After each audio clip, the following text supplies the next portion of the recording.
Shaggy. I am Philolitea. Boy, oh boy. I'm just not cold. About fed up with just human face.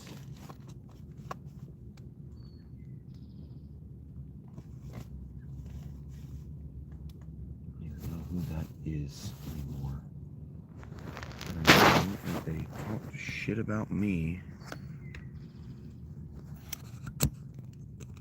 They thought that they could talk shit about me on my Discord. So I kicked them. And I blocked them. And then they came back. Because it turns out the block isn't a ban. The block is just a personal block. So I could see that they were talking, but not what they were saying. And I look, and it's like, yeah, no. What's not gonna happen is you're not gonna come to my live stream and talk shit about me, and then go to my Discord and create conflict with me, and then flirt with the young women in my audience who are struggling with their lives and don't know that you are flirting with them. That's what's not gonna happen. I don't know who they are. They're called Content Error on Discord. I don't know who they are. I know that I banned them, and I know that they know that I removed them for talking shit about me. Talking shit about me or trying to create a conflict with me on Discord is how you get cut all the way out of my life, and how you get cut all the way out of the lives of the people who are close to me. No. What you're not gonna do is get yourself removed from my Discord multiple times and then come in there when you think you're being stealthy and I'm not watching, and then talk to Misty. That's what you're not gonna do. Misty is a sweet girl. And what you're not gonna do is poison my audience against me one at a time. I don't care who you are. I don't care who you were before I forgot who you are. If I've forgotten who you are, you're dead. What you're not gonna do is then haunt my life, slowly turning the people who like me against me. You're not my dad. You're not my siblings. You're not my ex-wife. No. You're not my employers. You're not a coworker. You are a passing acquaintance who took an interest in my creative work. That's all you are.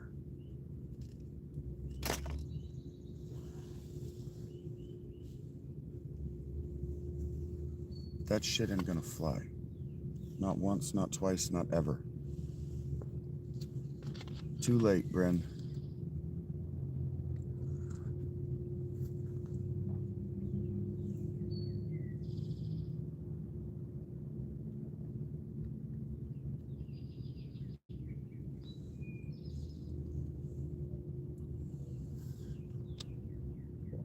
If you got beef with me, you can take that beef up with me.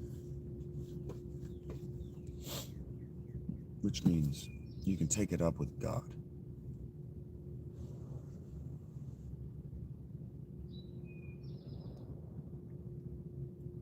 Okay, well, Bren's mind has been broken.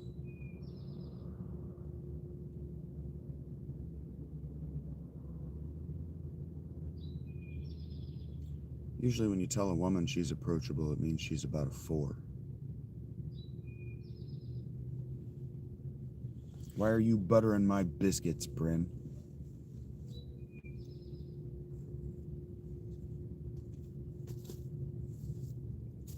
You know, the only reason I can imagine that you want grease on my cheeks is so you can put something in my asshole.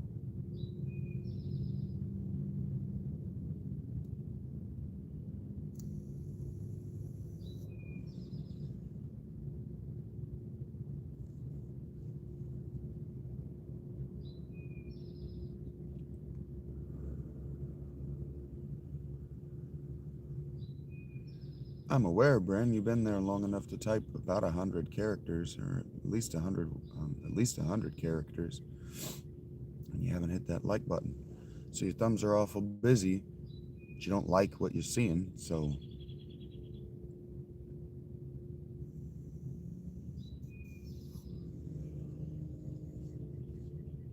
the only thing I think I can imagine you're trying to do right now is fuck me.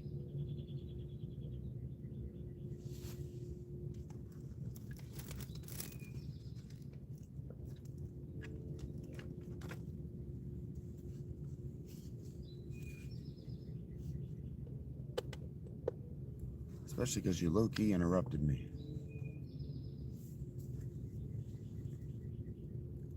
You didn't know when I hit send that I was nearly done, because you hit send 5 seconds before I knew I was basically done. You are not my central nervous system, frankly. So you could not have known that I was wrapping up.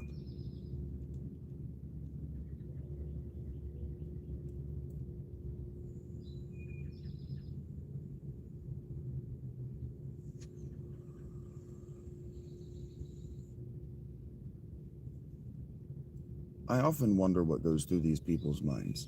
I think they think that I live a live and let live existence.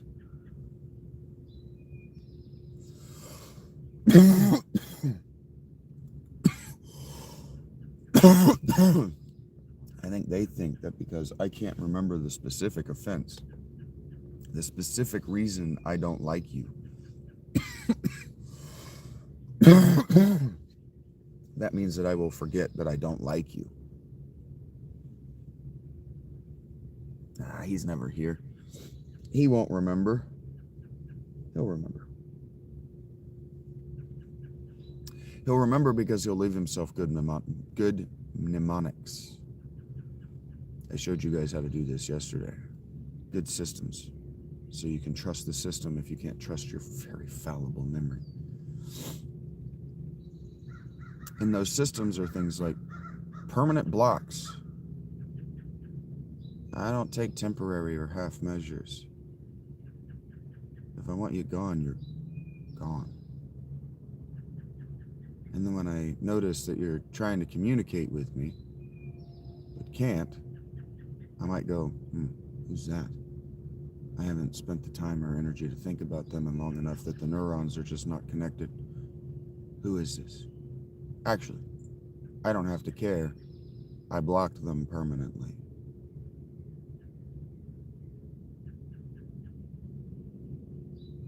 I don't have to think about it. You did something annoying enough that I turned you off. Forever.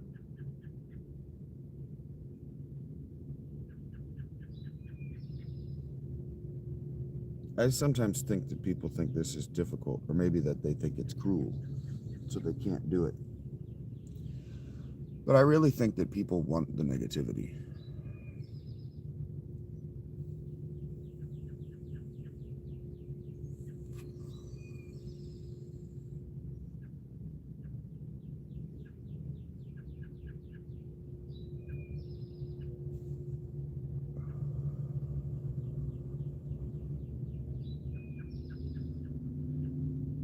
I think there's a meme on the internet that men don't get enough compliments.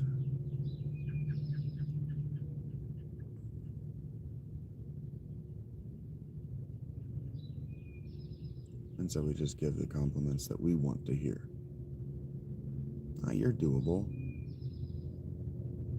What's your personality like? Isn't a real compliment. And you ladies know that.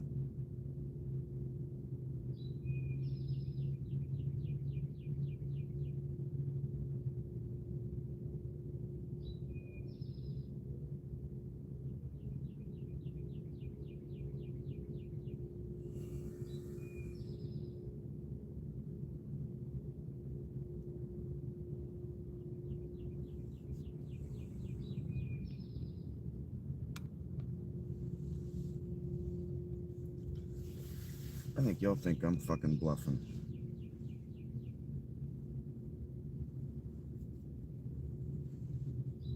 I think y'all think I'm fucking bluffing. You're like, well, I put a female username on it. That probably indicates to him that this pussy is available. No. Fuck off.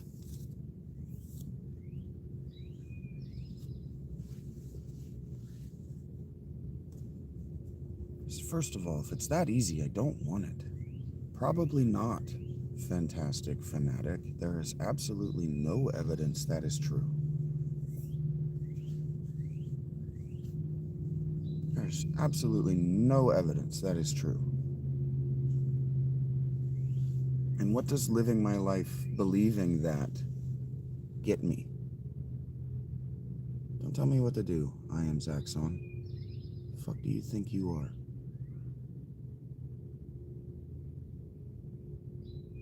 What if I don't want to enjoy my day? What if I want to grind my teeth and just frown all day? None of those attempt to answer the questions that I asked you, fantastic.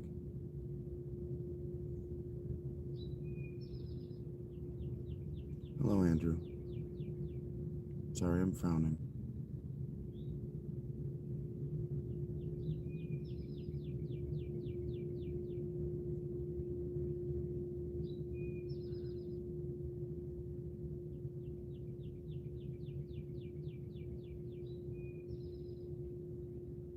Why is every Matthew tedious?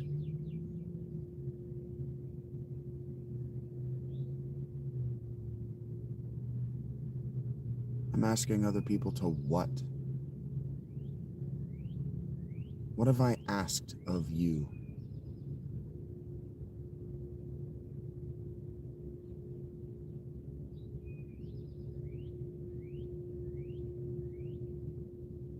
Fine, Andrew. There were 12 minutes of show before you asked that question. I don't like tea, Matthew.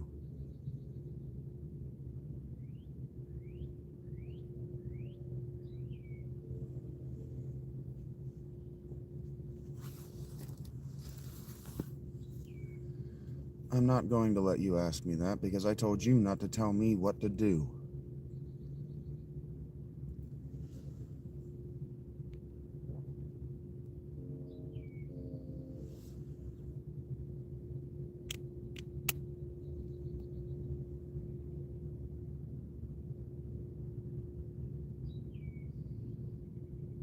Joseph, you couldn't speak to me if I weren't out there.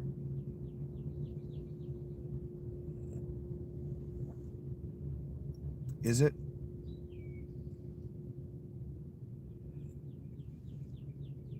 Is it my loss?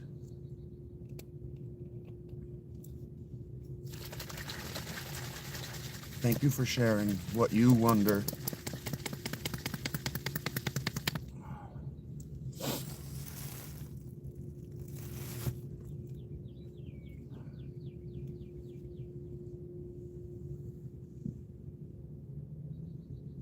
The wife actually didn't take anything but the toilet paper. True facts.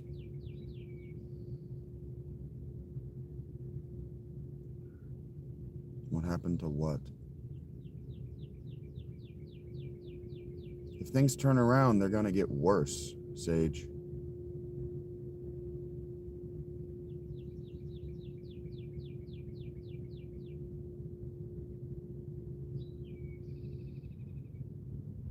I hope that goes well for you, Matthew. I will be expecting my 15% creator's cut, but I'm not going to get it.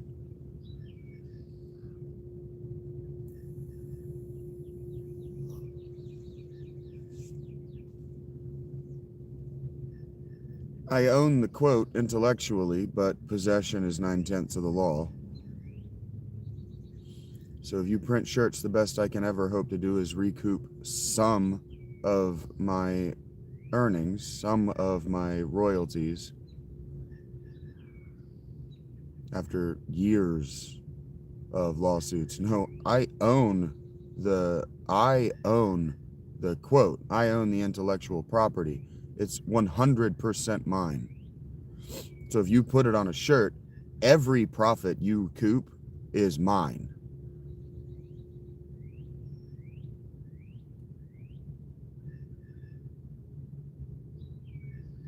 Yeah, illegally. You're marketing stolen intellectual property.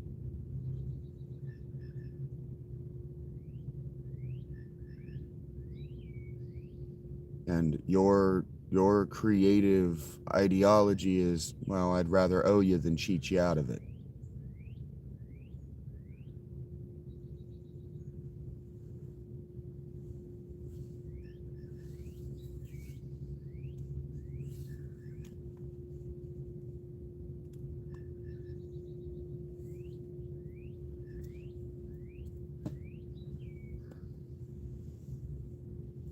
And you both look like nondescript white guys.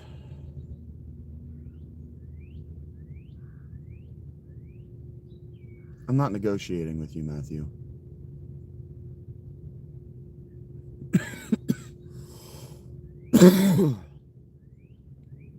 Nailed Andrew. Nondescript white guy. Don't tell me what to do, Andrew.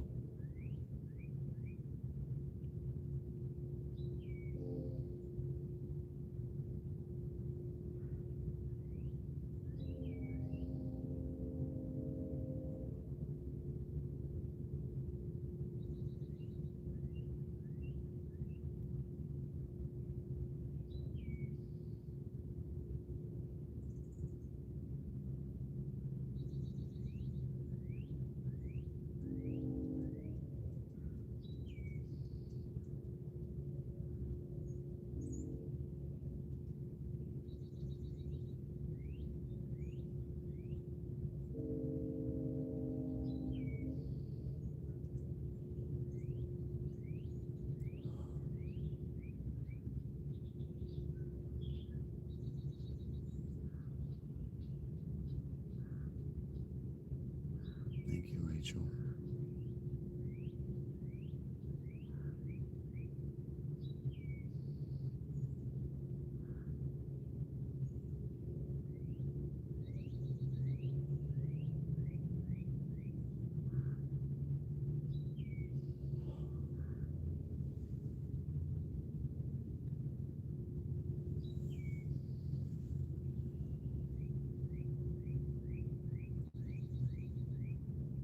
I am in relatively little pain, but I have been telling myself for going on 8 years.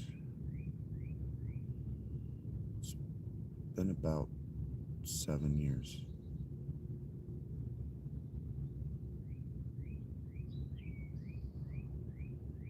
That if the pain won't go away for 3 days, that if the pain remains consistent for 3 days and it's not getting better, that I need to go to a hospital.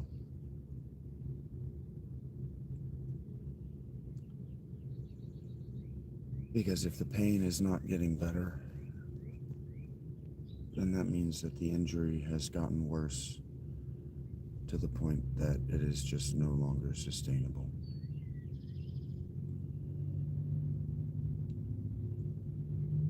And I really don't want to pee through a straw.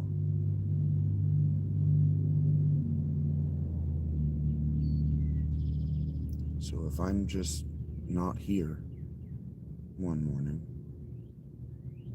it's because I walked down to the hospital instead. And that's going to complicate my life because my injury is so bad that if they decide that they're going to go just into an emergency situation to fix it, cut it off.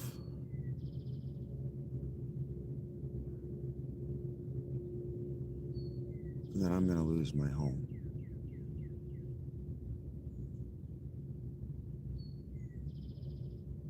I'm going to lose any kind of security and any amount of personal comfort that I've been able to build over the course of the last 2 years.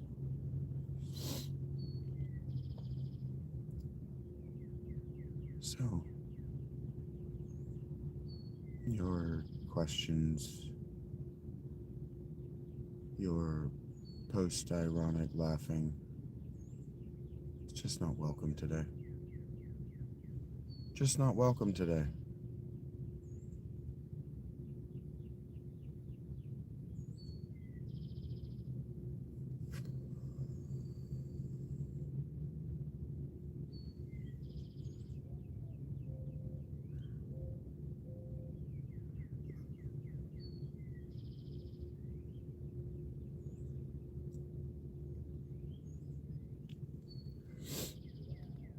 Well, Dirty Chef, if you were listening instead of typing, you would know that I'm not.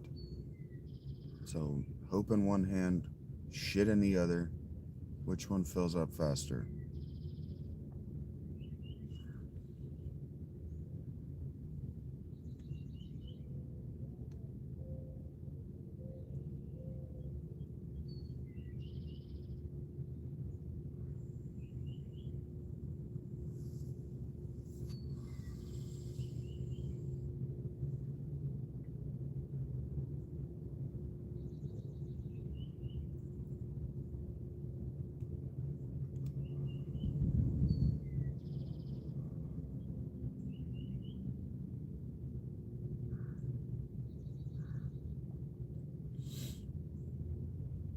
A lot.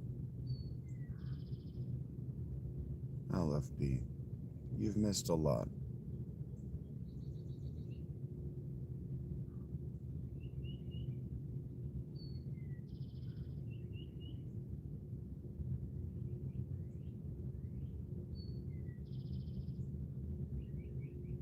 Thank you for sharing, Pico Boulevard.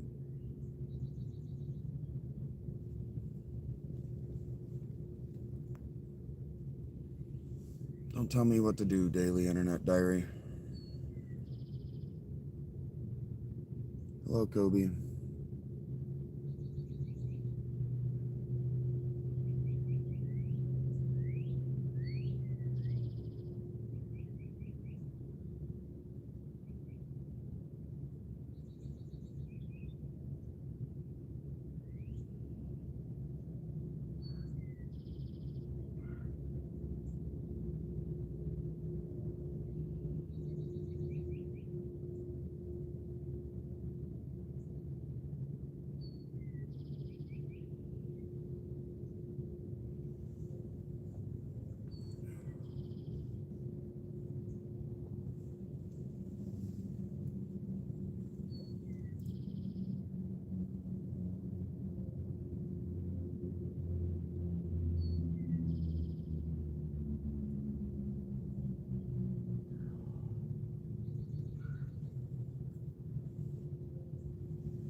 wish you'd just use your eyes.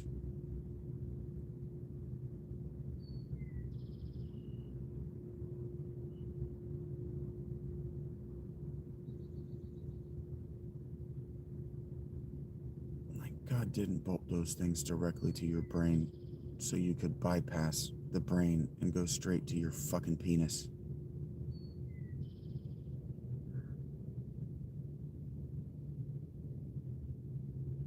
Probably a lot of things you could do for me, Rach.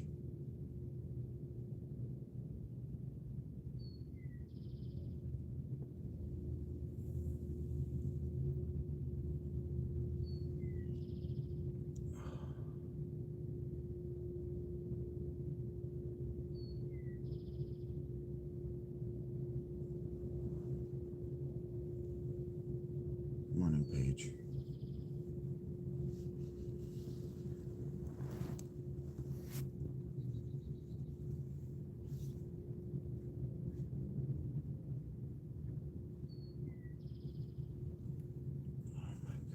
Hello, Alessandra.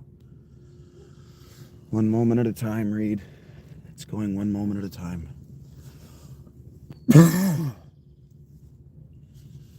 I don't know how you think you can help, Chef. Are you a surgeon?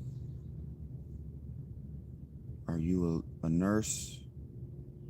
How do you think you're gonna help? How do you think you're gonna help rid my life of Matthew Hugh? How are you gonna help this wandering bard telling me stories I didn't pay for? How are you gonna help that Hollywood Cheese is volunteering what the content of the moon is? How are you gonna help Matthew Hugh continuing to speak to me? How are you gonna help? Did I ask for help? Did I indicate that I even want help? I don't want help from an unwashed chef.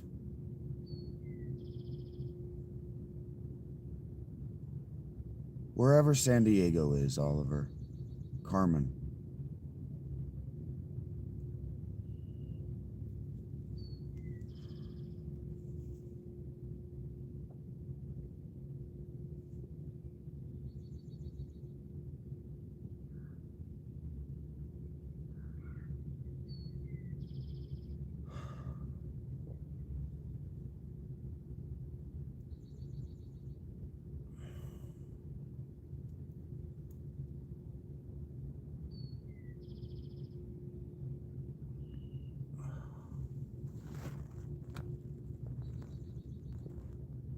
Oh, you're doing a very, very bad job, Chef.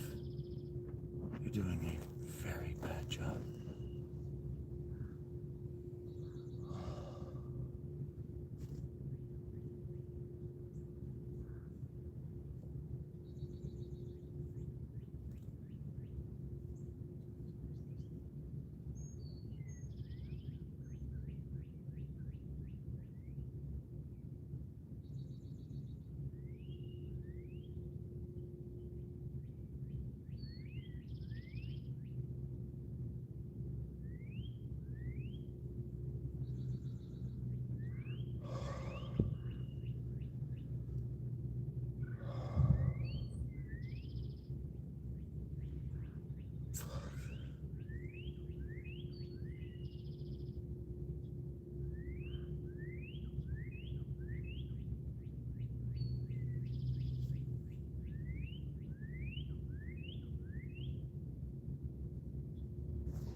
Okay. Gone. Gone.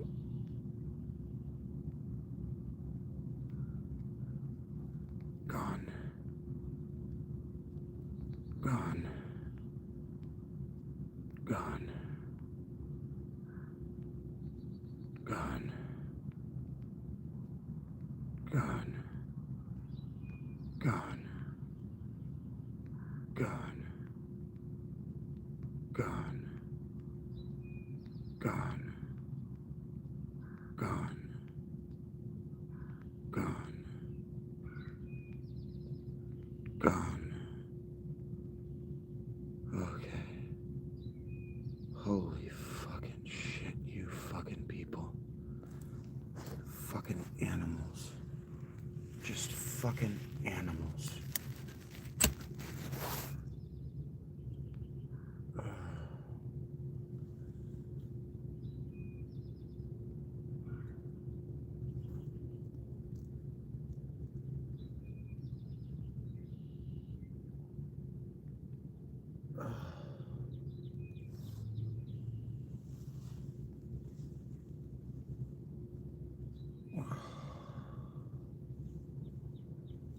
Animals. Indiscriminate animals.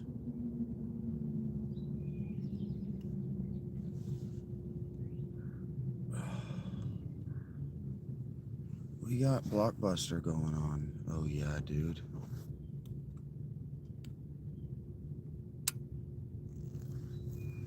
Animals.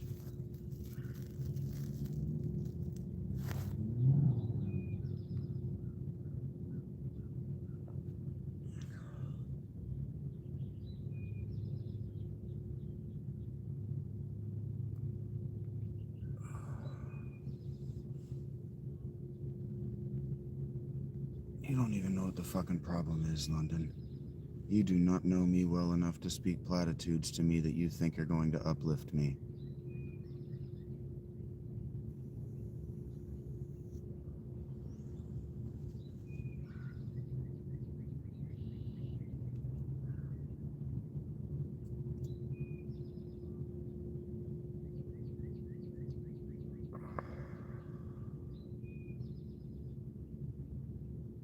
Masking the problem so I can make a living has been the point for decades. What are you, my fucking dad? Just walked in the room. What is the meaning of this?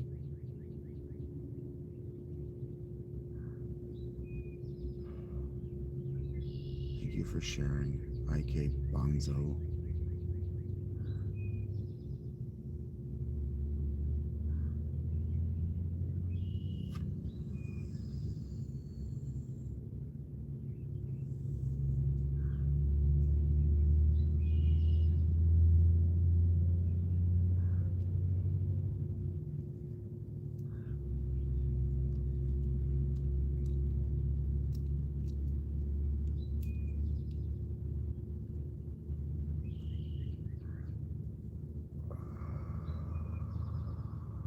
Hi, Leslie. How are you?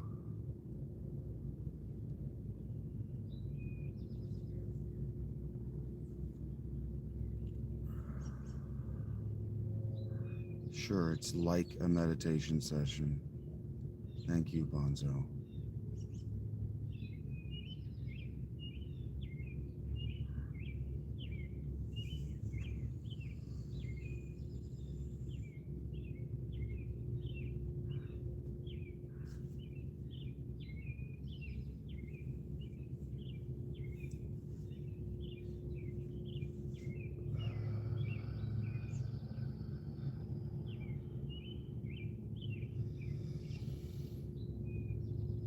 What if I don't? Easy Flow, what are you gonna do about it?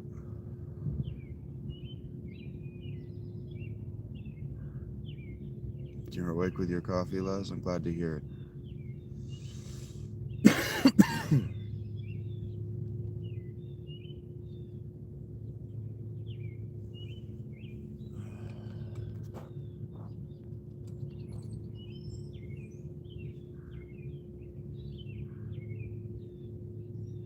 I have no relationship with Jesus. That guy's dead. And they insist that he left no living kin, no children.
Thank you, Towley.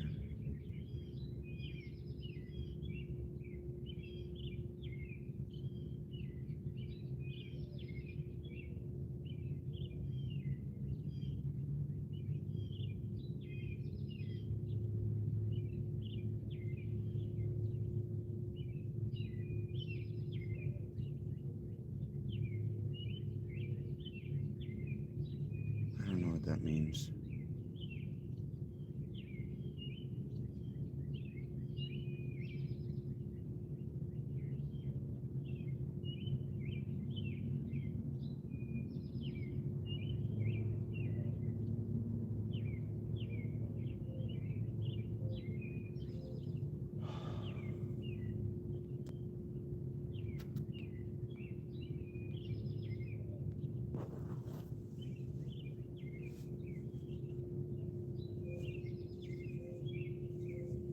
Hello, RPP. Good morning.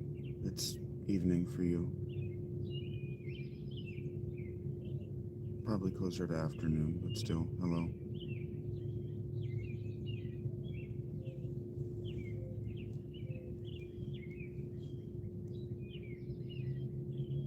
One at a time, Leslie. Just deal with it one at a time.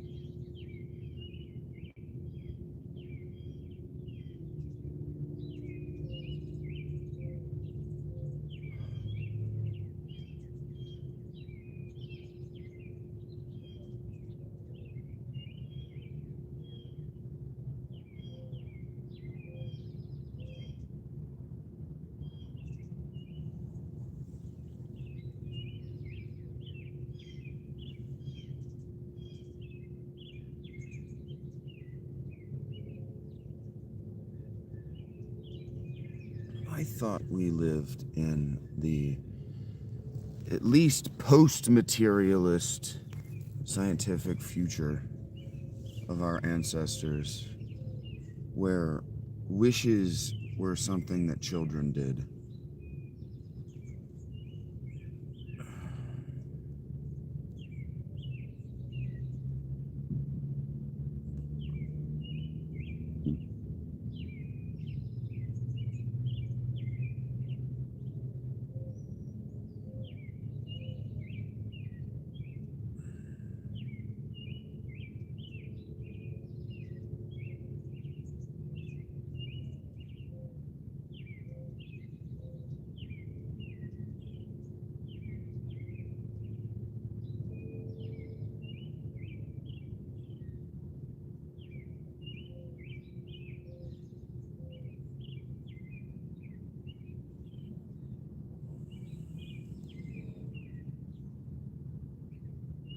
They're just bad people, like AB.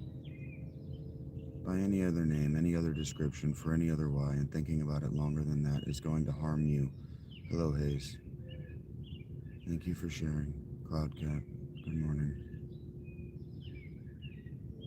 I wish you'd stop wishing me well, Rand.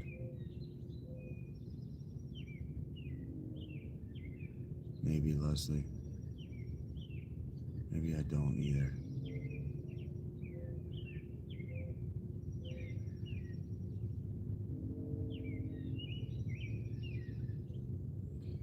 Maybe I am in a personality amount of pain, a personality changing amount of pain right now. You cannot know what it feels like to have your insides falling out of you in slow motion. Oh my God, it hurts so bad.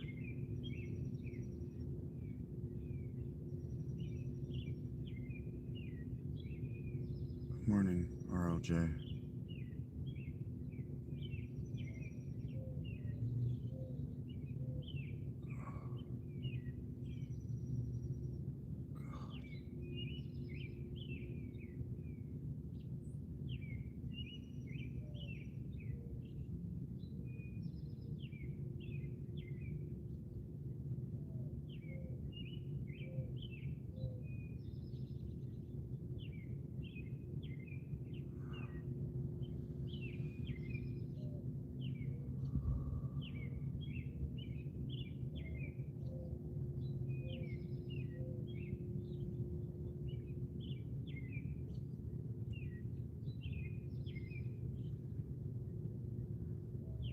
Yeah, see, this is why people who show up in my life with wishes and hopes, these are why I never welcome them. I wish you a good day. I hope you have a good day. These are people I never welcome in my life because they always leave with a curse. Their words mean so little, they don't know that they're just throwing prayers out into the air and cursing everyone they part from. They have no idea. This is why they're never welcome in my life. Anyway, Rand Carson strikes me as a fucking Brandon Sanderson fan anyway. Just a dumb, fat prick. Thank you. Edit sad song. Good morning.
If you're asking me what's wrong, someone just referred to me as son.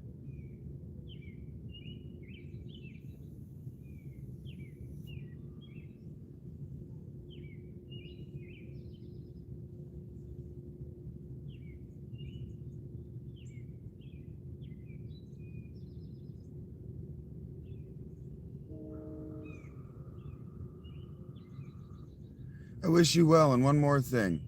I hope you shit razor blades for the rest of your life. How do those two things reconcile, you piece of dog shit?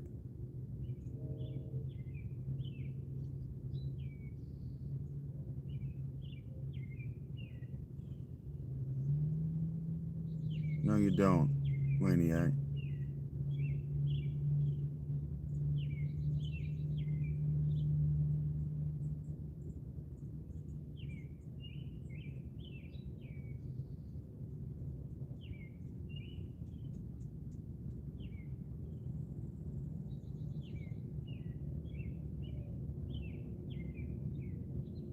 This guy named Waniac keeps talking to me. You wanna know why I'm so grumpy?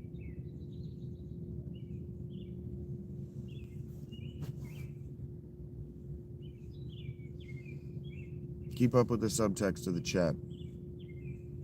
Or don't engage in it, because then it will move too fast for you to keep up.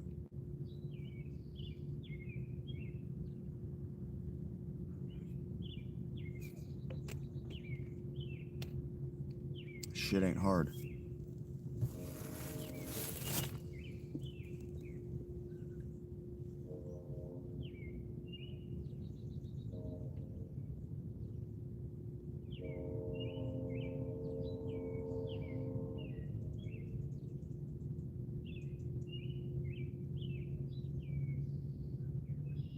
No. That you don't have the right to ask a stranger anything.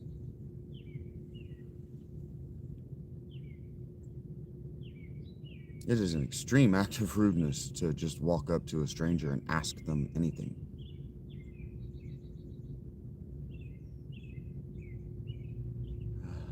Thank you, Jim. That feels like enough of that. Maybe, Rose.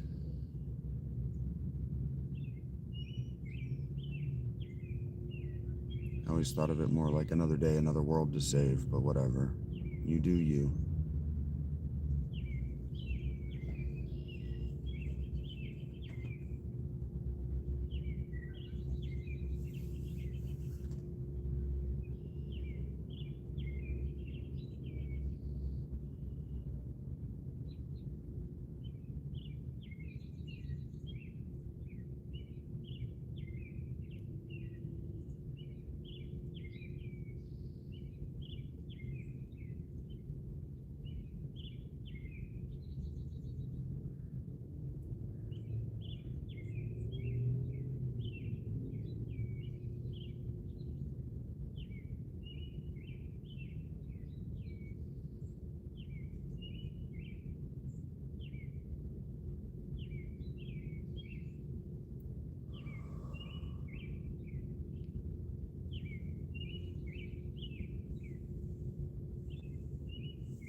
Sounds like a personal problem, Rose.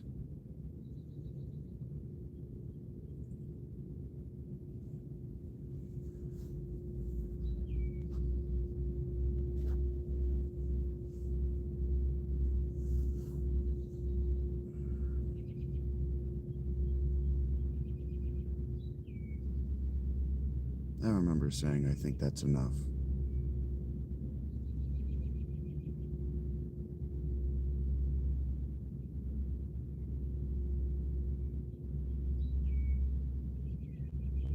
No, they would leave it on post-it notes on trash behind them in the seat where they know I'm going to sit.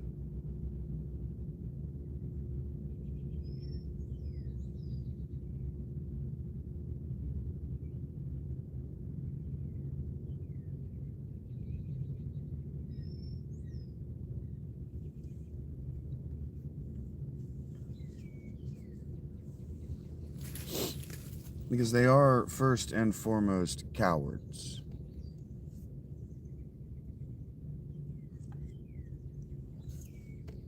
Good morning, Lunk.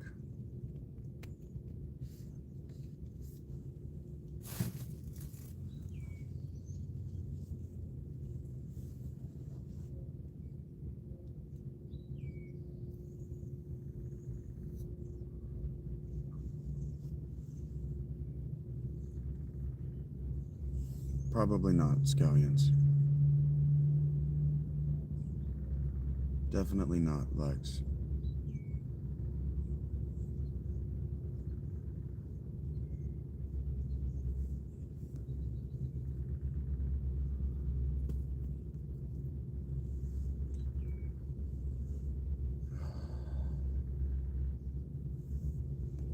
You're tedious, Rose. I'm just really not here to participate in your roleplay. Find a boyfriend. Sling that pussy to somebody who wants it.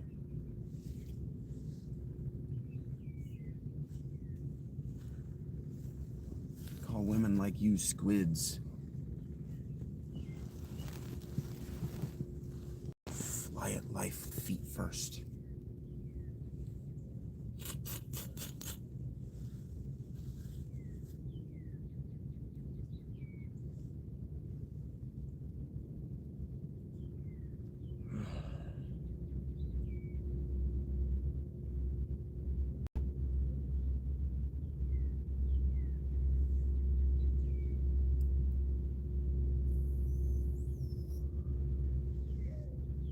A squid is a tentaculous cephalopod.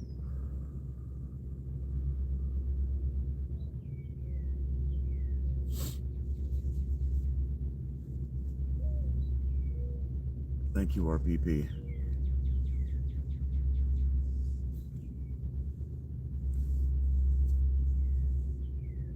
I don't know if it's made people more aggressive and antisocial. I think it's just encouraged or socialized a certain kind of behavior. Because people are like this to one another in their social circles in person. Because they learn to behave like this in kindergarten.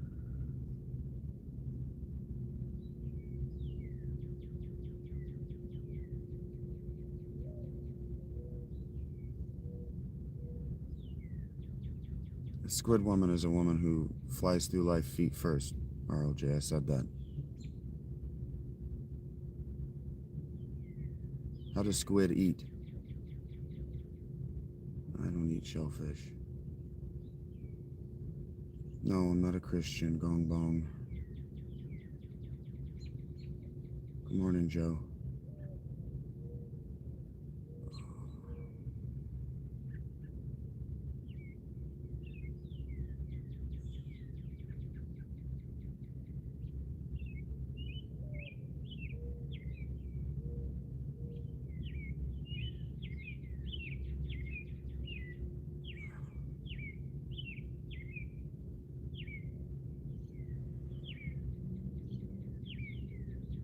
If you say so, Joe.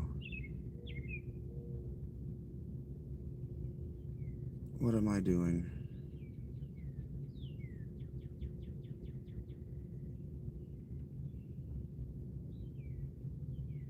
Someone won't.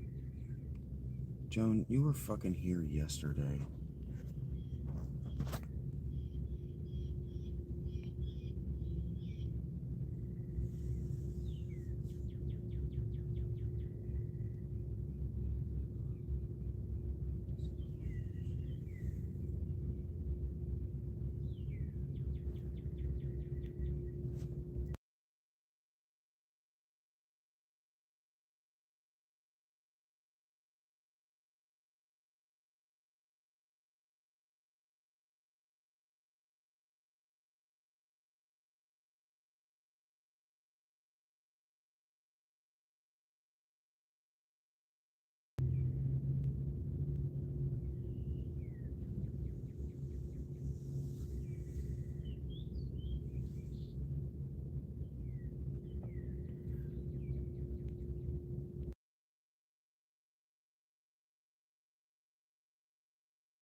I don't care that you're happy, Joe.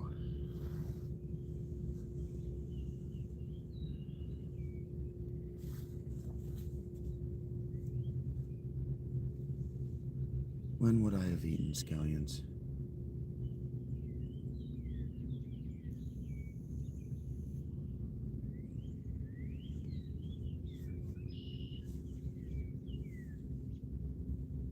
That's because you weren't listening to what I said, Rose. Gravity is not a force. Neither is it an illusion. Hello, Moz.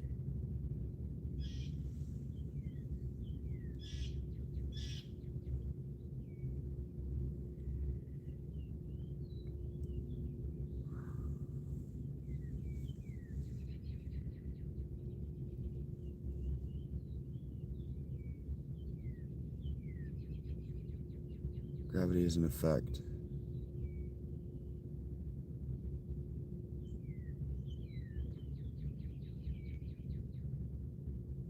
I wish you weren't, Benjamin.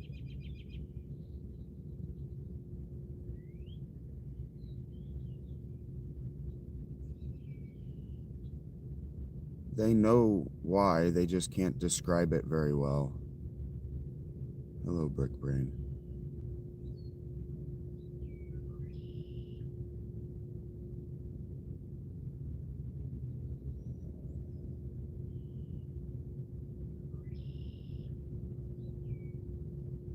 A force is a caused cause.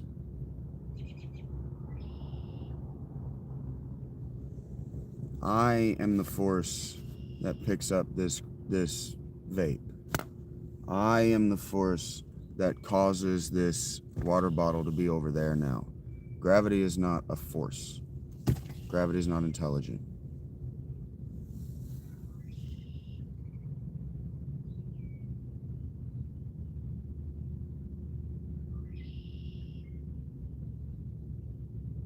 Gravity is not intelligent, and it is not sourced at an intelligent being.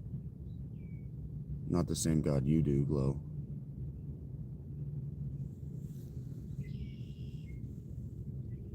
The gods you believe in are caused causes.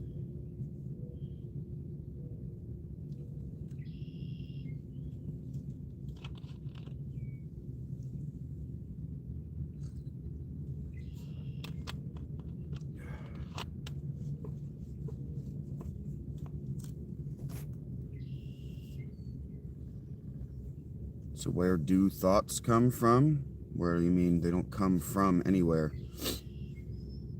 They exist within your neuronal network.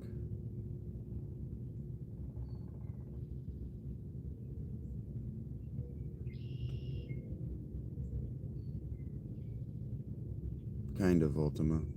The tree is a force.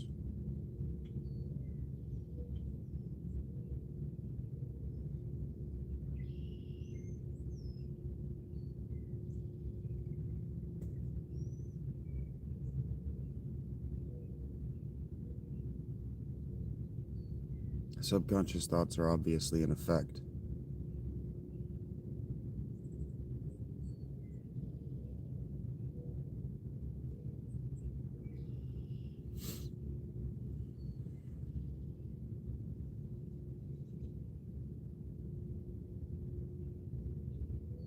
It's caused by your brain.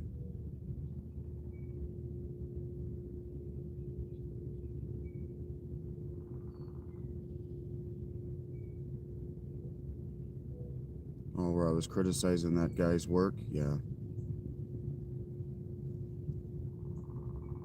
What is they, Peter?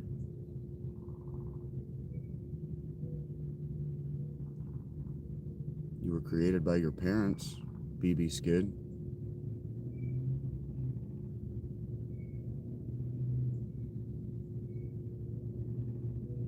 You don't think thoughts can be manipulated, Peter?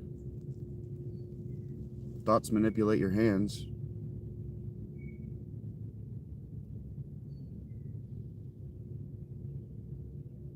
Time is a system of measurement. Hello, Andrew. Yes. Where is hip-hop? Like electricity, in what way, and what are you talking about? No, I do not believe Christ is Lord. Christ is dead.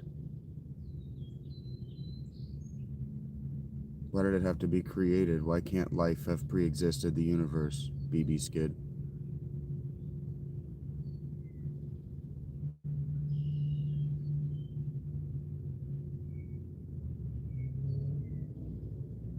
I don't know, Tally. Figure it out.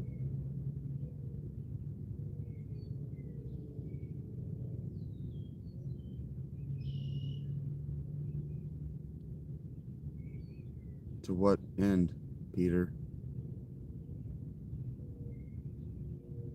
I don't know what that sentence means, Glow.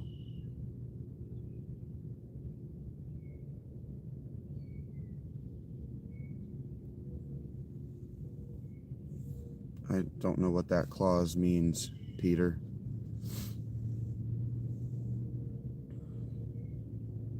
Is there that Jesus is dead? There's no evidence that Jesus was ever alive.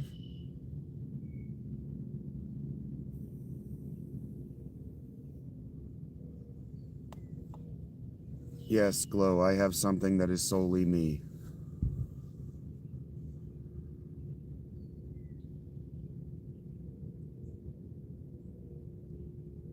You might be a liar, Peter, but I am not a liar. It's fine. Bring it back. You wouldn't even know which passages of the text to condemn me with. Yes, Chloe.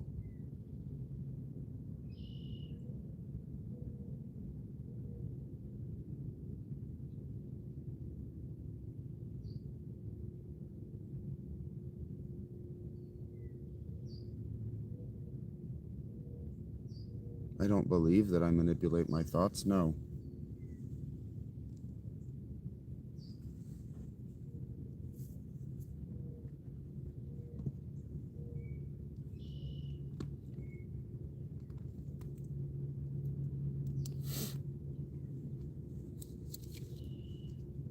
From Luke chapter 24, verse 19.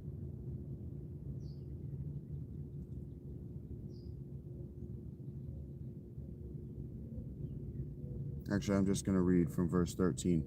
That very day, two of them were going to a village named Emmaus, about 7 miles from Jerusalem. And they were talking with each other about all these things that had happened. While they were talking and discussing together, Jesus himself drew near and went with them. But their eyes were kept from recognizing him, and he said to them, "What is this conversation that you are holding with each other as you walk?" And they stood still, looking sad.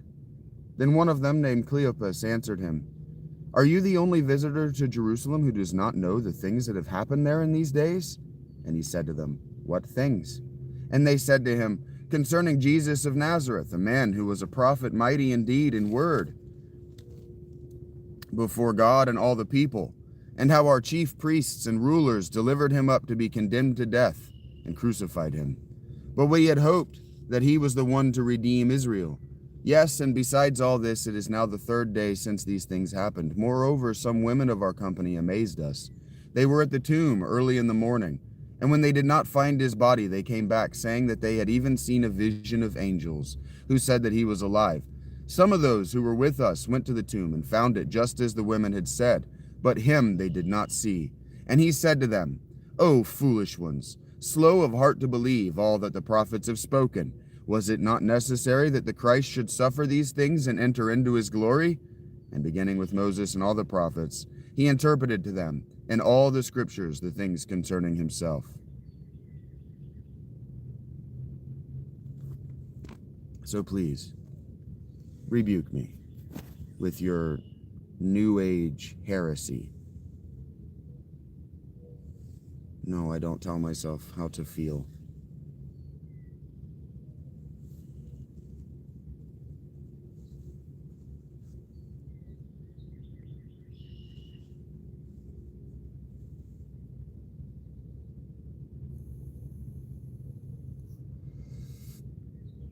Or, bring it back to life, I've just identified myself as the risen Christ, and you as the fool who doesn't know. Art is in the interpretation.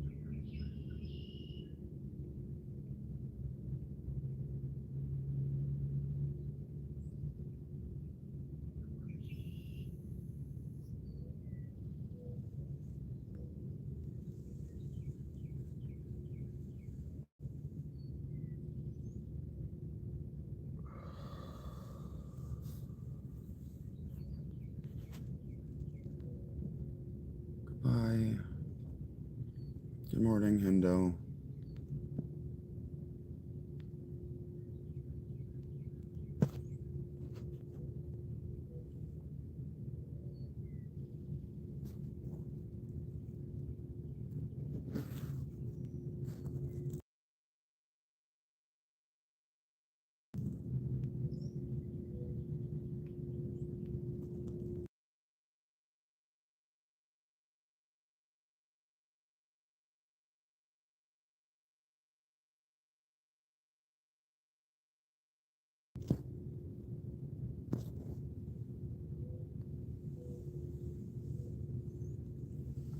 Okay, G.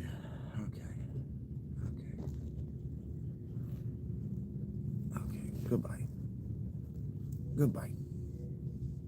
Goodbye. Goodbye. Goodbye. Goodbye. I have rebuked you I have read from the book. I told you that you wouldn't even know what passage to use. I told you you wouldn't even know what passage to use. And I opened on Luke. I know the book better than you do. I am closer to the God that you think you worship. Leave me alone. Don't tell me what to do.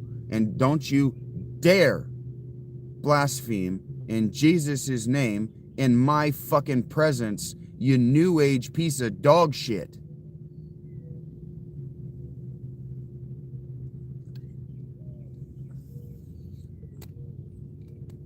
You don't know that. X, you don't know that.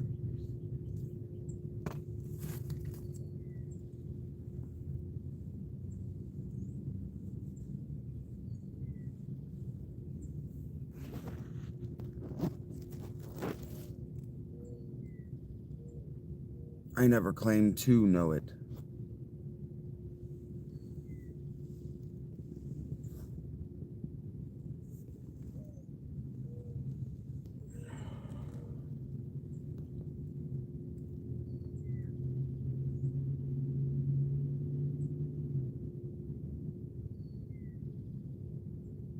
We're not equal. I am definitely your superior, X before YZ. I am sure you are, Hendo. It's chilly. Why are you here, God's tomahawk?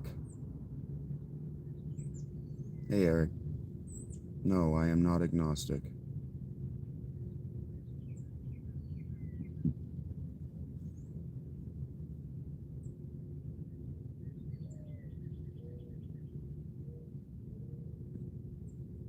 I wouldn't say that I'm smarter than you are, Leslie. I would say that you're smarter than I am. You don't do this. Looks like you need to go away, Tomahawk.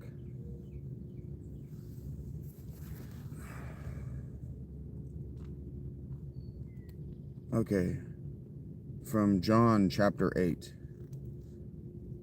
They went each to his own house, but Jesus went to the Mount of Olives. Early in the morning he came again to the temple. All the people came to him, and he sat down and taught them. The scribes and the Pharisees brought a woman who had been caught in adultery, and placing her in the midst, they said to him, "Teacher, this woman has been caught in the act of adultery. Now, in the law, Moses commanded us to stone such a woman. So what do you say?" This, they said to test him, that they might have some charge to bring against him. Jesus bent down and wrote with his finger on the ground, and as they continued to ask him, he stood up and said to them, "Let him who is without sin among you be the first to throw a stone at her." And once he bent down and wrote on the ground, and once more he bent down and wrote on the ground. But when they heard it, they went away one by one, beginning with the older ones, and Jesus was left alone with the woman standing before him. Jesus stood up and said to her, "Woman, where are they? Has no one condemned you?" She said, "No, my Lord." And Jesus said, "Neither do I condemn you. Go, and from now on, sin no more." He wrote in the ground, "Curses for anyone who killed her." You know that, right? Again, Jesus spoke to them, saying, "I am the light of the world. Whoever follows me will not walk in darkness, but will have the light of life." So the Pharisees said to him, "You are bearing witness about yourself. Your testimony is not true." Jesus answered, "Even if I do bear witness about myself, my testimony is true.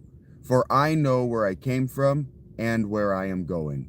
But you do not know where I come from or where I am going. You judge according to the flesh. I judge no one. Yet even if I do judge, my judgment is true. For it is not I alone who judges, but I and the Father who sent me. In your law it is written that the testimony of two people is true. I am the one who bears witness about myself, and the Father who sent me bears witness about me." They said to him, therefore, "Where is your Father?" Jesus answered, "You know neither me nor my Father. If you knew me, you would know my Father also." These words he spoke in the treasury as he taught in the temple, but no one arrested him. because his hour had not yet come.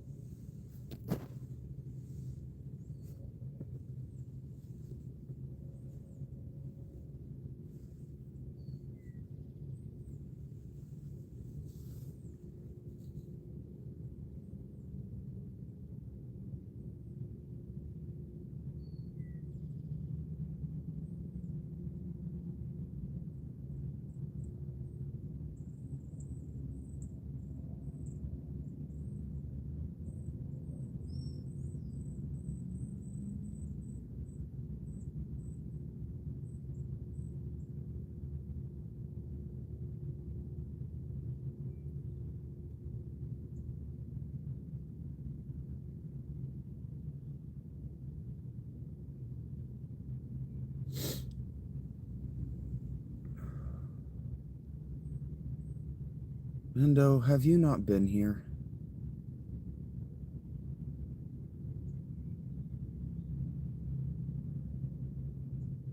Okay. Goodbye.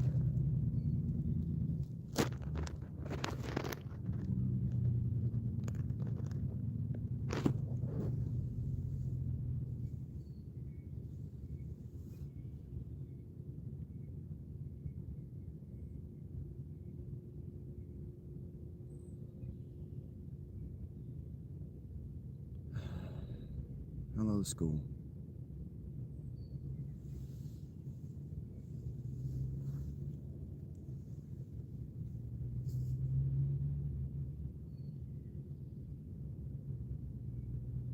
It's the only thing they have, Leslie. It's just all they've got.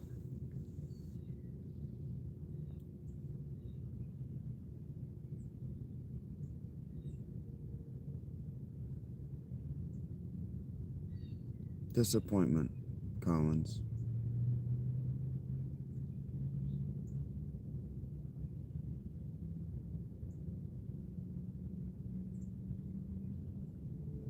The number of Christians who climb on their crosses and throw stones at me is truly disappointing.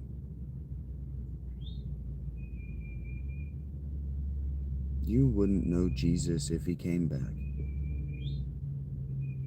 You wouldn't even know him. You wouldn't recognize him.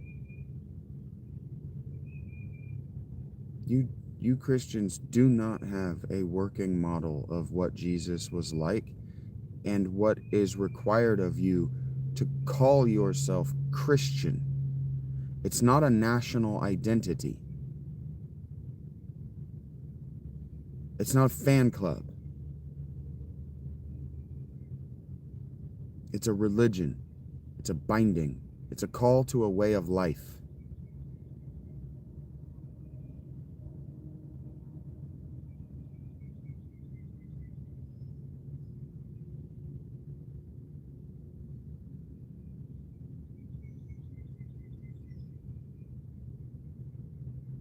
There are 30 of you not named Masala.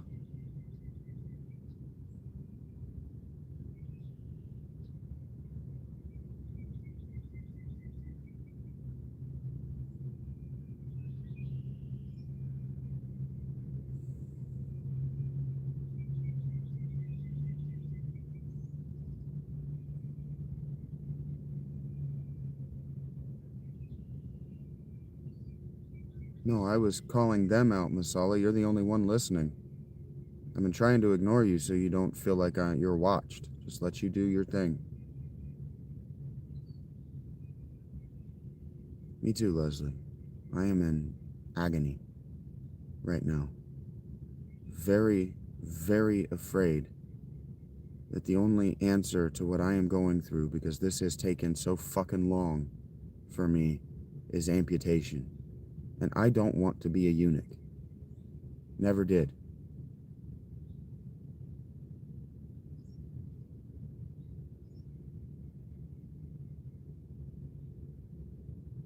Why is it your fucking business, Google McDougal?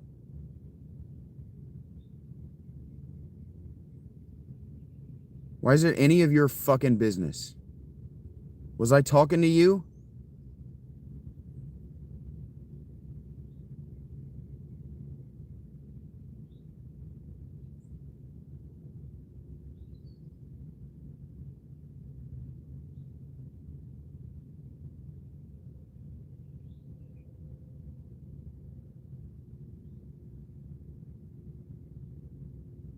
I know, RLJ.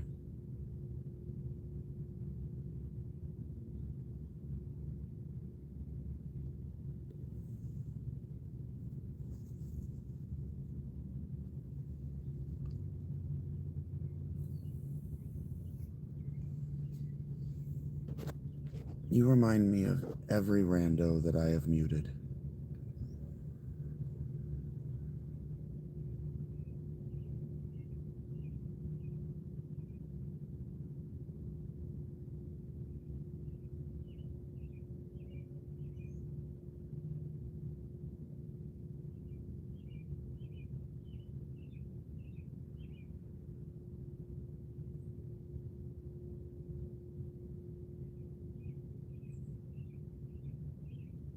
I have done everything I could to relieve the pain and to try to help it, and everything I have done has been in vain.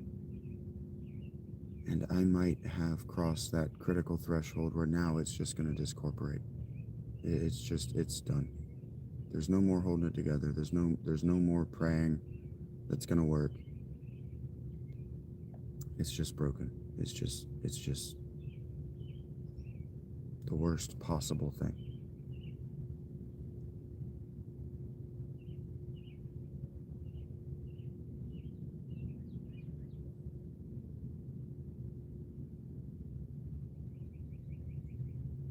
And I don't trust the hospital in this town. I don't trust them to do anything more than the hospitals in Columbus did and turn me away.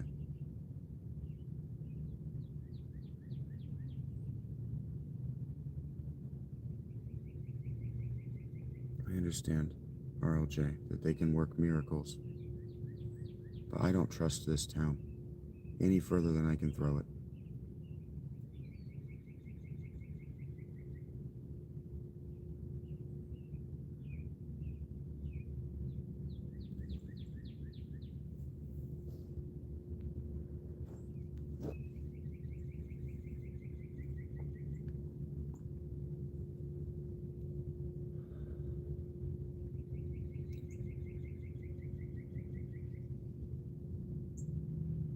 Yeah, I'm not going back to Columbus.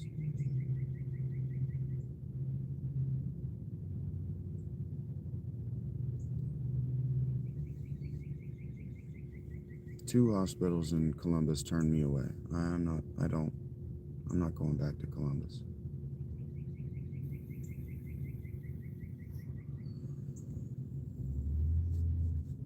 When it was just a little injury, just a done.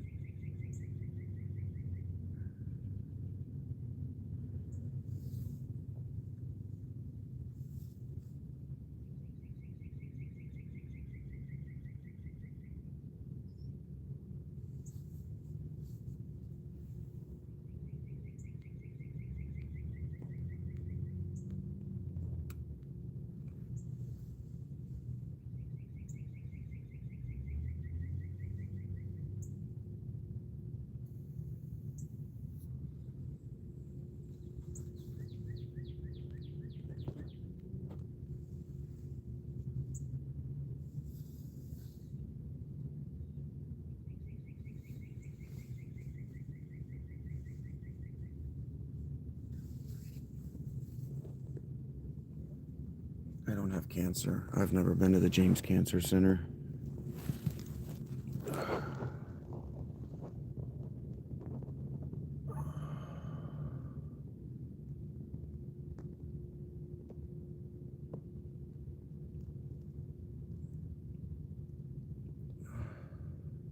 Yeah. Sure. HH. Sure.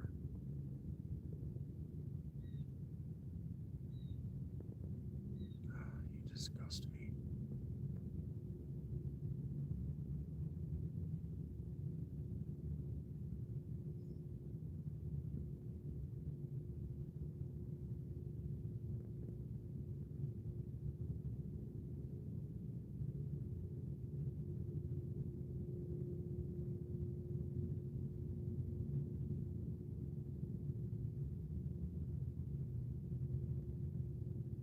Yes, you disgust me. Leave it. Let's let it be, Eggs. Just let me fight my fights.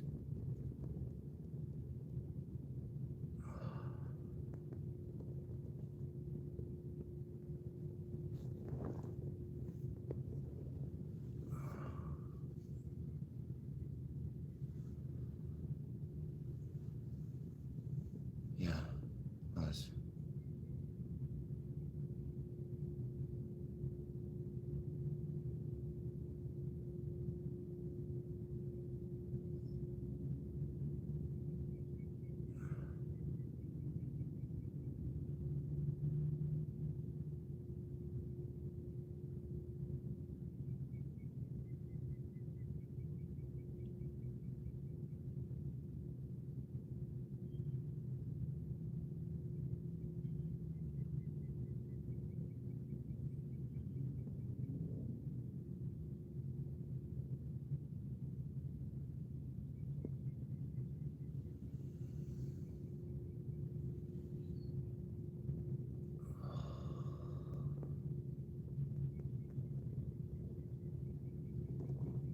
Masala captured it better than I could. So, just, there's your answer. You stupid fuck. No, you are not a man of God. You are not a man of God. Hello, Krista. You are not a man of God.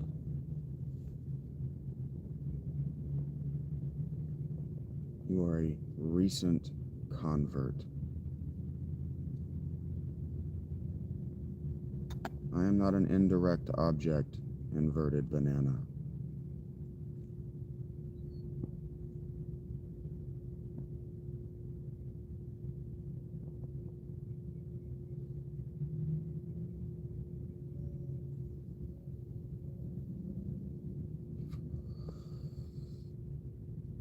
The wilds do keep what I know. I buried my journals out here.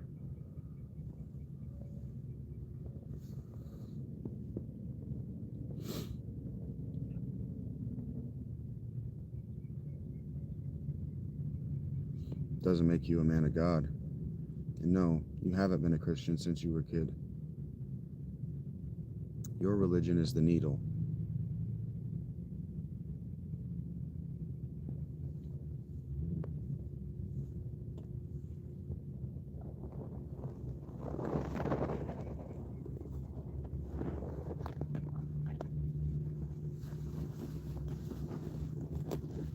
Yes, I am a man of God.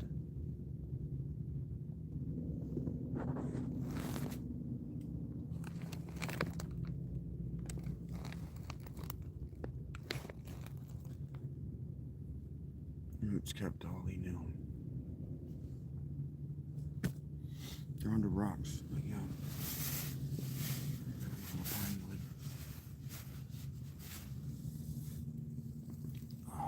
What does it appear that I'm doing to Stapel? One day at a time, Dorcas. That's how I live, like this. One day at a time.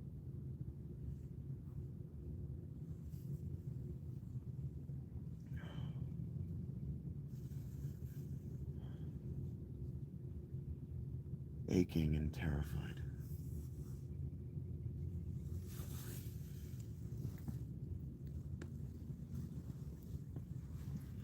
Alone and certain that I will soon die.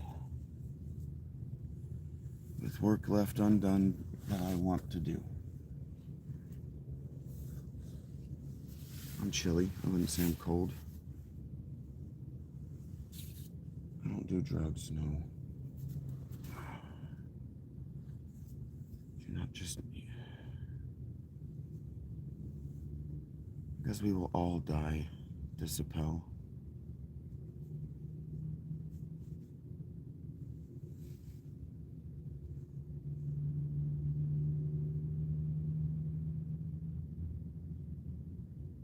Yes, they could have done more in the beginning, Les.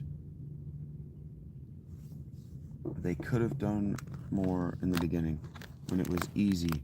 Instead of telling me that I had fucking... They tried to tell me that I had one of the fucking hepatitises. It's like, I don't have hepatitis. If I'm pissing that stuff, it's because my fucking guts are hanging down into my fucking bladder.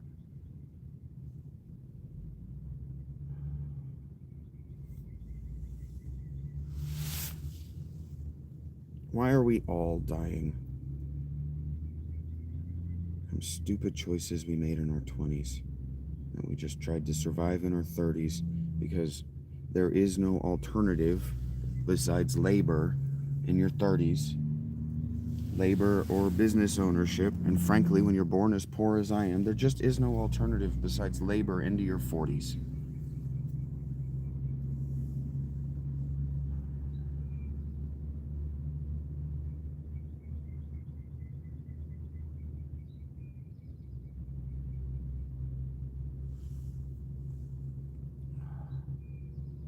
It's just really not any of your business. It's just not interesting to listen back to. I know, because nobody will listen to the recordings that I made 2 years ago about it, about how bad it fucking hurts, about the coming homelessness, about knowing that it was going to get worse, knowing that it was going to be catastrophic, knowing that if I tried to go to a hospital, I would be in significantly worse straits because they're going to take away my freedom. They're going to take away my ability to stand up and go wherever the hell I feel like it, whenever the hell I feel like it. They're going to take away my ability to just not go anywhere if I don't feel like it. The meaning of life is to die. I think I have made that very clear. I haven't called myself a truth-sayer.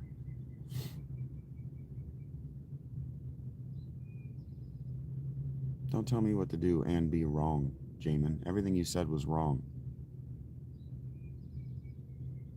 I hope I am depressing you, Braun. You're depressing. Go fuck yourself, Bisqua.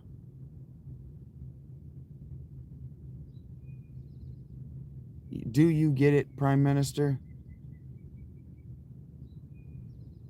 Yeah, you guys gotta fucking go. All of you. Jordan, you gotta go. You're a fucking loser. You gotta go. Paul, you're a fucking loser. You gotta go. Kevin, you're a fucking loser. You gotta go. Bisqua, you gotta go. You can't take a hint. Scallion, you gotta go. You can't take a hint. Jamin, you gotta go. You can't take a hint. Helpin, you gotta go. Can't take a hint. Netanyahu, you gotta go. You're a Bronze Age sacred king. You can't take a hint. You gotta go. Braun, you gotta go. Can't take a hint. That was a lot more than 3. You should have noticed the pattern. Inverted, you gotta go. You can't take a hint. Kim, you gotta go. You can't take a hint. I don't need that shit in my morning.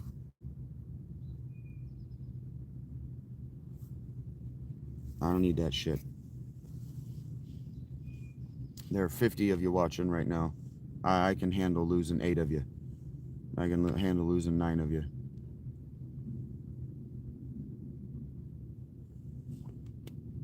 My likes will remain the same. My income will remain the same. My future prospects will remain the same.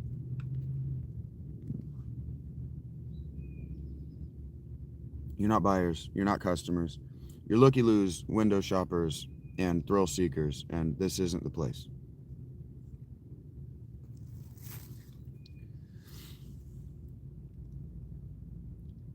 And you have no intelligence. Forever sleepy. You lack pattern recognition, which is a thing that the human brain does by accident. Yep. You lack intelligence.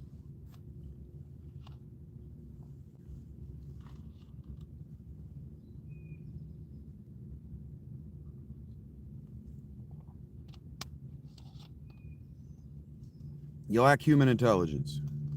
All of you who have been recently muted and all of you who want to behave like them, you lack human intelligence. You're monkeys. You're not even apes. You're just monkeys flinging shit.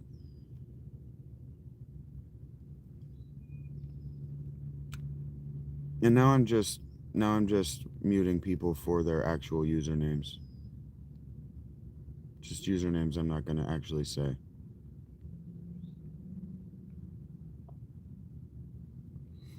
Now I'm judging you, and I'm judging you accurately, well, and with truth. So just please, like I said, I can lose 25% of you and still keep this amount of traffic and this number of likes. I've gotten 4. There are 48 of you watching. At the time there were 56. I had 36 likes. I muted like 15 people. I got 4 likes. I can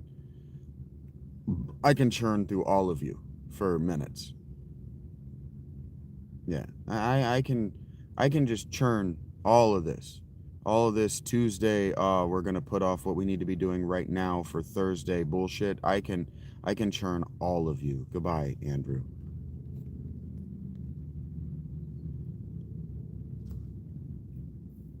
I can churn this. All I need is the view. I don't need to retain you. I've already hit my watch hour goal 2 weeks ago. I don't need you. I don't need to retain any of you that's coming through right now. Like this guy. I don't need to retain you. Yep, I'm gonna go ahead and make it 17 there, Playboy. Let's go ahead and churn right through you. Just keep you moving. I don't need any of you here. None of you is a buyer. None of you is super liking. None of you is hitting that like button. None of you is super chatting. None. I don't see my Cash App notifications going absolutely ape shit. I don't need any of you because none of you is going to bring something positive into my life. I don't need any of you. I didn't ask for you. I didn't invite you. Nobody shared with you this link. Just keep it moving.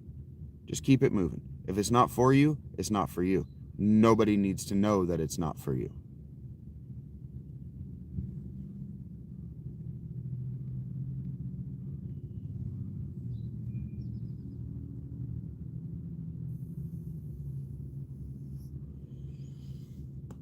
Let's call that 18. I could count 2. Let's call it 19. You want to just play this game? We can just call it 20. You just play this game. Let's count it up. Volunteer to be 21st. See what happens. See if I don't. See if I'm afraid of you. I played whack-a-mole at Chuck E. Cheese as a kid until I got all the tickets I needed to do the thing. This is a skill that I have. You can't count, Eve, but let's call that 21. Now we can volunteer for 22. You think I won't do it? This is a game I'll play, and eventually people will start to give me money to do it. There's 22 and 23. You think I won't? Think I won't. Think I won't. 24. Think I won't. 25.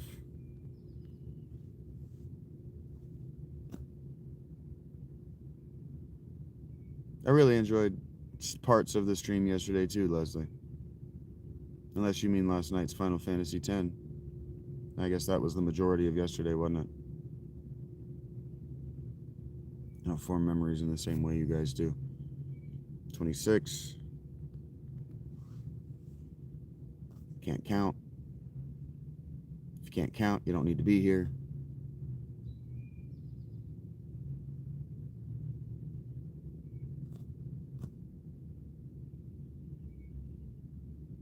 They think I'm joking.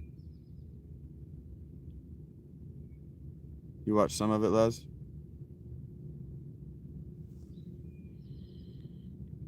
$27.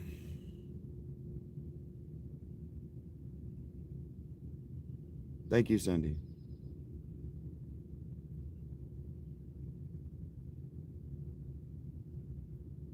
Can't take a fucking hint, Rach.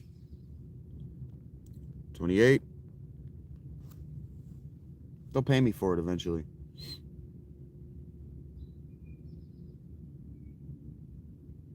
I love that poke. Thank you.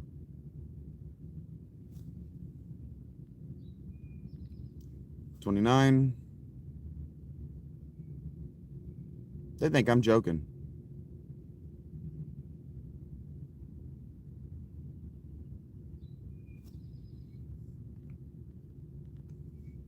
$30. They think I'm joking. I love that I can make you laugh, Les. That's the goal.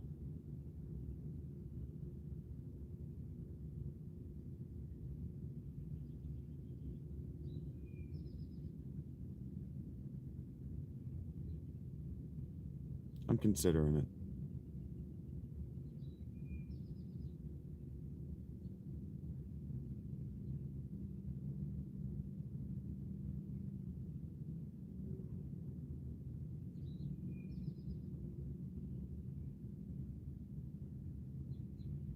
Oh, the stupid pirate voice? Yo, Leslie, sometimes it just comes over me.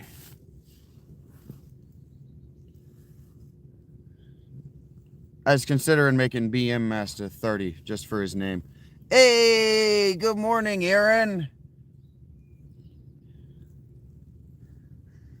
My name is waka waka waka. It's just Aaron.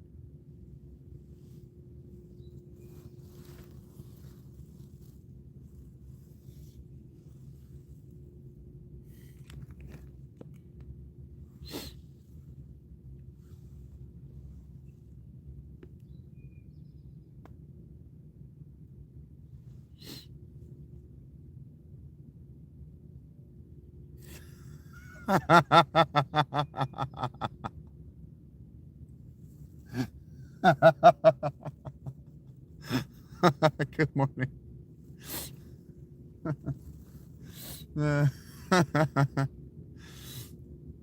Are you gonna walk into rooms doing that now? Waka waka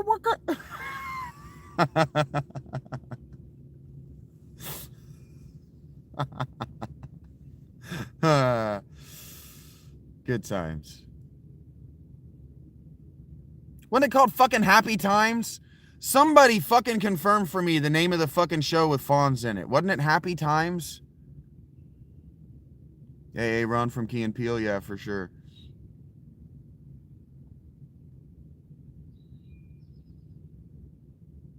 Take care, Poke. Happy days, bitch. Nobody would confirm that for me the other day. Thank you. Nobody would confirm that for me the other day. And there was Good Times was the show where he said dynamite, right?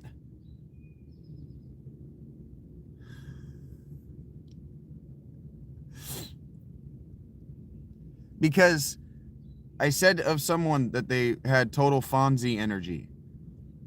But then I was singing the how's it go? We're moving on up. And that's Good Times, right? Happy days, good times. And I was like, it's something like Good Days or Happy Times. Nobody would confirm for me the correct order of this fucking. Yeah, the Jeffersons is is moving on up, right? And Good Times is dynamite, right? Yeah, the moving on up is the Jeffersons. I knew that wasn't either of those two properties. I knew that I was wrong about my.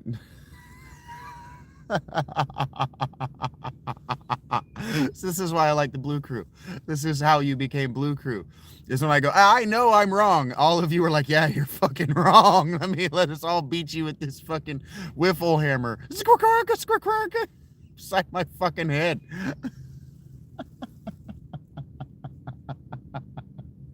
I know I don't know anything.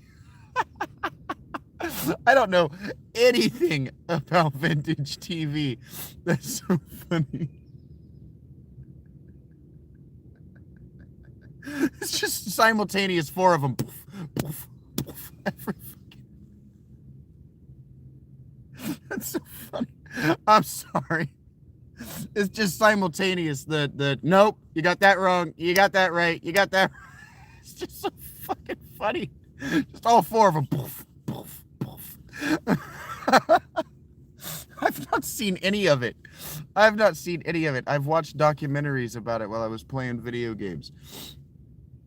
Oh my god. Oh, fuck. I needed that. That was funny. Oh, man. That was funny. Okay, moving on up is the Jeffersons. I knew that it wasn't, but Good Times is definitely Dynamite, right? Like I got that much right?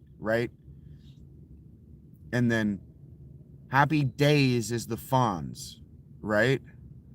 You don't understand. This has been eating a fucking hole in my subconscious for 3 days. Because I knew I had 3 properties. And I knew they were tangled up. And if you've ever just known that you've got 3 ropes and they're tangled, if you've ever had that, I know I have 3 ropes tangled up in the garage right now. Feeling just eating at the back of your brain.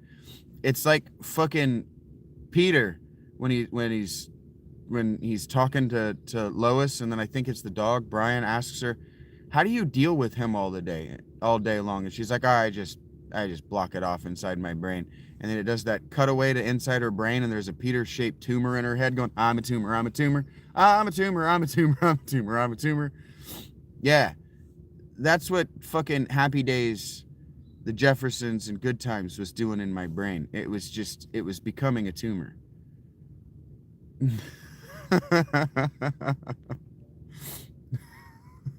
I read all of them. I haven't been reading them out loud. Again, Masala, so you don't feel watched, but thank you for being here. Krista, you made the cut. I don't know if I trust you. Some of these moderators are temporary. Don't fucking wrap your identity up in having the blue shield, but you made the fucking cut. See, what you do is you wait until I start laughing again, and then you participate, and that's oftentimes enough. It's like if you can fucking ride through the wave of this is pissing me the fuck off. Chip Griffin was the name of that little tuber. That's funny. If you can ride the wave of these people are fucking pissing me off, and I'm just gonna start chopping all the heads that come up above that fucking line. I know you've been here for a long time, Krista, but that doesn't mean that you haven't been on the fence. I don't have any good memories of you. So just keep doing what you're doing. It's not a badge of honor. It's a reminder to myself not to just arbitrarily cut your head off because it was available.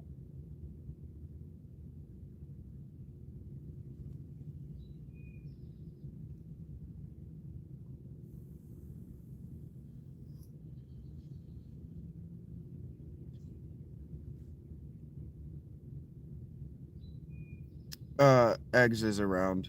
Rach. That's all they do anymore, Duck. That's all they do.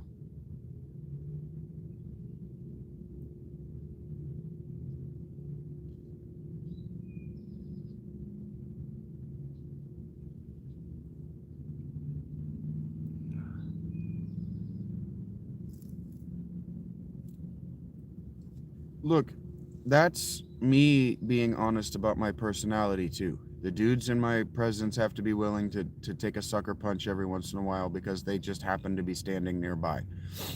The women like it, and I usually pull my punches with women. And Masala with the haiku, I believe. Understood, Krista. And look, I'm not asking you for a defense of the way you spend your time or the way you engage in your channel. I recognized you.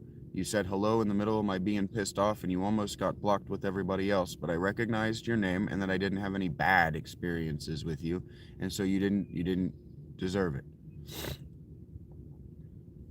You hadn't done anything wrong. Poke made the cut because he didn't get mad at me during one of those. I was on a high horse talking about a very specific thing. I've been fine, Morgan. Welcome back.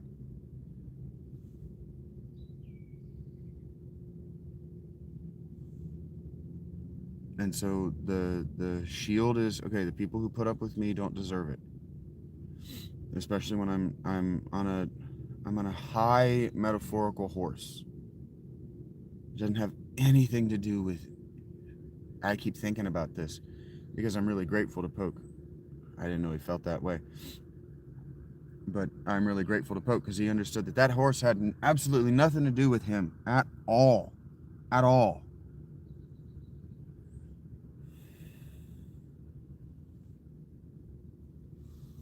If you're content in your life, then the way that things are broken is not negatively affecting you, and you don't need to make a change. And I'm not asking anybody to change fucking anything about themselves. Except maybe how you interact with me if you want to interact with me over time. And the shields are the people I haven't had to ask to change. That's all it means. Unless you're Eminon or Quaz.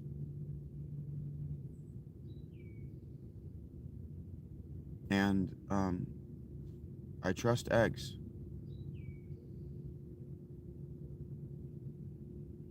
Yeah. Yeah, I'm a solid. Yeah. That's why I'm so angry at the pain.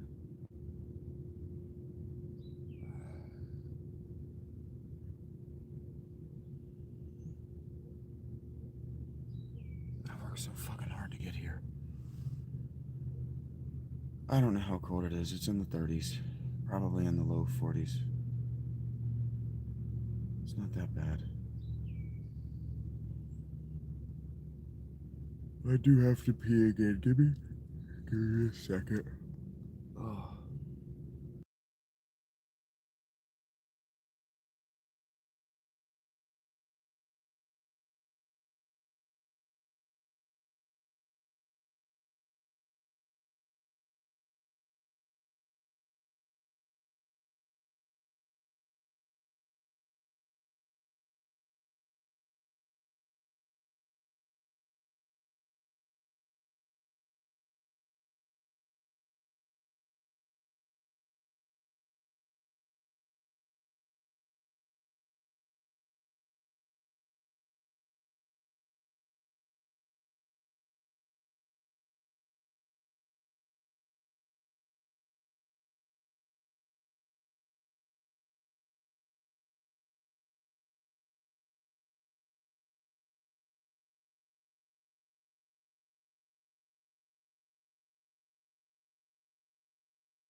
We're back.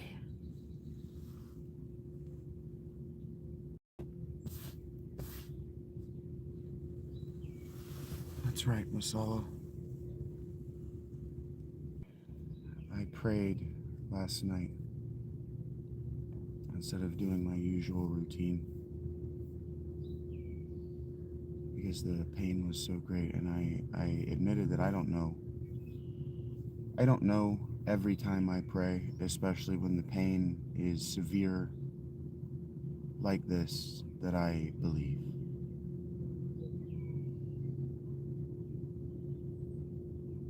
But faith is a bridge that we walk across because we trust that it will hold under our weight.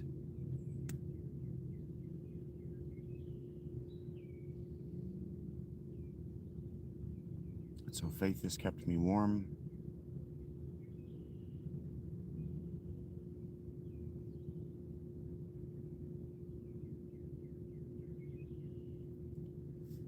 And faith will keep me alive for as long as it has to.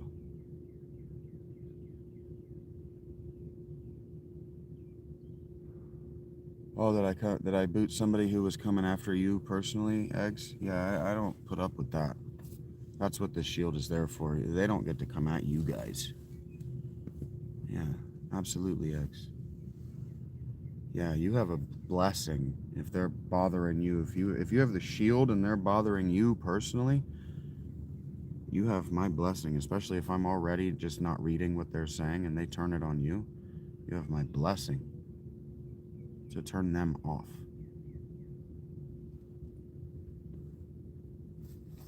I will encourage you to defend yourself in my space. 14 is a much more appropriate number of viewers for the number of likes that I was getting, have been getting. Look, I don't mind it being busy, certainly.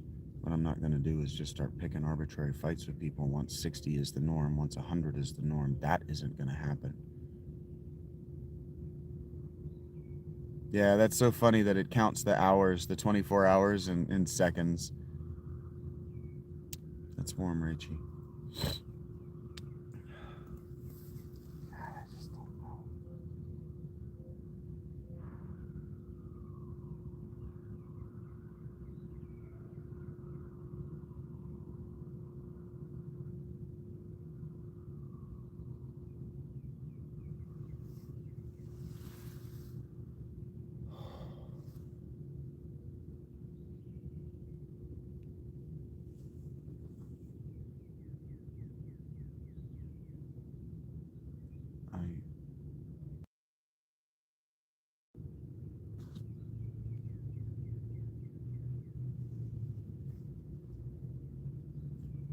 Oh.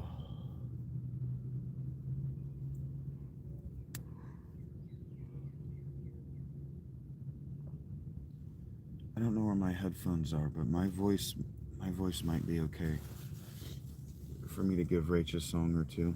It's probably a really fucking bad idea on my pelvis, but it'll take my mind off the hurt and the frustration for a little while. Give me something to do. None of your business, RPC.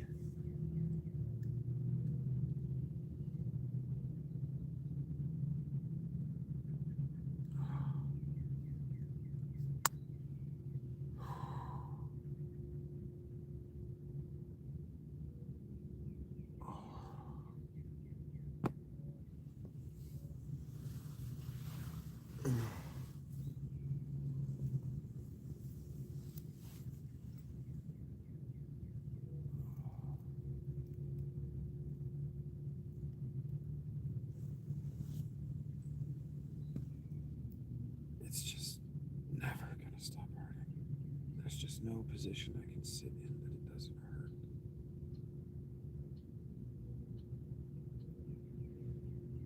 Which means that there's either tear stretching up that way, or I think that's what it is. But it might also mean motherfucker.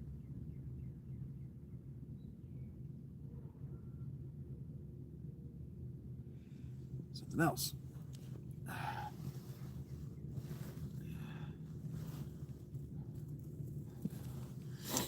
Thank you, Masala. Be well. You're in my prayers as well. It was very nice making your acquaintance. I hope I see you again.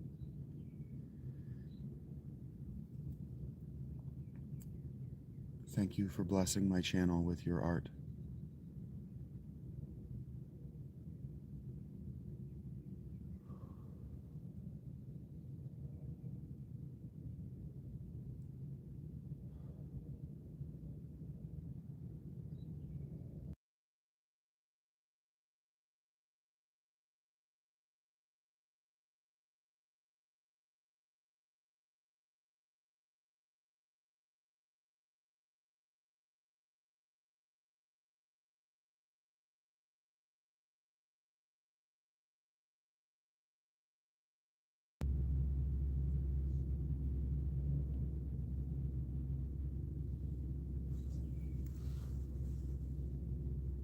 Give me a second, guys. All right.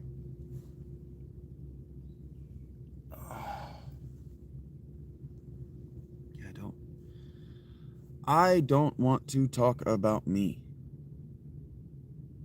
If I wanted to talk about me, I would have named my channel Vincent Kyle Dennis and moved on. That's why I've left my Patreon under my name. I don't want to talk about me. I don't want to talk about my story. I don't desire to talk about me.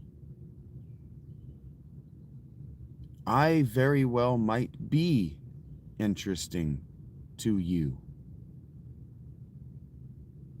But you are more than likely to leave me comments in my videos, my shorts, and in my chat like, your thinking landed you there. Like I don't know it. I do not need your dismissal. I did not come here seeking peer review for my life, for my thoughts, for my ideas, for my experience. If you would like to give it to me, you can put it directly in the garbage. It'll find its way to me eventually. As you know, I'm a dumpster human being. I don't need to hear it from you ever. You aren't better than I am.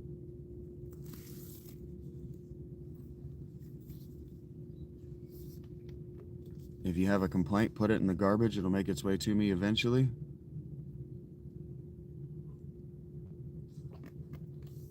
I know I'm a garbage person. Why am I trying to talk about anything, Keezy?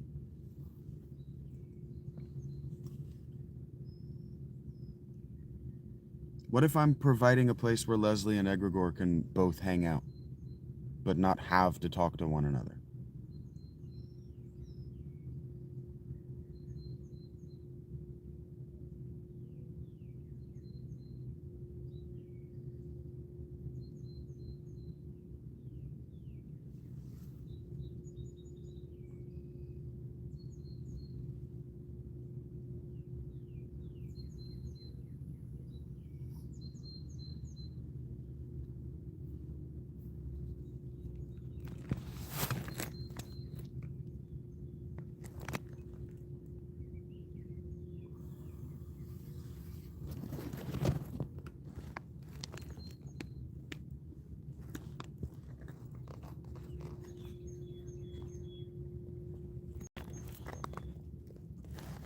For sure, Morgan. That's the point.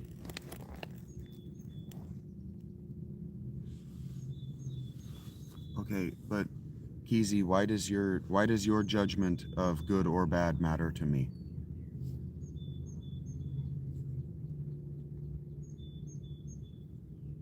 Heard that, Leslie.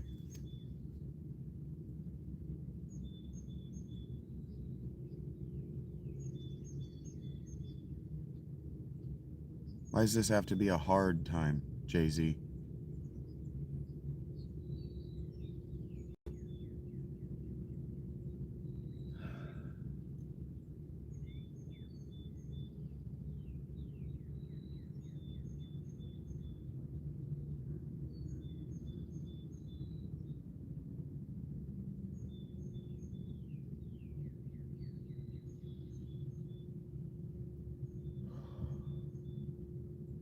why did you make it?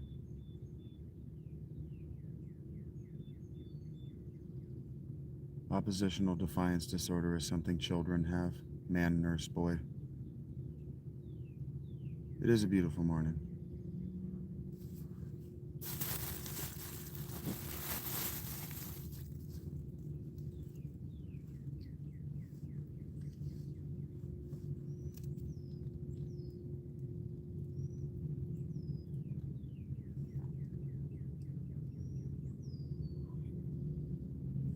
Look, I don't mind critique. I don't mind critique. Right? Critique is what you get when you share art with people and they're informed about art and they can critique the medium. Critique is fine. I am not here for peer review. I'm just not here to be peer reviewed. Because if you don't have the blue shield, I don't consider you a peer. I consider you beneath me.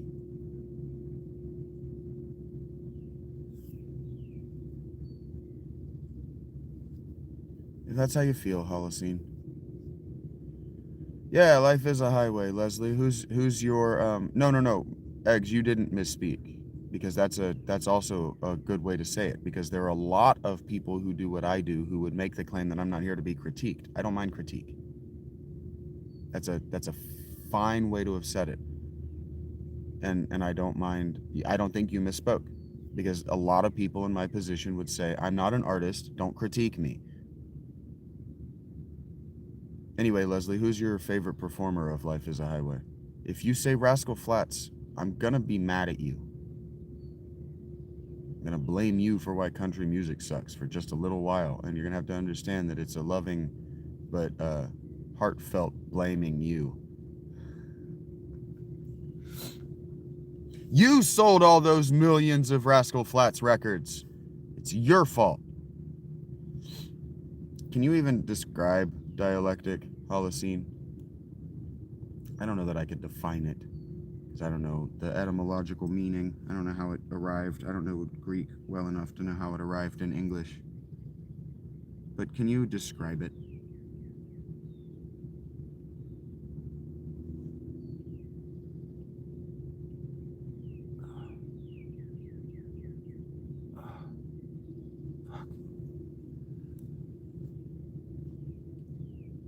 The video guy?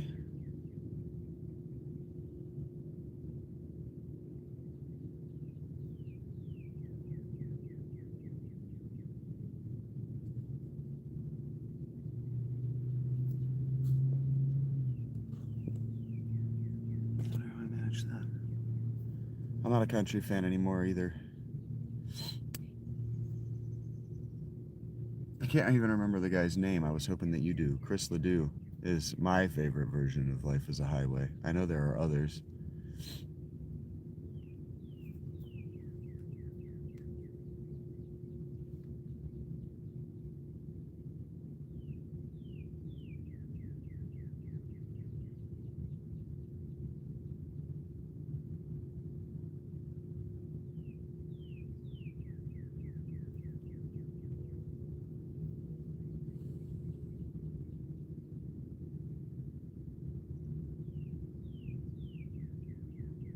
Chris Ledoux, Ledous. He's a cowboy western singer. If you say so, Holocene. If you say so.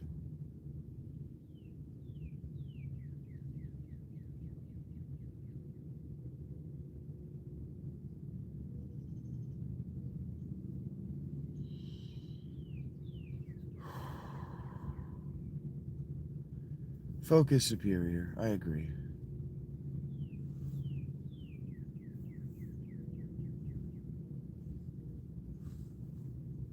Older country western, especially when it still understood itself as country and western, is better.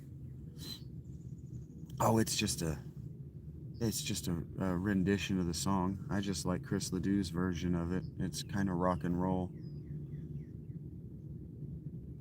Just an old man going out on his own terms. I like that shit. I've always liked that shit.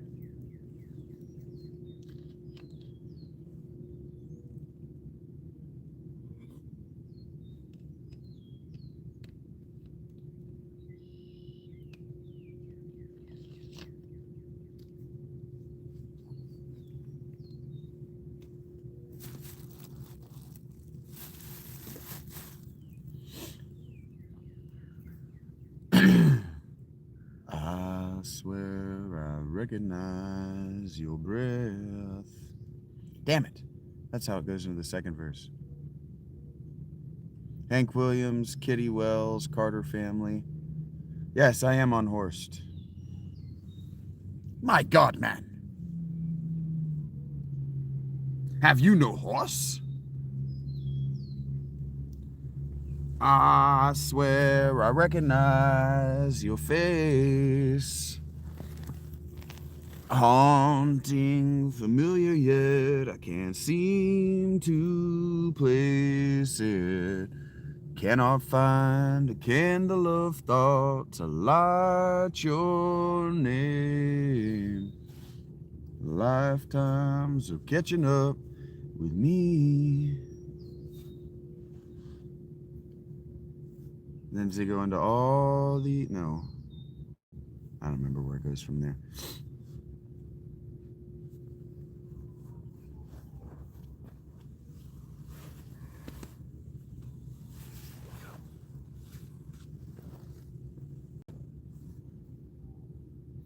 All these changes taking place. I wish I'd seen the place, but no one's ever taken me. Hearts and thoughts, they fade, fade away. Hearts and thoughts, they fade, fade away. I swear I recognize your breath. Haunting yet familiar, can't seem to place it. Cannot, no wait,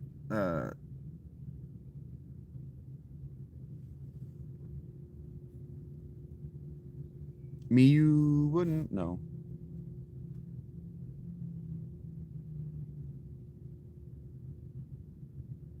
Yeah, me you wouldn't recall, for I'm not my former. That is Rachel.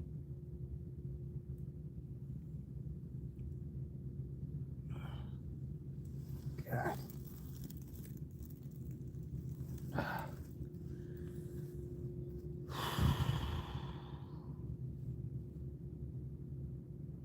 Me too, Les. I gotta put some on. I'm in so much pain. I seem to recognize your face. Nothing familiar yet. I can't seem to place it. Cannot find a candle of thought to light your name. Lifetimes of catching up with me. All these changes taking place. I wish I'd seen the place, but no one's ever taken me. Hearts and thoughts, they fade, fade away. Hearts and thoughts, they fade, fade away. I swear I recognize your breath. Memories like fingerprints are slowly raising. Me you wouldn't recall, for I'm not more farmer. It's hard when you're stuck upon that shelf. I changed by not changing at all. Small town predicts my fate. Perhaps that's what no one wants to see. But I just wanna scream, hello! My God, it's been so long. Never dreamed you'd return. But now here you are, and here I am. Hearts and thoughts, they fade away. Hearts and thoughts, they fade away. Hearts and thoughts, they fade away. Hearts and thoughts, they fade away. Hearts and thoughts, they fade away. Hearts and thoughts, they fade away. Hearts and thoughts, they fade away. Hearts and thoughts, they fade.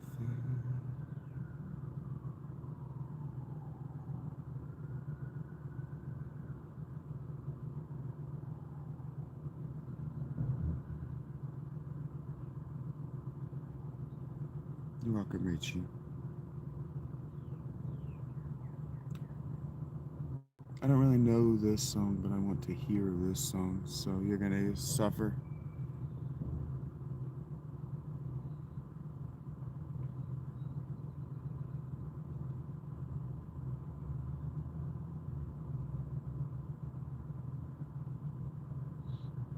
Yes, I understand that life must end,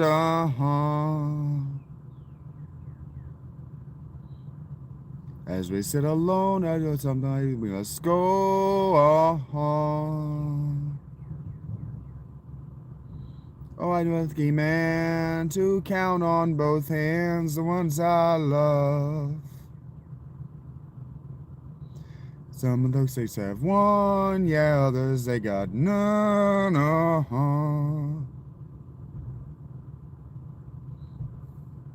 Stay with me, let's just breathe.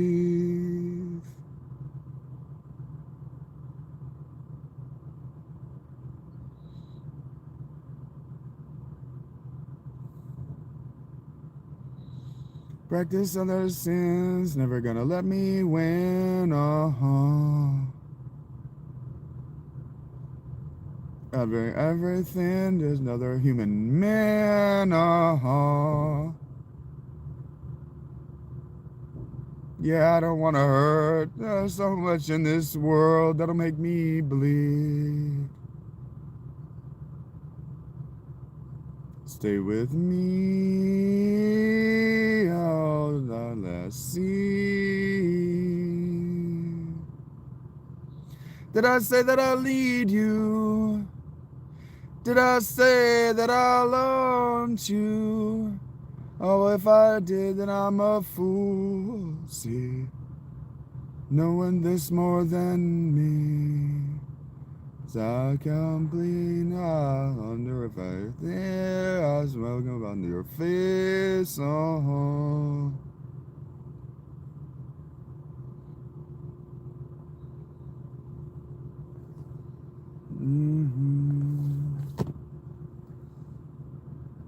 Everything you gave and nothing you would save, nothing you would take. Everything you gave. Did I say that I want you? Did I say that I need you? Well, if I did, then I'm a fool, you see. No one knows this more than me. I come clean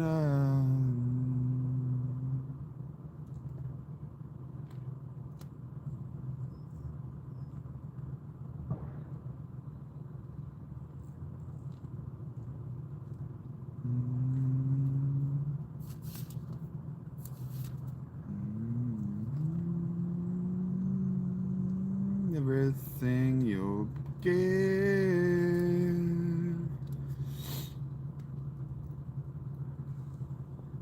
As for the one who is weak in faith, welcome him, but not to quarrel over opinions. One person believes he may eat anything, while the weak person eats only vegetables. Let not the one who eats despise the one who abstains, and let not the one who abstains pass judgment on the one who eats, for God has welcomed him. Who are you to pass judgment on the servant of another? It is before his own master that he stands or fails, and he will be upheld, for the Lord is able to make him stand. One person esteems one day as better than another, while another esteems all days alike. Each one should be fully convinced in his own mind. The one who observes the day observes it in honor of the Lord. The one who eats, eats in honor of the Lord, since he gives thanks to God. While the one who abstains, abstains in the honor of the Lord and gives thanks to God. For none of us lives to himself, and none of us dies to himself. For if we live to the Lord, and if we die to the Lord. So then, whether we live or whether we die, we are the Lord's. For to this end Christ died and lived again, that he might be Lord both of the dead and of the living. Why do you pass judgment on your brother? Or you, why do you despise your brother? For we will all stand before the judgment seat of God. For it is written, As I live, says the Lord, every knee shall bow to me, and every tongue shall confess to God. So then each of us will give an account of himself to God. Therefore, let us not pass judgment on one another any longer, but rather decide never to put a stumbling block or hindrance in the way of a brother. I know and am persuaded in the Lord Jesus that nothing is unclean in itself, but it is unclean for anyone who thinks it unclean. For if your brother is grieved by what you eat, you are no longer walking in love. But what you eat do not destroy the one for whom Christ died. So do not let what you regard as good be spoken of as evil. For the kingdom of God is not a matter of eating and drinking, but of righteousness and peace and joy in the Holy Spirit. Whoever thus serves Christ is acceptable to God and approved by men. So then let us pursue what makes for peace and for mutual upbringing. Do not, for the sake of food, destroy the work of God. Everything is indeed clean, but it is wrong for anyone to make another stumble by what he eats.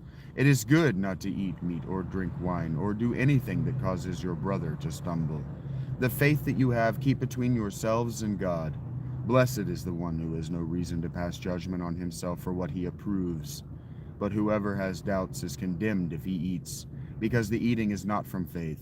For whatever does not proceed from faith is sin.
We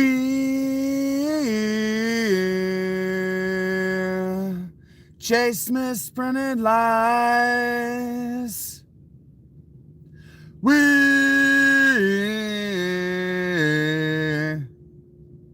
face the path of time.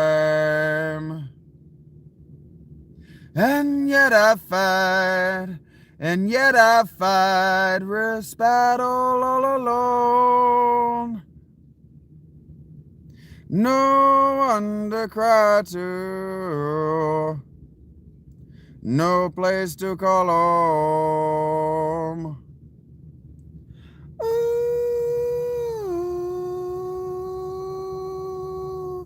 ooh, ooh,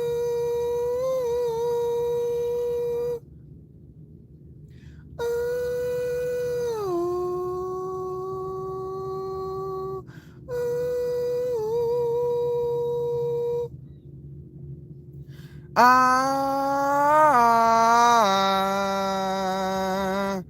Gift of self is ripped. My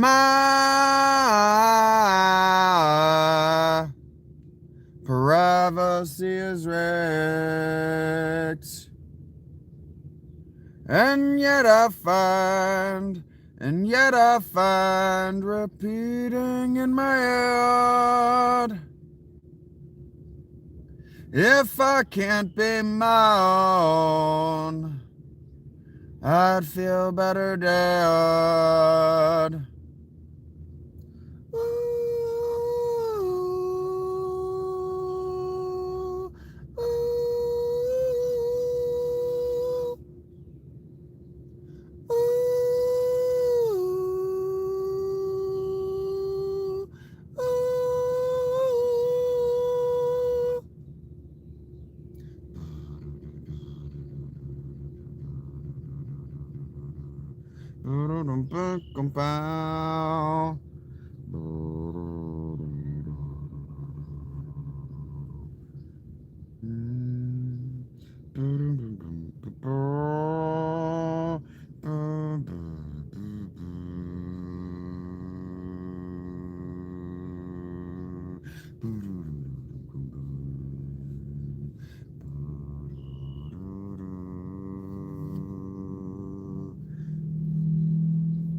Cinnamon energy drink would probably be nasty. It probably wouldn't cover up all the taurine and etc. nasty flavors.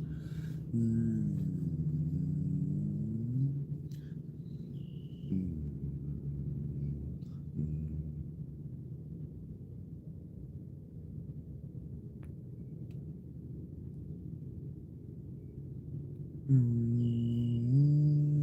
boom, boom, boom,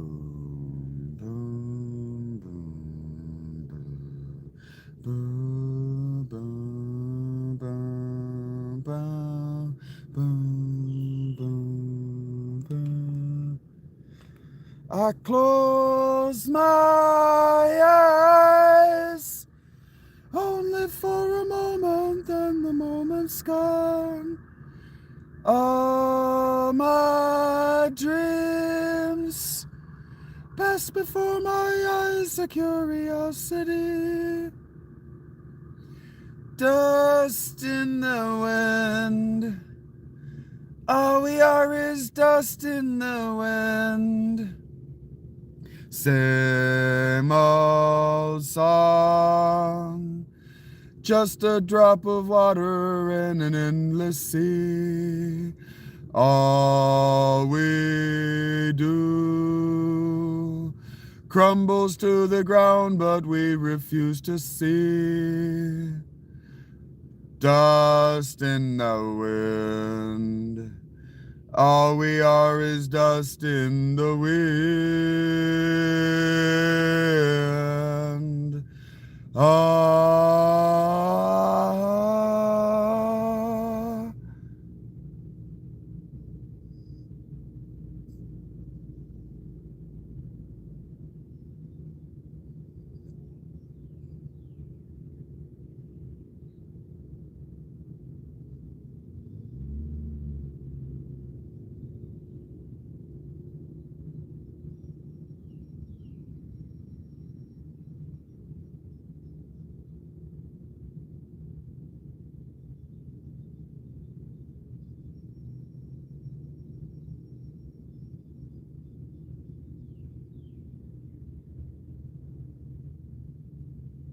Now, don't hang on. Nothing lasts forever but the earth and sky. It slips away. And now your money won't another minute buy. dust in the wind. All we are is dust in the wind. Dust in the wind. Everything is dust in the wind. Oh, yeah.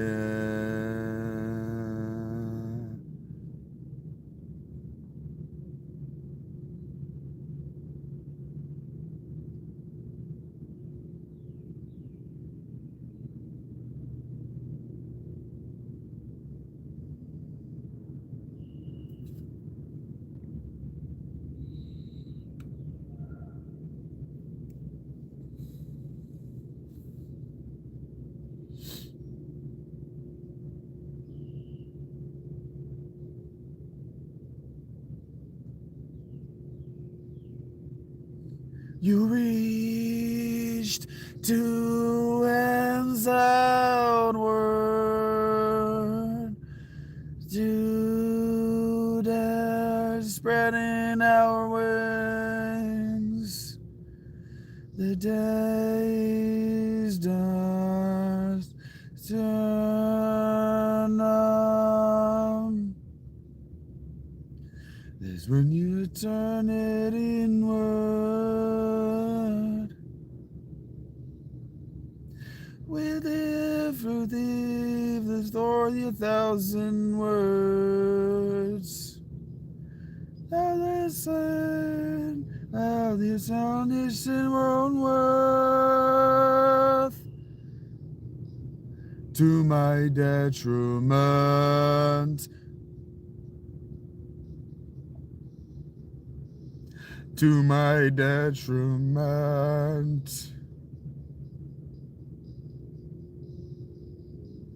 To my detriment. I fought your head unscarred. To my detriment. You dream us with effort. Till eyes are the outside.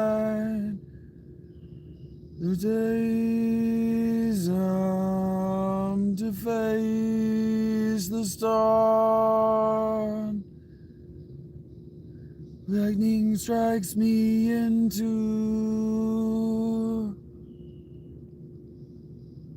We live with him with all your rescue words. And your says will Vanilla as one. There's no doubt of what we have to do. Down the roundness of yourself. To my detriment, I fought your head unscarred. To my detriment, I fought your head unscarred. To my detriment, I fought your head unscarred. To my detriment.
to my detriment.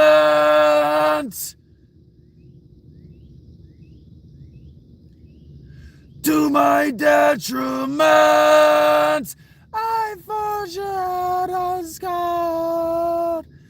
To my detriment, I forget as God. To my detriment.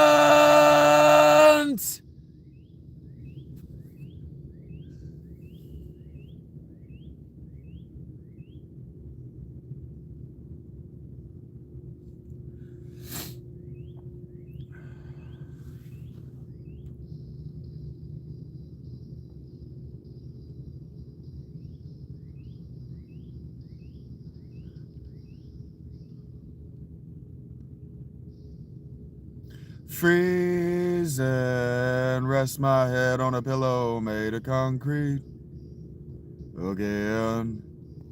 Oh, feeling maybe I'll see a little better set of days. Ooh. Oh, and owls, faces that I see aren't really that familiar. Yeah. Oh, Pagan, he can't help but my happy looks insane.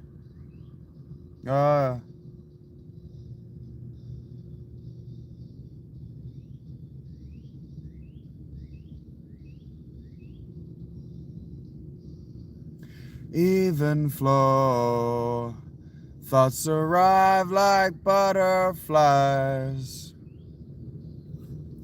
No, we don't know, so I chase you all away, yeah.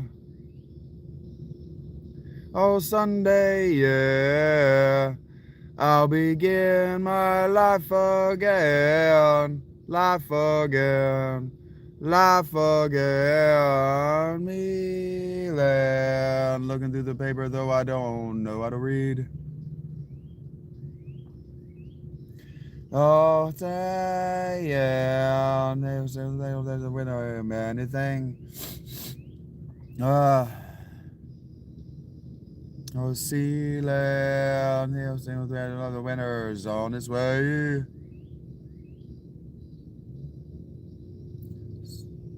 Sealand,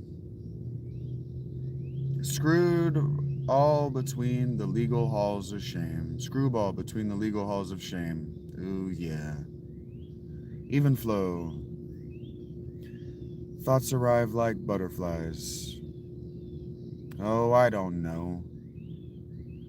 So I chase you all away. Someday, yeah, I'll begin my life again. Yeah. Oh, whispering hands, gently he give away.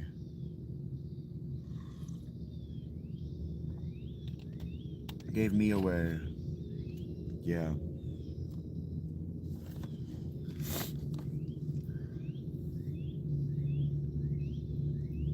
Yeah, money, money.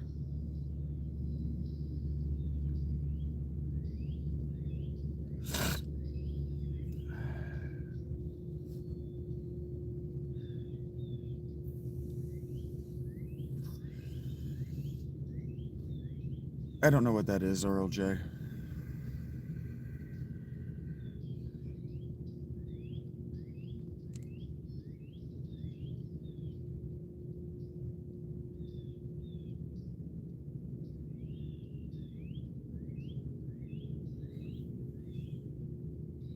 That worked.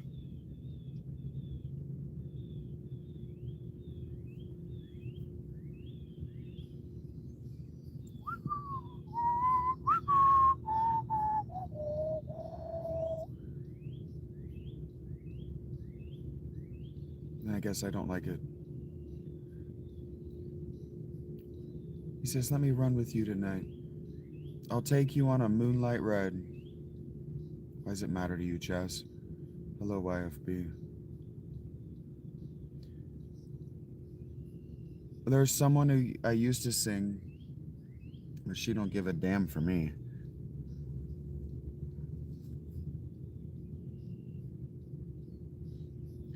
Well, let me get to the point. Let's just roll another joint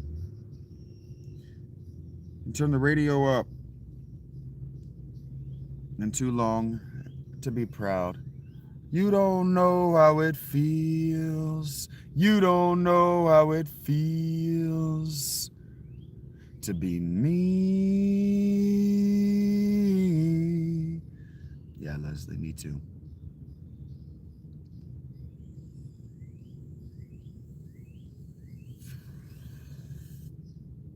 People come and people go. Some grow young, some grow cold.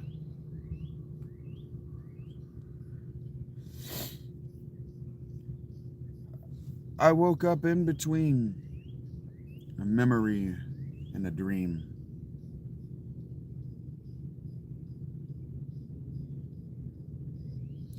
So let's just get to the point, you know? Let's roll another joint.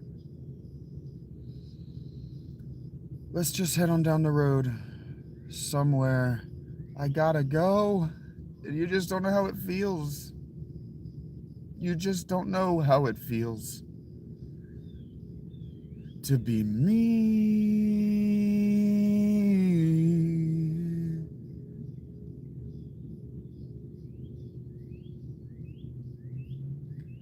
You don't actually know what it feels.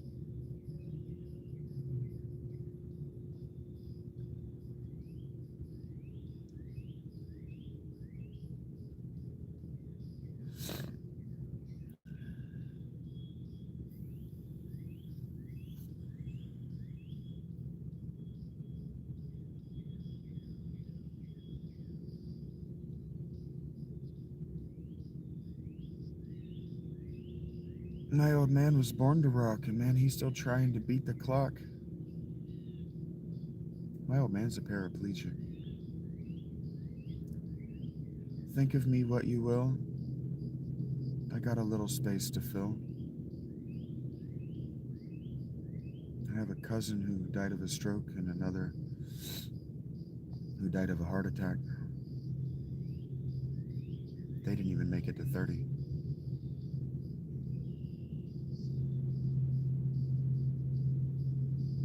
You don't know how it feels. You don't know how it feels. You don't know how it feels to be me. You don't know how it feels. You don't know how it feels.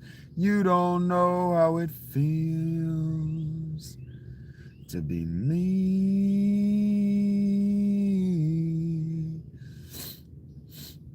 You don't know how it feels to know that your asshole fell out months ago. I watched my cat die of my injury. I watched his shits look like mine until he died. I know. And so I put on a brave face and I go live.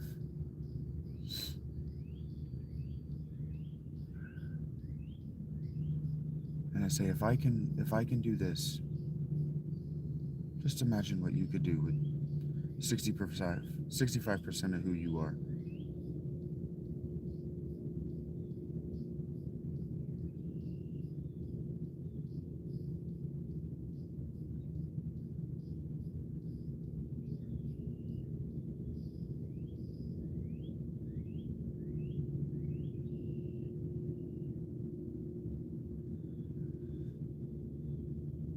I love the harmonica and that too. It makes me wish I knew how to play, but it's too hard. I don't have the patience or the desire to actually learn how to do it. It's too spitty.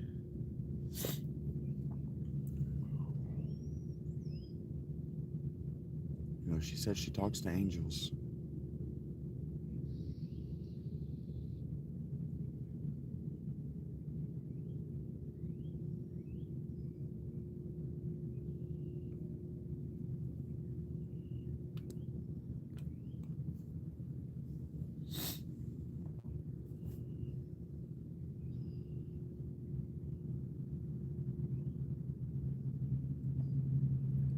The music helps me take off my mind off the pain. All my stories are below. Low. beneath the surface cannot grow, grow, grow, grow. Curled and naked, I defer to shaking it out, so wind rippler. Every single fear I'm hiding, every little childhood memory I bury. Every single fear I'm hiding, every little childhood memory buried. And I will lie,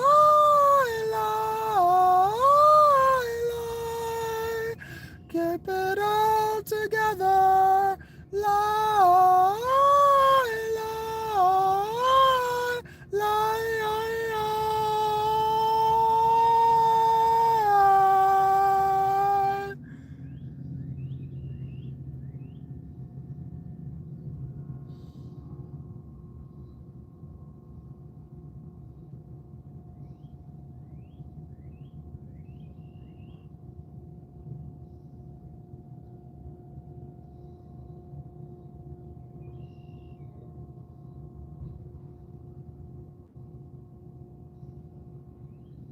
No.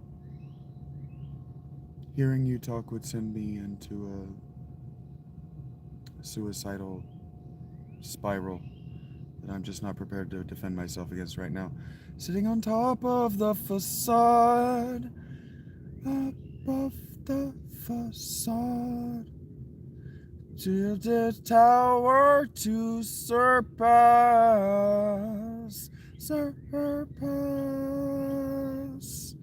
I cannot remember why I'm here.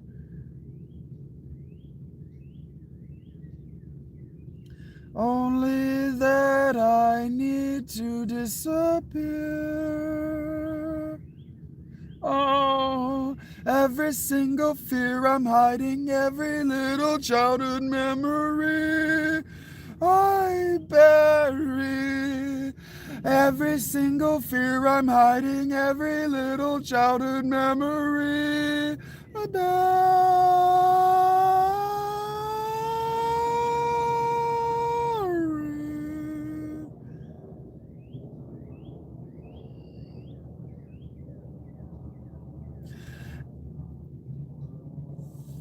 I will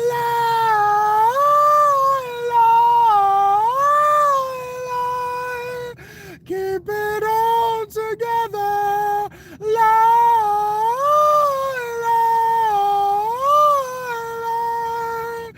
Will this last forever? Lie.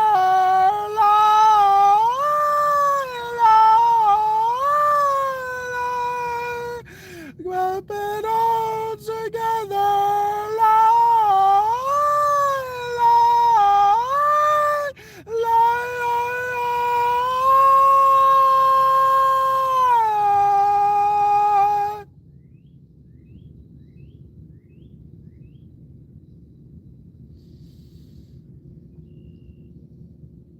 You don't know me, Jen.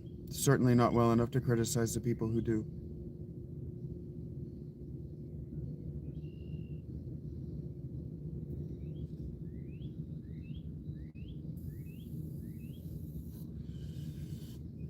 Liquid oxygen is very cold, Morgan.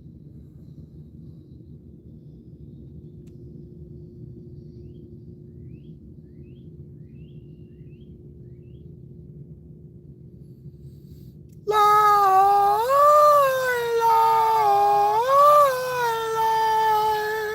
Keep it all together.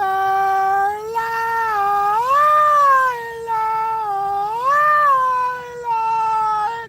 Will this last forever? Lie.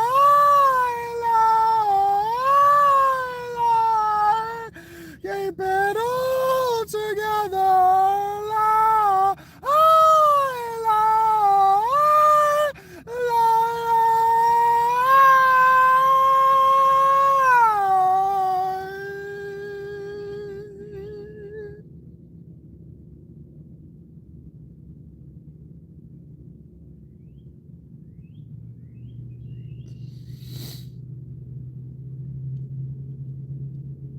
I know, Morgan. I was just telling you that your metaphor made me very cold and feared death a little bit. No, no, no, no. There's nothing so normal. You just stand there. Yeah, I could say so much that you'll know there, 'cause I don't want to.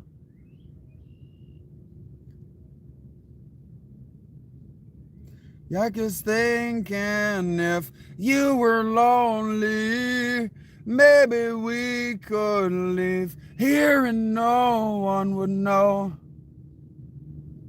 At least not to the point where we would think so. I read Psalm 91 yesterday. Anyone here knows everyone here is thinking about somebody else. And it's best if we all keep this under our heads.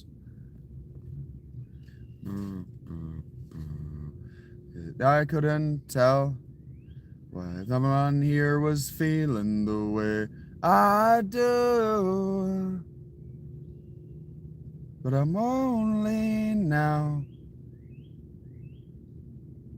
and I don't know how to get it back to good. He who dwells in the shelter of the Most High will abide in the shadow of the Almighty. I will say to the Lord, my refuge and my fortress, my God in whom I trust.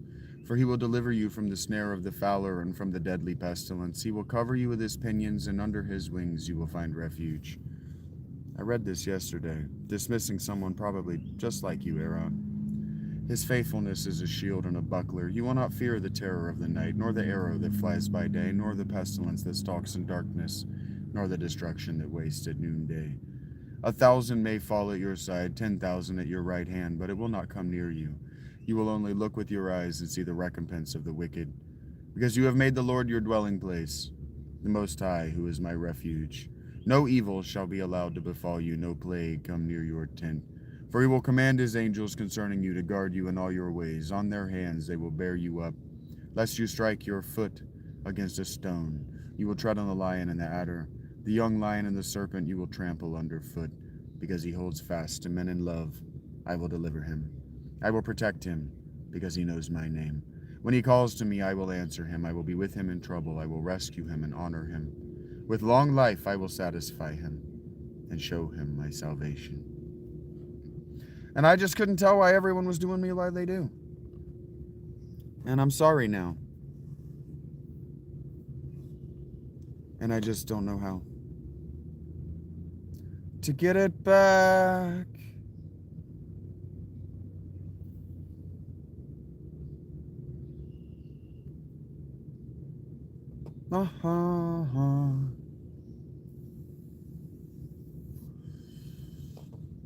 Well, everyone here is wondering what it's like to be with someone else. And everyone here is to blame. And everyone here is caught up in the pleasure or the pain. Yeah, well, everyone here lies ashamed to shame. Yeah, well, everyone inside, we're the same, we're the same. We're all play now. We're all grown now. We're all played out. Yeah, well, we don't know how to get it back. RLJ, you might have noticed that you don't have the shield. And everyone here knows everyone here is thinking about somebody else.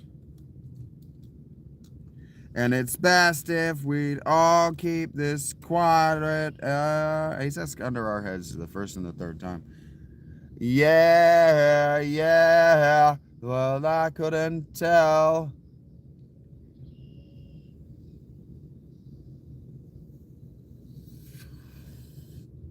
If anyone is feeling the way I do. But it's over now. Yeah, I just don't know how. Because it's over now. There's no getting back to good.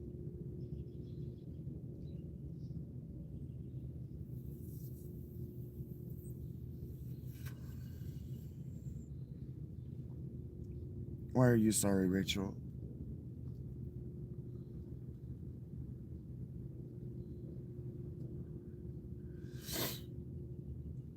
No, there's no reason to be sorry.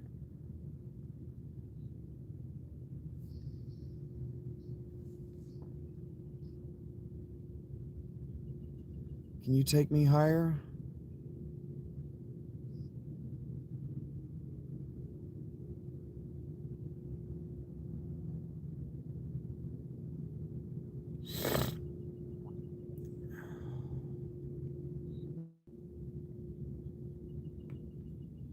When R is not a cromulent sentence.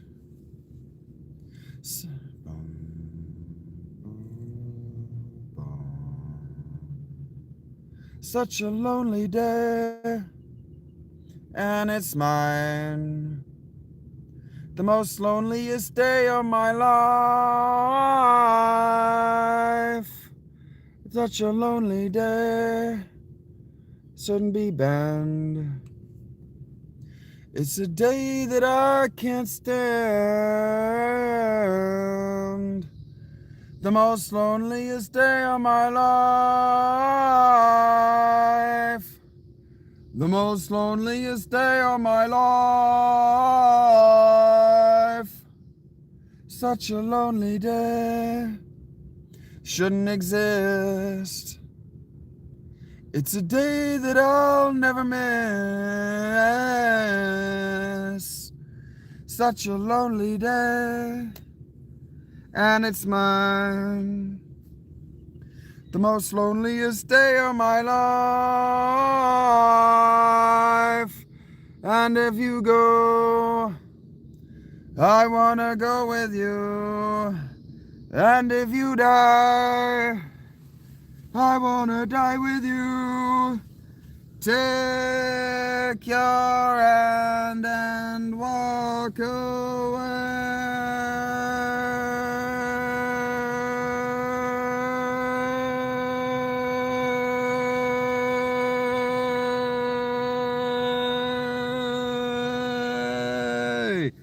I did it just a little bit longer. He did it with a more open throat, though, so he did it better. The most loneliest day of my life. The most loneliest day of my life.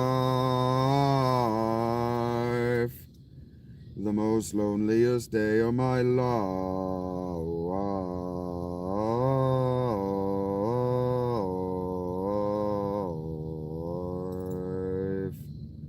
The most lonely day, whoops, and it's mine. It's a day that I'm glad I survived.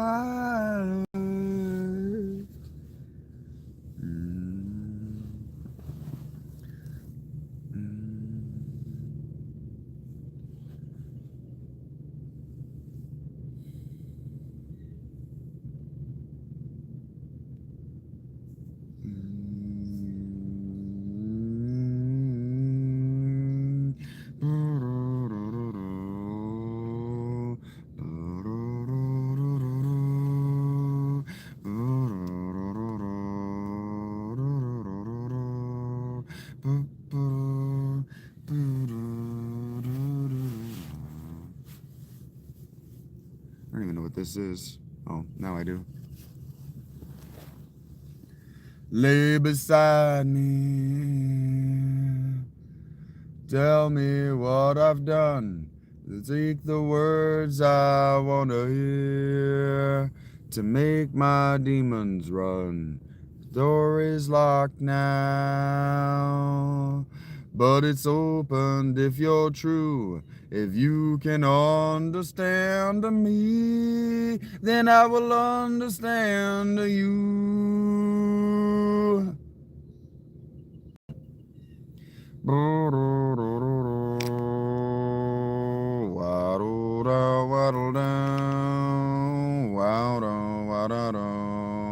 Lay beside me under wicked sky, through black of day, dark of night. We share this paralyzed, a door cracks open, but there's no sun shining through. Black heart scarring dark as steel, but there's no sun shining through. No, there's no sun shining through. No, there's no sun shining. What I've felt, what I've known. Turn the pages, turn the stone. Behind the door, should I open it for you? Yeah, what I've felt, what I've known. So sick and tired, I'll stand alone. Could you be there? 'Cause I'm the one who waits for you. Are you unforgiven too?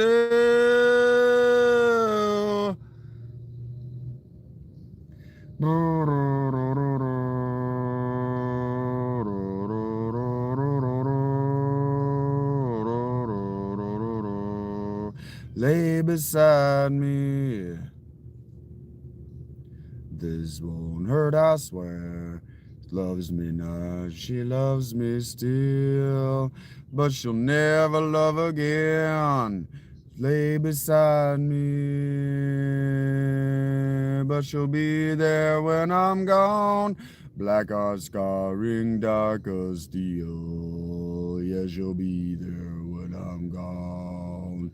Yeah, she'll be there when I'm gone. Damn sure she'll be there. What I've felt, what I've known. Turn the pages, turn the stone. Behind the door, should I open it for you?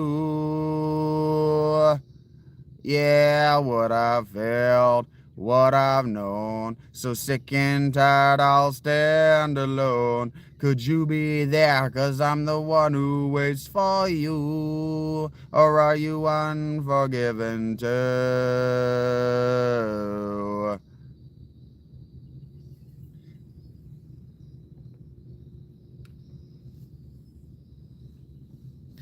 I think Dante thinks I paid him for coaching. Indeed. Joe.com. Hello, Jerry.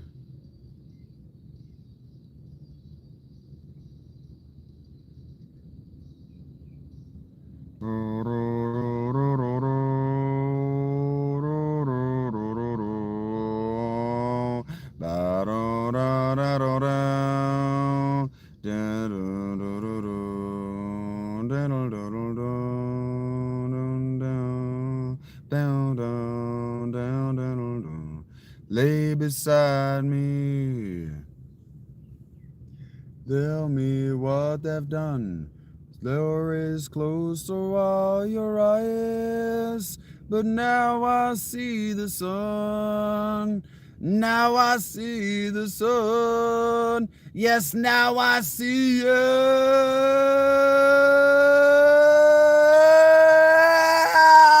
What I felt, what I've known.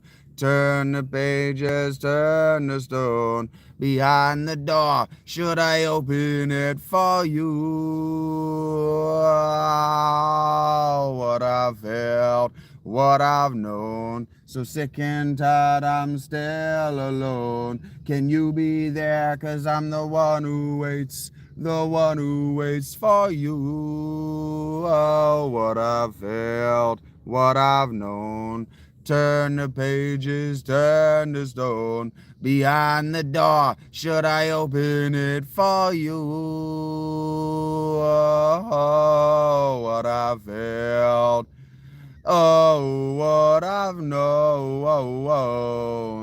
I'll take this key and I'll bury it and yell, 'cause you're unforgiven, do never bear, never may, because you're unforgiven, too.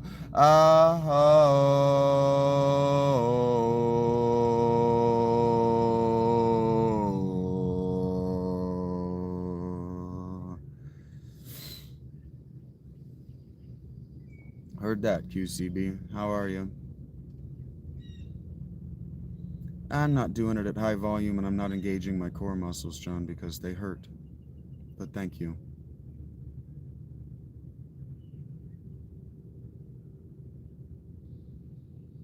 Boom, boom, boom, boom, boom, boom.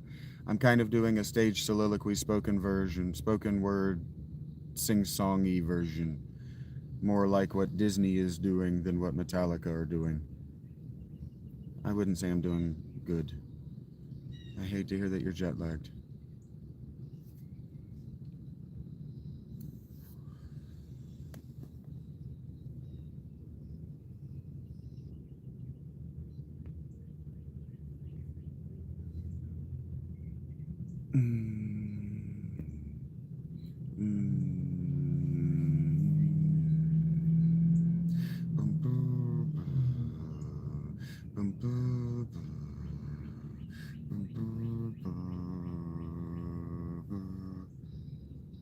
Life is but a dream, drifting on a stream. Consciously it seems all of what remains. Ego brain, man-made shame, shame, long after it rains. You see, my pain is real. Watch my world dissolve and pretend that none of us sees the fall. As I turned to stand, you took me by the hand and declared that love prevails over all. I know that he says, as I turned to sand. I am just a man fighting other men for land, while I do descend in spite of the pain. Ego brain, man-made shame, shame, long after it rains. You see, my pain is real. Watch my world dissolve and pretend that none of us sees the fall. As I turned to stand, you took me by the hand and declared that love prevails over all.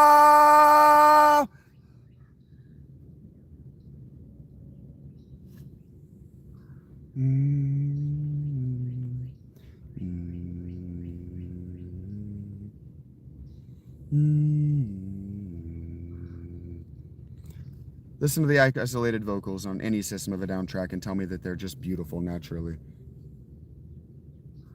Yeah, love what remains. Ego brain, man-made shame, shame, long after it rains. You see, my pain is real. Watch my world dissolve and pretend. As I turned to sand, you took me by the hand and declared that love prevails over all. You don't really understand how injured I am. I'm still in warm-up. If I rock, this is like a warm-up. I'm still very much getting my throat in position because there's so much scar tissue in it. And I'm still coming off not having my voice at all. Just yesterday, I couldn't hit any of those notes in the upper throat. Thank you, TJ. Hello, Jonathan. I'm not going to do this one again. But I will do this one because I really like this song. And I really like this cover of it.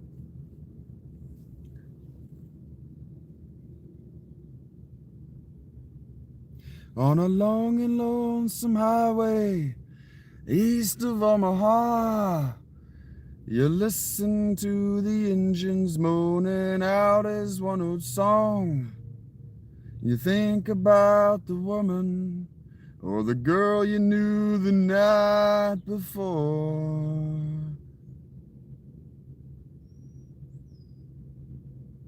Yeah, your thoughts will soon be wandering the way they always do. When you're riding 16 hours, there's nothing much to do. And you don't feel much like riding, you just wish the day were through. I might change the lyrics.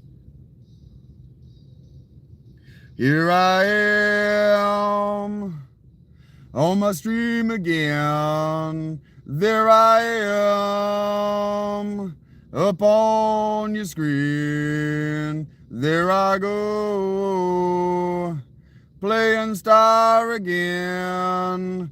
Here I go, turn the page.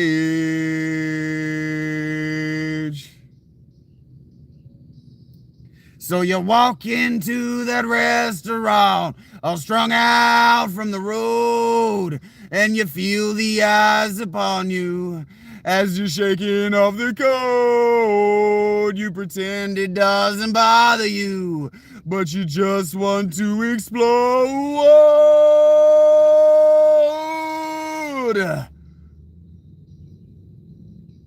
Yeah, most times you can't hear them talk.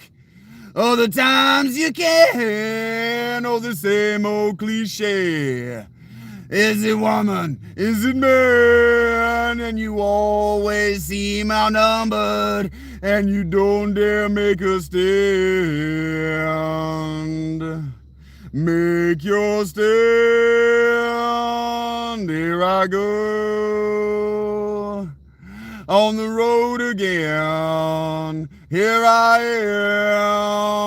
am up on your screen. There I go, playing star again. Here I go, turn the page.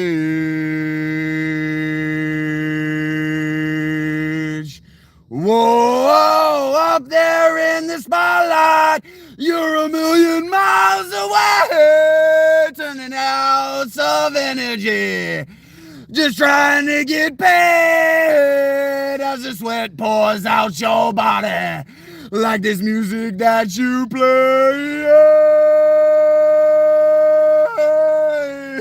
Yeah.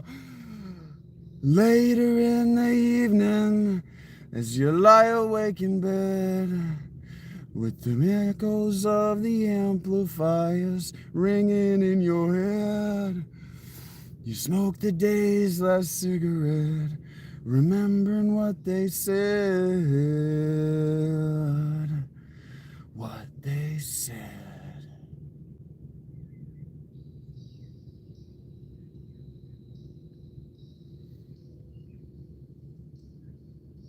Thank you, guys.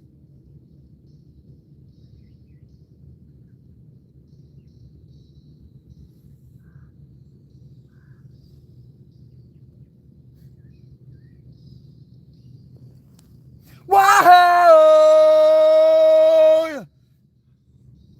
Wow!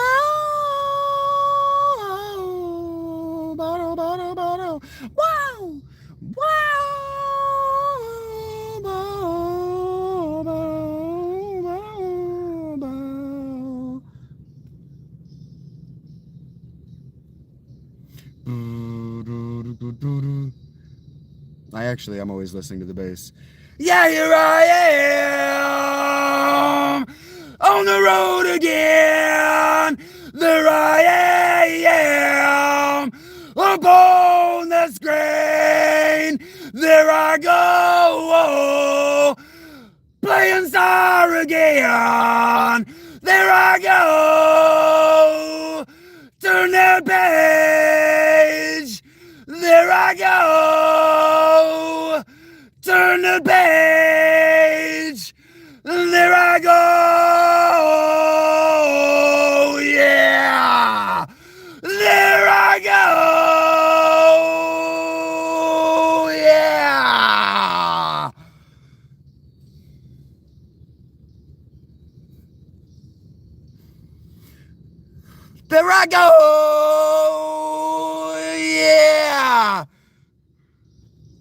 There I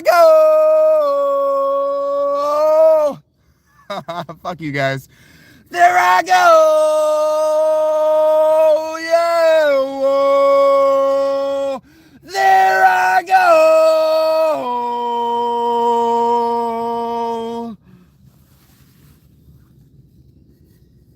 Fuck you guys.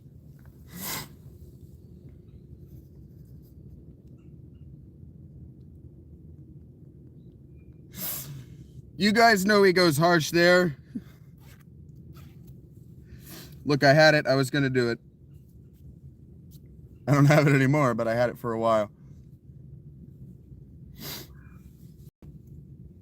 I think it's supposed to stay cold today outside the tent, but it's warm in here now. As the sweat pours out your body, right?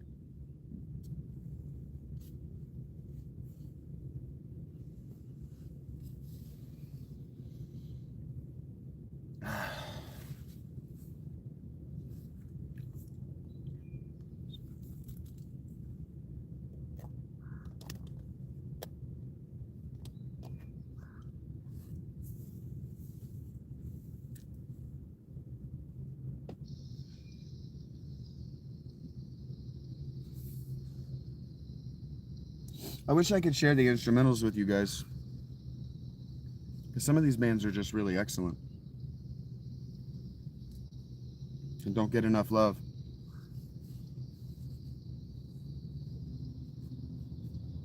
Well, I know that I will take the sake of from God. I don't know the words. He's way above me too. When I get tired, I console myself through open doors.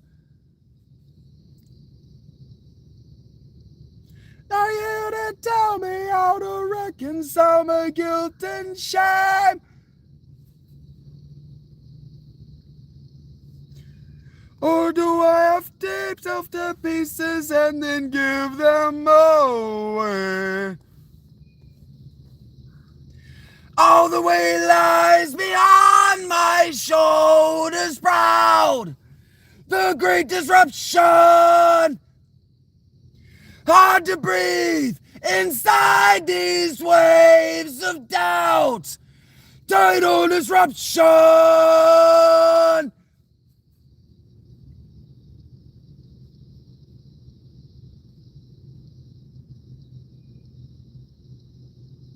This song makes me think of Rach.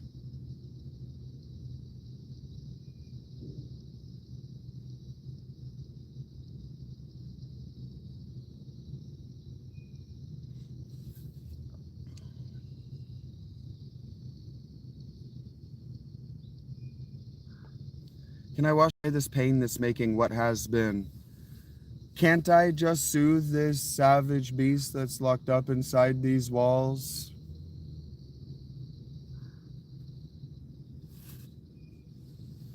Where will there be a place that I can hide and heal these open sores? Or do I have to cut them out and eat them while my people adore? All the weight lies upon my shoulders, proud. The great disruption. It's hard to breathe inside these weights of doubt. The great tidal disruption. It actually says these waves of doubt. Tidal disruption. Hello, Dort. Yeah, Leslie, I love that for you.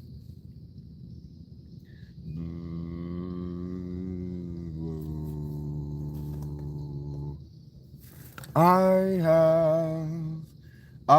have lost my way.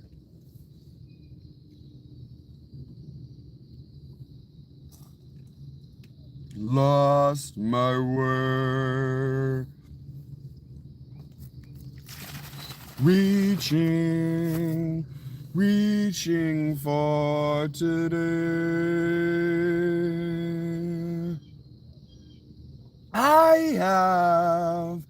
I have lost my way. Reaching reaching for today.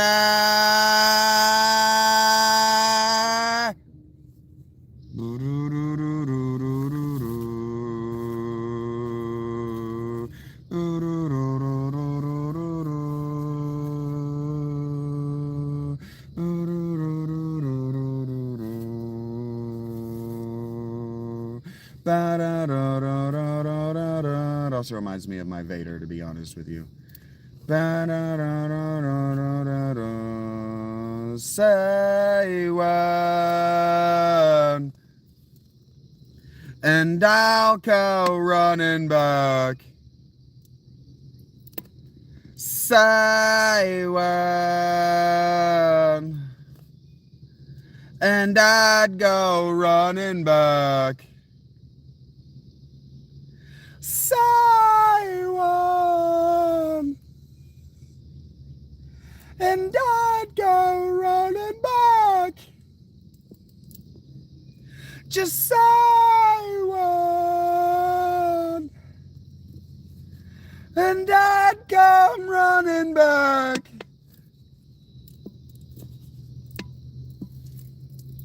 Yes, you do, Leslie.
Mama, they try and break me. Ba-da, ba-da, ba-da, ba-da, ba-da, ba-da. I don't know that I know the words of this. I'm having trouble trying to sleep. I can do it in Trevor. I'm counting sheep, but running out. Time ticks by. Well, still I try. No rest for class house in my mind. On my own, here I go. Here we go, Bruce.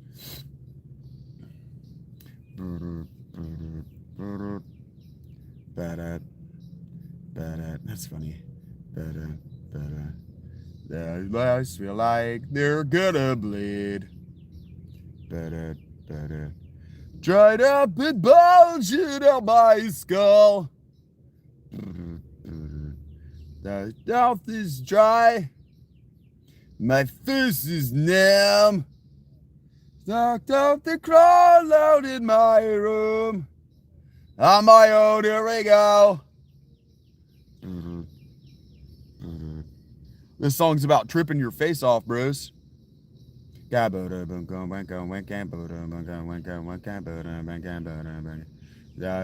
just sat on overdrive. The clock is laughing in my face. The crooked spine. Face is dull. I saw point of delirium. On my own, here we go. If you sing like shit, you're doing it right, exactly. That's why I like metal. If it doesn't sound like the record, you're doing it right. My eyes feel like they're gonna bleed. Metallica have taken everything down at least a half step for decades. Dried up and bulging out my felt. Oh, he's saying skull. His mouth is dry. Face is numb. He said that already. I dumped this smile out in my room. On my own, here we go.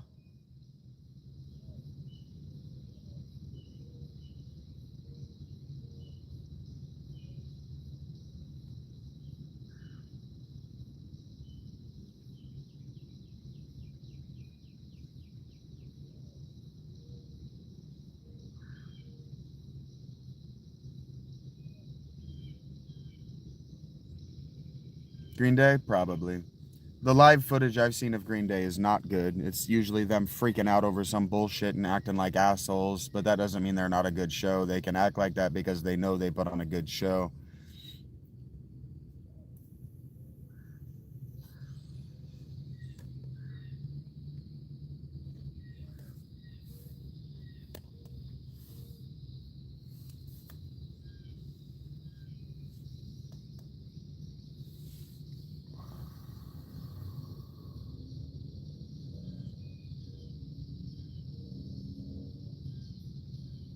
I've told you this once before, can't control me.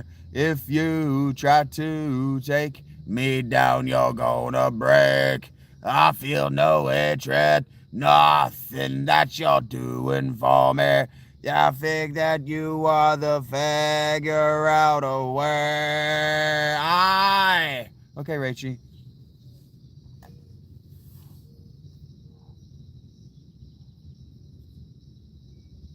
Heard that chord? I can only imagine. The legacy bands that actually survive are because they're good live. Not because they have songs from 20 years ago that people want to hear. It's because they're good live.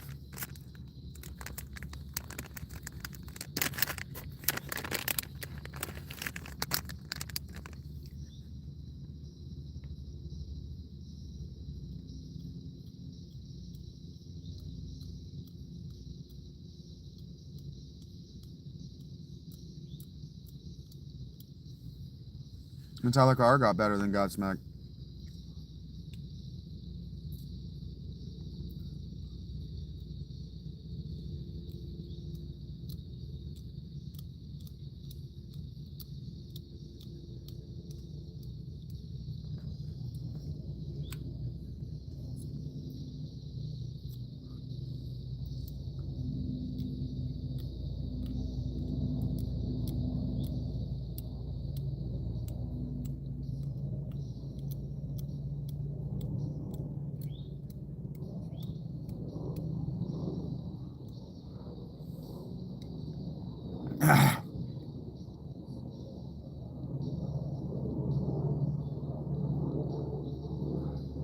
What is fun, XM?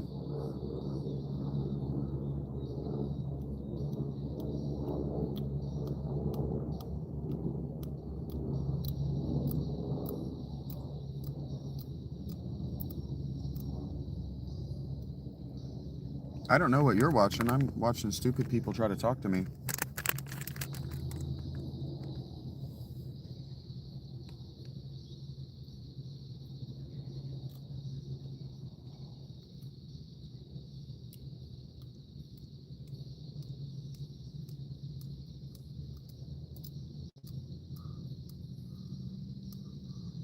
Okay, Dilo.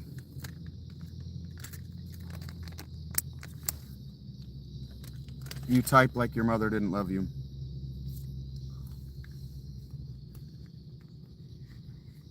I was doing Megadeth the first time, Les.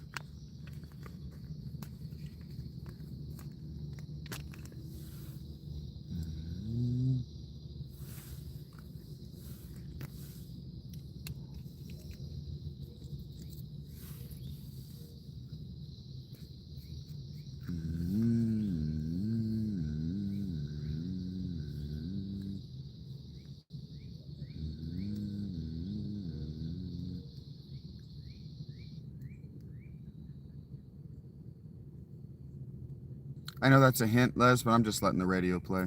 I put on a Metallica station, so Megadeth will play eventually. Non-zero chance it'll be one I like. It probably won't be Taste of Ashes in Your Mouth or whatever it's called. Ashes in your mouth. The sweet taste of vindication. It turns to ashes in our mouths.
Aerials in the sky. When you lose small mind, you free your life.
How the fuck is this stoned butcher talking to me?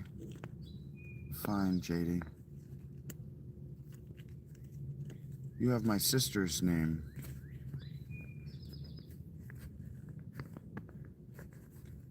Did my sister get married and not tell me?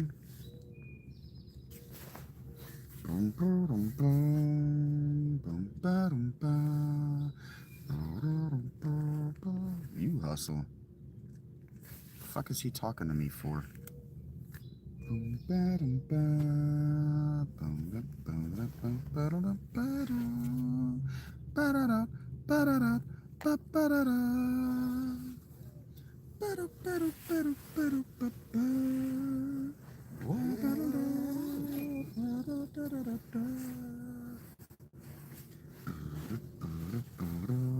There is only do or do not, and what you did was not nice. What you did was annoying and dumb.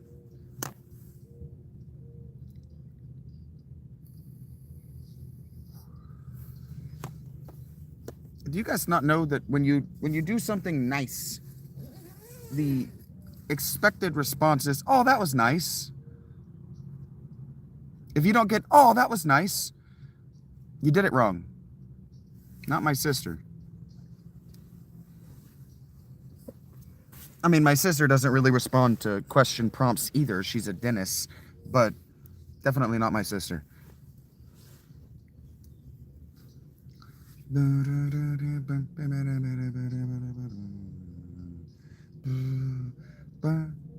I don't remember anything. Can't tell if this is true or dream. Deep down inside, I feel the scream. This terrible silence stops with me. Now that the war is through with me, I'm waking up, I cannot see that there's not much left of me. Nothing is real but pain now. Hold my breath as I wish for death. Oh, please, God, wake me.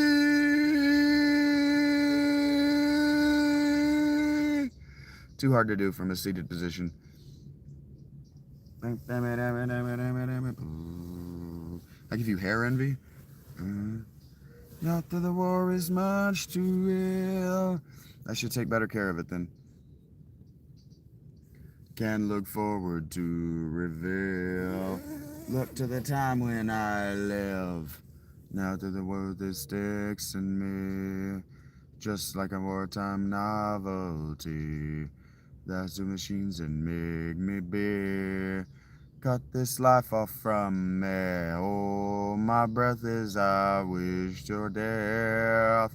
Oh, please, God, wake me.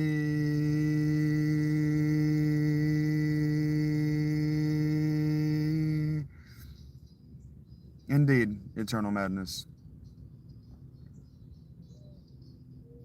I don't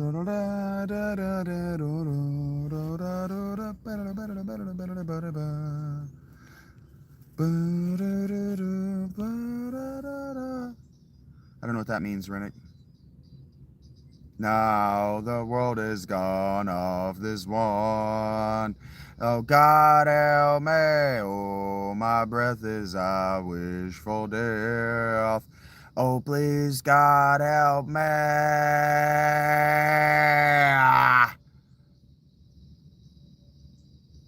It's your favorite music video, Leslie?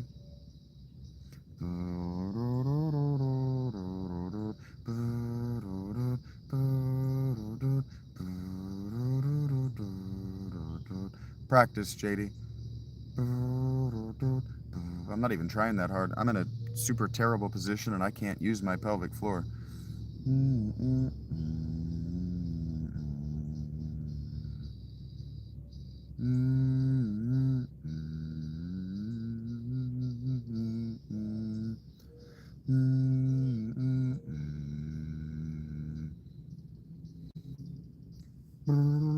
You know, the footage from the music video is from a movie, Leslie.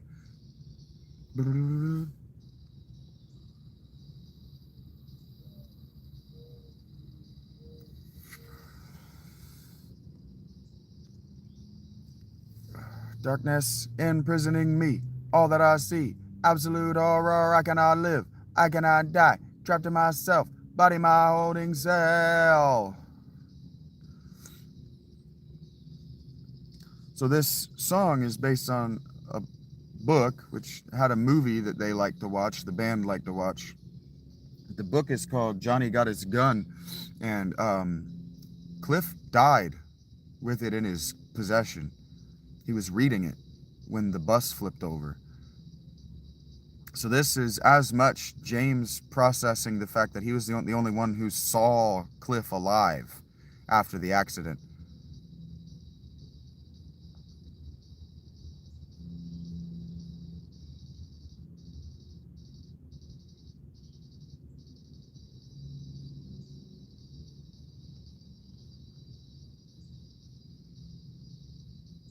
Enter Sandman.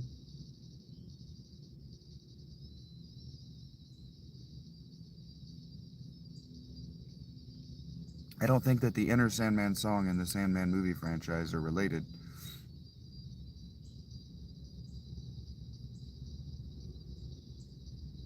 Okay, JD, have a good game.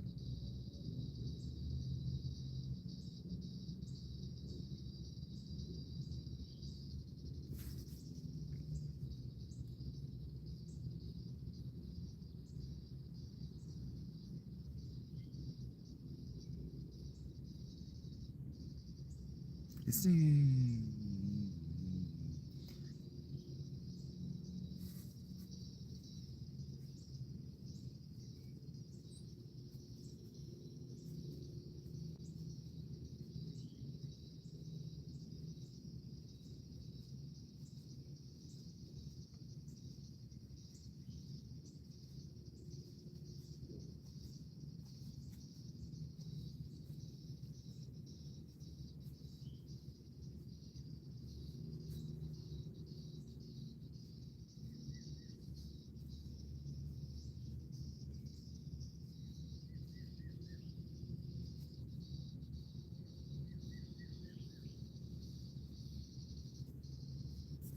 It's so fucking hard. Those triplet bursts are so fucking hard. Not in here, no, Rennick.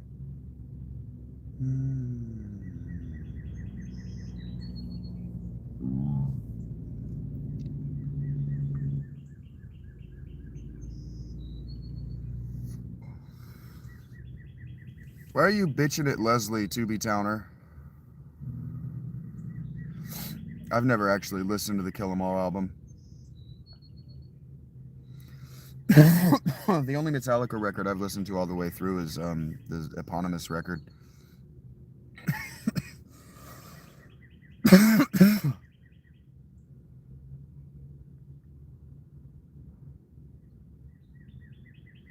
Well, you were about to ask?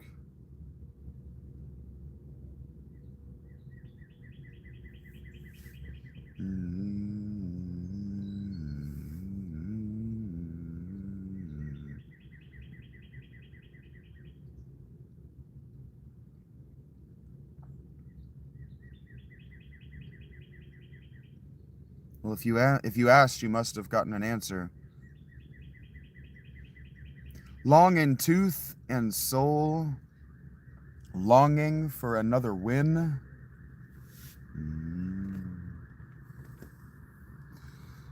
Lurch into the fray, then you must not have asked yet. Weapon out and belly in. Warrior, struggling to remain consequential, bellow aloud, bold and proud of where I've been. But here I am.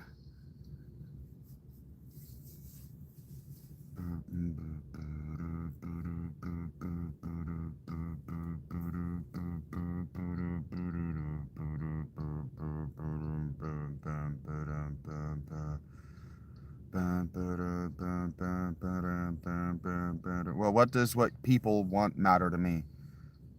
Beating chest and drum, beating tired bones again.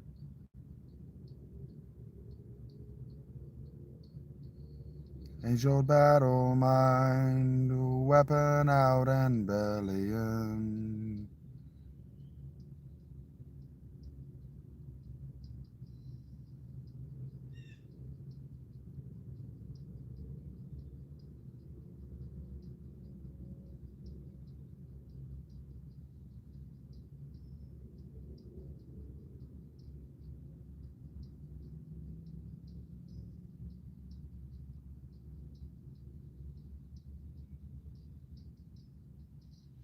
Tales told, battles won, the things they've done. Is that how it works when you go to Walmart, Scout?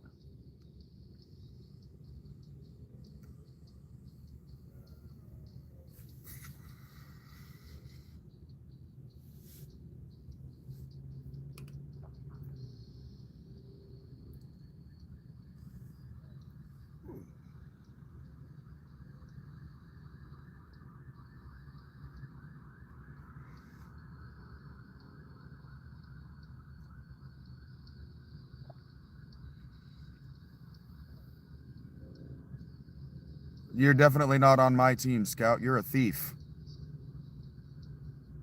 Chirping through, remember when. You have an ironic nickname anyway. Was invincible. Now the armor's wearing thin. Heavy shield down.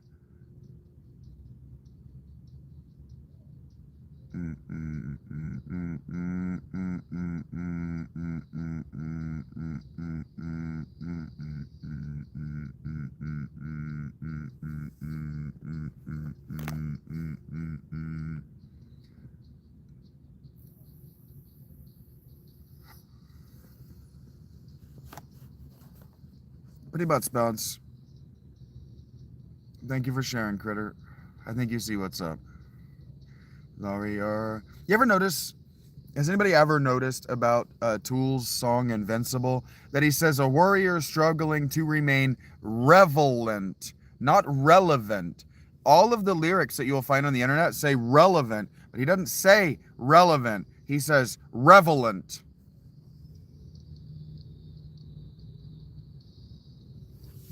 He's made up words before. Somniferous is not a real word. He does not say warrior struggling to stay relevant. He says a warrior struggling to stay relevant. Relevant is not irrelevant to the recent sexual abuse claims leveled against him. He wants to continue to revel in the rock star lifestyle. That's what he's writing about in this song.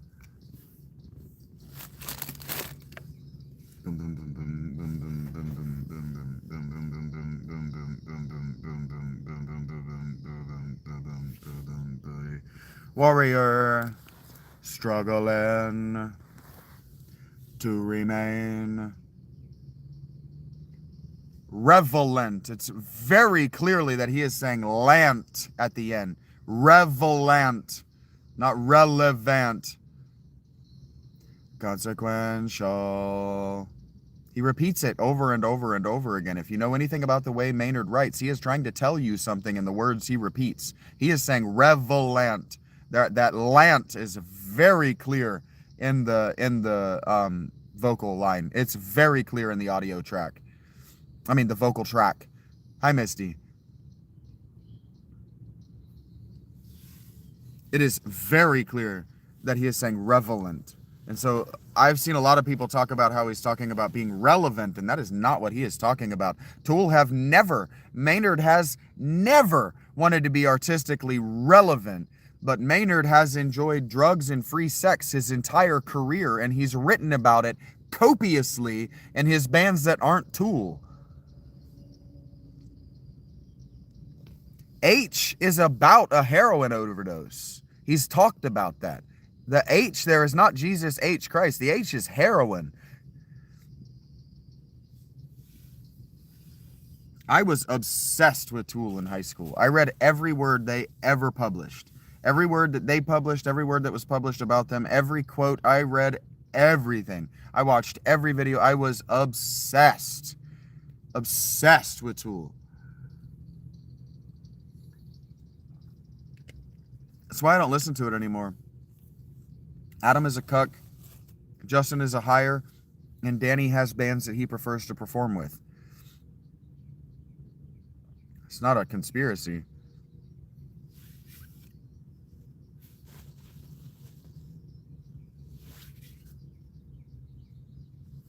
He says, tears in my eyes, chasing Ponce de Leon's. Fountain source, I think is what he says.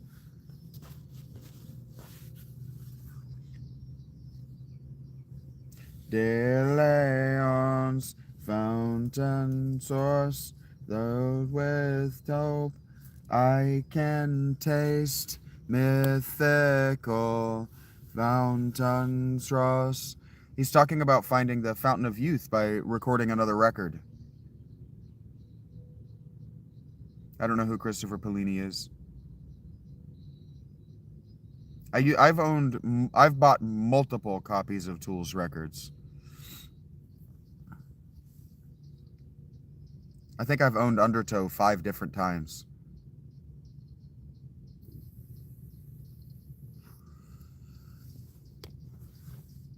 The large part because I just give it to people. You never know when they're actually going to play it. Just give it to them. If you let them borrow it for a week, they won't actually listen to it. It'll sit in the car and they won't listen to it. But if you give it to them, it's a gift. And if they don't listen to it, eventually they'll find it while they're cleaning their car or wherever they stuck it when they didn't listen to it the day you gave it to them. And they'll be like, ah, this was a gift. I should check it out. Not for free, Scout. Unless I feel like it. I'm not doing it right now. Yeah, no problem, Misty. I wouldn't recommend getting too into Tool. Tool suck. The fans suck. The live show is fantastic, but Maynard does not have the pipes he had 20 years ago.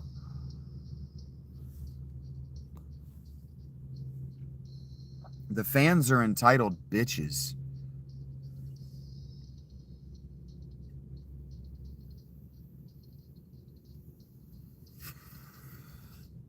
You don't take a hint, Scout Team. I may be working for donations, but not after.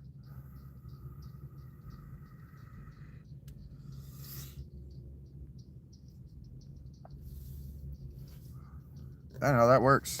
TIPS stands for To Ensure Prompt Service. Star, hello. This hits like a motherfucker. I get fucking stoned when I hit this. The problem is it's $40 and it's lasted me 4 days. That's expensive. I don't make that kind of money.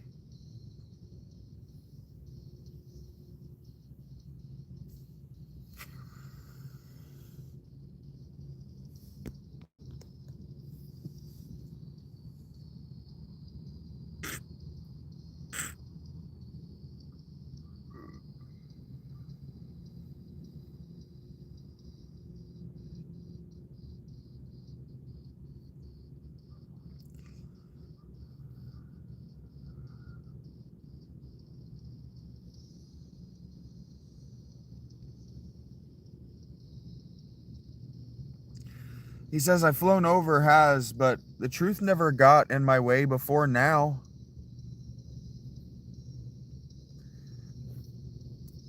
If you listen to Maynard's lyrics, they're not idiomatic. They're clever, but they're not idiomatic. He's not being metaphorical. You understand what I'm saying? He's being clever. He's using idiom, but they're not lies. So when he says things like, the truth never slowed me down before now, it's like, yeah, the truth that you're harming those women definitely never slowed you down, Maynard. We know. We know. We know. Look at the women who like Maynard. Look at, like, I'm not calling you out, Rachie, but the way that Rachie praises Maynard's voice lingering from the 90s, from Enema, look at how they talk about it.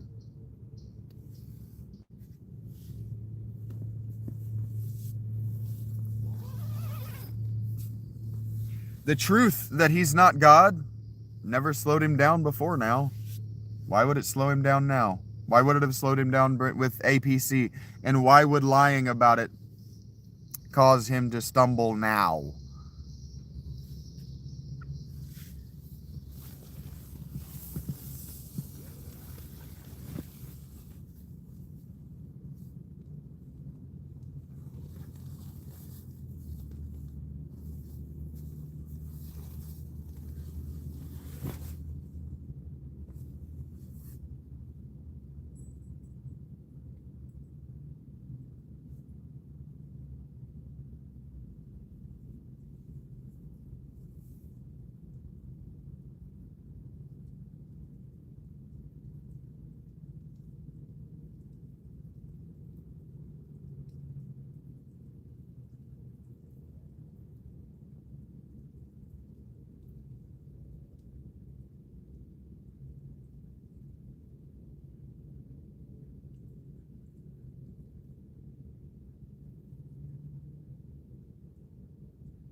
Yes, I like Tool's videos a great deal.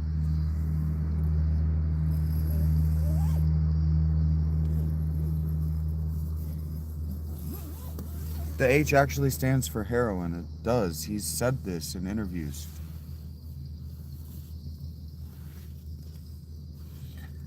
He's talked about how he had a very real heroin problem. And recently, the guy that is, I can never remember what they're called, so I never talk about this because I can never remember the band. I think it starts with an M. They were the first, they were truly the first industrial band. Um, but they're a lot more electronica than modern industrial. And the guy who is that band did an interview recently, a couple years ago, where because he hired Paul Damore, Tool's former. No, I've never done heroin. They, yes, a lot of a lot of singers have died of heroin addiction in one form or another. Because it's not long before they find a way to die after they give it up. Um,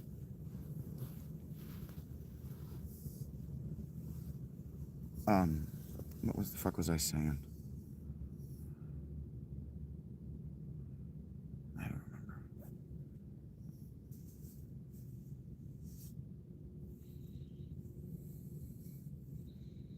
It couldn't have been important if I don't remember.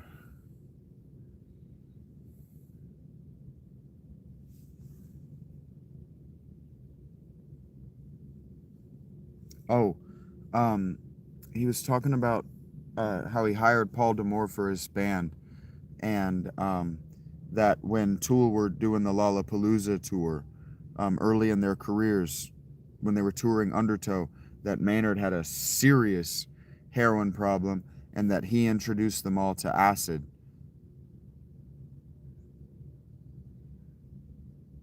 Thing is fine, Sean.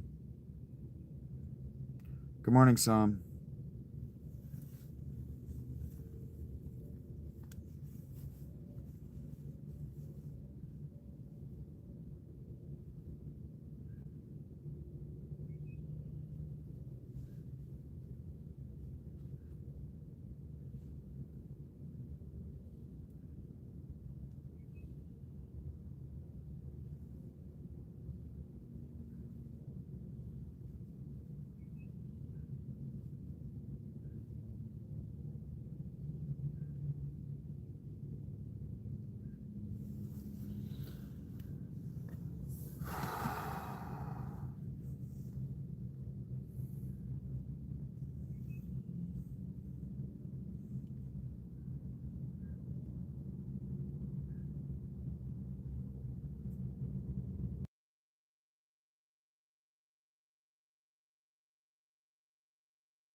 Maybe I wasn't talking to you, bad boy.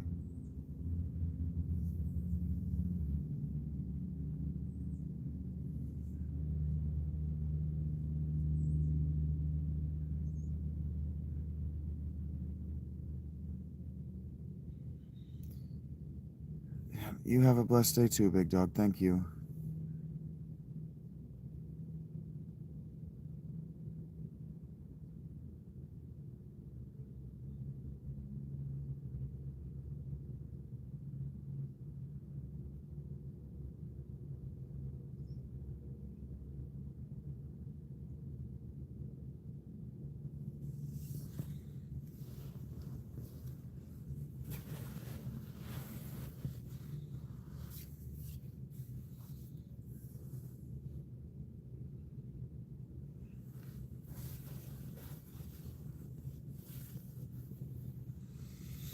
No, I'm not growing a beard.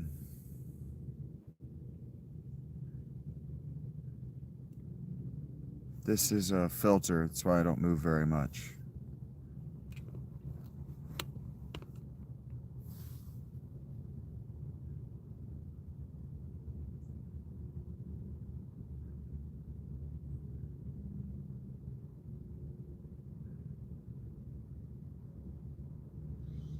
Something like that, some. Growing a beard.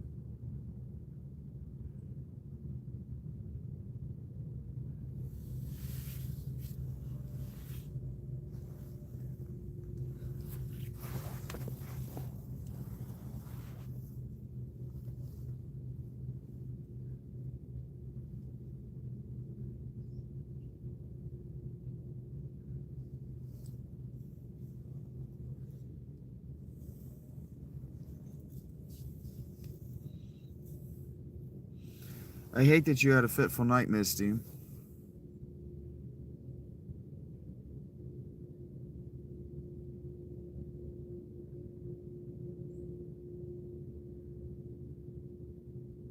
How do you know you're not talking to him, slow to speak?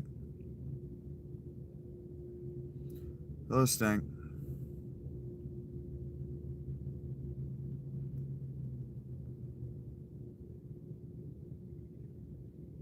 Hey, Final Fantasy VII might not, or Final Fantasy X might not happen today. I hate that, Misty, but I love that you're here. Well, you gotta get out of bed.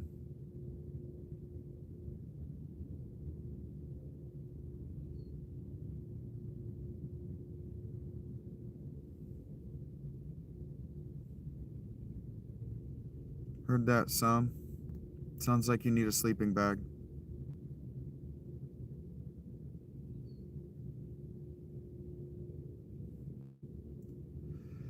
Or something about your diet is making it so you're not doing enough melatonin. You're fighting the death chemical in the brain and it's leaving your legs awake.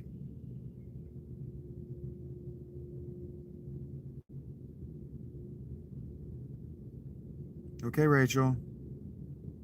I wouldn't say I'm having a good day, no.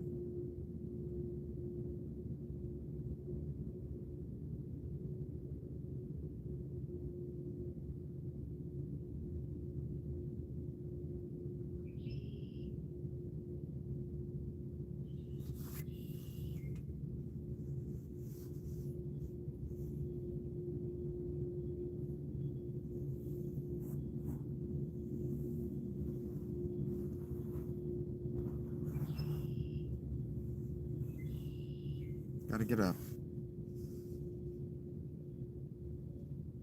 The only reason I'm not upright is because I am in severe pain.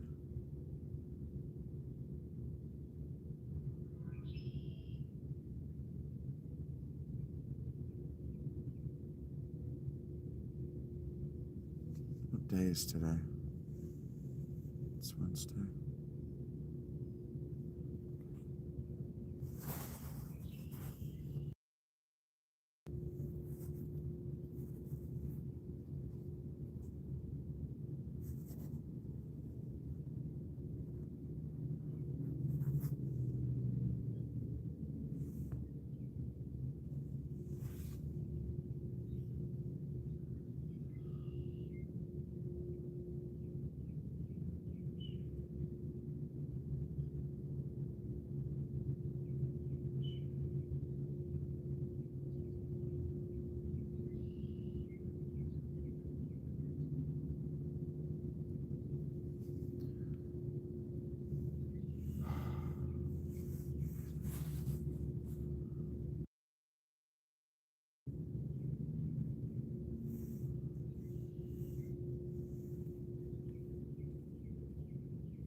How do you know this isn't right where God wants me, a witness? Have you watched the whole show?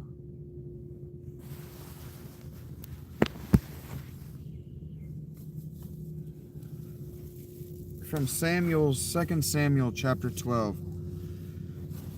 And the Lord sent Nathan to David. He came to him and said to David, there were two men in a certain city, the one rich and the other poor. The rich man had very many flocks and herds, but the poor man had nothing but one little ewe lamb, which he had bought. And he brought it up, and it grew up with him and his children. It used to eat of his morsel and drink from his cup and lie in his arms, and it was like a daughter to him. Now there came a traveler to the rich man, and he was unwilling to take one of his own flock or herd to prepare for the guest who had come to him. But he took the poor man's flock and prepared it for the man who had come to him.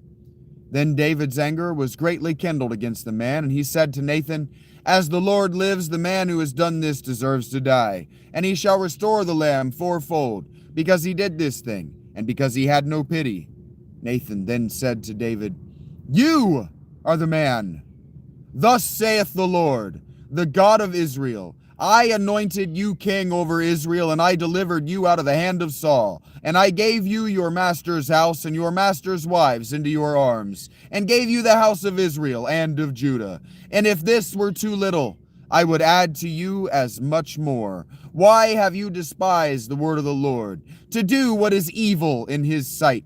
You have struck down Uriah the Hittite with the sword, and have taken his wife to be your wife, and have killed him with the sword of the Ammonites. Now, therefore, the sword shall never depart from your house, because you have despised me, and have taken the wife of Uriah the Hittite to be your wife. Thus saith the Lord, Behold, I will raise up evil against you out of your own house, and I will take your wives before your eyes, and give them to your neighbor, and he shall lie with your wives in the sight of this sun. For you did it secretly, but I will do this thing before all Israel and before the sun. David then said to Nathan, I have sinned against the Lord. And Nathan said to David, The Lord also has put away your sin. You shall not die. Nevertheless, because by this deed you have utterly scorned the Lord, the child who is born to you shall die. Then Nathan went to his house. And the Lord afflicted the child that Uriah's wife bore to David, and he became sick. David therefore sought God on behalf of the child, and David fasted, and went in and lay all night on the ground. And the elders of his house stood beside him, to raise him from the ground. But he would not, nor did he eat food with them. On the seventh day the child died, and the servants of David were afraid to tell him that the child was dead. For they said, Behold, while the child was yet alive, we spoke to him, and he did not listen to us. How then can we say to him, The child is dead? He may do himself some harm. But when David saw that his servants were whispering together, David understood that the child was dead. And David said to his servants, Is the child dead? They said, He is dead. Then David arose from the earth and washed and anointed himself and changed his clothes. And he went into the house of the Lord and worshipped. And then he went to his own house. And when he asked, they set food before him, and he ate. Then his servants said to him, What is this thing that you have done? You fasted and wept for the child while he was alive, but when the child died, you arose and ate food. He said, While the child was still alive, I fasted and wept, for I said, Who knows whether the Lord will be gracious to me, that the child may live? But now he is dead. Why should I fast? Can I bring him back again? I should go to him, but he will not return to me. Then David comforted his wife, Bathsheba, and went into her and lay with her, and she bore a son, and he called his name Solomon. And the Lord loved him and sent a message by Nathan the prophet. So he called his name Jedidiah, because of the Lord. Now Joab fought against Rabbah of the Ammonites, and took the royal city. And Joab sent messengers to David and said, I have fought against Rabbah. Moreover, I have taken the city of waters. Now, then gather the rest of the people together and encamp against the city and take it, lest I take the city and it be called by my name. So David gathered all the people together and went to Rabbah, and fought against it and took it. And he took the crown of their king from his head. The weight of it was a talent of gold, and in it was a precious stone, and it was placed on David's head. And he brought out the spoil of the city, a very great amount, and he brought out the people who were in it, and set them to labor with saws and iron picks and iron axes, and made them toil at the brick kilns. Thus he did to all the cities of the Ammonites. Then David and all the people returned to Jerusalem. Why in hell did that happen to the Ammonites if, as we discussed yesterday, Moses traveled freely through their lands?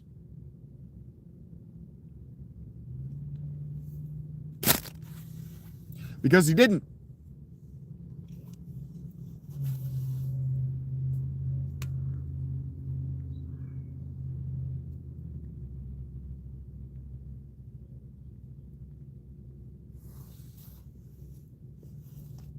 Hey, Kateri, how are you doing? Hope you're well.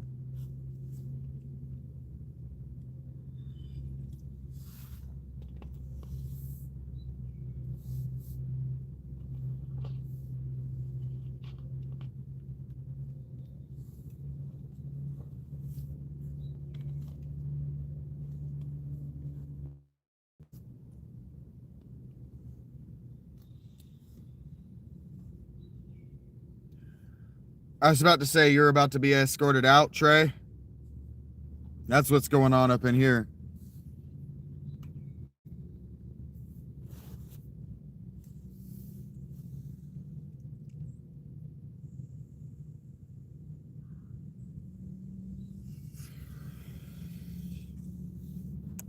God is with me. God is on my side. Whether I am or am not being punished with an unraveling penis is between me and God. But I live a righteous life. I've read you passages that support my way of life. I am the Nathan of that story. Your bent and crooked lives are the lives of David.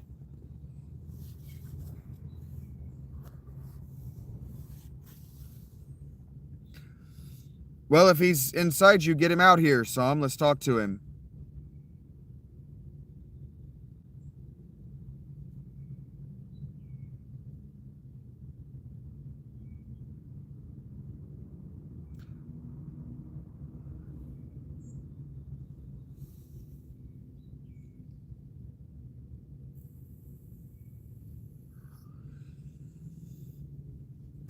Seems that YouTube knows you better than I do, Chip.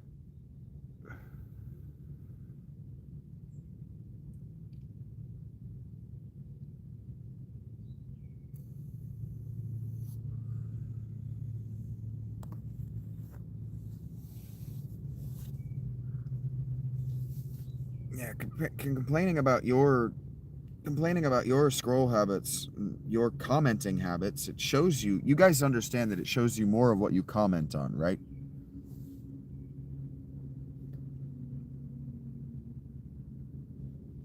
That's all. That's all I had to say. If you comment, it's going to bring you back. It's going to show you more. It's going to suggest more because you commented. Thumbing down shows you more. That's why it doesn't show that people do it. This isn't Spotify or Reddit.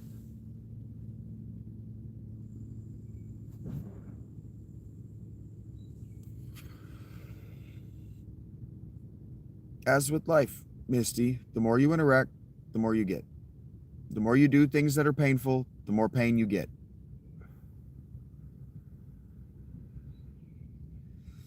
It's about your interactions. All they want you to do is touch the screen. If you're touching the screen, they're going to give you more of it. So if you're seeing a bunch of homeless people, it's actually sending you to it's trying to send you to higher quality versions of what you're looking at. For example, I'll tell you about an example of how this happened to me in my life. I was scrolling through YouTube, and my guy, Mr. S, shows me stuff that's aged 20 years old. Because my guy, Mr. S, is 20 years old. And so he shows me the things that you guys are looking at. So the geometry is adding up really well for this shot. He shows me the things that you guys are looking at to help me develop as a YouTuber. Not know what you guys like and reach to that. Just develop myself one way or the other to know where the choice is. Right? This is what's being done. You're going to join it, or are you going to go around it? What are you going to do? You're going to go over it? You're going to go under it? It's great. But it affects my algorithm. And curating your algorithm is critical. And so I was getting Lego stuff. But it was Lego stuff geared more toward like how I have a sense of exploration. I like kind of infotainment more than entertainment. I like to be a little bit informed by what I'm watching. And so I was watching this guy that I didn't like. It kept sending me this guy that I didn't like. And I kept scrolling away as soon as I'd see him. And then eventually it was like, well, maybe you'll like Master Builder Alec. And I was like, bingo, fucking like the shit out of that. Just show me that. Show me only that. And so if you're typing, like what's his name? I hate to say this. There's a black dude, talks sports. He's from Philadelphia. He had a TV show forever and ever and ever and ever on ESPN. And then he started doing his own independent thing. Stephen A. Smith. Fuck. I sat and looked at his face for an hour during lunch yesterday, giving myself indigestion that I couldn't remember his fucking name. And I was looking at him and I was like, I think it's Steve Smith. And I'm like, no, that's the fucking Panthers wide receiver who went to the Ravens. His name is not Stephen Smith. His name is Stephen A. Smith. And people call him Stephen A. Or you to me, Sam.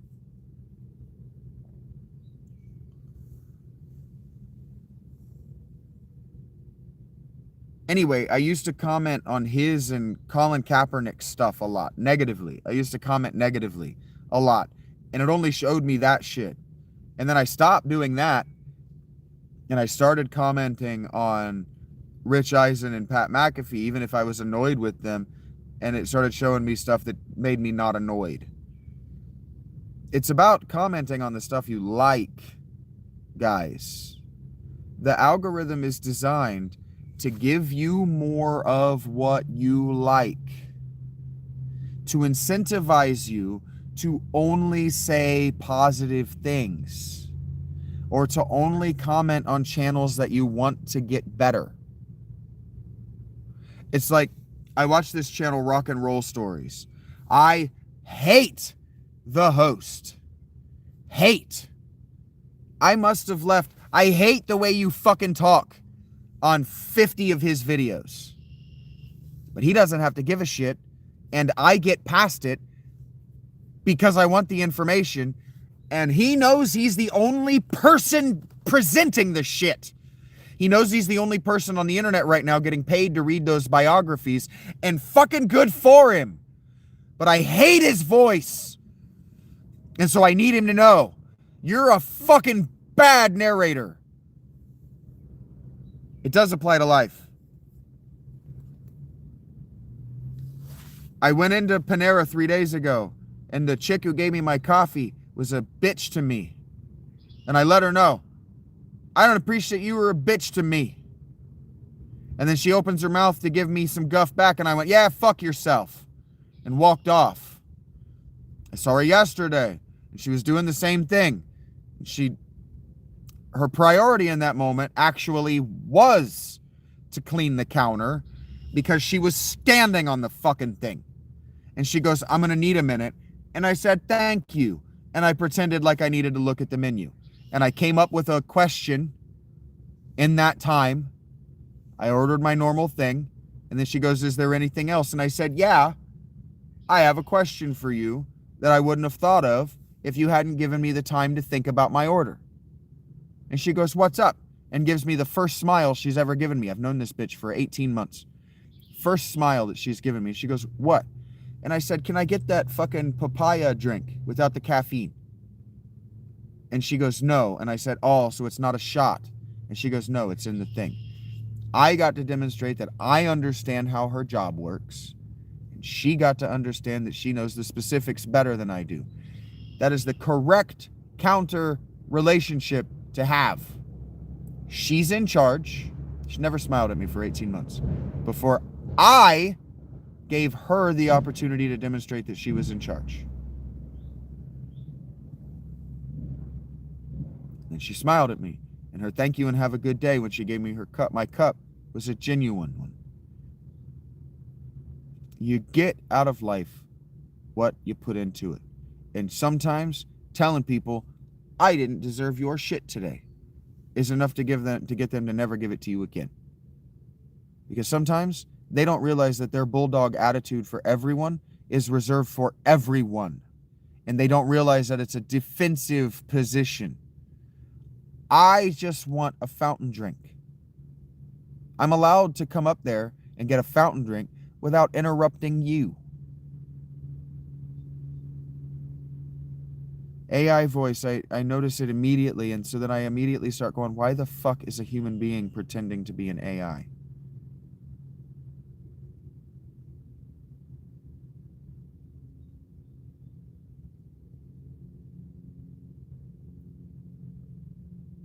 Yeah, some. I'm also a very good orator. I'm very, very good at what the thing I'm doing. I have watched a lot of it, I've studied it, and I've practiced for a very long time.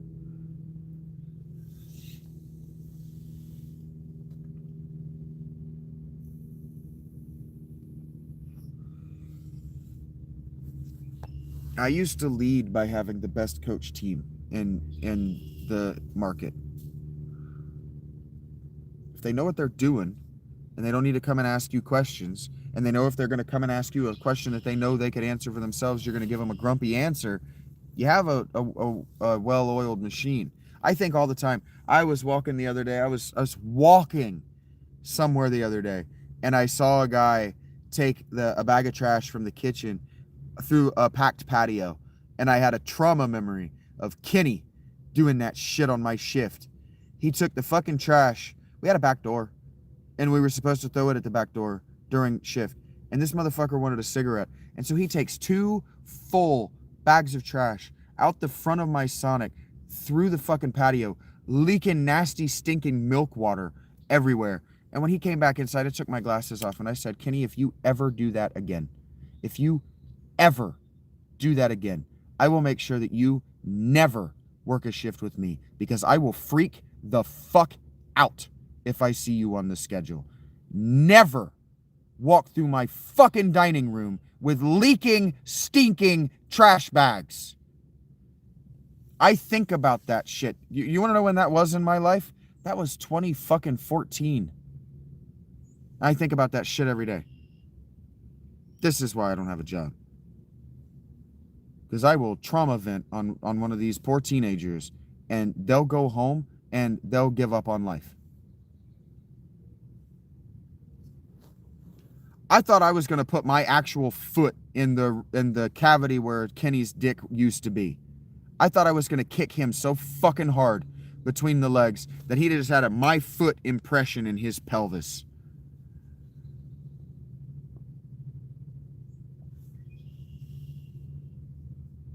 Humanity is a virtue. I agree, Sam. Good morning, Eric.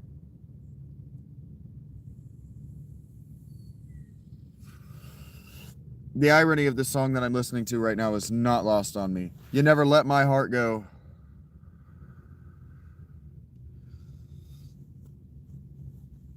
Just let this heart be still.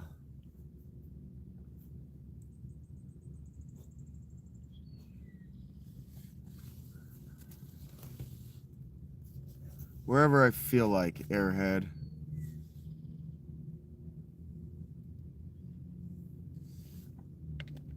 Wherever the fuck I feel like. What are you going to do about it?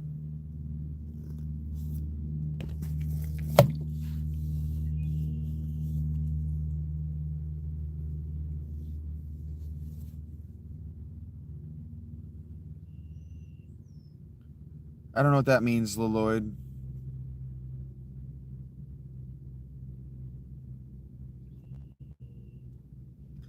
Yeah, you having a smoking a coffee?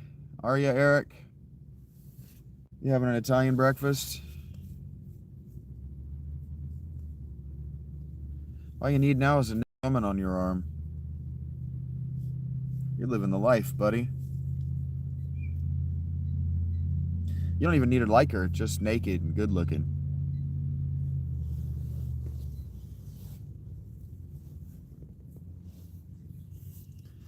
And liberal with her nether kisses. You know what I'm saying? Eric needs a croissant. Or maybe he needs a pancake. Or maybe a waffle. A bong and a waffle. Smoking a pancake.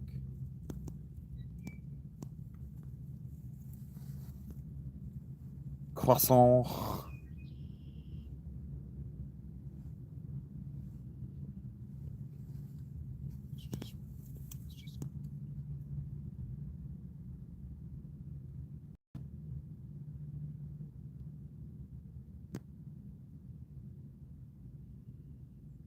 I think it is. I think it is French.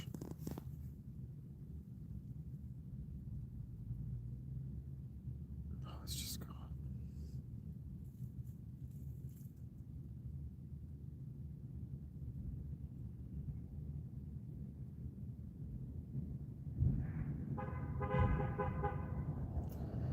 Yes, that's what I constantly remind people. It's only going to get better.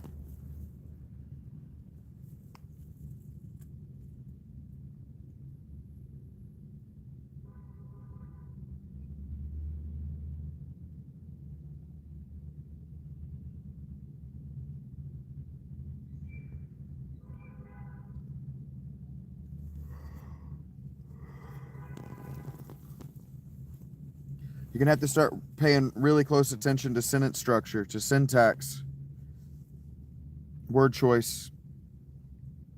But even now, the corpo weirdos are almost indistinguishable from AI, even now.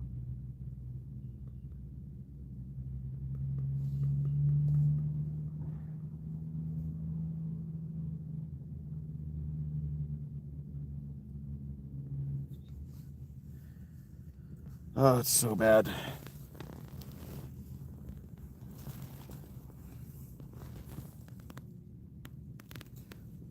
Pray for a miracle for me, because I'm gonna have to go to a hospital before the end of the week if it continues at the way it's going. It's just so much of it has just evaporated in the last week. So much. Just gone. It was fine 4 days ago, manageable but hurting, and now it's just gone, like it was never there. Yes, know your enemy.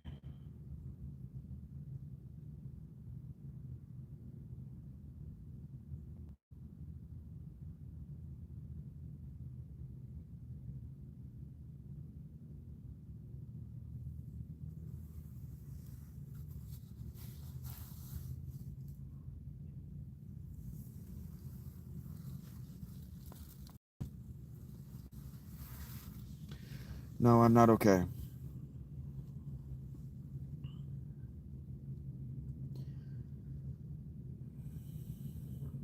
I need the prayers, Misty, more than the hopes. Because it's not just gonna feel better. It's long past that.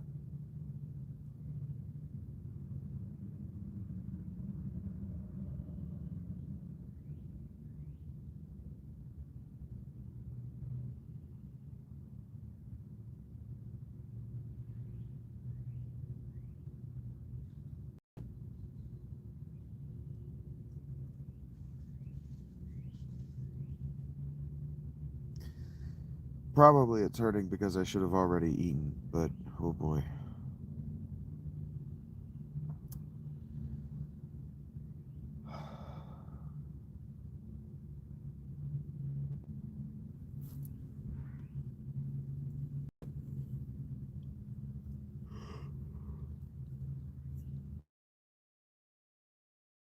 I don't know that I'm gonna go to Panera tonight. Perfect. We'll see.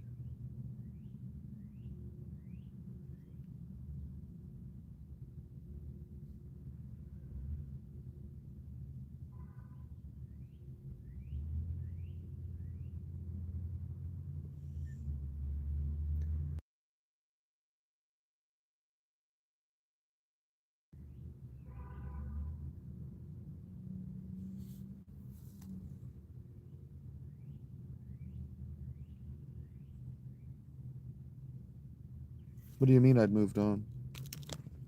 You didn't come off rude.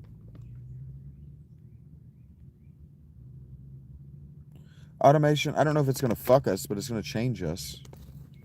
It's gonna change our life. Automation has already changed our lives dramatically.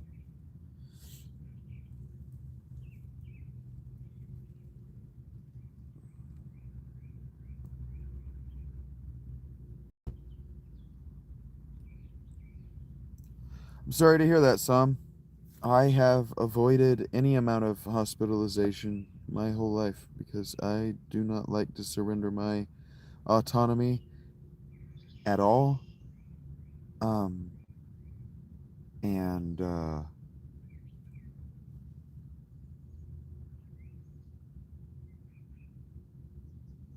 if I do it now, they're going to take my home. And they're probably going to force me into HRSA.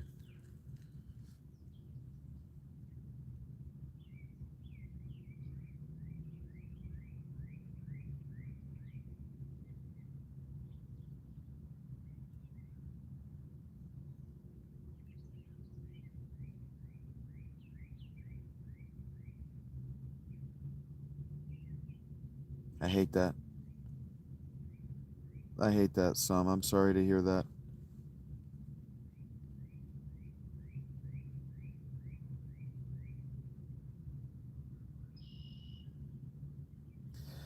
Adrian, you might notice that I don't take very many questions from the Blue Crew either if I don't feel like it. I just don't like to take questions. I don't have an AMA anywhere.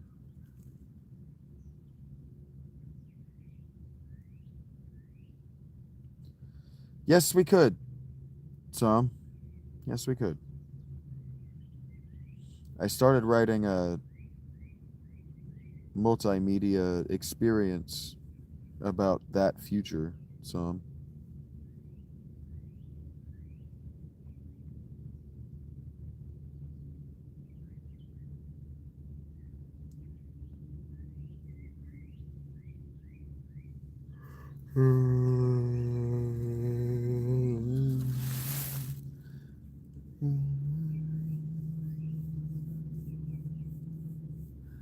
Everything's so blurry and everyone's so fake and everybody's empty and everything is so messed up. Preoccupied without you, I cannot live at all. My world's around you, I struggle then I crawl. Yeah.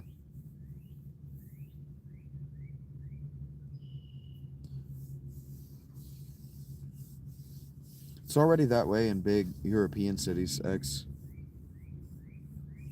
If you don't have a creative job, like if you don't have a, yeah, what they call creative job. If you don't have a creative job in London, you're doing HIT gigging, is what it's called.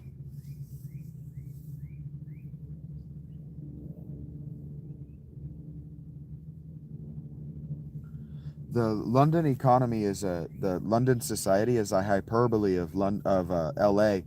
So like, if you don't have a successful podcast or a successful if you don't have a successful YouTube channel or you don't have a successful banking firm or whatever, you don't have something that's already successful, you're grinding HIT. Nobody talks about it, but it's a fact.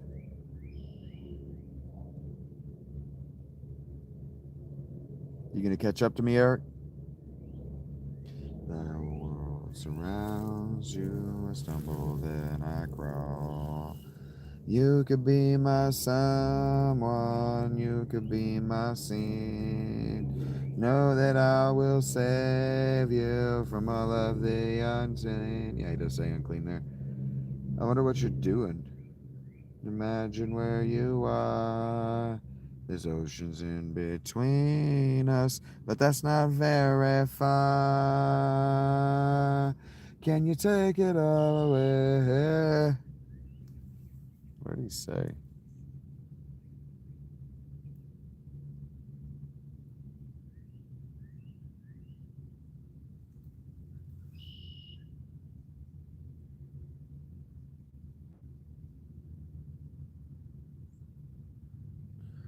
No, actually, you know what, Some?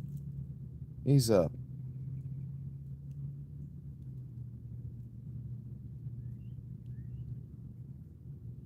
If that's what you think, Delta, why aren't you talking?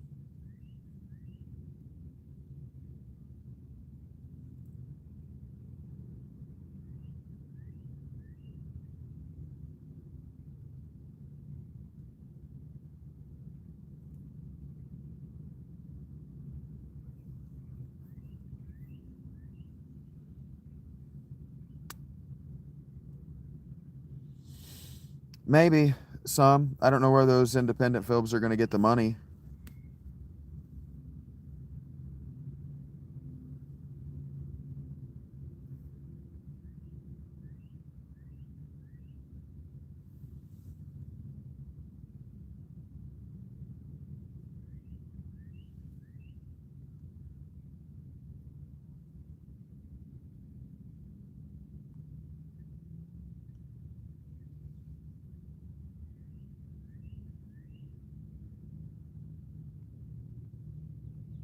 Love that for you, some.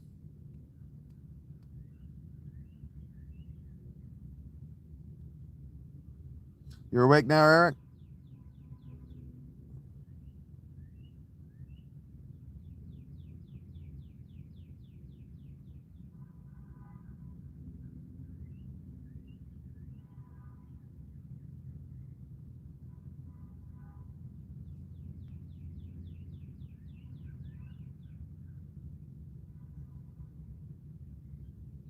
Maybe.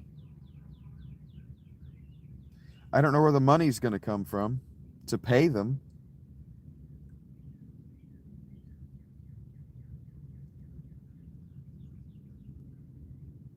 If you say so, cheeseburger.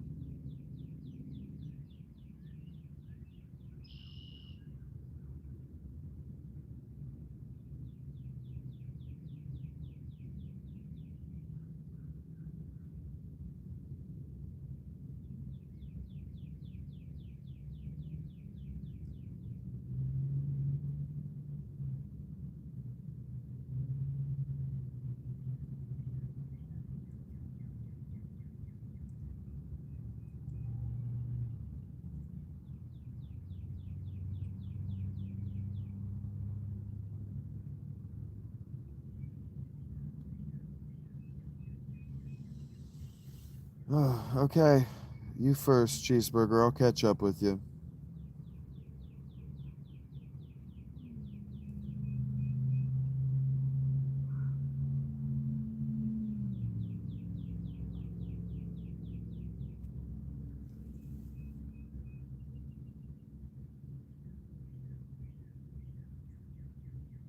Maybe somebody.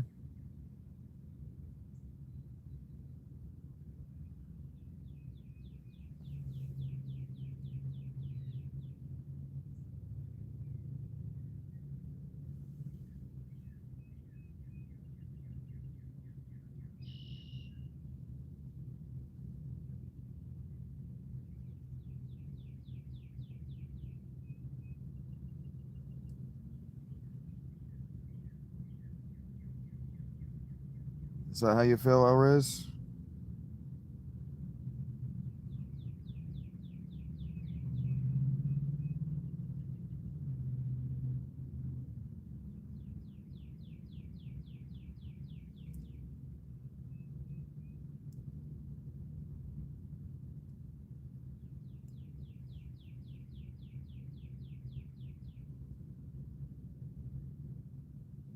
Thank you for sharing. Better at what? Because there's a non-zero chance you're right.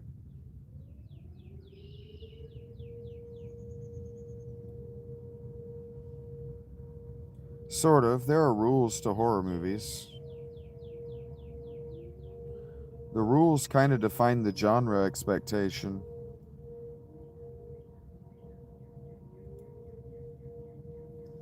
So, like, even breaking them, if you just break them, but not for any artistic reason, so you're not subverting an expectation, you're just breaking a rule.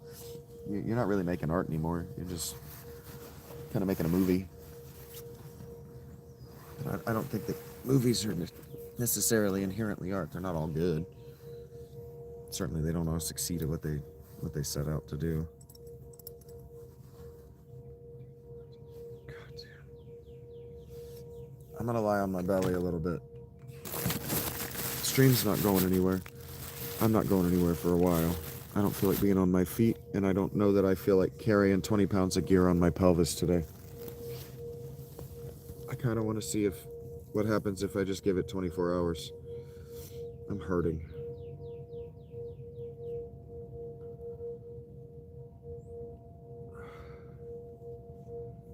I haven't taken a day off since last summer.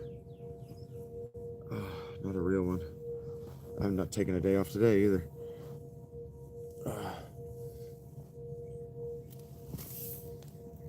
I don't like my angle. It hurts.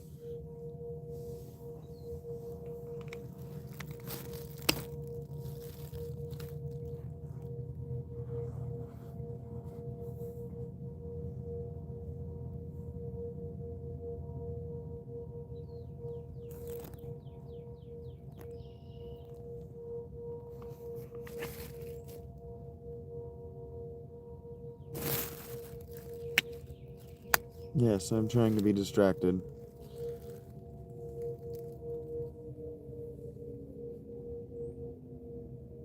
But the sitting in Panera is a major part of why it's as bad as it is.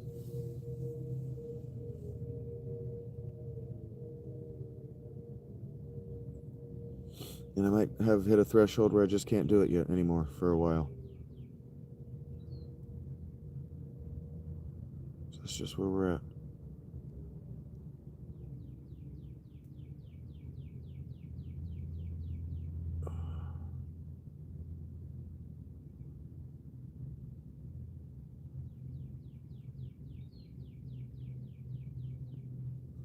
Why couldn't you do this?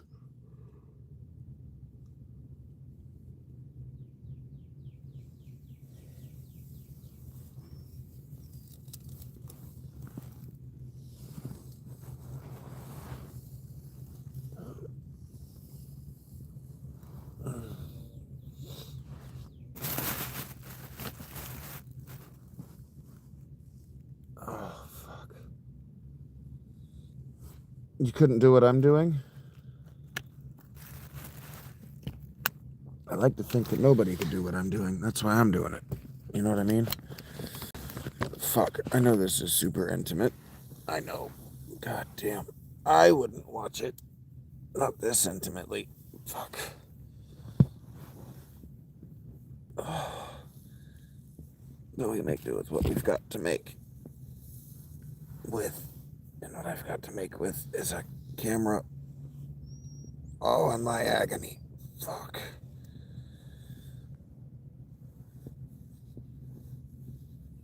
Oh, that didn't work. Please don't fall over. Oh.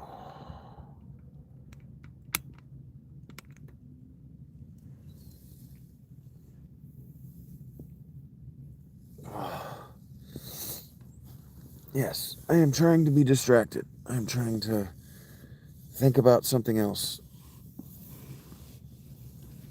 Work on something else.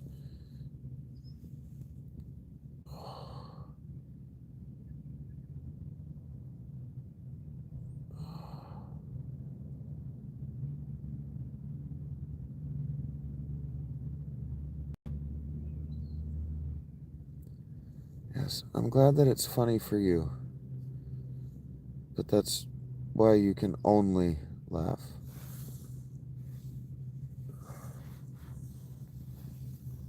Bitch.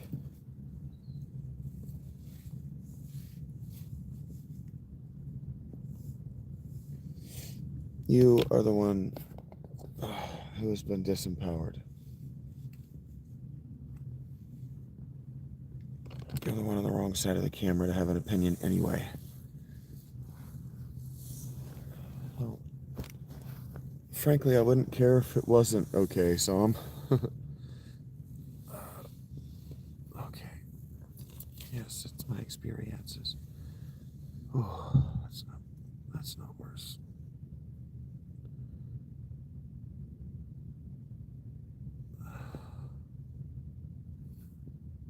If that's what you think, K Bonzo.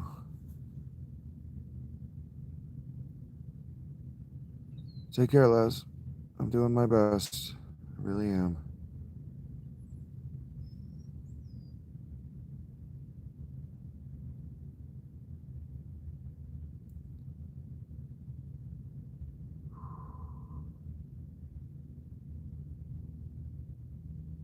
Thank you, K Bonzo. Thank you.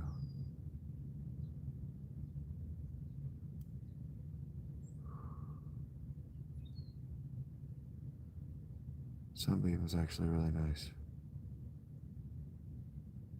It's probably going to start to bake in here around 2 or 3. That's actually really nice. Oh, it has been so miserably cold.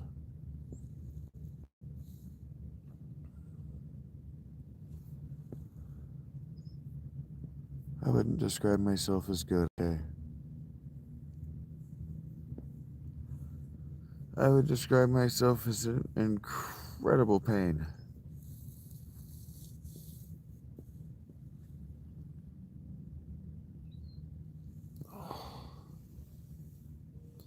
I guess that's probably IK bands.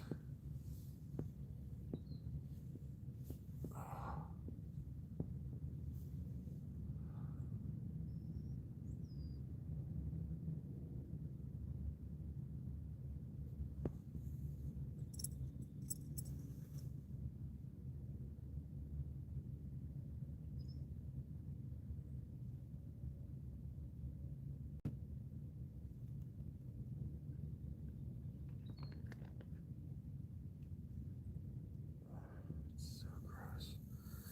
So bad and so gross.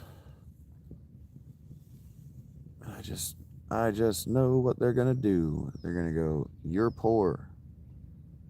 Go away."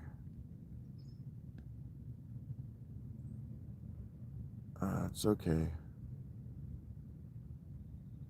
I'm glad you're not. I'm glad that nobody is around. I do want to be away from other people.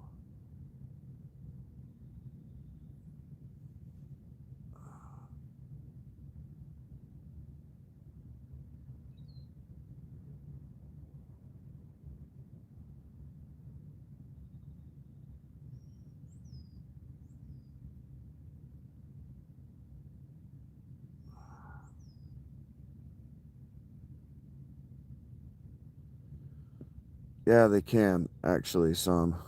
Yeah, they can.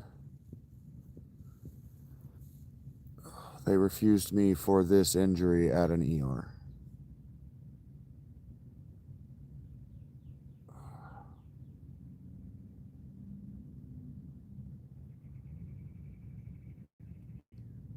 What's up, prophecy? I would not say that I am all good, no.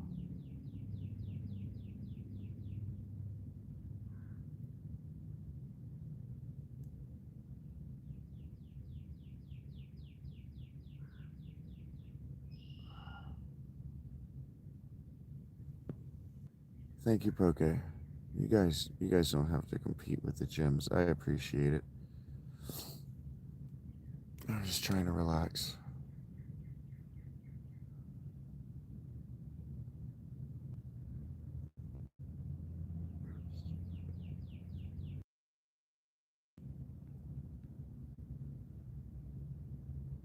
What happened to what, Heather? Okay, I actually don't know how it works, Poke, so thank you. Thank you, pal. Why does it look like I'm looking so low on the screen? That's interesting. Anyway, thank you. There. Huh. The middle of the screen looks like I'm turning my eyes like really far to the left. It doesn't feel like it. Good morning, Alpha. What's Anne Philolitea? A Philolitea is a lover of truth. I don't know what Anne Philolitea is. Take care, prophecy. You're trying to figure out the combo system? Okay. I legitimately have no idea how it works. I've engaged in one YouTube live, ever. Well, I probably can't, and I did that too. Some. They turned me away as well.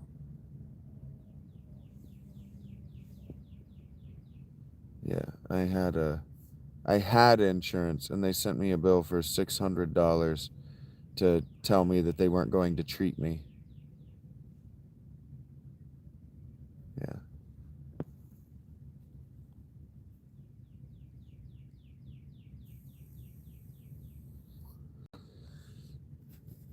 That is because the private hospital is running on margins that equate to bankruptcy.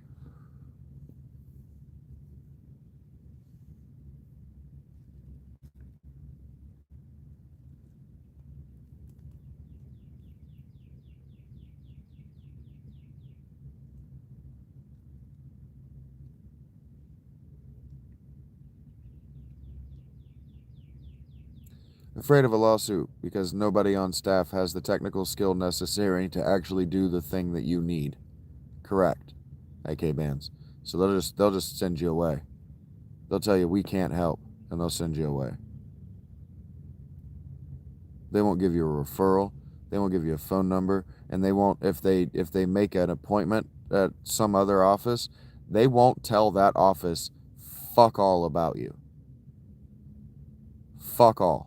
They won't tell you. They won't say fuck all. And so you get there and you have to start all over from the beginning.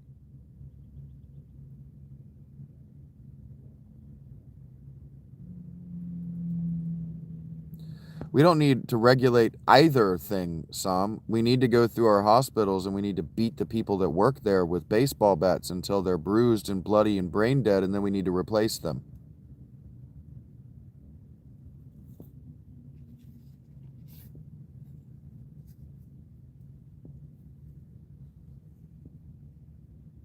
We need to find every nurse that's on Instagram and we need to throw her in a pit.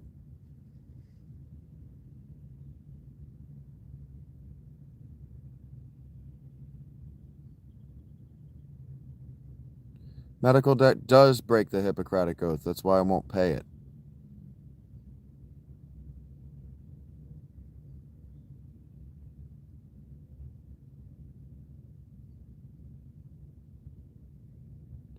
The insurance isn't doing anything wrong.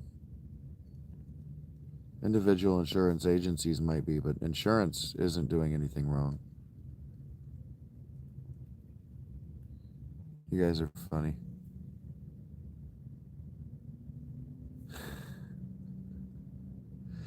With the trying to combo is funny. Well, doctors shouldn't work for free, but doctors should be paid based on their expertise.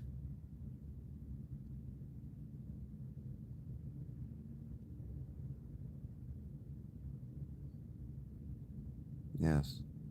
The problem with the prices is how expensive the equipment is.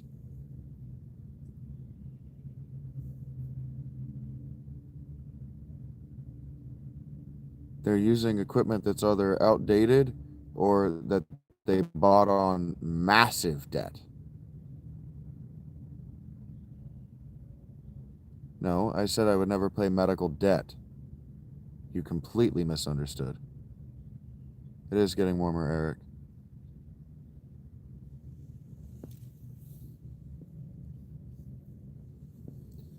Paying to use a machine makes sense. Paying arbitrary prices because people use the machine who don't need to and don't pay a price doesn't make sense. Here, sorry to hear you're having a bad day, Jar.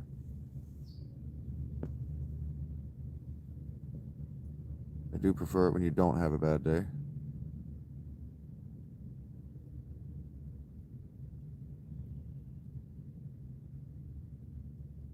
No, it should not be like that, but it's not the insurance's fault. Well, all debt eventually falls off. It falls off after 7 years in the United States.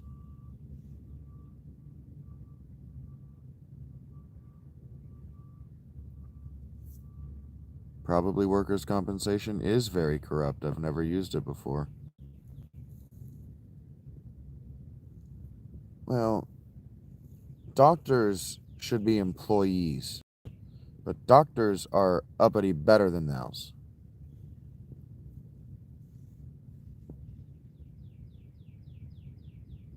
They're also alcoholics, and most of them are pill addicted.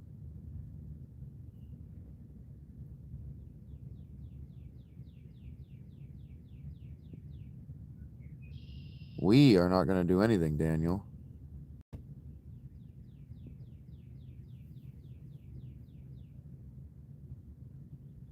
If you say so, Viral.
Just in a lot of pain, Monk.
The pain is not going to subside, but thank you.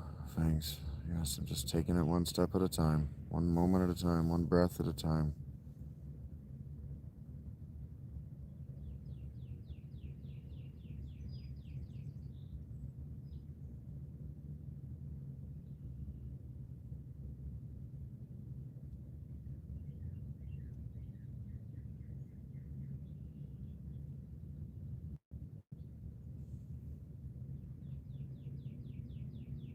So far, so good, Bigfoot. You're struggling to find turbo ethers, Eric? Sam, I'm not arguing with you that I'm not seeking care in this town. Sure, it's me. If that's what it requires to get you to keep moving on. What if, Viral?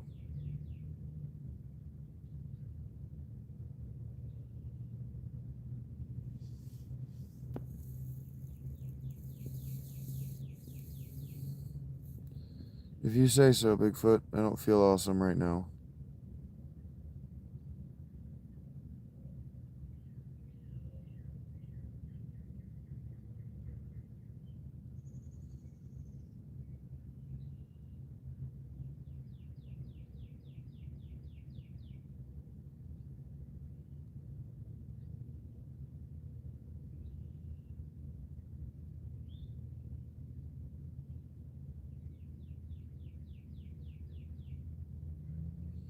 Probably I won't, Viral. If you say so, Valkyani.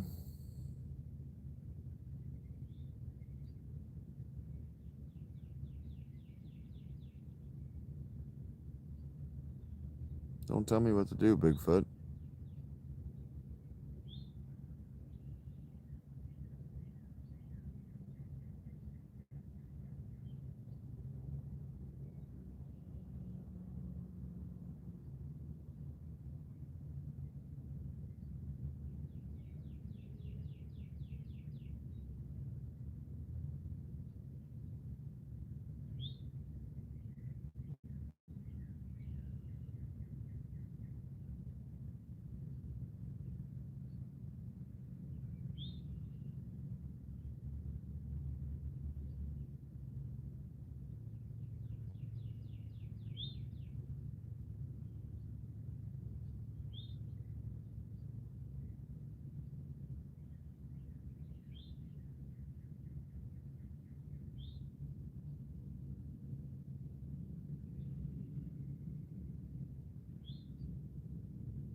I know, Misty.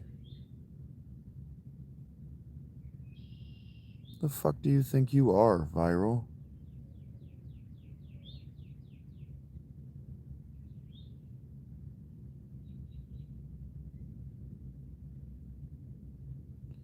Thank you, Misty. I've been praying for a miracle, so maybe I'll get lucky. And I'll fall asleep and I'll wake up and it'll be just better enough that I can make it to Saturday. Just make it one more week.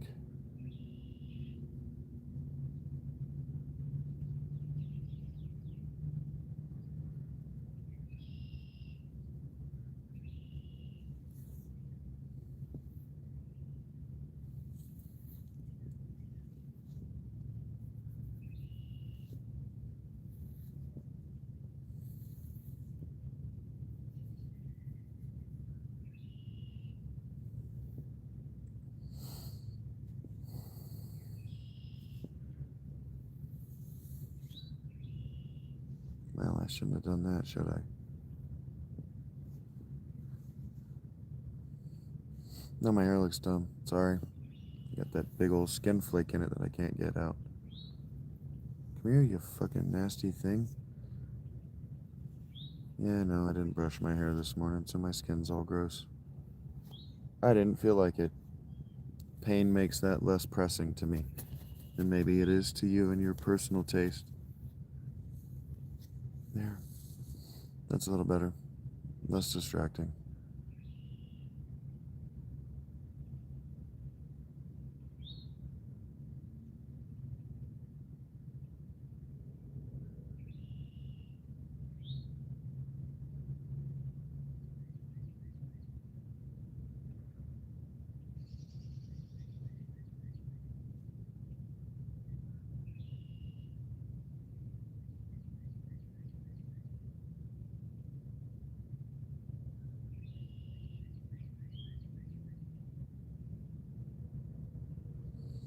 Hey, welcome back, Masala.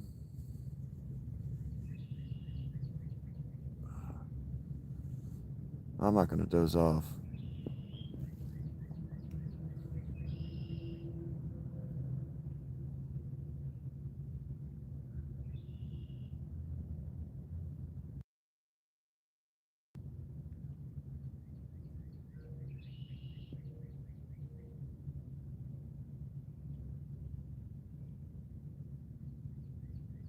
Hi, Chris.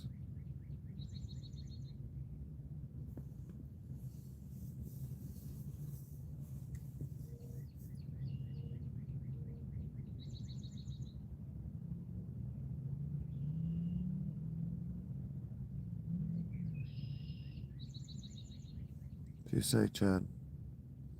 If you say so, Chris. Thank you for sharing. Of course it's alright, Masala. You're always welcome here.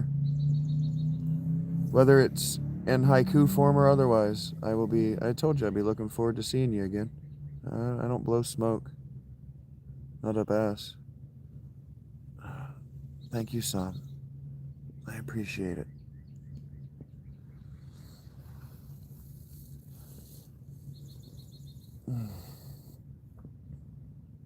We should be past noon, right? Yeah, it's 12:30.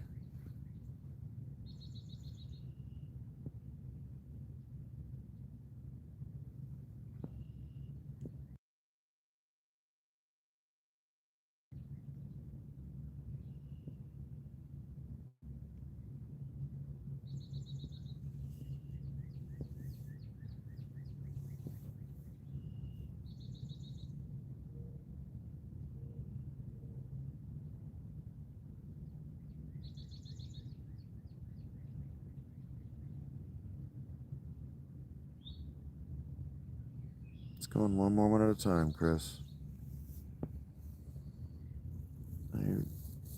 I don't know about a pretty baby, but I appreciate that Sam did that for me. That was very nice.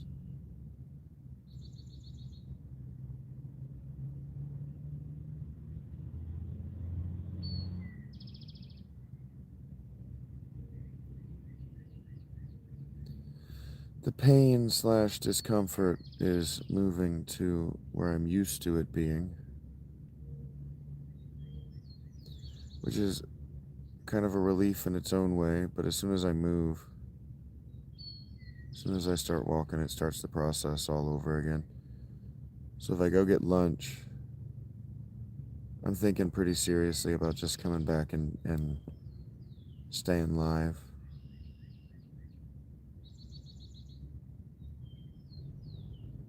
I like the bird song a great deal, Masala. I lie here and I close my eyes and I just listen to the birds and I forget the pain.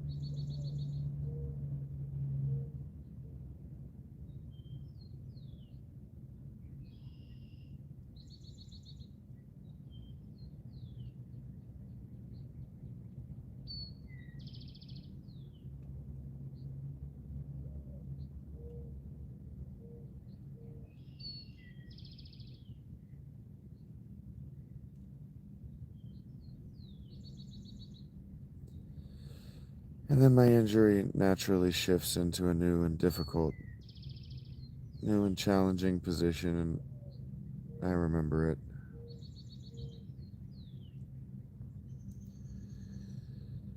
And then I feel sad because I want to go play Final Fantasy 7. 10. I want to play 10. I talked about Final Fantasy 7 so much now, it's going to be the first one that comes out of my mouth. I want to play Final Fantasy 10 with you guys.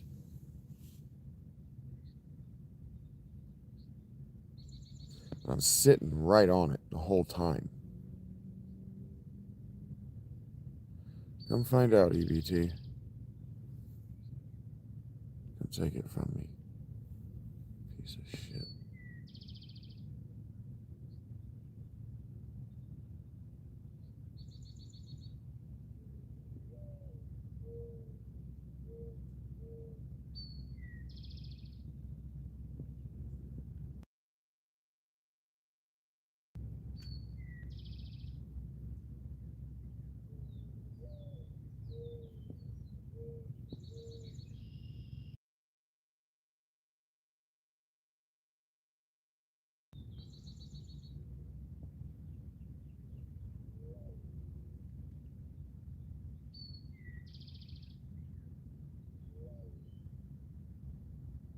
Oh, and I was showing off the stream outside.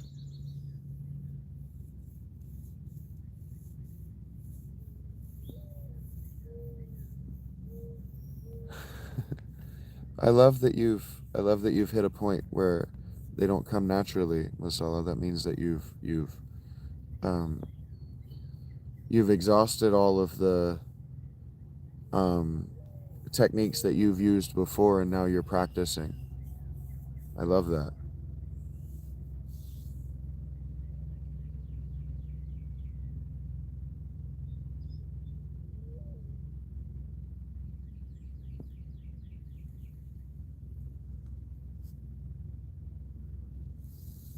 You did it? Oh, I see. You fucked off enough. Time to get to the calm lands. Heard that, Eric.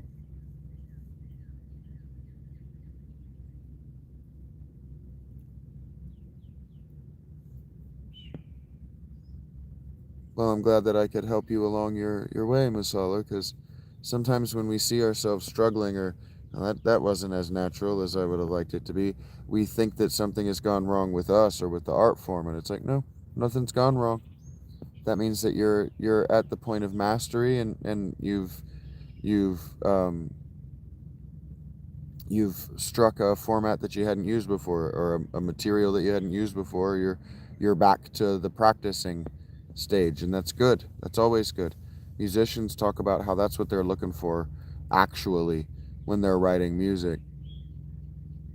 I'm not that far away, Hatham. I'm not that far away.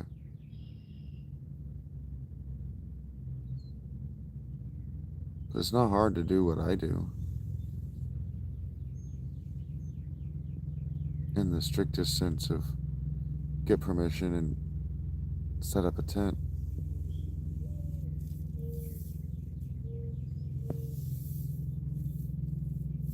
Thank you, Fukyo.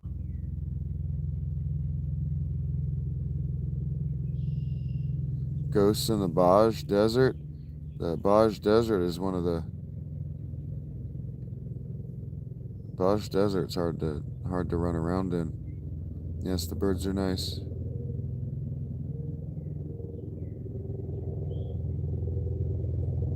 I'm not afraid of the world. I hate them. I wouldn't recommend living in a tent if you're afraid of the world outside your house. I would recommend keeping your house clean and tidy and yourself distracted from that fear, because fear is just ignorance.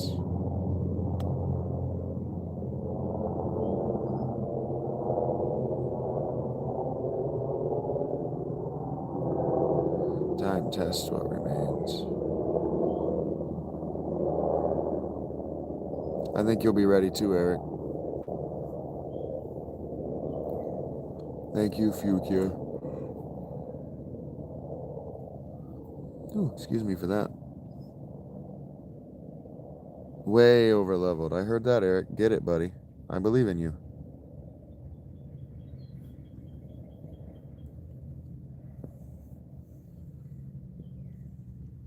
All I was trying to do is remind you that there's a lot of status effects there. Not that it's tough. It's just one of the higher level than sin dungeons. I walked in there and got smacked right in the dick and walked right back out. No, no, no, never mind.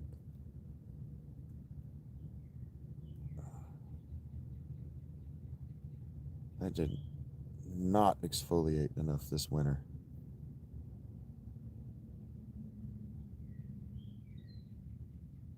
I've got ingrown hairs that have scarred over.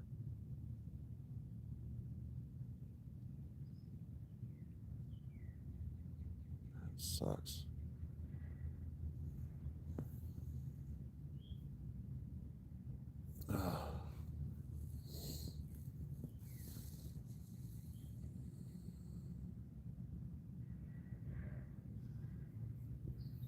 What does it matter to you? Fun plays.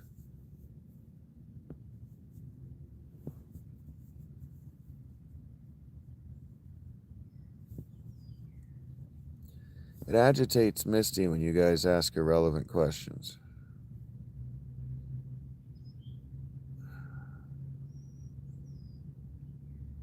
Okay, Jack, thank you for sharing. You guys are trying to agitate Misty. Misty is my sniper. Boom.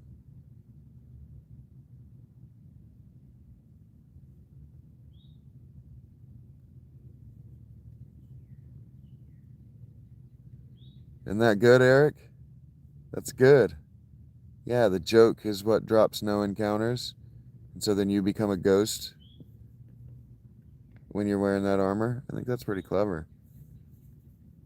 I hope the grind isn't too bad. I hope it's not too many more than 10.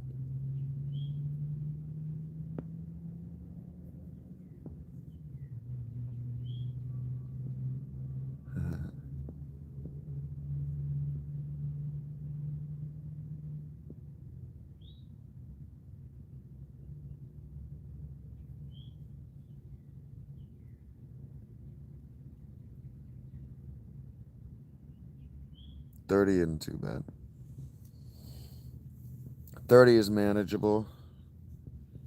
99 is too many.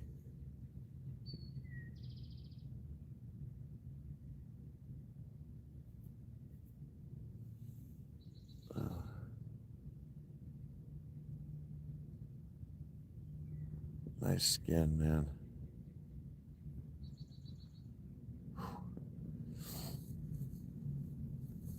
Geronimo, Misty is the best you'll ever meet. Should have told you once, you son of a bitch. She's the best there's ever been. Fire on the mountain, run, boys, run. Devil in the house with the rising sun. Chicken in the bread pan, picking out dough. Granted as your dog bite, or granted as your dog bite, no child, no. There you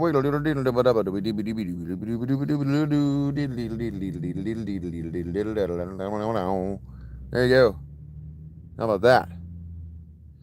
Did you know that the lyrics to the chorus there, the chicken in the bread pan, picking out dough, granted as your dog bite, no child, no, etc. Did you know that those are all fiddle tricks? Those are all old fiddle lines.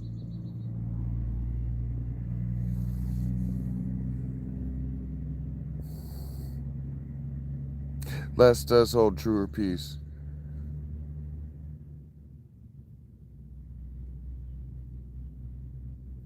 I think that's so cool.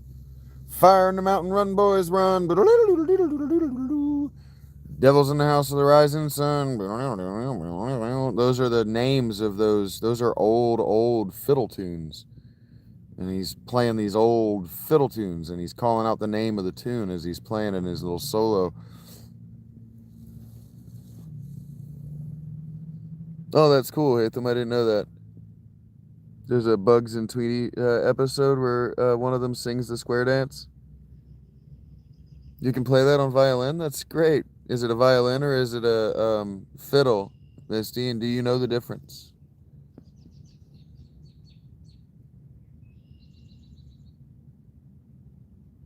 Charlie Daniels is a legend. Yeah, the Charlie Daniels Band is a legendary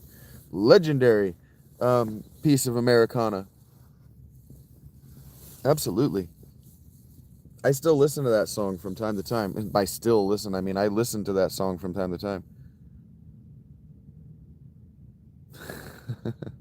Joy returns. The difference in a fiddle and a violin. Let's see what Misty says. Misty is so cool, she says. She goes, Misty is so cool. Get it right. Oh no, Misty, do you know the difference? I don't know that I don't know that I'm setting up a joke. I'm genuinely asking. But I will tell you the answer that I have that you might think is a joke because of the setup.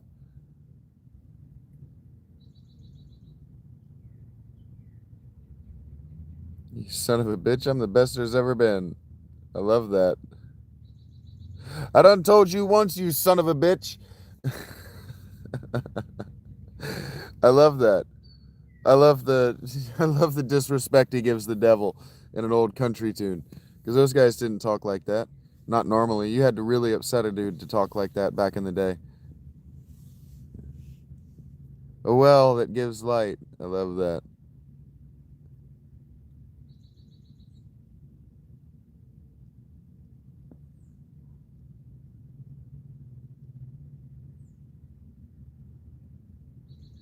Yeah, it has something to do with the arch of the bridge. I'll send you this video later, Misty. I'll send it to the Discord because I think that's you I've been talking to on the Discord. But anyway, there's this guy. He has a violin store. He runs a violin store, and he has a short where he explains that the difference in a violin and a fiddle is that a fiddle is a violin that's had beer spilled on it.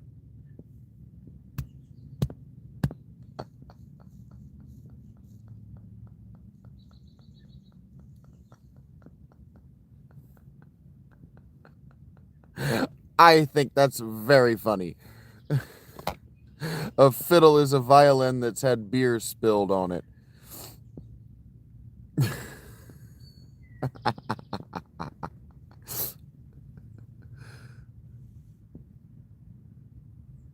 Yeah, fiddles are the folk style.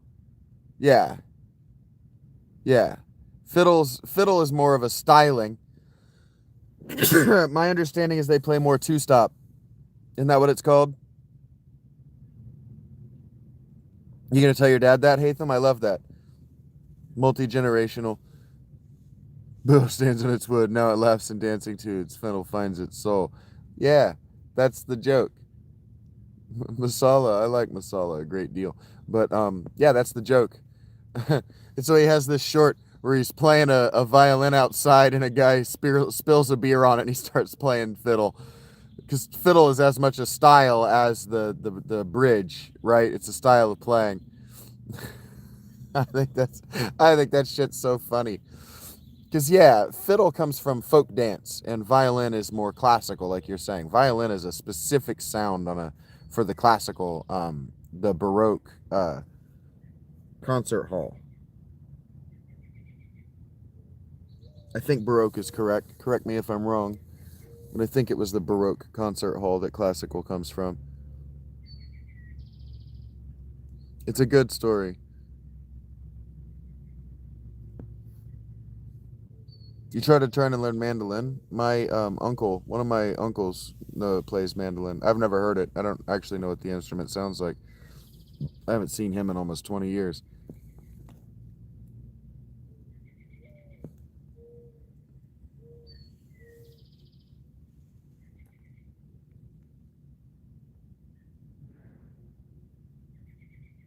I hate that they wouldn't be well received. Thumb picks are super cool, yeah. I was trying to figure out how to modify a thumb pick for bass so I could play a modified thumb style. They're very cool.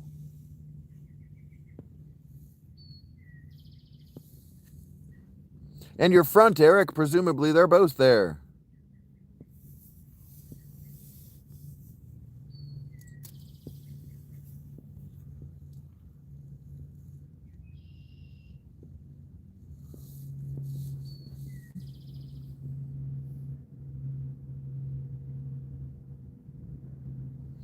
You can pick up with the thumb easier for the mandolin, so you can get your double thumb. This is facts. I couldn't find one that wouldn't turn on my thumb when I struck it, but I was really thinking about it. Promise kept in time. You have an amazing day too, Hatham. I look forward to seeing you around. Why are you greasing your cheeks, Eric?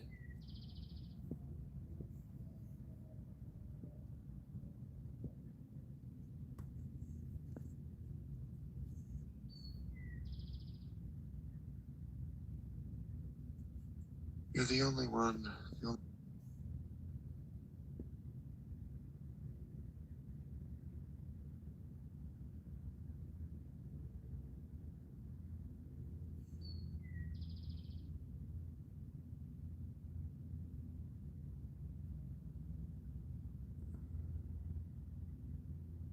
If you're back before. Eric says, and my cheeks. Jesus Christ, Eric. He brought both sets.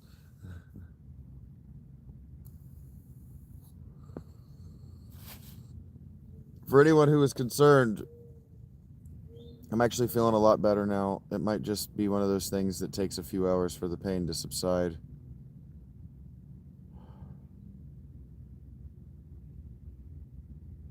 Feeling a lot less agonized and a lot more prepared to go and sit for 6 or 8 hours.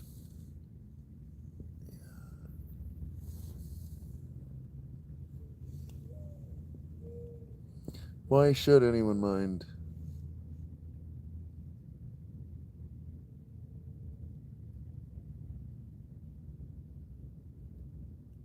Thank you, guys.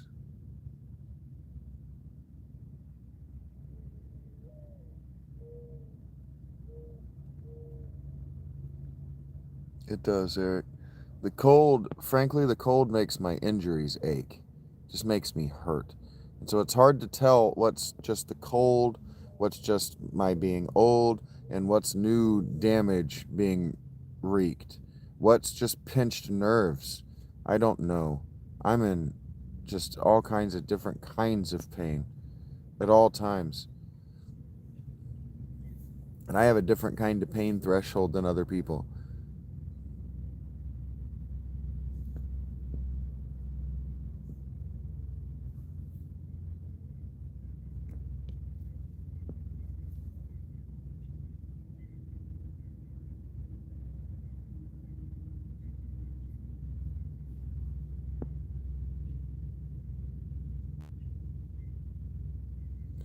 No, I don't want to aggravate. No, I really don't. But I'm also getting anxious. Get up and do something. I gotta get out of these pants too if I'm gonna stay in here. I'm gonna get all warm and sweaty. That's gonna be gross. Stinky.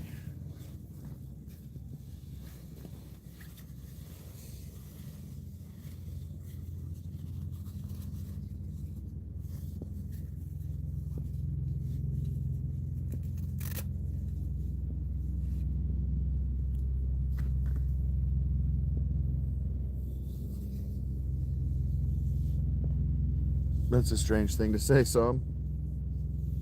Oh, plectrum. I read a different word. Guitar picks.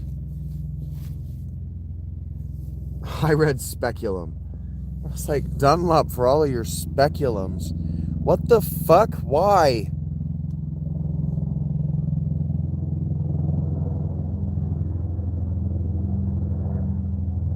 Yeah, purpose calls him home, Masala.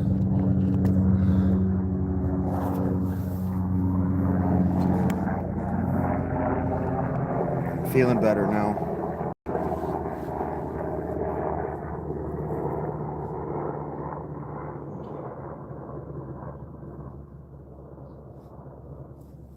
Just waiting for the day I look down there and there's just blood. Fuck.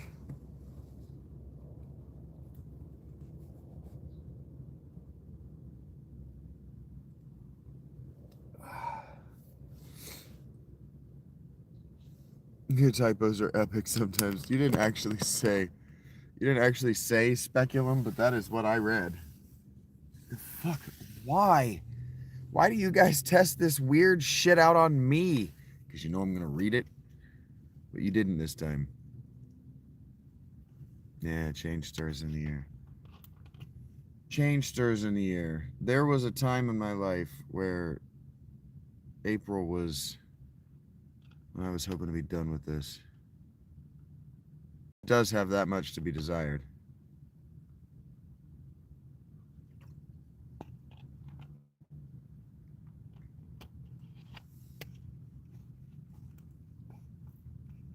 Plectrum is such a strange word in its own right.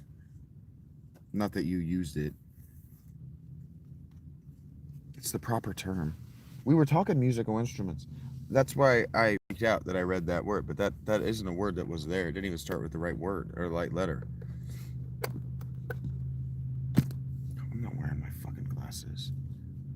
That's part of it.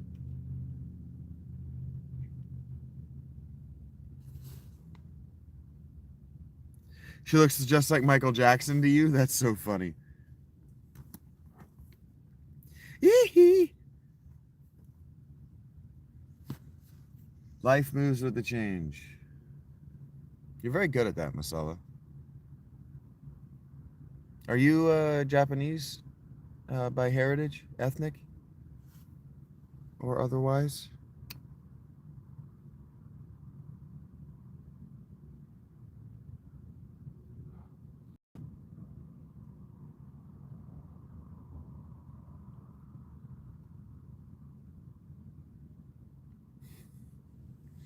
I have never noticed that her face looks like Michael Jackson, but I'll take your word for it.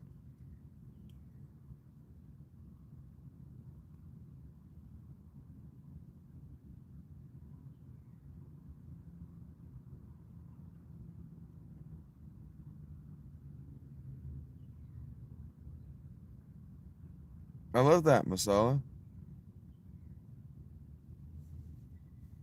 One does not have to be Japanese. One does not have to be Japanese to write haiku. I was just curious if it came with a racial, genetic, ethnic origin story. Origin story.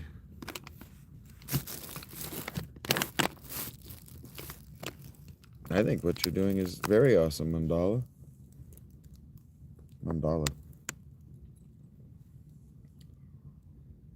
Mancala.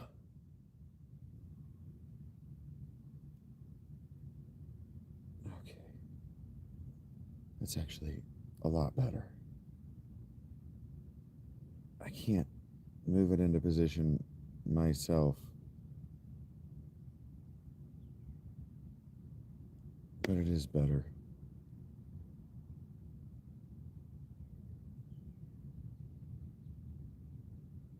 What time is it? I don't like to just leave you guys like this, but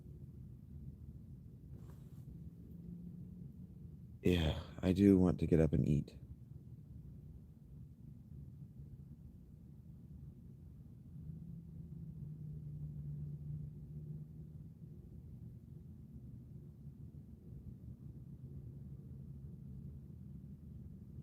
And then I'll see how I feel after I eat.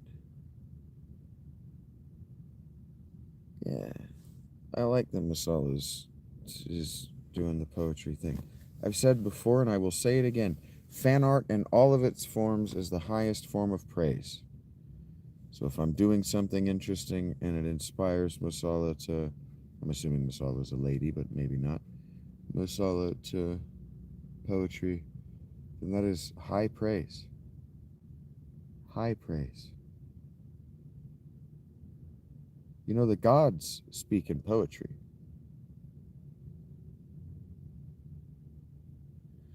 Your tomato seed sprouted. This is not a drill. Misty has got more important things to do than hang out with us right now. Hunger calls me. Yeah. I want to put my shoes on and I want to go get something to eat. I hate leaving you guys. Masala, you don't know me. I'm Midwestern through and through. It might take me another half hour to actually get up.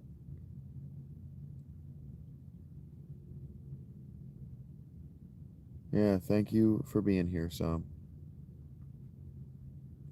You had a tuna sandwich today? Hmm.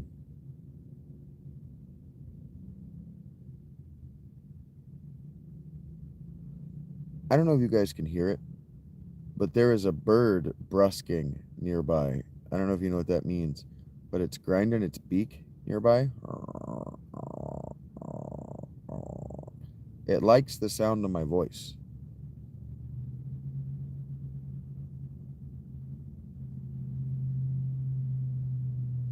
Can you hear that? That's a pleasure noise. It might be eating too, but that's a pleasure noise.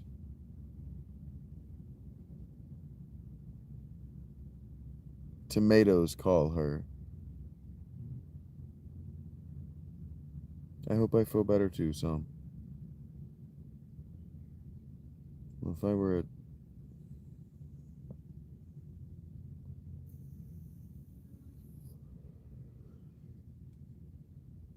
I like to give my permissions. I like to give my regulars permission to take off while I'm still winding up to actually do the thing, because it takes me a little while. Because I'm probably gonna have to. I'm probably gonna have to move around some money so I'm liquid.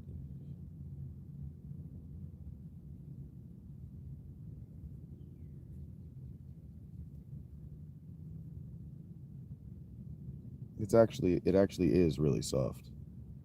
Some it's really soft in here. That's why I'm frankly emotional about my injury right now, is because I finally worked up the money necessary to get a soft bed, and the mat that I spent 3 times as much money on did this much damage in my sleep is really upsetting and disappointing.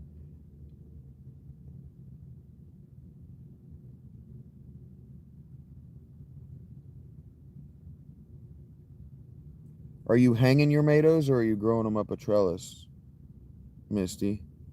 You understand what I'm asking?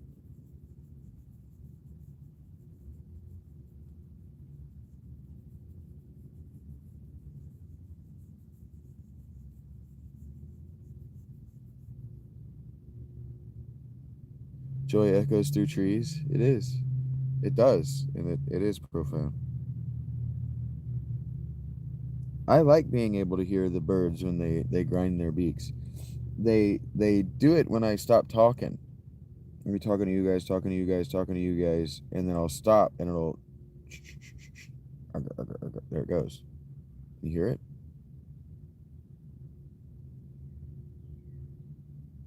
It's encouraging me to keep making my song. It likes the noise I'm making. That bird out there likes the noises I'm making.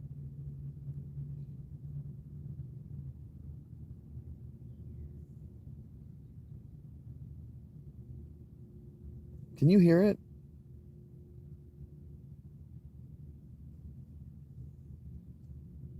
There's another one getting close. What is that noise?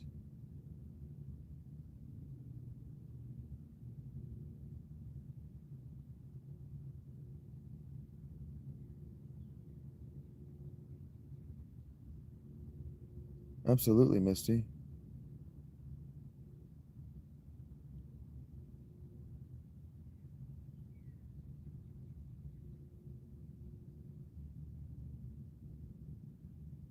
Oh, they accepted me a long time ago. There's only one of them who doesn't like me.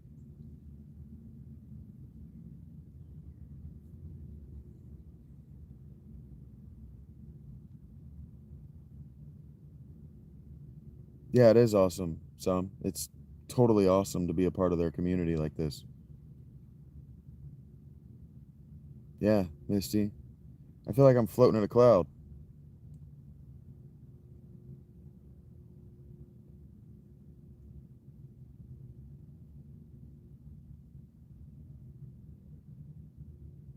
Is that so, Trolling Stone?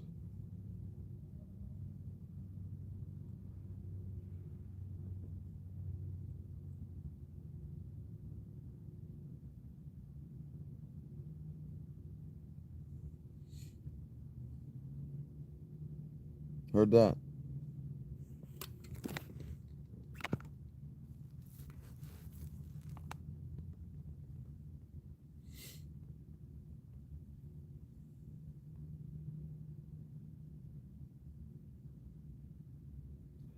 Yeah, they don't come over to me, but I've been feeding them seeds and fruits and breads and stuff. Not just the birds, the animals around here. I had a little mouse friend who was very comfortable getting very close to me. She would jump on my face if I hadn't fed her recently. I kept her alive through the winter, and then as soon as it started to warm up, they stopped being around. So hopefully she didn't eat the salted. I put out salt and vinegar chips for them, so hopefully she didn't eat so many of those that she died of the salt, because their little hearts will blow up. Um,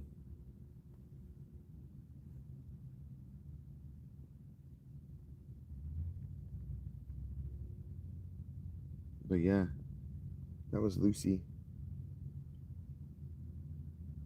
I'll probably see Kenny the rabbit come through here now that the spring is upon us. I have a secret. Probably I do. Probably one of those noises they make is that I'm awake.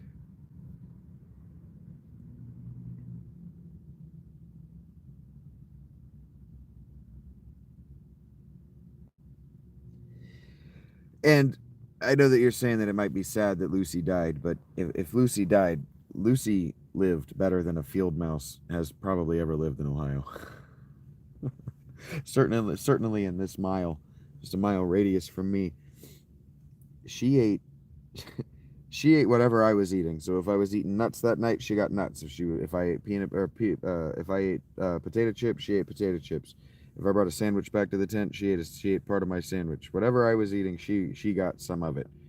I've been throwing out fruit and raisins and nuts and seeds and all kinds of food for these guys the whole time I've been here. And if she ate enough salt and vinegar chips that her heart exploded, she died the way she lived. She lived a good life.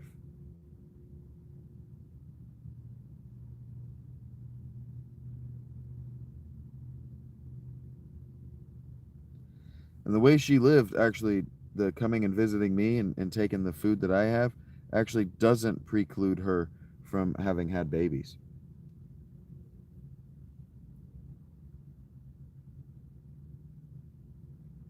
She could have been breaking away from a whole community of those guys just to share communion with me, just to eat with me.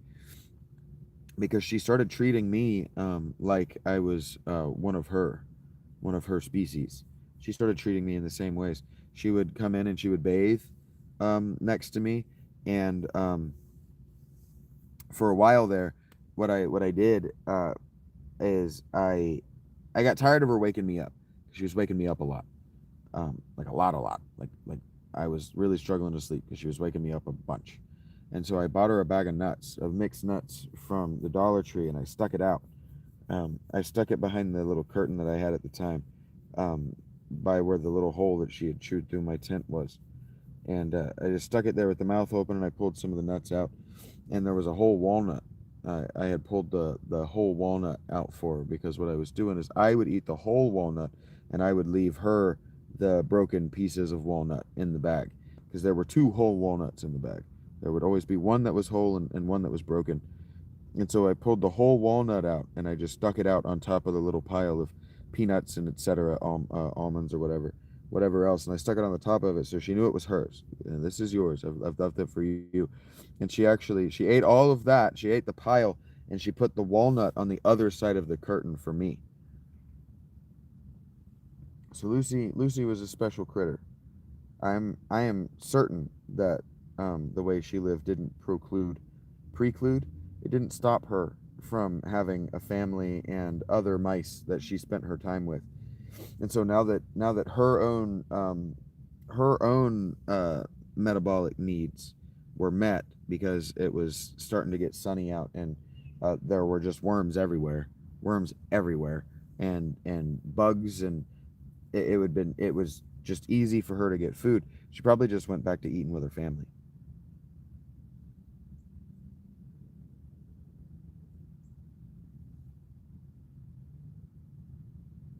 I'm glad it makes you happy, Sam. I threw out a bunch of. I went to when the winter first started, the first week of winter. I went to the Wingstop, and the Wingstop sells.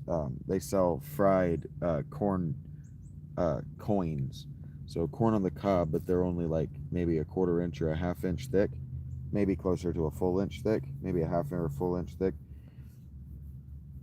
And I bought a great big thing of them, and I threw them out into the tall grass here, and the deer 100% ate them. Yeah, she I fed here on Alive one morning. I fed my mole friend Molly. I know Molly's still around because I hear Molly up here, the corner up here. There's a ant nest. There are ants that live up here, all along this back wall.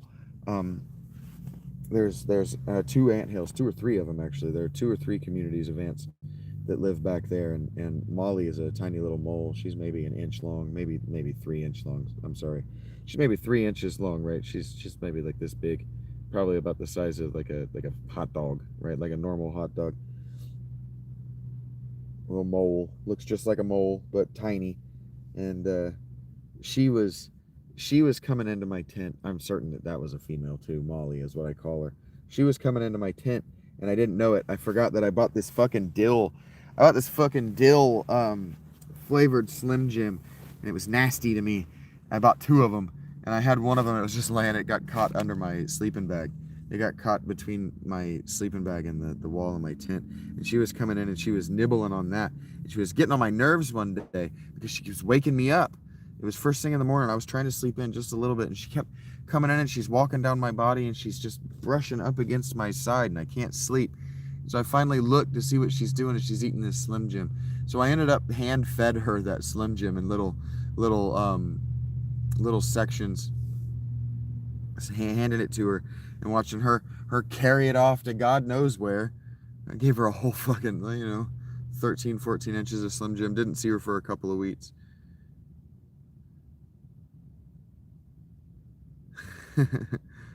Her small hidden land. Yeah, and she hasn't bothered me either. And then I'm certain that I won't see Lucy or Molly until it gets cold again. Not in a real way. They won't be bothering me for food until it gets cold again. But I've been throwing out seeds. I got this bag of seeds over here that I've been throwing out for the birds. When I spent all that money on the tent, after I bought the tent and I knew that I had the tent before I was going to spend pleasure money, I went ahead and bought food for the birds and the critters nearby. So I'll throw that out. I'll throw some more of that out tomorrow night. Hello, Vito. I'm doing better than I was. I've been in pretty serious agony, but it seems to be relenting.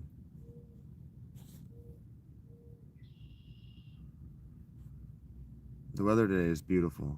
I want to get up and go for a walk.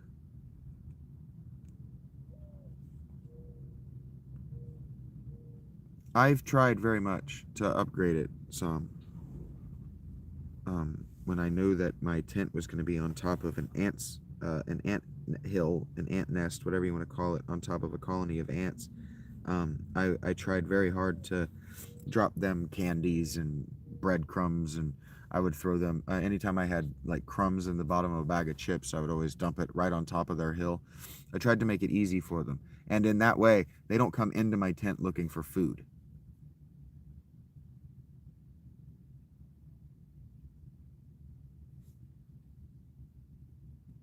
Yeah, yeah. That was my approach, Masala. It is how it works. I have no ants in my tent. That is how it works. If they have, they don't, they go, everything is path of least resistance. An ant that has food right on top of its hill isn't going to go looking beyond the hill for food. It's got plenty of food on its hill. That's exactly how that works.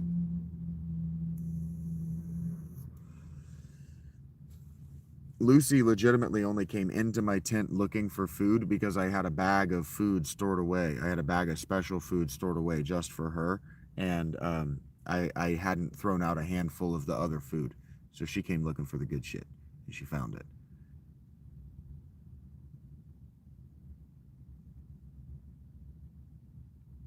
Yeah. They know me as a friend. These animals know I'm not going to hurt them.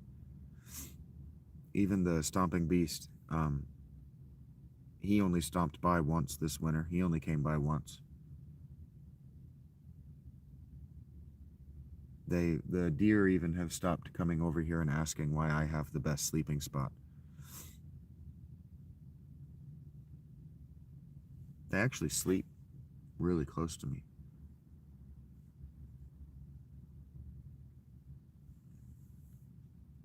And the squirrels run around on the hill on the other side. They run around in the tall grass, and when I come out to pee, they don't hide. They just keep playing. They're not afraid of me. They got no reason to be afraid of me.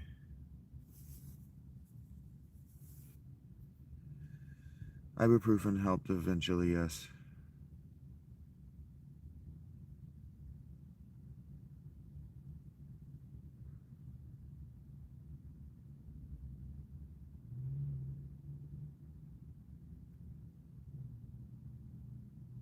Yeah, the deer have specific spots. I camped here originally because this was a deer bed, so it had been kind of flattened out by deer bodies already. Okay, take care, Sam. If I don't see you for the rest of the day, take care. And if I do see you later, I'll be looking forward to it.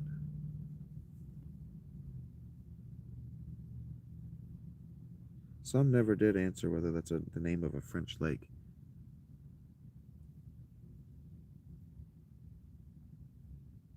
Yeah, the deer are awesome. The deer know better. The deer know better than to let me get close, though. They're not dumb. They are, actually. Deer are really stupid. Deer are stunningly stupid. But they know to stay the hell away from humans. Yeah, peace known in small hearts.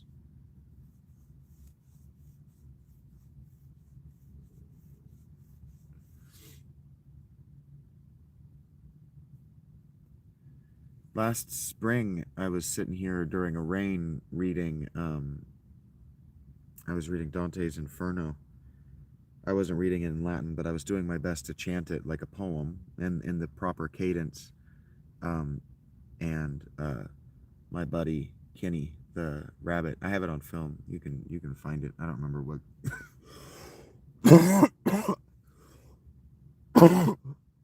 I stream every day, but I titled it Dante. Anyway, he sat right there in the door of my tent and watched me for, I don't know, half an hour. It was pretty awesome. One of them has got very close to me, but I can't see it. It's not a rabbit. I think it's just a bird. It's gotten very close.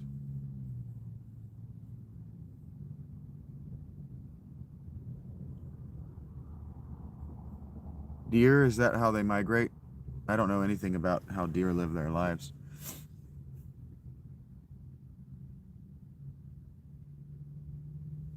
Heard that, Caddy.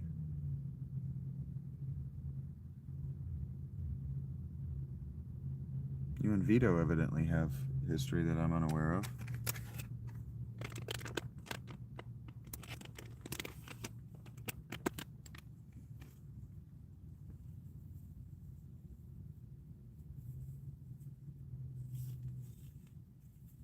Yeah, it was awesome.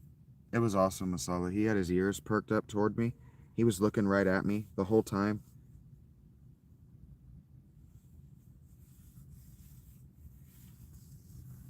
That's where poetry began. You know, like all of the myths have,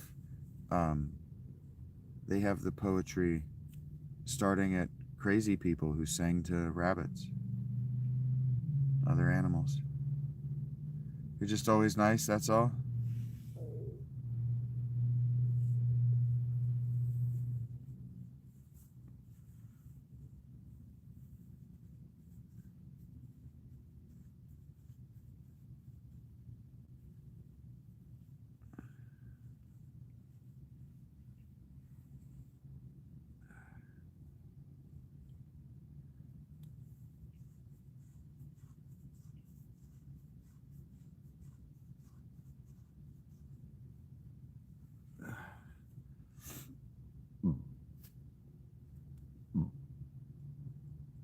But you are up and at it, Misty.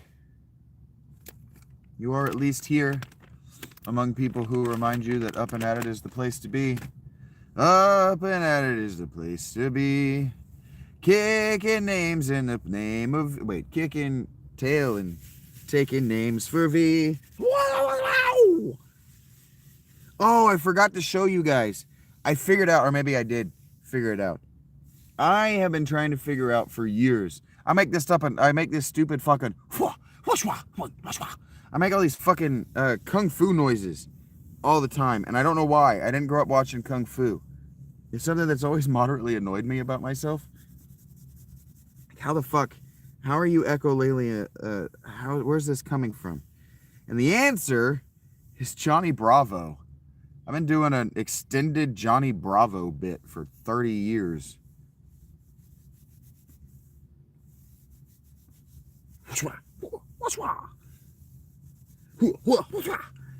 That. It's the fucking sound effects anytime Johnny Bravo does anything. No, I don't have an itchy head.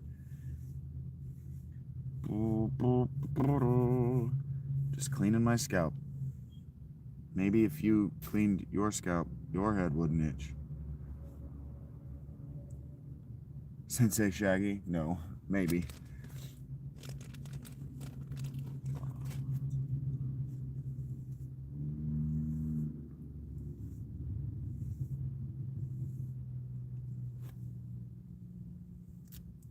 Yeah, my hair kind of looks like Johnny Bravo. That's what I'm saying. I was deeply influenced. Your cheeks itch, Eric. I was deeply influenced by that show, even to the point of like the pompadour and everything. Oh yeah, deeply influenced. When I cut my hair off and I went, all right, I'm gonna wear my hair short for a while. My influences were worn right on my sleeves. Yeah. Space Dandy too. I tend to like characters who have pompadours. I think pompadours are funny. I think they look funny. I used to wear when I used to play boxing games, I always gave my boxer a pompadour because I thought it was fucking hilarious. You've never seen anyone clean their scalp before, Glitch? I am close to a couple of fitness places, but I'm not going to go to them. Scratch, scratch. You all right, Eric? You didn't take stupid pills this morning, did you, buddy?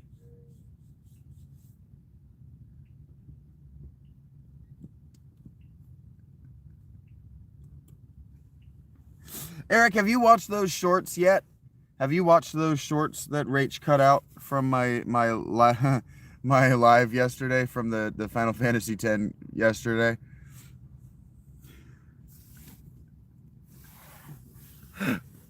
I spent like 5 minutes. I know you're just playing, buddy. I'm just playing too. I spent like 5 minutes going, shut up, Eric. Rach she cut out a bunch of shorts. I know. She cut out a bunch of shorts from while you were showing me, we were talking, when I turned in all the stuff and I did all those battles at the arena and you telling me that I was going to get my cheeks clapped the whole time. She cut out a bunch of shorts of me just going, shut up, Eric. Shut up, Eric. Shut up, Eric. Shut up, Eric.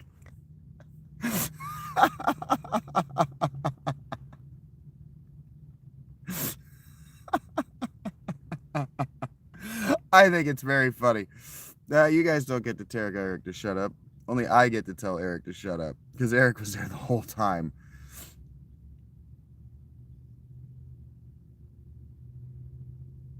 Oh, they might be closing their gyms? I have no idea. I have no idea. I am wondering how long gym culture is going to be able to ride this bubble. Yeah, the arena's brutal. And I'm saying, like, I don't expect to win this fight. And you're going, oh, no, you're going to lose this fight. And I'm like, I know. Just let me have it on my own terms. And you're like, oh, you're dead. You're dead. It's going to kill you. You're dead. Shut up, Eric. I know.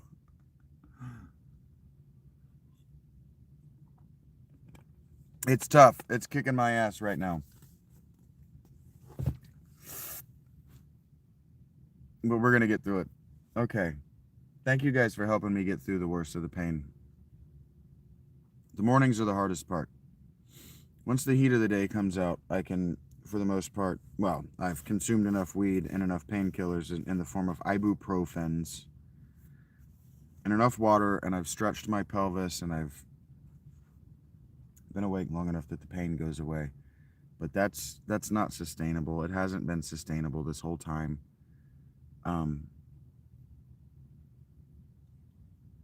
So I'm gonna have to make dramatic changes to my life. So if before Sunday you just don't see me in one of my regular scheduled places, look for me in the Discord.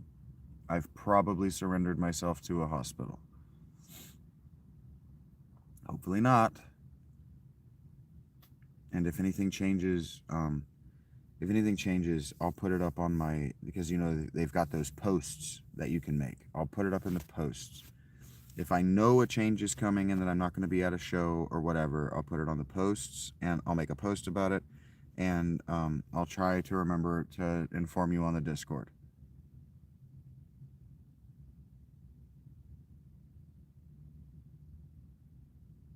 I do gotta stop having all this wild ass sex at night. I just gotta stop beating off.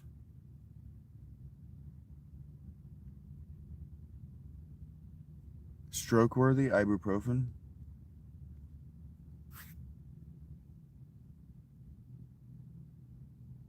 What do you mean stroke worthy? Oh, there was probably somebody who spoke and I didn't notice.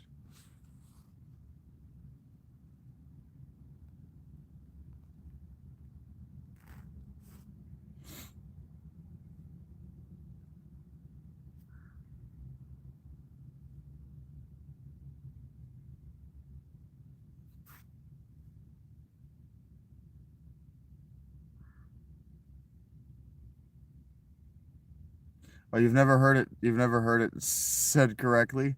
The ibuprofen, not ibuprofen.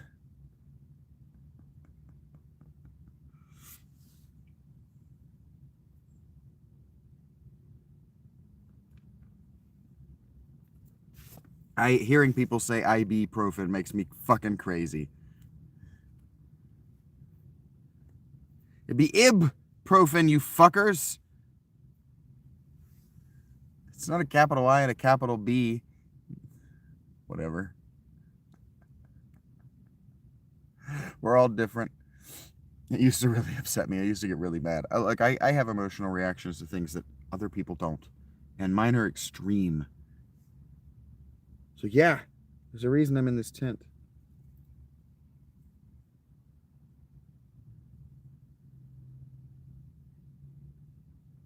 Ugh. Ibuprofen, yeah. Your rents always called them IBs? Mine too. That's probably where it started from. Can't you just at that point just call it an NSAID? Damn. Right? Yes. Like, at that point, just call it an NSAID. Shut up, Eric.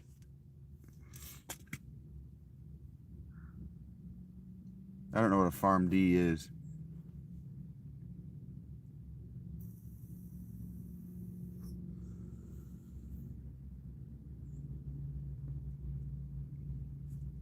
I'm a weird nerd.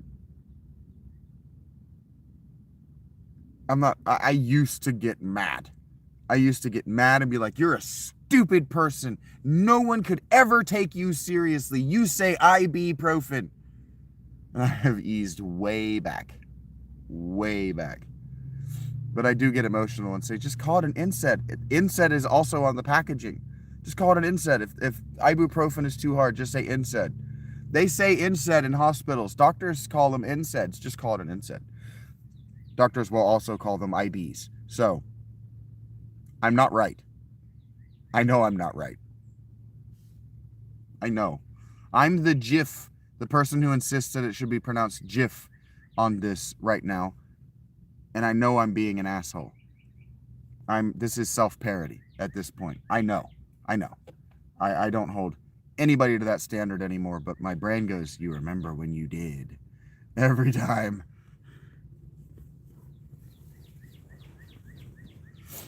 I'm not proud of it.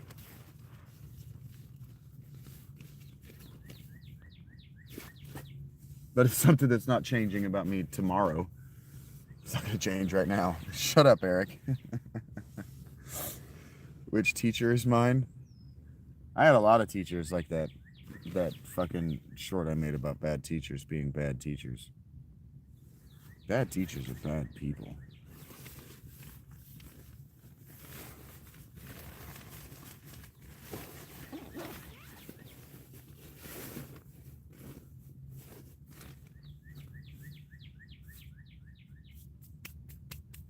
All right. I'm almost ready to get out of here. Hopefully it's nice and warm. Hopefully it stays nice and warm today. Give me a second. I'm going to have to carry my rain jacket. It's supposed to rain later. I don't know where that rain is going to fall. You know, it's going to fall on me. Is it going to fall? When? Who knows? Yeah, I don't like to answer. I never liked a teacher who couldn't demonstrate more mastery of the subject matter than what was necessary of the curriculum. That always upset me, Eric. That always bugged the shit out of me, actually. Because, like, when I was a kid, teacher irrespective, my grandfather, both of my grandfathers, and my father to a degree, were very intelligent, very capable, very competent men, especially in their chosen field of work. And so I understood expertise within one's chosen field of work and ignorance outside it pretty young. My dad is ignorant about things that don't involve CNC machining, working on cars, and being a grunt for the U.S. Army. Like, he's good at the things that he spent his time doing, right? Everybody is. Not shitting on my dad right now. And so I understood professional expertise in a way that I guess is just difficult for other people, right? And teachers whose professional expertise was to the curricula really upset me. Like, I could ask my dad. I can remember walking into my dad's machine shop, right? And so my dad's got this Matsura mill, and he's got it set up, and the floor under it's different, and it's sitting up on a slab of stone, and I'm just like, why all this stone, first of all, Dad, and why is the Matsura like that? And my dad goes, oh, well, it's got to be on the heavier stone, because if it's not, it'll vibrate, and if it vibrates, it'll take the parts that we're making out of tolerance, because you don't want to. You don't want to account for wobble on the part as the mill head is coming down to it. You don't want the part in the mill head wobbling. It has to sit still. It can't vibrate. And so what I'm saying is that anytime, like, I asked my dad a question about CNC machining, it didn't matter what he was asking me to do at that moment with the machine. If I had a question about the machine, whether it was relevant to what I was doing or not, he had an answer. And so, like, I can remember being in 5th grade, or not 5th grade. I can remember being in 10th grade. I took chemistry in 10th grade to get it out of the way. But it was a junior year. It might have been junior year that I took it, but it was a senior year skip class. But I took it early, sophomore or junior year. I don't remember. Frankly, I thought it was sophomore, but it might have been junior year. Pretty sure it was sophomore. Anyway, I took chemistry, and I was reading at the time. It had to have been junior year then, because I was reading. It was junior or senior year, whatever. I was reading fucking The System of the World by Neil Stevenson. I was reading The System of the World, and they're talking all this talk in the book about mercury. And so I asked my chemistry teacher, I said, what the hell even is mercury? And she printed off this was in 2003 or 2004. She prints out, it might have been, no, it couldn't have been 2005, 2003 or 2004. She printed out a fucking, just the Google's answer.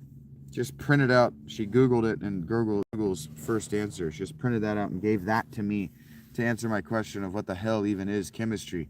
And that just really fucked me up. That has really fucked me up. No, I don't know Sam Jackson.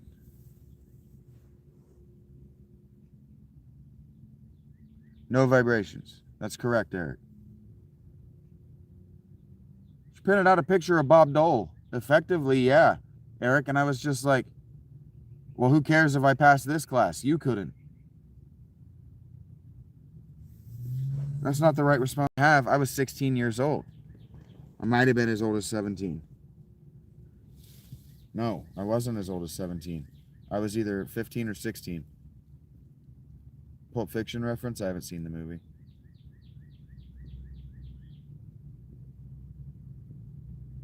Work packet teachers? Yeah. Had a lot of those. They're teachers by profession and by trade, not by temperament or skill. Somebody brought up bad teachers, and so here we are. I thought it was criminal. I thought I was being defrauded. I felt very much like I was being defrauded. Like, wait a minute. You told me that you were a teacher. You're not a teacher. You're not teaching me. You don't have answers to my questions. But I'm not saying that I was right. I'm saying that I think we all have I really do think that we all have systemic educational trauma, not trauma systemically put into us by the education system, but that systemic education has traumatized all of us in unique but similar ways. And I'm not asking for sympathy. I'm just talking about myself, which people don't like when I do. Strangers, passersby, fucking hate it.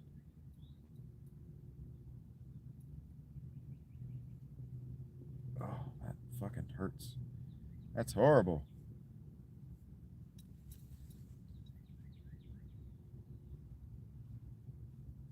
This is not the best way to be doing this. But it's the way I'm doing it.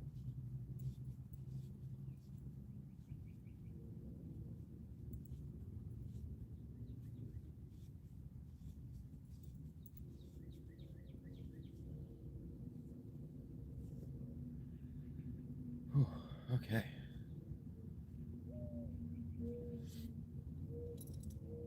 I think I kept my doodle off the screen.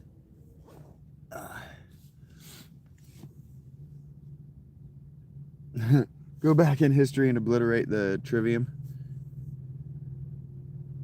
Yeah, systemic, not systematic. Correct. I think the system hurt us, but I don't think the system hurt us systematically. Correct. That's what I'm trying to say. I don't think it was trying to hurt us. That's the thing. Like, when I talk about this, people start to call me a conspiracy theorist, but it's like I don't have any evidence that it wanted to hurt us. Not all of us. Some of us it wanted to hurt. I don't think I was one of those people.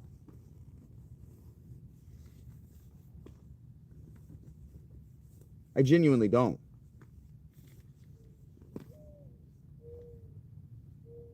I think the school system was just hoping that I would drop out.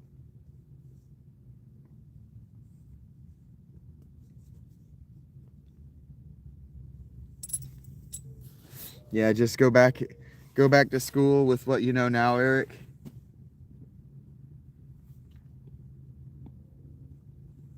I used to have dreams like that.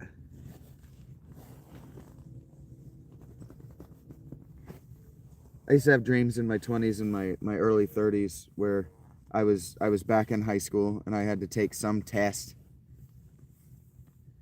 Like, all right, you have to prove that you graduated from high school. Or I used to have dreams where when I was unemployed, I would have dreams where I was back in high school and that I had to go through the curricula and sort of Billy Madison high school again because I didn't have a job.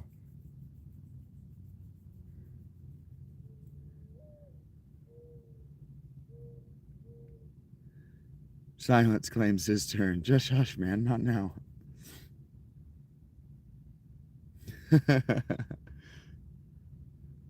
That's funny, Masala. I got into fights with my teachers, Eric. I used to argue with my teacher all the time. I used to argue with my teachers all the time. I used to get so upset. I can hear the tism. I used to get so upset.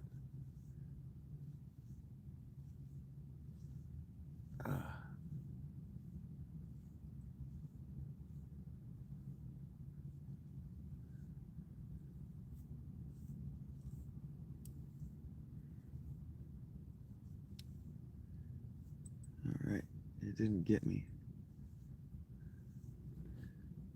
Going to the Board of Education is snitching.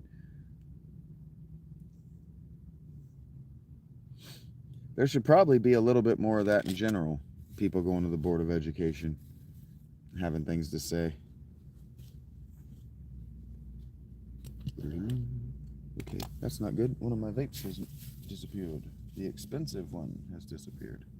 Not great.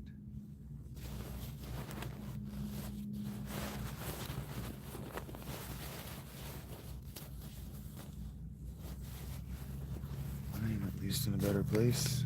Not in nearly so much pain. I am going to not carry my backpack. I'm going to see how the walk there and back treats me.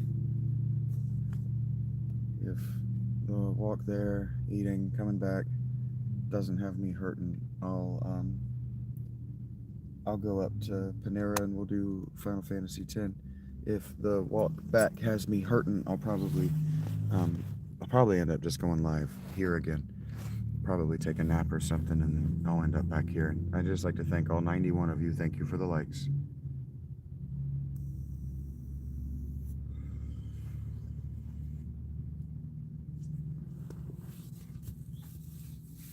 If you say red acted,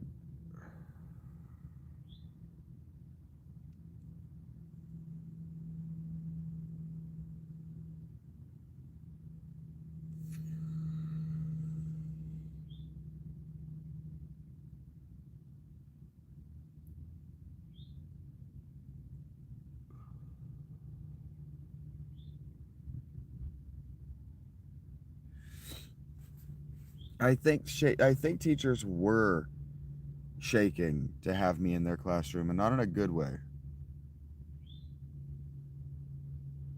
If I said that, it was most certainly not true.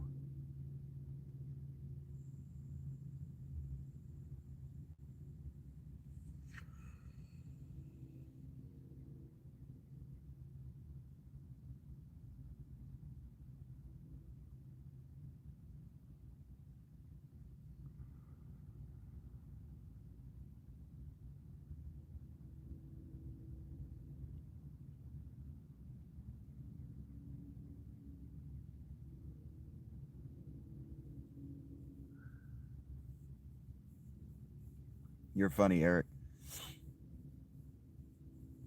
Time does keep open doors.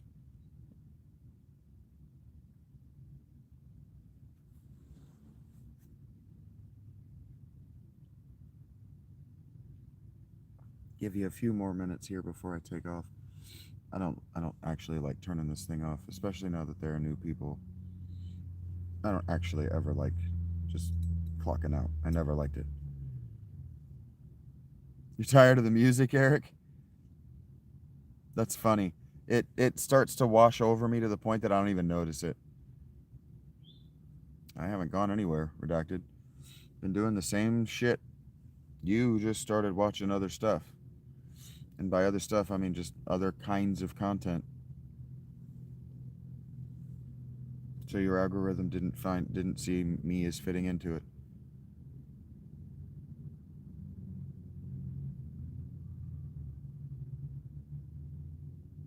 I legitimately don't notice the music, Eric.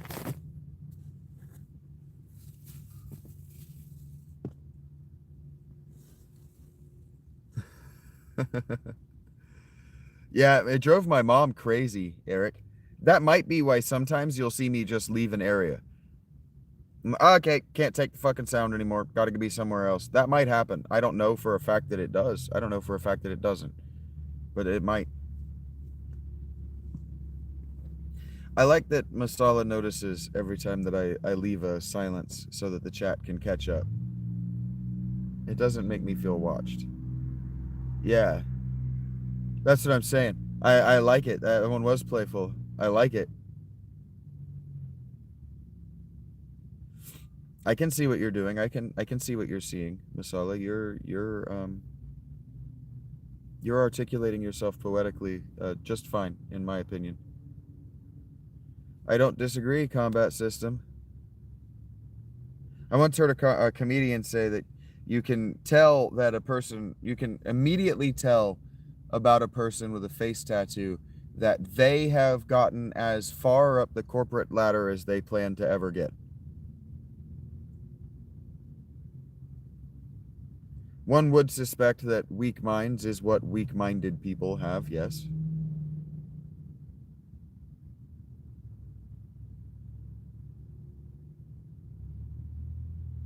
I don't suspect you think I've got a face tattoo.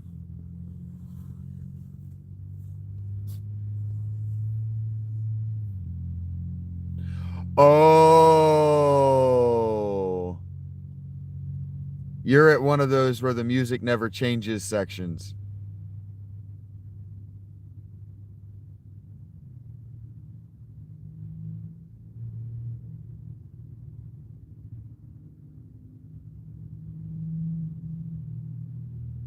I feel like I said that a while ago, Redacted. Are you actually caught up, or are you talking to me from the past?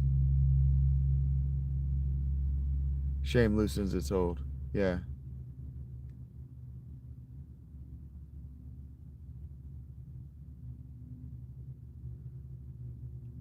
Okay, then go somewhere else, combat.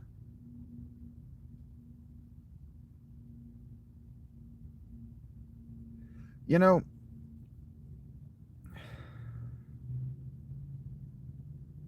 maybe if urban people spent less time bringing one another down and more time bringing one another up, they would spend less time down. Yeah, it does roll so nicely. I'm no longer a philosopher, no, Redacted. I'm a Philaliteia.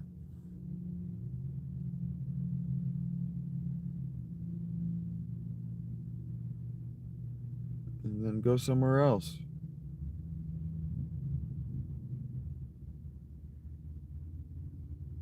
Not a philosopher. What's what mean? That typically is a pronoun indicating something that we can both see. The poetry is a nice ambiance. Dawn goes unreceived.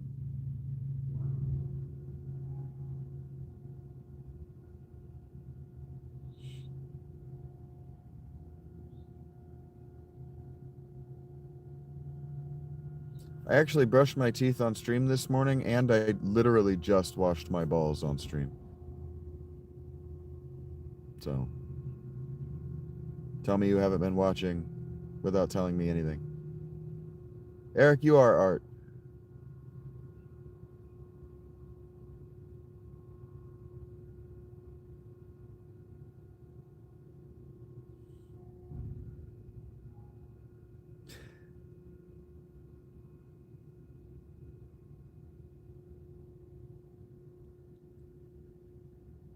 Shut up, Eric.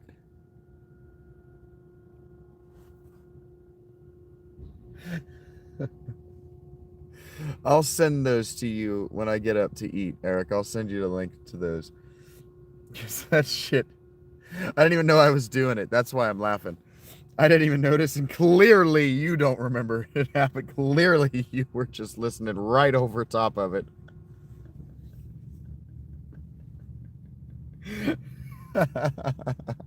But I don't actually want shut up, Eric, to be a meme on the channel, but it might already be.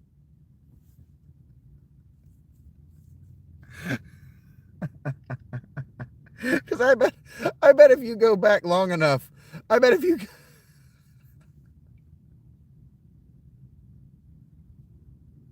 nevermore, says Eric, nevermore.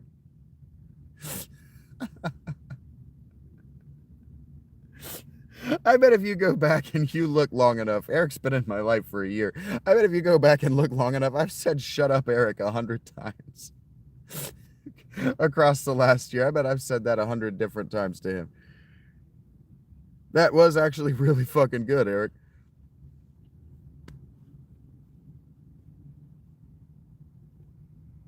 Masala and Eric are going to get into a poem off, and I'm fine with this. Even Eric hears.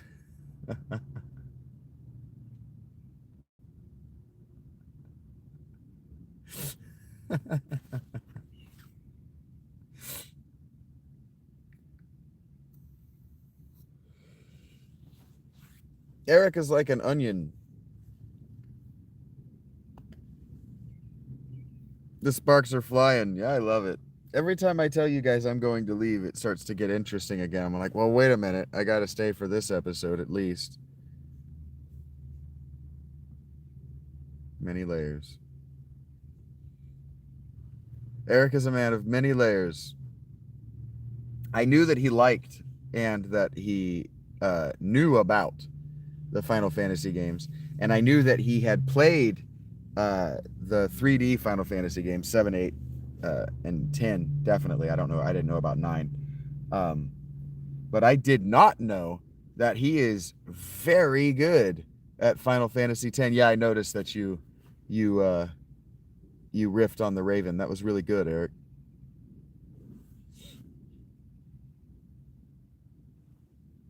I did not know that he was so bought in on 10. I knew that he liked 8, but I also knew that he liked to exaggerate. He liked to exaggerate how powerful you could get because it's fun to do. And so I had to pull him back. Quoth the Woodman. Yeah.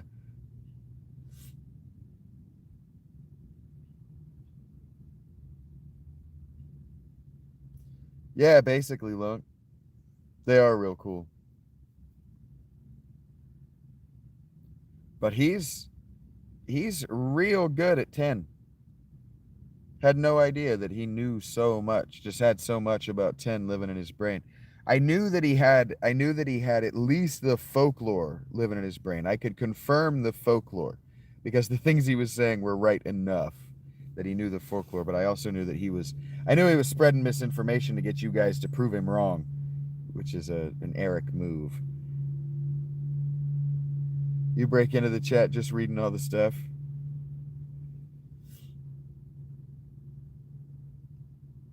I don't know if he noticed, Eric, but I watched your damn Planet Crafter. It looks like Subnautica. Does it feel like Subnautica as you're playing it?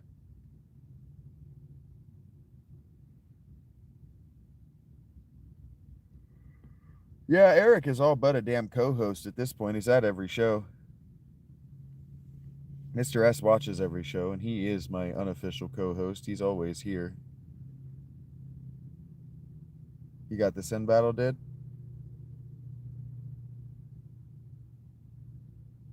If you say so, Tom.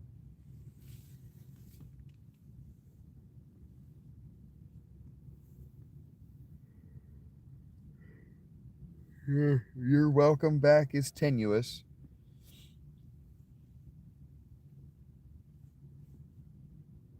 Peace lifts, wing to wing.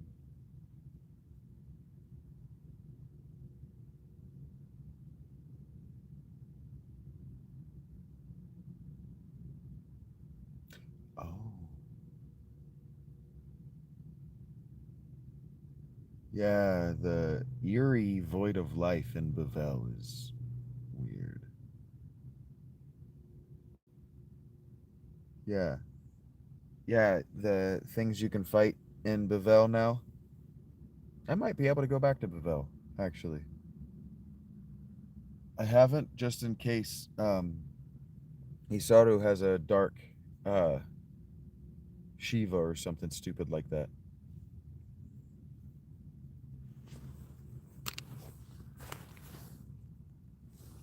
Okay, Bo. Okay, Bo.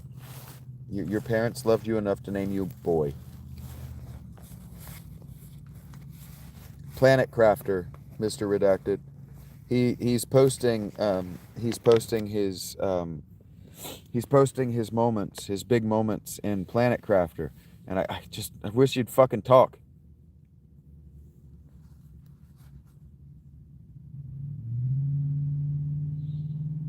I assume you're talking to me, Octosaurus, and that there's not somebody in chat named Happy Camper that I can't see.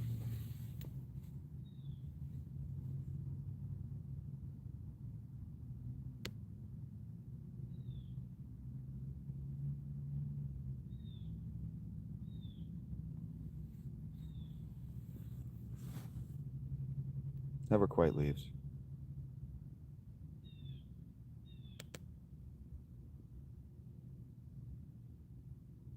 Yeah, I picked up Planet Crafter. It might still be on sale on Steam for $10. I'm gonna play that for the channel someday. I have to play Factorio. Have no choice. After probably maybe even for a couple of days after Final Fantasy X, just to build the suspense for 10-2 to the highest pitch I can. Have to play Factorio before I play any other explory, crafty, survival type games. I promised Mr. S because I like it. I have just also been a total bitch because it intimidates the fuck out of me. And so what I'm just going to need, I'm going to need to play it where he can jump in the chat and make fun of me for being an idiot. And I need to stick to a character with a dumb voice. That will keep me in it.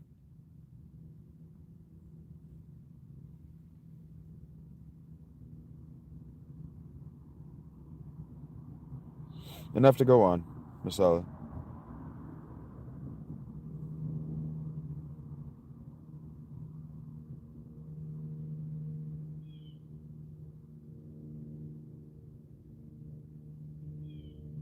I like that one too, Lunk. Dwarf Fortress is someplace I can't get started with.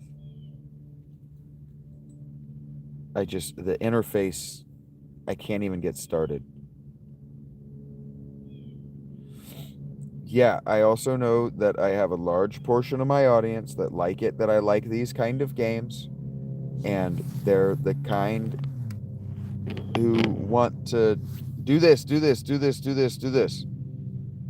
And they're not the kind that to date have been able to react properly. Me going, all right, shut up. I liked it, Lunk. Happy Wednesday, Harmony. I also like those games, but I am not a good self-directed person. I'm not. Something I'm working on. And so Mr. S is right. It's phenomenal practice because nobody's going to tell you what to do on that planet and you're going to die. And I hate that shit, the dying. So the plan has been to get into a position where I can use my hands on the keyboard and mouse and not be in serious agony in my back. An absurdist is probably somebody who leans into absurdity thinking that they're funny, Joseph. Yeah, that's what poetry is, Lunk. There's no bad way to do it. That's not true. But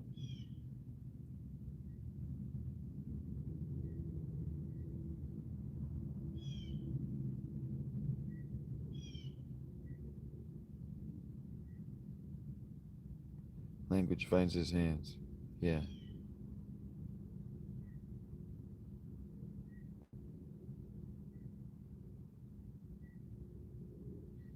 Maybe, Joseph.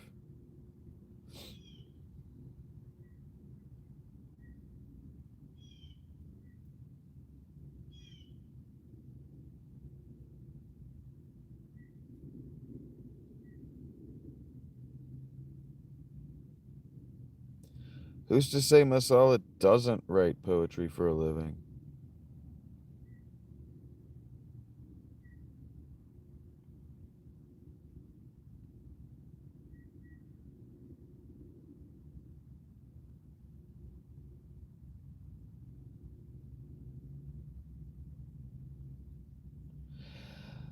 Did anybody else? I'm not going to be able to talk to Rach about the after the show, so let's just do the after the show that I might do with Rach or with Mr. S together. Did anybody notice that the Christians who rolled through asking me to read scripture didn't leave me money?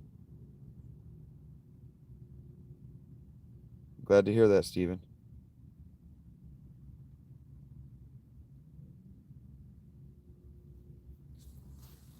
All right, Stephen, I need you to understand something. I'm giving you this contingent on you never using it.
Heard that, Masala. Love that.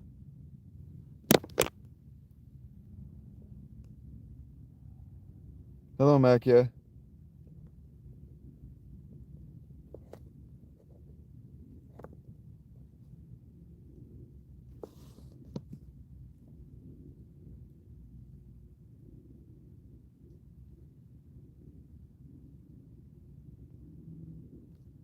Okay. I'm not trying to make a broad criticism. I just noticed it. Maybe, Mr. Red. Maybe. I wasn't asking for money. I was inspired to read. I just noticed that they all wanted to get combative. None of them praised me for proselytizing their faith. None of them wanted to contribute to making sure that I could continue.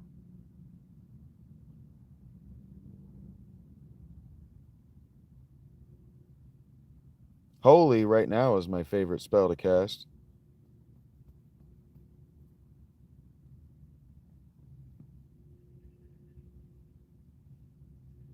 Just a criticism of those specific people is all I was doing right there.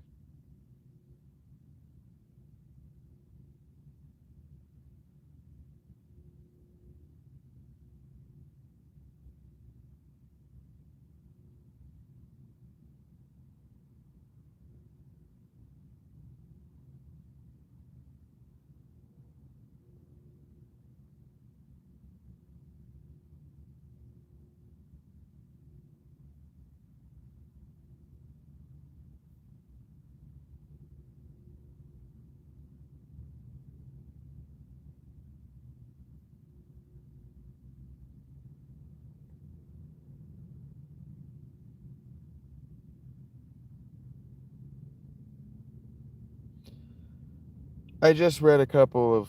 Oh gosh, Masala, you didn't have to do that.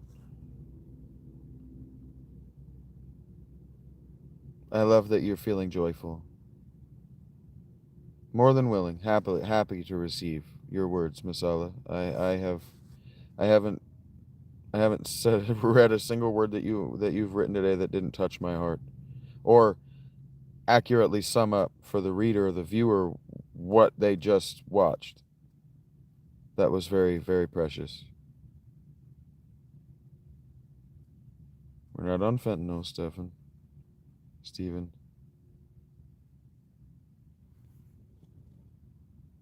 It's not that I don't want your donations. So I wasn't asking for it. And it surprised me.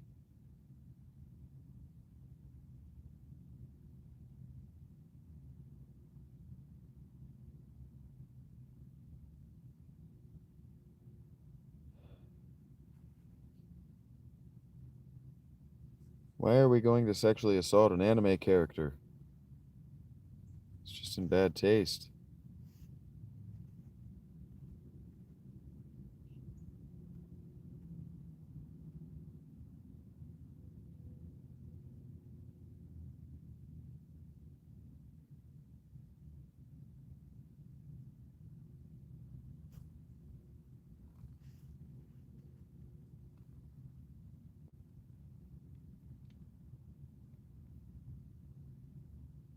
Heard. Masala, thank you. Thank you very much.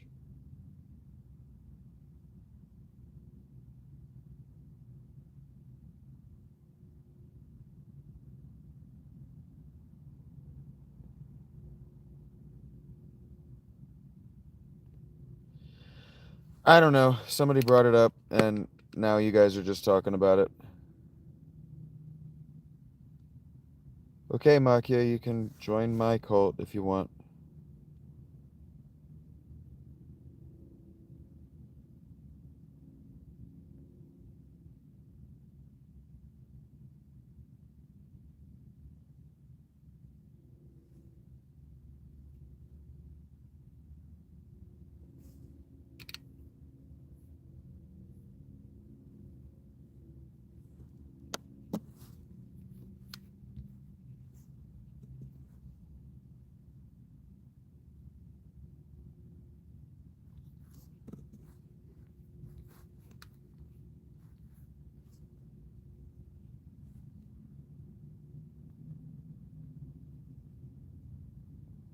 Mostly I listen to metal.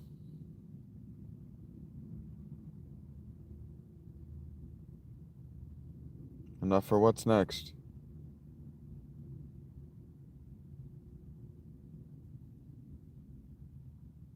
Thank you, X.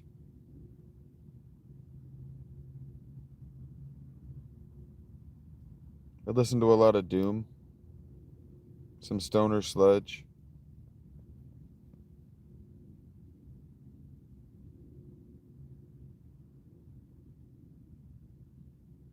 I don't mind sitting here until 100. I don't like leaving when there are so many people. That's rude. I'm not going to play any music. Not really. I don't really like Sabbath.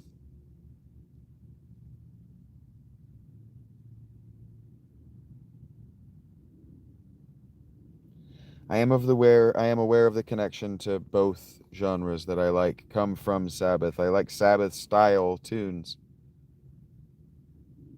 I haven't read a fantasy novel in a very long time, but I used to. I write them. I have written one. Archspire is a band that shows up on my playlist sometimes. Jesus songs?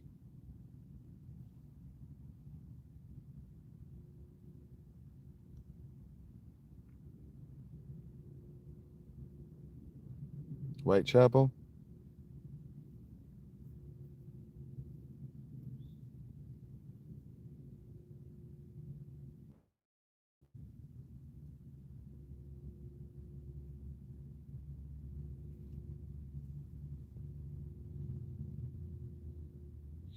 I published it on my Patreon.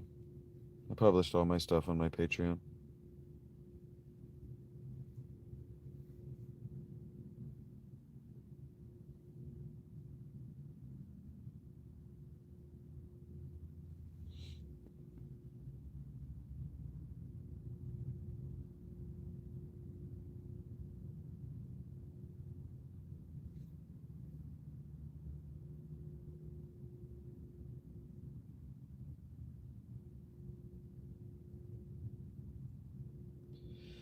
Yeah, I was a young author. It's a young writer, a young man. It's not very good. I went through and I was working on fixing it, but I don't want to dedicate myself to being a writer while the channel is working.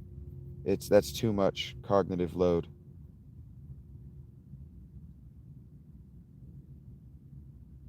It's an unfair and unkind amount of cognitive load to put on myself to be doing these live streams, to be doing the game streams, and trying to edit slash compose a novel is too much. Do I rest the neck? Um, my fantasy novel I called The Chosen. I have excerpts of it here on YouTube somewhere. I read from it as I was reading or as I was editing it.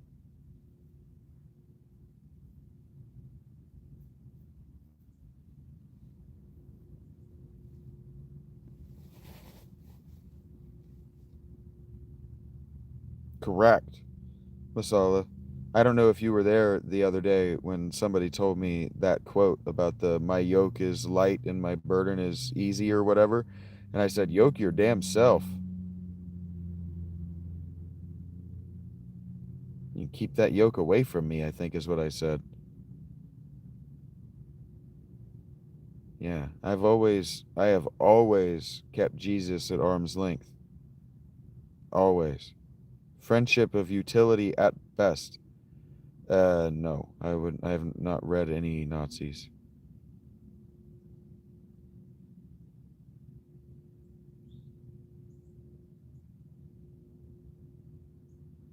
What are you yeah writing, and which yeah right do you mean? Do you mean the yeah right enthusiastic agreement, or do you mean the yeah right bullshit?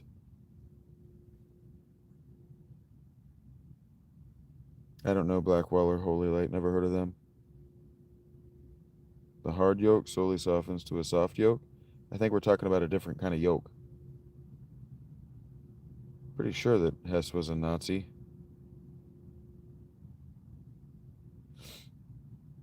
It's always good to assume that a German name you don't know was probably a Nazi if it's asked you by a stranger.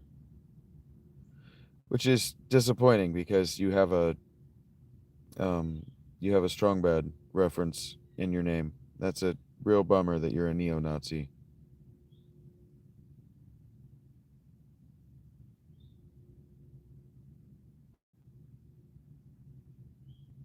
Probably not anything you'd be able to comprehend, don't talk. You guys are all yoking me around.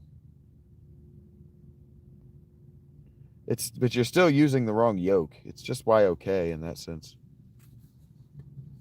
A yoke like you put on an ox.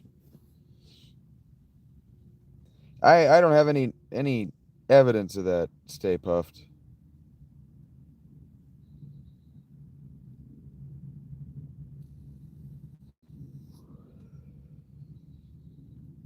The Stay Puffed Marshmallow Man remains the fucking creepiest thing I've ever seen.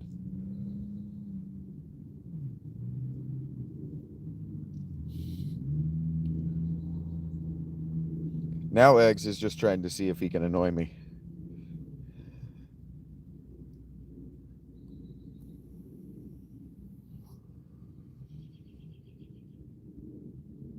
Jeebies. I don't know, 6 or 8.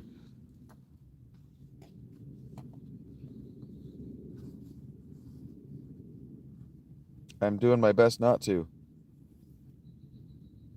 I know. You're seeing if you can get me to have an emotional reaction that's inappropriate at the moment. That's what I mean by pissing me off. You're trying to see if you can get me to have an emotional reaction that's inappropriate at the moment is just a lot more syllables. I'm a lot more likely to stutter when I say that. No, I don't like magic mushrooms.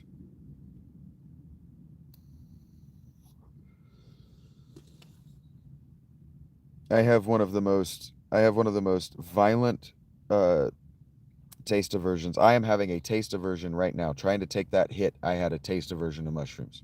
I have one of the most violent taste aversions to magic mushrooms.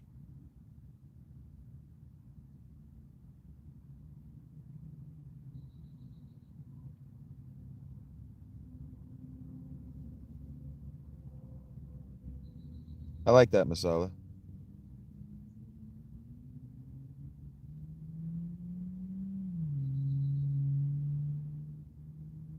I had really bad trips. Really bad experiences on shrooms.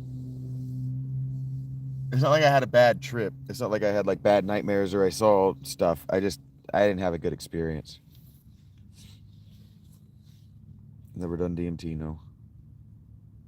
I don't know how you accidentally do meth. I had a friend tell me that once too. He goes, I'm not going to say who he is because I love him and I respect him. He goes, I was working at Wendy's. I'm like, okay. And he's like, one of my friends hanging out at a party and we're all smoking. And he hands me a joint and I just smoked it. And then the guy goes, did you know what was in that? And he goes, no, what? And he goes, meth. And I'm like, I don't know if that's an accident or a crime.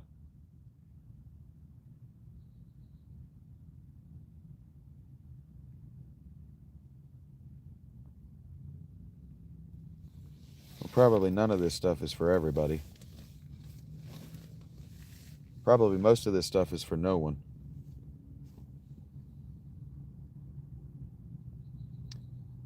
Yes, Masala.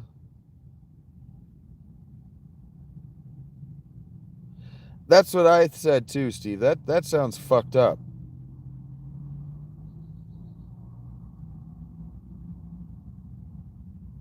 Shrooms scare you? They're not scary. But you don't want to go in with somebody who doesn't know what they're doing, and you don't want to go in without the ability to control your thoughts. If you can't reality test reality when your reality testing apparatus is down, you're in trouble. Like, people who like to lucid dream tend to have bad trips.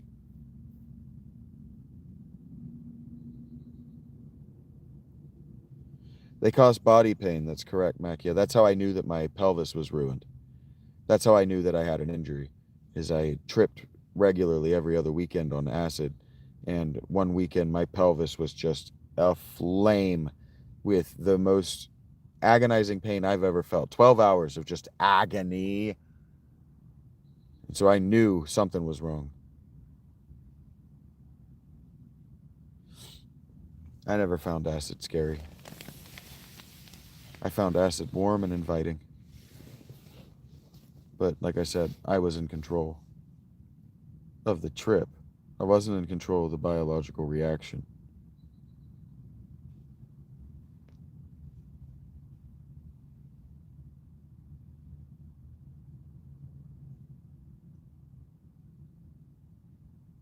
Maybe chronics.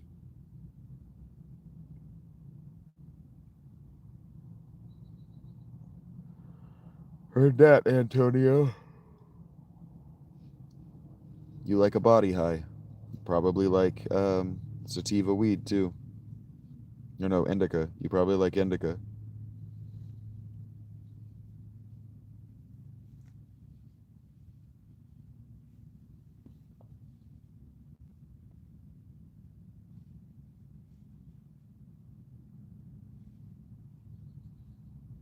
That's funny, Macia.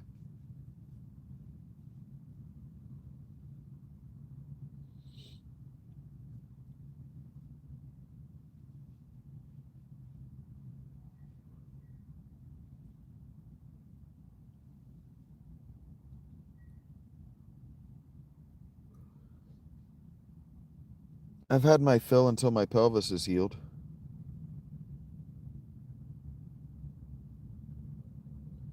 Meaning stays behind is a big problem, Masala. My hip is not good.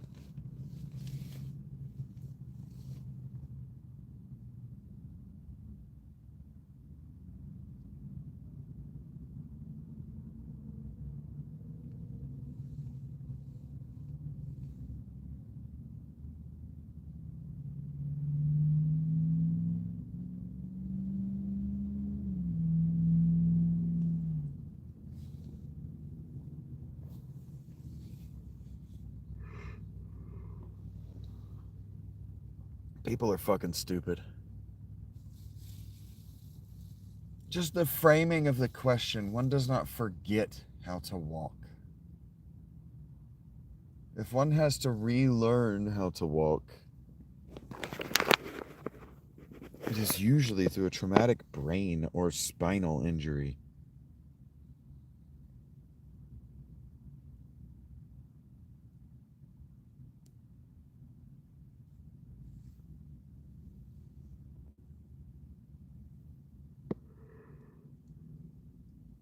And then we have the good taste to move on so that this person doesn't have to humiliate themselves by admitting to having a brain or spinal injury.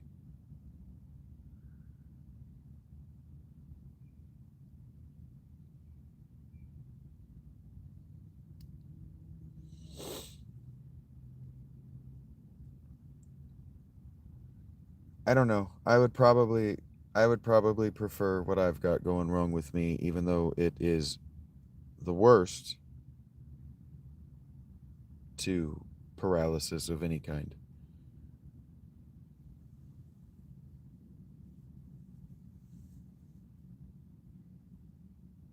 Paralysis of any kind is my nightmare. Take care, Steph.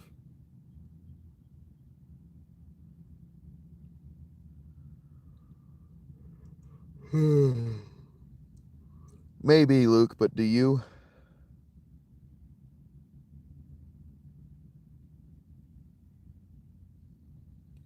I don't really feel like doing it again now that I mentioned it out loud. Hear a Jesus song? I don't have a Jesus song right on the top of my head. I don't suffer from sleep paralysis, no.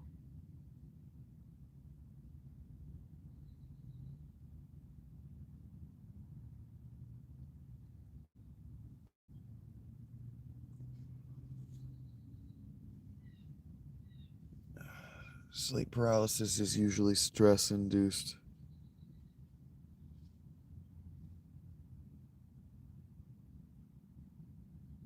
Or dat Yukon.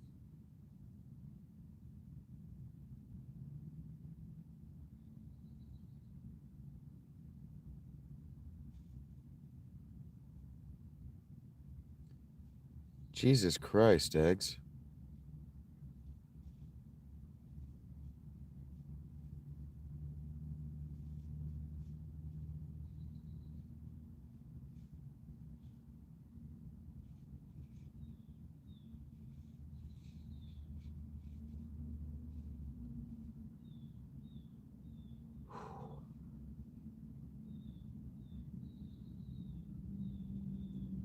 No, I do not believe in a spiritual realm.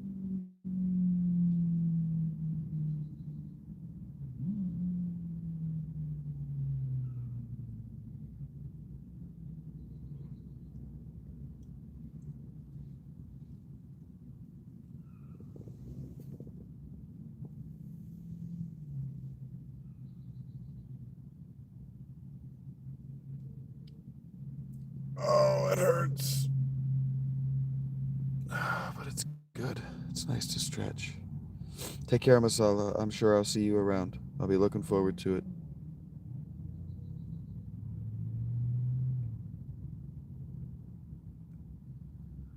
Okay, Antonio, when you can show it to me, I will believe you.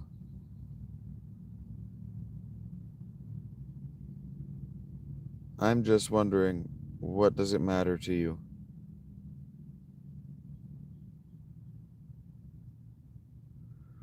She's the Messi of poetry. And I almost called her Chicken Marsala when she came in.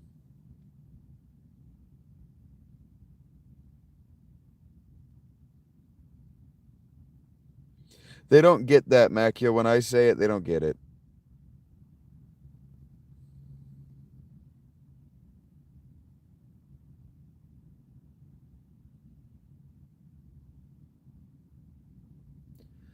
No, Yukon duet, but I have made a woman orgasm, which seems to be something beyond your capabilities.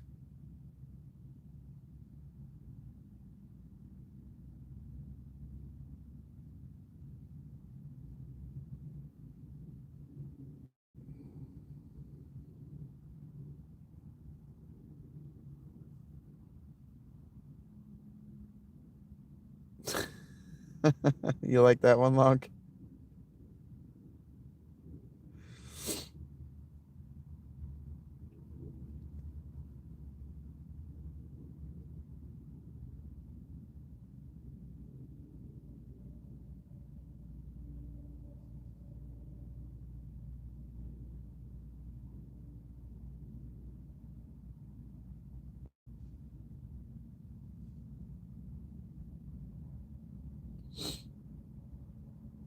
That reminds me of a game my ex-wife and I used to play before we were married.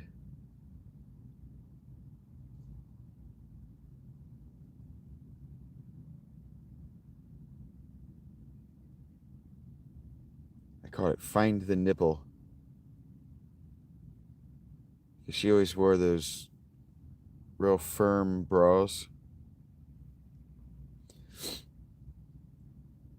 And so I was like, I bet it's there. Because they're never where you think they're going to be. If you're trying to give a girl a purple norple, just hold I gotcha. If you can't see them, they're never where you think they're going to be. Ever. Yeah, it was a game we used to play. It wasn't sexual at all. I was just always wrong. And she used to make fun of me about it. I was always wrong.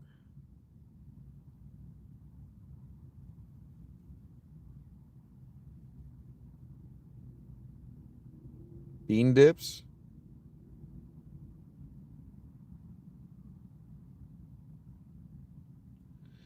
Maybe, Angela, your boobs just weren't as big as hers.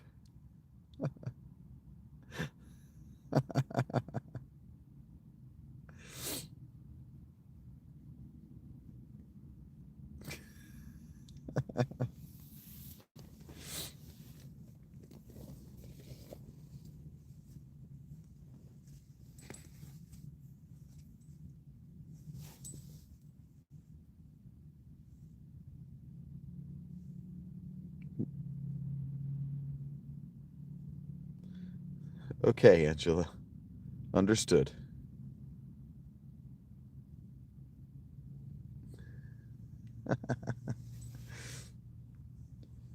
Curl your flinger and flip up the knob. Yeah, that was the thing. It's like I knew I couldn't give her THO through it. And so I knew that there was no arousal happening. And that was the joke.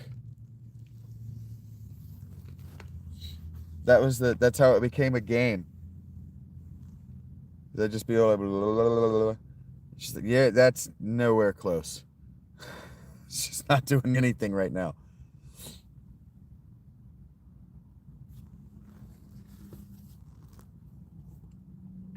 What does it matter to you, shooting gaming?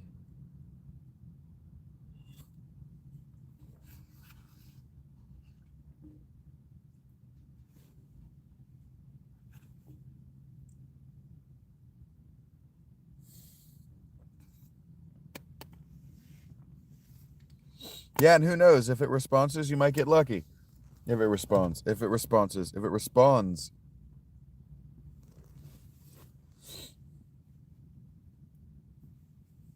Okay.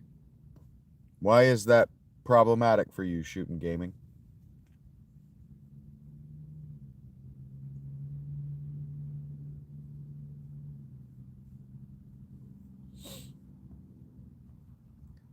I might be a different kind of dude, all right? I thought it was fun. We were like driving to the grocery store, or she was getting ready for work to be like, I bet it's right there.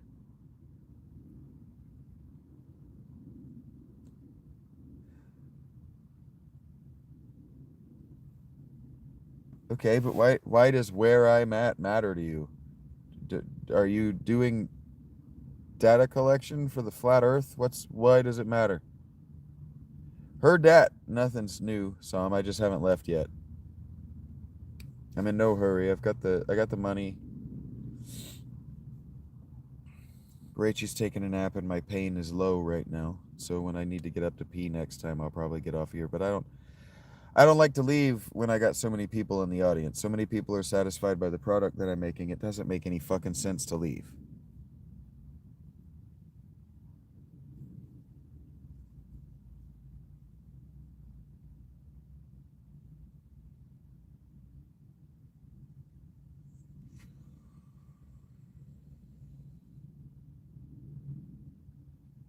No? I'm low?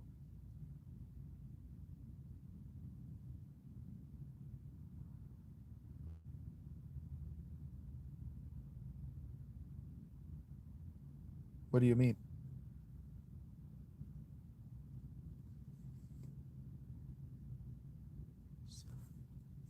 What do you mean?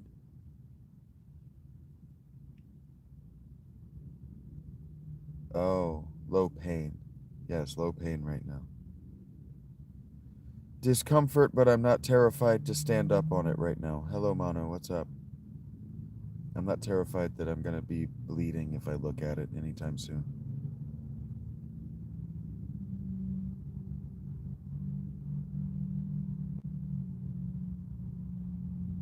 I don't remember mentioning Malaysian people.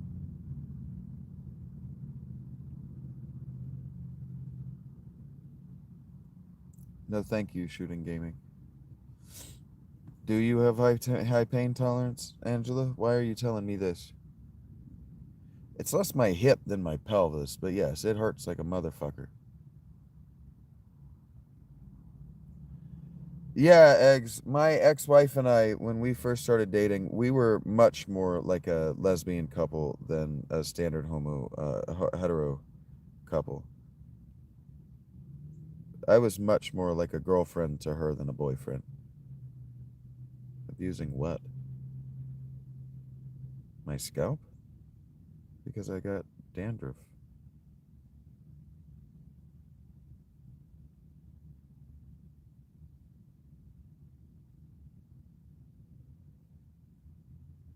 Oh, the number scale is very subjective. Are you a nurse? I really loved her, Makia.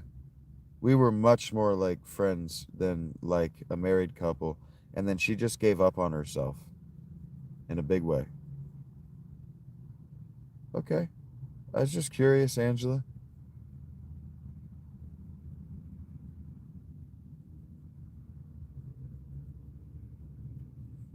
Yes, pain tolerance does seem to be okay, so you don't like it from the perspective of my they don't believe you when it's higher than about a 7. Am I understanding, Sam? Sam, are you French?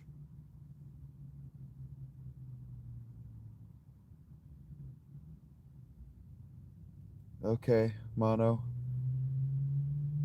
I wouldn't come to your channel and tell you about mine.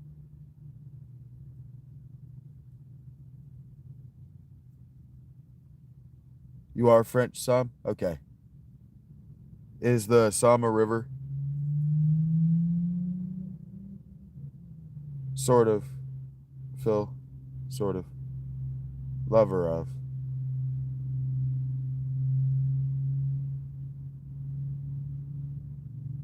Yeah, they do stay puffed.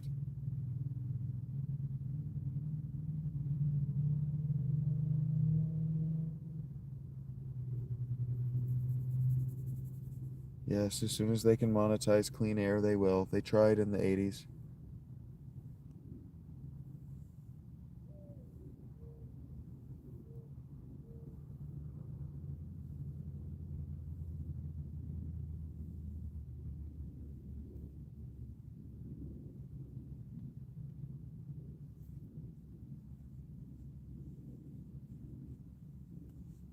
Hey, Jamie, what's up? Long time no see. That had the opposite effect of what I wanted to happen. No, I'm not live streaming right now to bring people to my channel. But that's not what I said, Mono. Clean air isn't free, Makia. Thank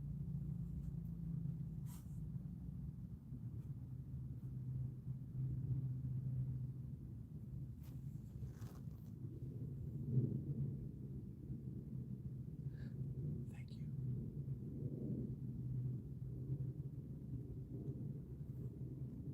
Thank you. Thank you, Zom. It was a battle. Thank you. My regards to your ancestors.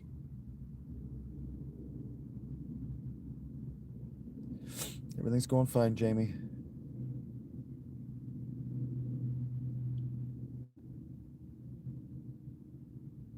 Correct, X. Um, Hypochondria is it's an untreated mental health condition. That's correct. And so treating everyone like they're an untreated mental patient is why costs are so high. Correct. Hi, Sarah.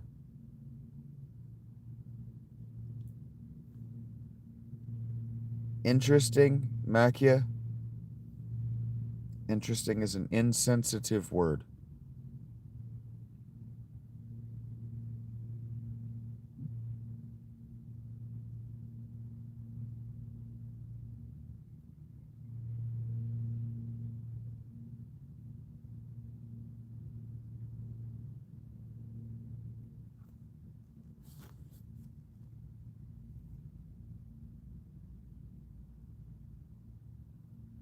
Correct.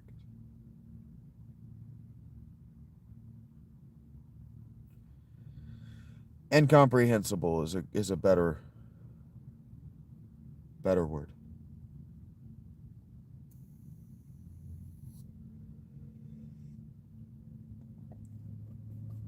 I'm eddying between extreme pain and hunger right now, anonymous friend. How are you?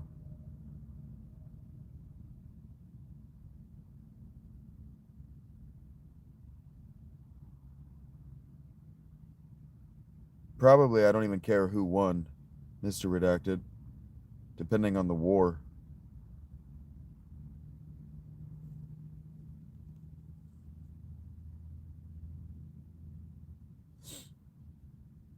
Because there's a way to interpret history that none of the wars really ends.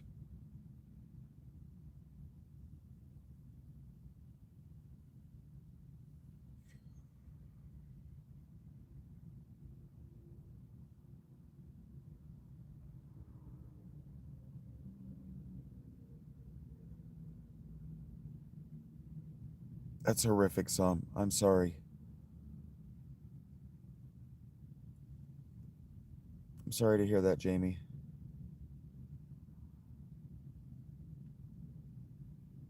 It depends on the war you're talking about. Because, for example, Mr. Redacted, if I were going to, what you want is a nationalistic approach, right? You want a nationalistic approach. If I'm taking a nationalistic approach, the only wars I care about are the wars that the United States has been in, and none of the wars the United States have been in are over.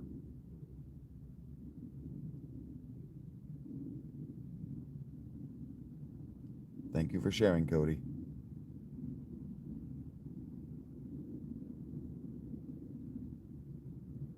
But the United States isn't the only nation state that's ever been in a war before. So if you're going to talk to me, for example, about the wars between Alexander and Persia, I wouldn't care that Alexander won. I would be much more interested about what happened in the next generation when his holdings, what he won, was broken up into personal kingdoms. And then I would be much more interested in asking, okay, well, what happened in the next generation? What happened in the next generation? How many generations did it take for that to fall apart? How many generations did it take for them to get enough, to force enough military might behind them, enough economic stability behind them to fight one another? Those are the questions I would ask. I don't care who won. I don't really care who was fighting, because the wars are consequential, or inconsequential, rather. The wars are also consequential.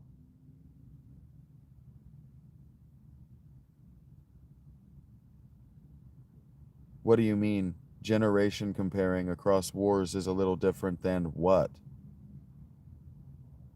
Mr. Redacted offered the hypothesis that if we were to discuss a war, a hypothetical war, I would care less about the reasons for why the two sides fought than who won. Which isn't wrong. But I might not be interested in who won either. I might not particularly care. Because, for instance, if we were going to pick, because we were talking about World War I, if we were going to pick World War I and just discuss World War I, I would care if you're on the German side. World War I is continuing to happen today. Sam Bunny is correct. That's my point. That's what I said. And then if you wanted to turn it specifically to World War I wouldn't care who the victors were, because we're still fighting the consequences of that war, which is my point. Wars are consequential. So which side you're on is a consequence of things oftentimes entirely out of your control. It's okay, Makia. You don't have to be knowledgeable. Just soak it up.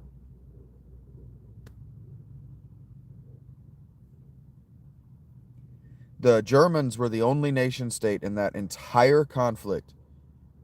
They were the only nation state, not people. Historians divorce the people who fought from the governments who sent them off to fight for good reason, psychological reasons that are valid. The German nation state is the only state that fought for territorial expansion. They are the only ones who wanted to expand their territory. The English engaged in that war for equally evil reasons. They wanted to collapse the Ottoman Empire so they could trade with India without having to pay Ottoman taxes.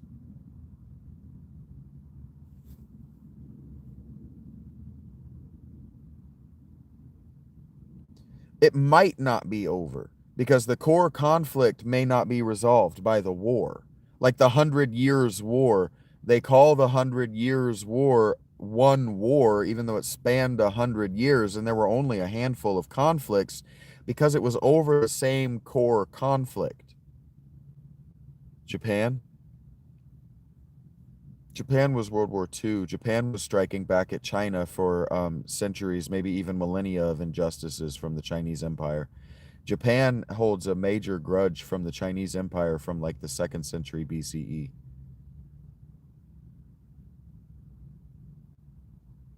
Yeah, I'm not trying to be racist. Do we understand that I'm not talking about the people that pulled the triggers? I'm talking about the governments and the ideologies that asked them to. It's all good, Egregor. Japan was involved in World War I. That's how the Nazis and Japan were like, wait a minute, we got kind of did dirty during this war.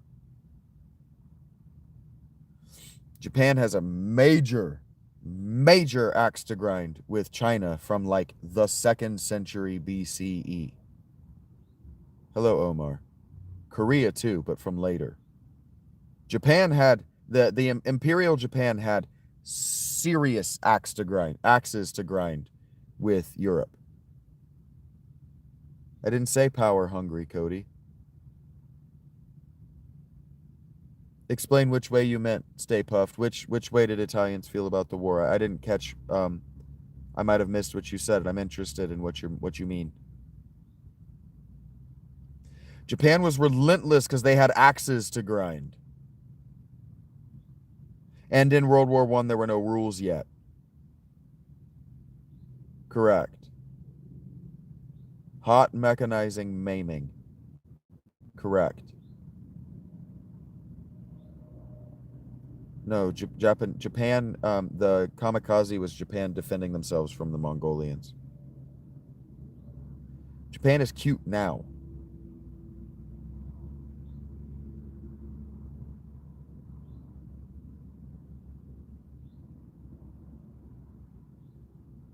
Well, I don't know what you think the benefits of World War I are. You don't, Sam. The PTSD from that war ended. It killed an entire generation of people, and it traumatized an entire generation of their children because they were asked to be good soldiers and come home and be fathers. And they just beat up their kids and raped every woman they were around. It's documented. It's bad. It was bad. DNA memory is real. It is. It is. The people who have done the research into it are idiots. But they have a real thing. Epigenetics. Yeah. It's sad. Please recognize my body language and adapt appropriately. It was sad. That war was tragic. That war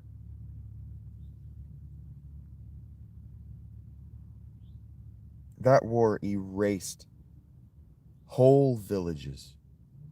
France will never be the same. I don't mean to speak about your homeland, Sam, but France will never be the same.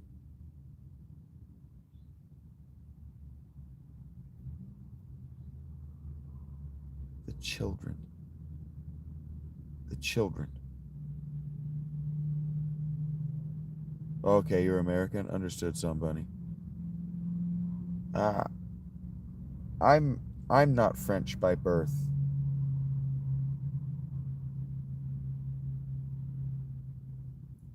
But those wars, you don't understand. You don't understand World War II. There was nobody left to fight. There was no one left to fight Germany. They didn't even have a guerrilla army. The resistance armies that you know about, that was what they actually had to fight back with. They didn't have a population. You're Bavarian and Highland Scottish? Understood, son. They didn't have a population. Their leaders, their government erased their male population. A whole generation of young men gone. Evaporated in mist and mud. Yeah, that's why they had to get slaves and women involved in the war effort. Yeah, because the men were gone. Dead. The French were psychologically unprepared for that war. And they threw themselves in front of machine gun bullets like they thought they could dodge them. And they just left whole fields planted with French dead. For nothing. Because the weapons could hold the ground with one guy behind them, 3 guys behind them. France is so small. And they will never recover. Their population will never recover. That's why they're so freaked out about all these African and Muslim immigrants. We're used to American populations that did not diminish and in fact grew. We're used to a baby boom population. They did not have the same. France did not have the same. They may have had a baby boom, but they did not have American food and the American economy.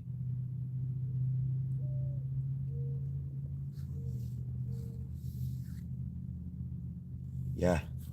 Not just units, to villages. Gone. Whole villages would get the death reading. So they just gathered the whole village. They didn't even bother going door to door in England. The whole village gone. Everyone's son. 2, 3 boys.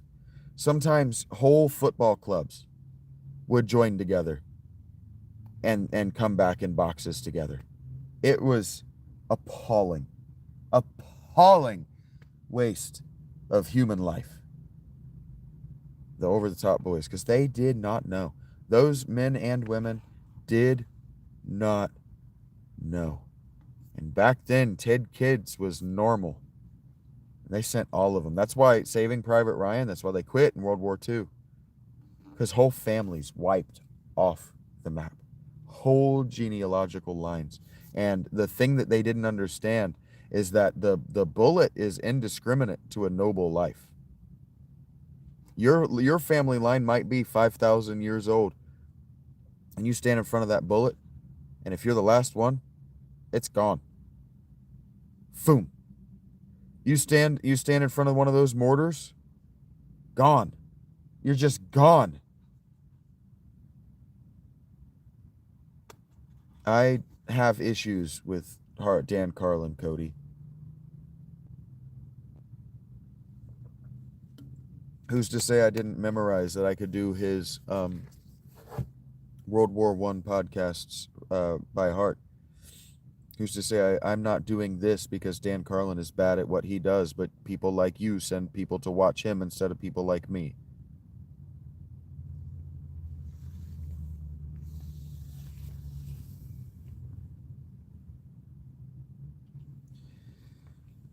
Well, Mr. Redacted, if you think about it, let's just think about it for a second. Let's just pause and think about it. The reason we're not taught this in school is because if you're taught this before you can vote, you will fucking nope out.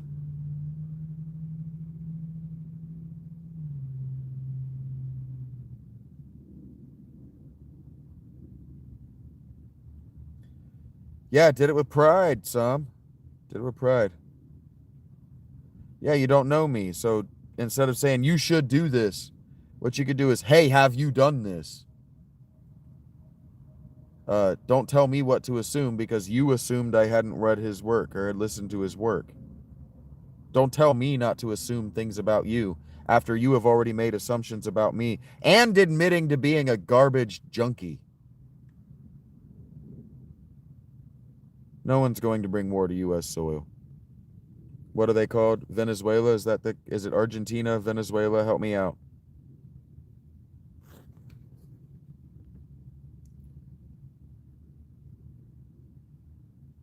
Somebody help me out. I'm trying to put Makia at ease here. Help me out. We recently acquired a South American country as a territory. Help me out. Argentina, Venezuela, something like that.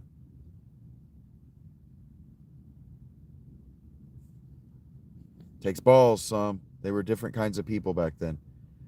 We recently acquired a South American country. Chile. Is it Chile? Venezuela. I thought it was Venezuela. Thank you, Rachel.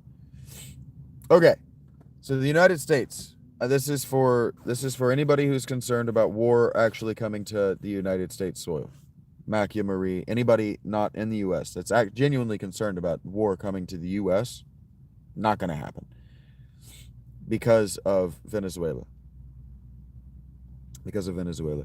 Chile and Argentina and Cuba are already, if not friendly, not hostile to the United States. Chile can't exist as an anti-U.S. nation state without American funding. Cubans love the United States.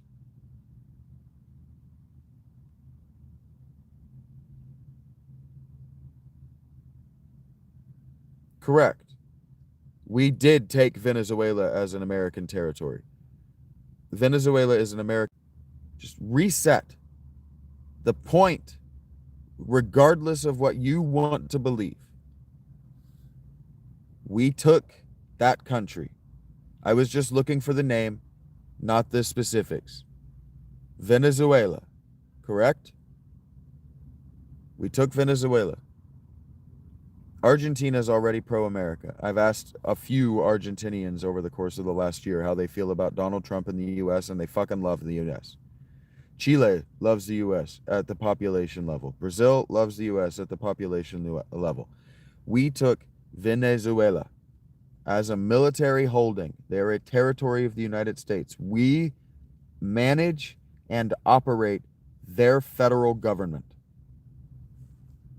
for a good reason.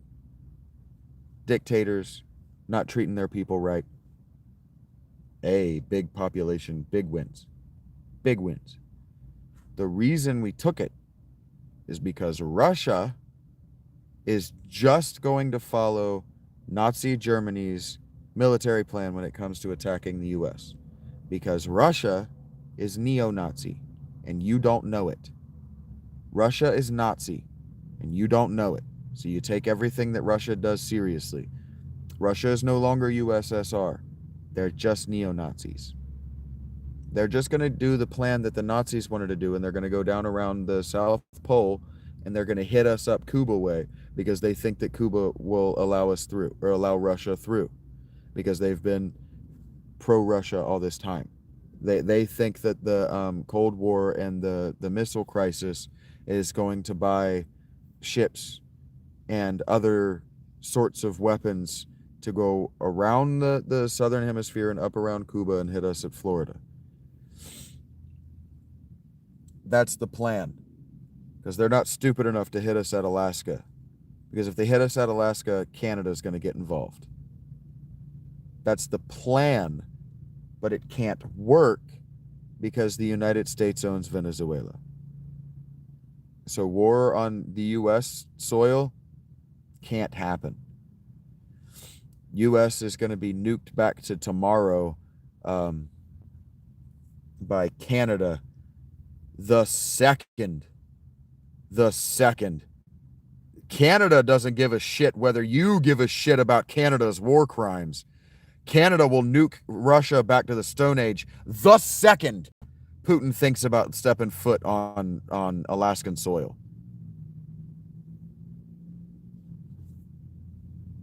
Canada has the itchiest trigger finger in the fucking planet. Thank you for 100 likes, and thank you for bringing it to my attention. Maybe, Makia, we can make jokes circa 2008, and I'm down with it because I'm a renegade. But that's why foreign soil, that's why the wars are all on foreign soil.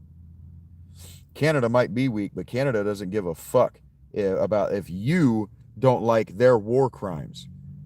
And Canada will absolutely drop a fucking nuke on you. Because Canada knows that it's mutually assured destruction. The second Russia steps on American soil in Alaska, Canada's done. Their fight's over. So they're going to hit you with nukes the second.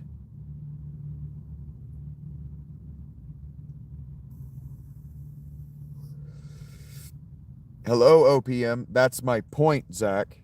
That's my point. But they have a nuclear arsenal. So the second there are foreign troops in their waters, it's over for them. Their war is lost. So boom. Correct. And most of these countries that survived the Cold War without a defensive military like France, it's strike first. Hit you before you hit us. The second the Red Army came west of Berlin, the Berlin was going to be fucking toast. Think I'm joking. These were the war plans. These war plans do not change.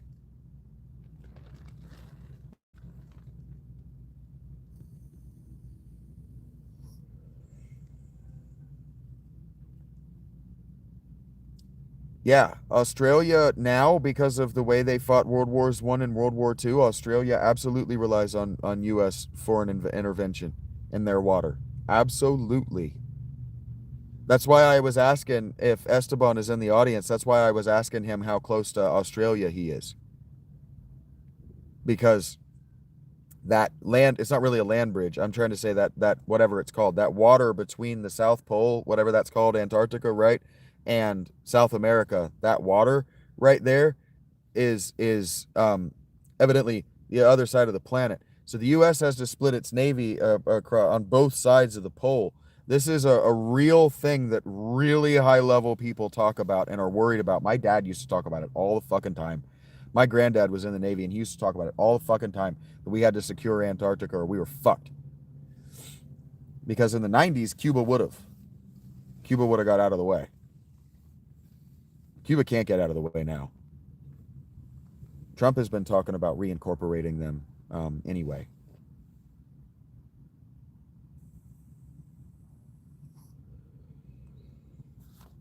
Yeah, I heard that England is shut down.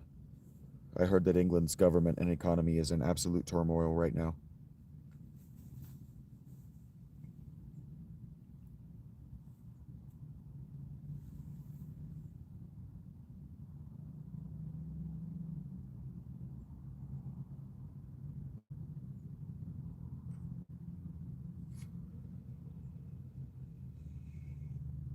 I saw you, Rachie. Sleep well. I saw you. I saw it.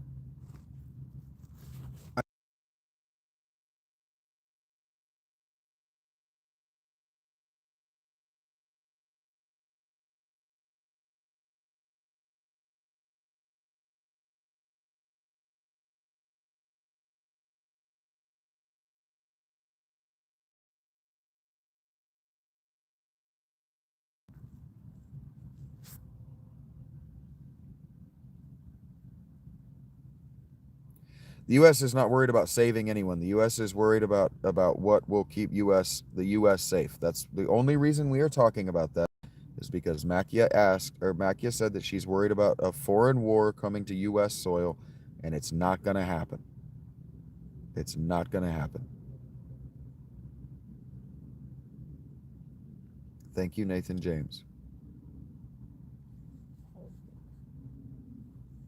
The U.S. is no longer worried about cadmium or lithium. I don't know if you heard about this, but we found a woman published research late last year that found that our waste rock from our mines, that the previous administration, his name has just escaped me, but the previous administration shut down. They spent a lot of effort shutting down mining in the U.S. because they were trying to bolster the Chinese and Russian governments, because they thought that if they gave the Russian and Chinese governments control over the lithium production, mining, and refining worldwide, that they would stop being so aggressive. Because that's why they were saying they were being aggressive, was because they wanted to control the lithium in the world. And so anyway, late last year, this woman found that the mines that were being shut down, that their waste rock produced more lithium than China has. Trump is already pouring billions of dollars into fast tracking our waste rock recycling economy. There are going to be thousands of new mining jobs across the Canada-US border. Thousands. We're going to have a new golden age, like the 49ers. We're going to have a new mining age, because we've found way more lithium in our waste rock, the rock that we were throwing away. We found more lithium than China can even produce. We are about to be what they call rare earth mineral super abundant inside the next decade. You can count on it. There was a woman who, this is legit science. This is, the government has already spent the money. It's already happened. Trump didn't leave he didn't leave office yet, and he didn't leave with fewer jobs. Those jobs didn't leave until you can say that it sounds like a fabrication, but it's real.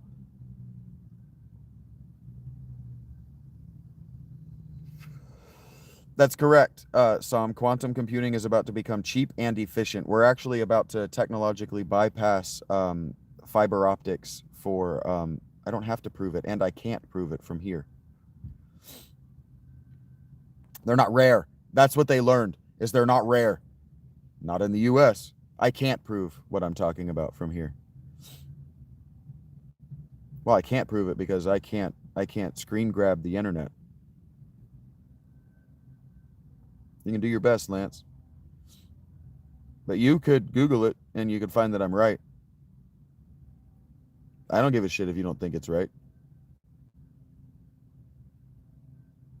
I don't give a shit if you think it's right. You can Google it right now. Any amount of proof that I were able to drum up, any amount of evidence, you would say isn't real. So I don't care, Smelly Socks. I can validate it. I don't have to validate it. Rare earth mineral recycling US. And then if you really want to get into it, you can ask one of your AI search engines whether the Trump administration is spending money to increase rare earth mineral recycling ASAP. I'm always right. wouldn't speak on it if I didn't know what I was talking about.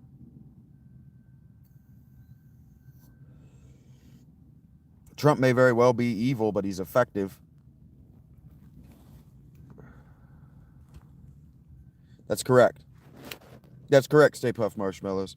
They'd been saying for the last decade that China had it all, and so China was being very aggressive in the world economy, saying that if we were going to continue doing computing at the rate we were doing it, that they were going to slow down rare earth, especially lithium refining, because we need lithium for AI. That's why you guys are bitching about Nvidia going to AI with all their shit, and it's like they were doing that because China choked off the lithium.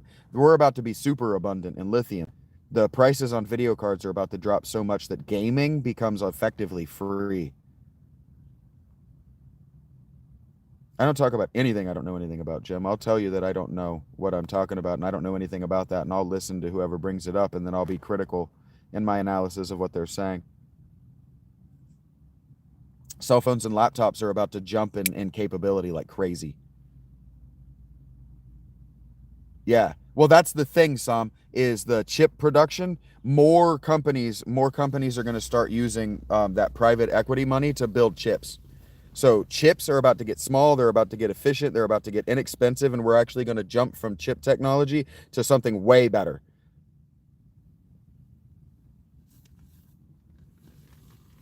And lithium is in your batteries, so battery technology is about to jump like crazy. All of this stuff that we've been talking about for the last 20 years being very expensive and prohibitively expensive to be good, like iPhones, is about to be cheap. The Dark Enlightenment. Yeah, we're about to have a ton of very cheap materials. Yeah, and we're going to be mining the moon and asteroids in the next decade as well.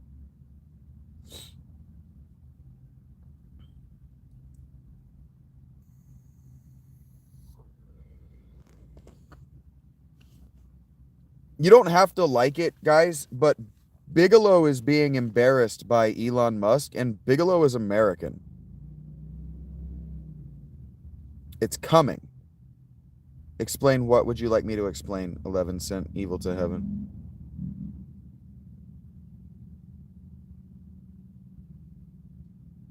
A NED fabrication facility was opened by Intel in the Nevada desert. Source, Washington Post and Business Insider. From Eric.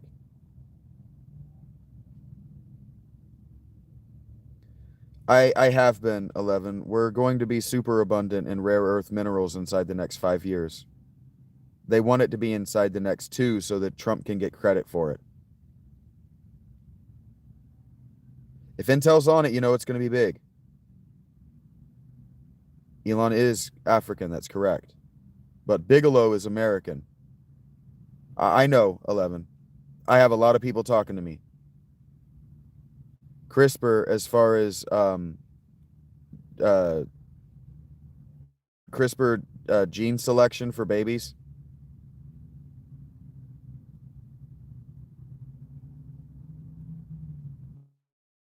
$1 billion expansion. You guys you don't really about to be dumped into computing.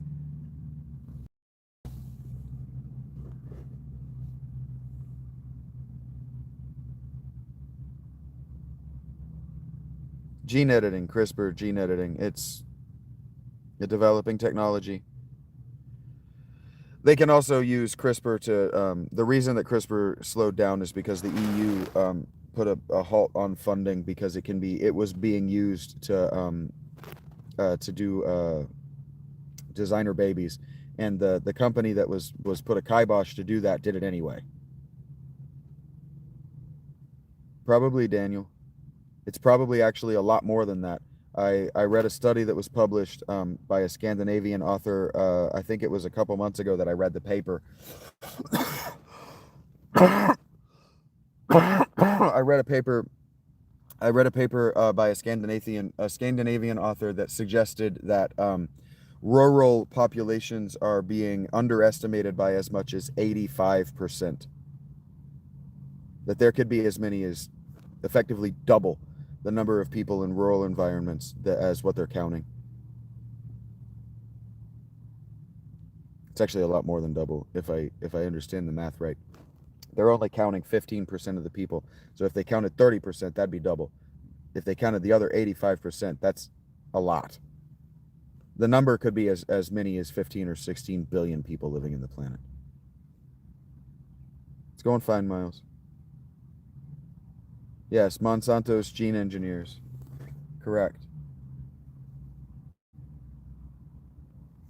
Yeah, they had been saying the world population was 6 billion for the last 20 years, OPM. But the estimates are pushing 8, and better estimates are probably closer to 13 or 15. Because rich countries don't count their rural population, because if they got good censuses of their rural populations, they would have to spend more money on healthcare and basic amenities in rural areas. For example, your cable internet. If you live anywhere in the United States, but if you live anywhere in the United States and you have cable internet, that was put there by the government, not by the local cable network. The reason, for example, in this area that they're called Spectrum, the reason in this area that Spectrum's internet is so bad is because they're using the previous company's power lines from a decade ago that they can't replace because the government owns the land it's on and the cables.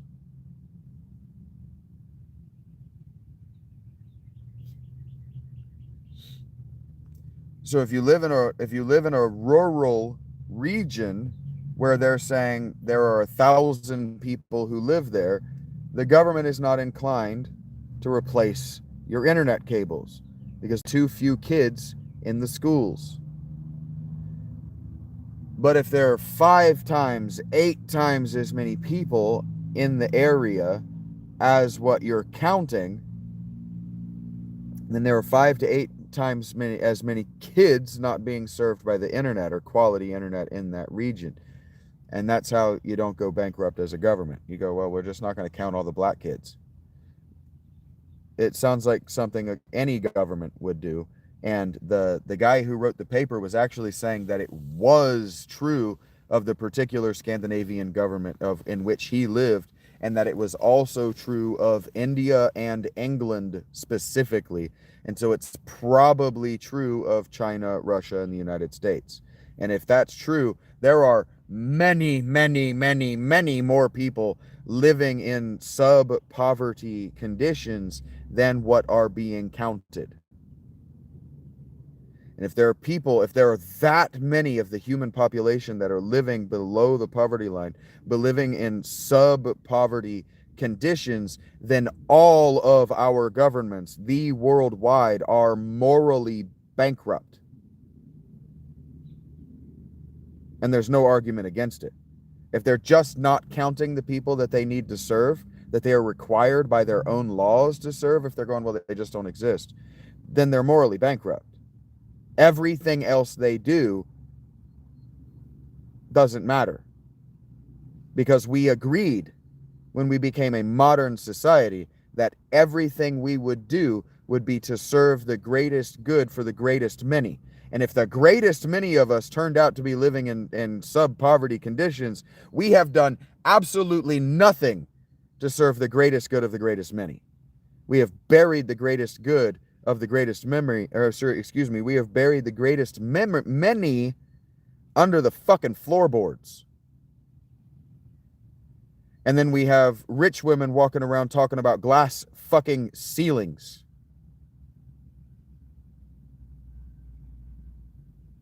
We do need the world to know the world. We do need more people to know that the world is morally bankrupt. Yeah, where's the pride? Why is it okay to be proud to be gay, but it's not okay to have my kid is an honor student sticker on your car? Okay, Mr. Genital Warts. I was having a trauma memory yesterday. I can very clearly remember a time when I did not fit in human society. I was in Asheville, North Carolina. I was around a bunch of trust fund babies at a party. We were at a house party, and they were watching Edward Dildo Hands on the TV for Halloween. They were watching Edward Dildo Hands on the TV for Halloween, and I was sipping my scotch from my decanter, and I walked in and people were talking about how sad it is that there are people who live in West Virginia and they don't have running water, they don't have electricity, they don't have access to the internet, and they have children, and those children are forced to live in those conditions. And I said, well, those children eventually become adults and choose to stay. That's sub poverty. Yeah, the people who were proud of their children for being honor students were ridiculed by stand-up comedians and YouTube and Facebook for a decade, so they went away.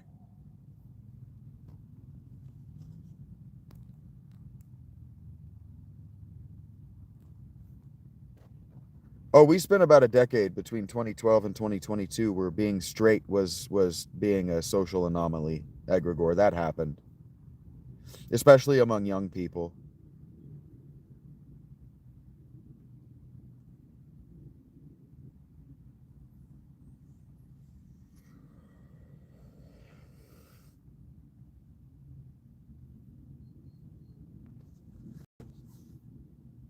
What's wrong, man, nurse boy?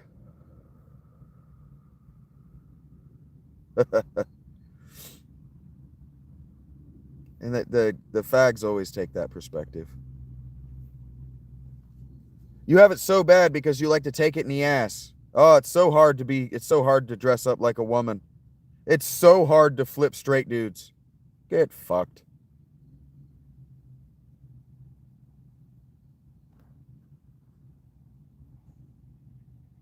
I've been wearing the same outfit for like 9 months. I don't know what you're talking about.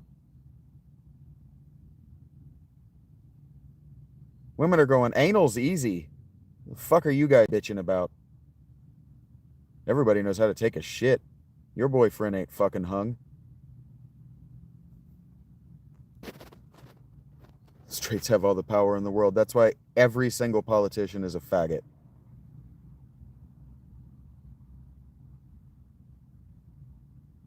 Taking up the butt as a woman is an art.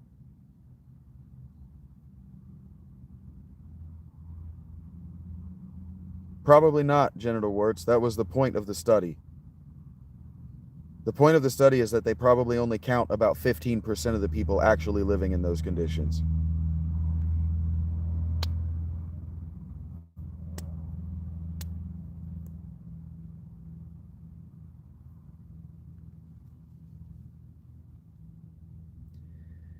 Many women do cope and, in fact, learn to enjoy it to a greater degree because their genitals don't have to fill with blood in order to be fun to play with during the act of anal sex.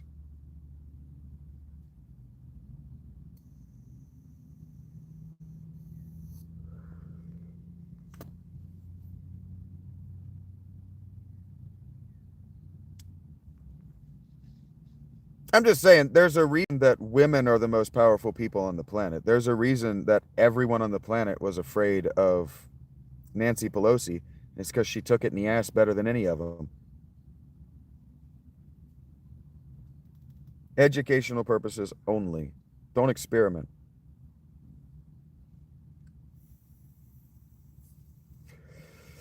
I have no opinion. That's a demonstrable and observable fact. Nancy Pelosi was a witch. And if you know anything about Nordic witchcraft, it begins at butt sex. Has none of you practiced the lemma once?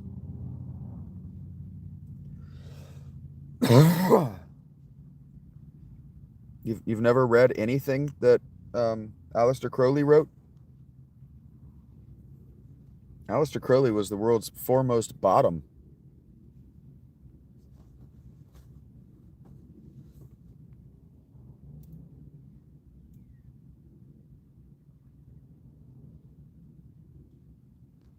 You didn't know this, Makia?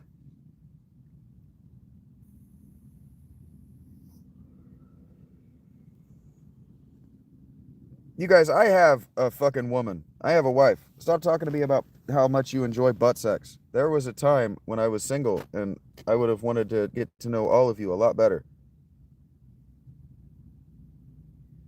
That too, Egregore.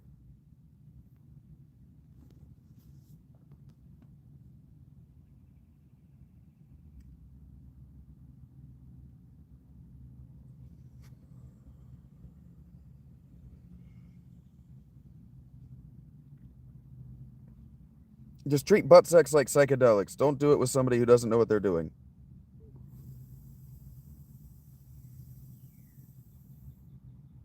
The Loch Ness Monster.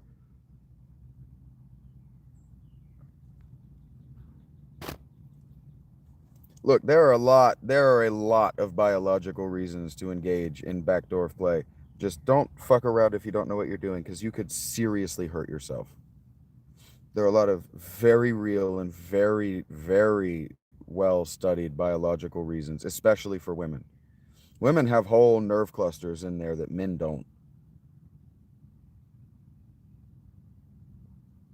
But know what you're doing and be safe. Use protection. Have antibacterial soaps and creams and towels, and know what you're doing. Research it, and don't try it with somebody who's never done it before. Unless you are in a loving and permanent relationship and it is a part of your loving and permanent relationship. I didn't have ODD as a kid. My friends, many of my friends had ODD. I have what's called pathological demand avoidance, Bovino. Stop trying to diagnose me. You are not a professional. And if you are, what you're doing is unethical.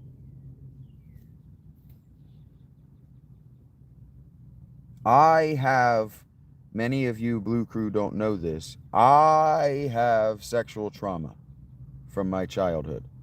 So butt sex jokes for me are a way of coping with said trauma.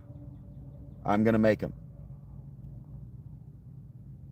I said what I meant. So I'm going to make them. But when I say you can't engage too much because I have a girlfriend and I used to be a philanderer, I mean that. I have an absurd body count and my penis is broken as a result.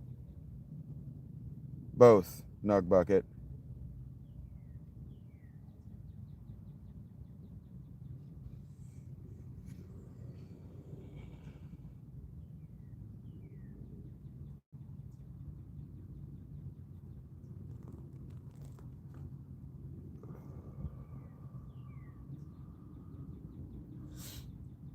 I would happily, yes, I was a polysapiosexual. I would happily line you all up in a row, have a nice and loving conversation with you while I brought you repeatedly to orgasm. But I have a woman that I am promised to. So please be respectful of that knowledge. Yeah, ODD is a child's disorder. You typically grow out of ODD by 10 years old. He doesn't know what he's talking about. Hello, Michael.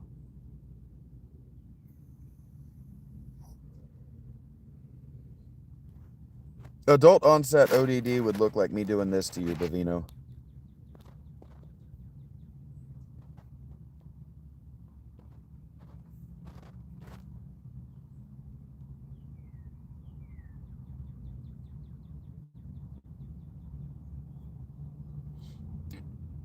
Yes, I have absolutely no problem separating the carnal from the intellectual, and that is not okay in a cult leader. So what I'm not trying to do is mark you all as Eskimo sisters. In fact, I'm trying to mark none of you as Eskimo sisters. I was just about to text you, Rach, to tell you that you missed me telling these women that I'm not going to give them butt sex. Because I have you. And I am sworn to you and you alone.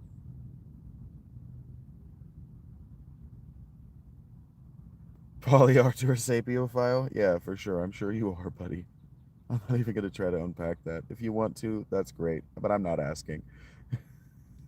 That's not a boundary. There's no boundary there.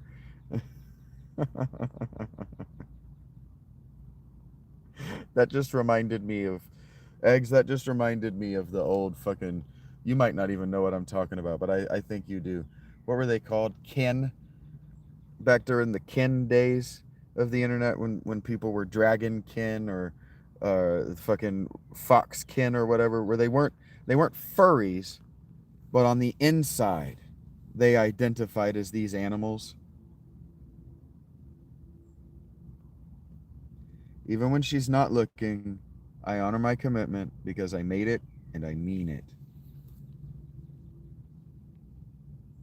You typically grow out of the pathology ODD by the age of 10 or 13. If you continue to have ODD into your teens, you're not going to grow out of it. It then does become a psychopathology, and that's called adult onset ODD. Otherkin, thank you. I knew you would know the term. Your joke reminded me of the Otherkin format of jokes when people started catching on and making fun of them. Heard that, Michael. I hope you have the upfront costs. Probably not, Daniel. Rachie, do you want to respond to that? Because I think you would have something to say if I prompted you with Tom Brady. Women fuck everything up when men lose. Did Tom Brady's wife leave him because he lost in the playoffs with the Buccaneers? I think you would have the correct answer to this. I think you would give the better. I think you'd say it better if you're not asleep.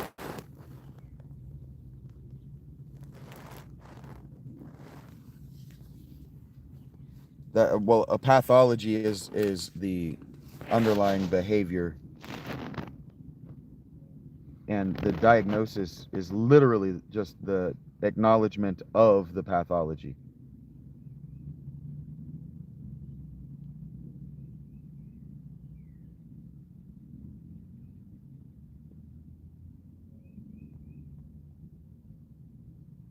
That's what I said.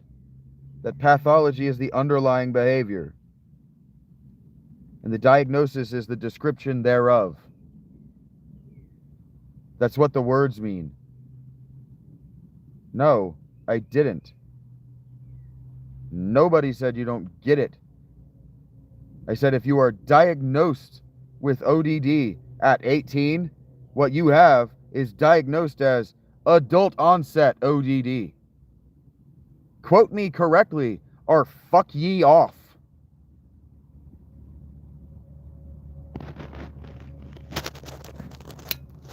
That doesn't make sense, Daniel, because again, Tom Brady's wife was among the richest women on the planet. I don't remember Therians. What is ODD is oppositional defiance disorder. It's the kid in class who wouldn't stop knocking your fucking books out of your hand for no reason, and who always had some witty bullshit to say to distract from what was being said, like accusing people of ODD. People with the diagnosis of ODD, the way they reconcile having ODD is by calling everyone around them ODD.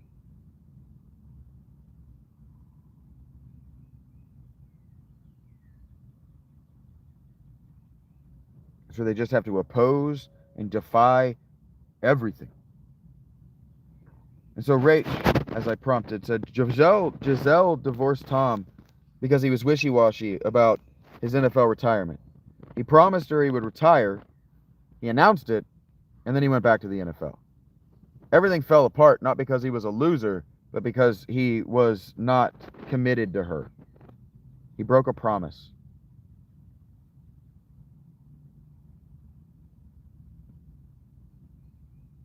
Defiant like a child. It's a behavior that manifests around the age of 9, and they usually grow out of it around the age of 10. Rach continues that Giselle saw his behavior as an FU to her personally and her family, who were already struggling with him being away so much. Her boys, one of them was an adult. spirit can learn that. Sometimes your greatest enemy is yourself.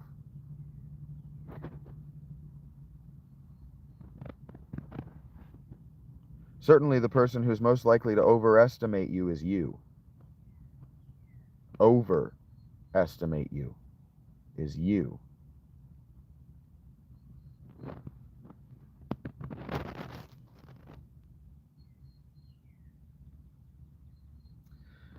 Correct, Lonk. He didn't respect her. You ever looked at that word, respect, and broke it down into its syllables?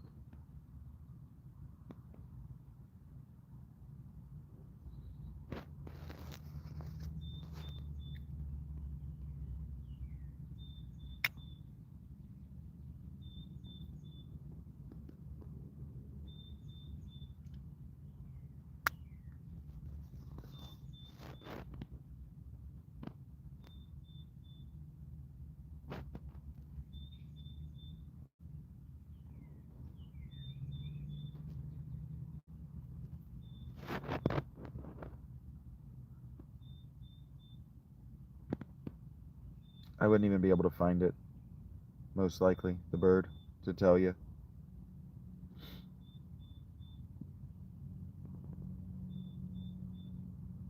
He dropped the ball.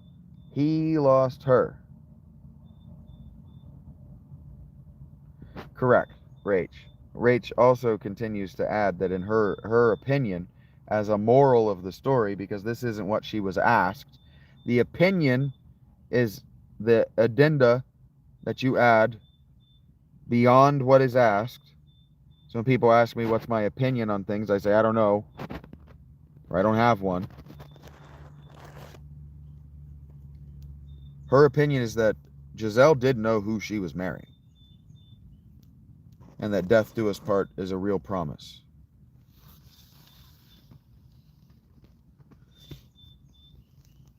And so on some level, they both did.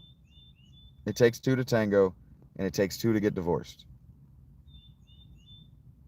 I've never seen the YouTuber M stands for no money. No.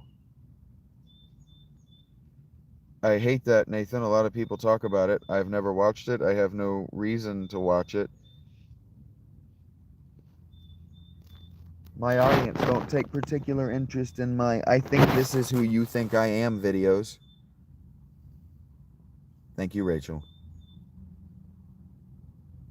I knew you would say it better than I could.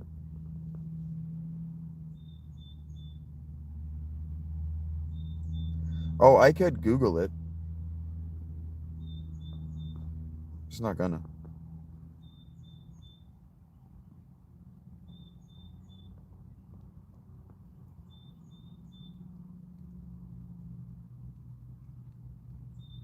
Played yesterday, Michael. I'm probably not gonna play today. It's already 3:30. I'm usually there already. You better be, Rach. I'm gonna think butt sex jokes are funny and women are gonna offer it to me, and I'm gonna have to say no every time.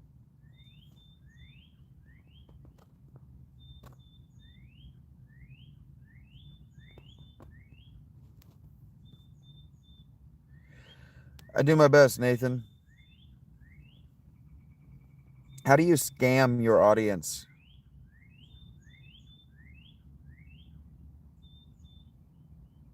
Correct, Lunk.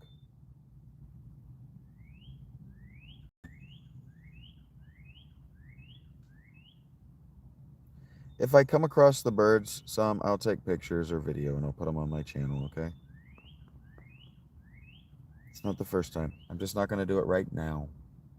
But you've given money to the channel. I will. You are being respectful in the way you are asking. You're not getting under my skin. I'm just telling you, I'm not going to do it right now.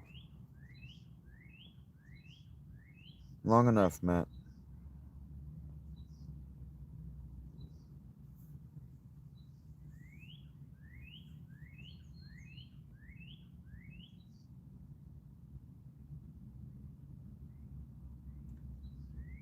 Probably they're blackbirds.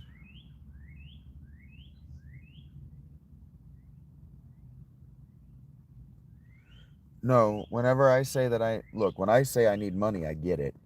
Okay? And when I tell the channel that I need money for a goal, and that goal is a present goal, like I need to replace my shoes, I need to buy pants, I talked about I need to buy I talked about I wanted to buy a new mattress. I wanted to buy an air mattress, period. And the $20 necessary showed up here, and it showed up in my Cash App, and but then I do the thing I say I'm going to buy with it. And more often than not, I'm telling people I don't want a hotel. I don't want that stuff. If I spend a night in a hotel, I'd have to take my tent with me.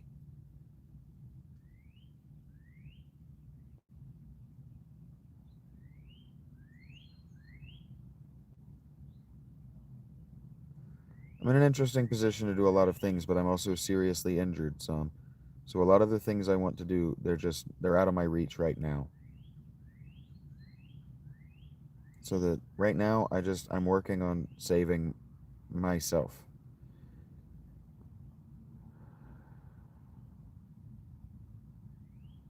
Yeah, I decided to just turn the camera on me.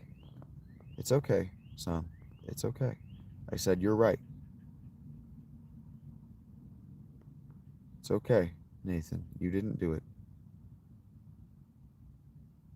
I know you are. And that's why I'm happy to fill requests on my schedule and at my whim.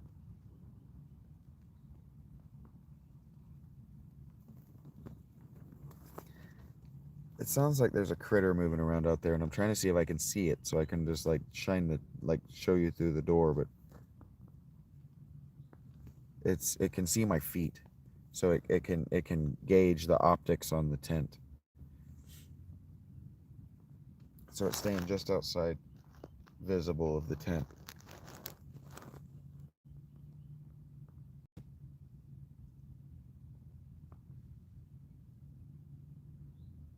But it can see me, I think. It might be able to see, it might be small enough that it can see my eyes.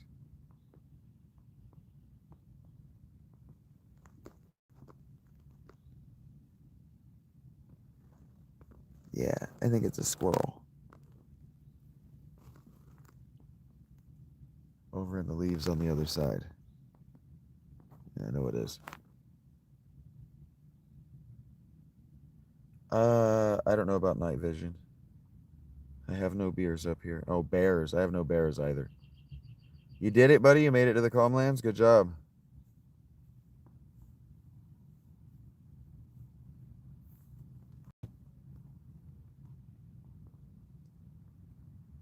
Maybe we get Eric to play a season of Blitzball, like the full season. 10 games or whatever it is. Maybe it's 12. Shit's about to get real.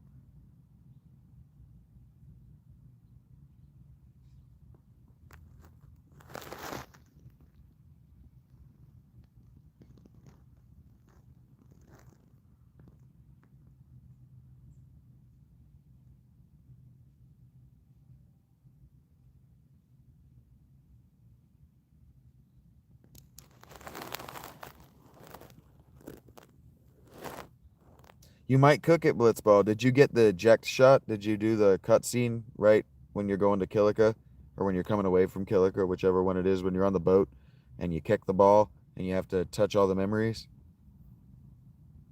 There you go. You got a killer set of tricks. There you go, buddy.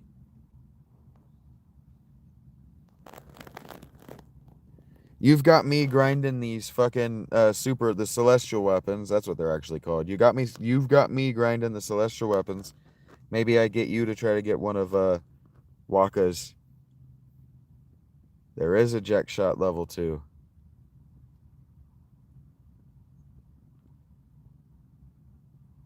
I am doing a good thing, Sam. I am. I believe that.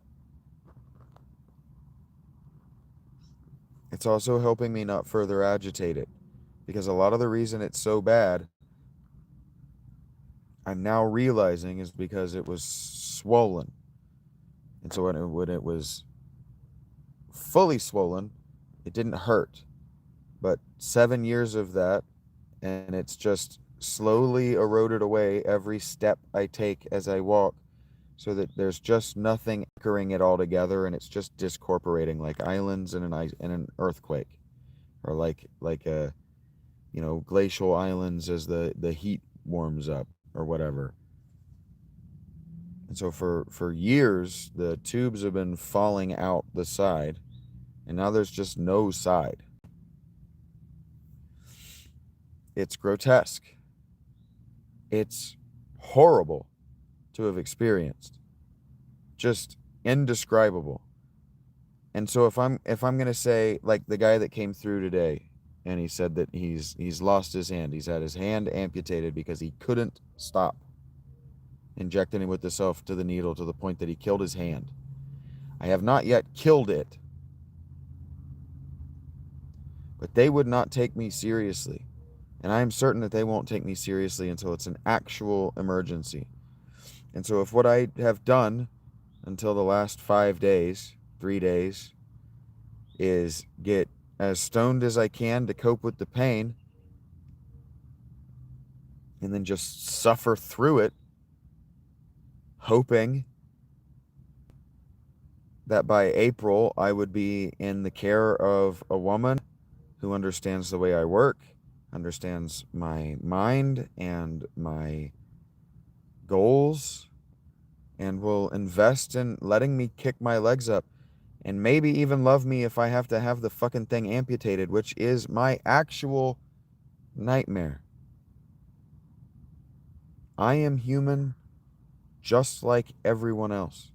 At no point have I ever thought I am above the behavior of any human who could die from this.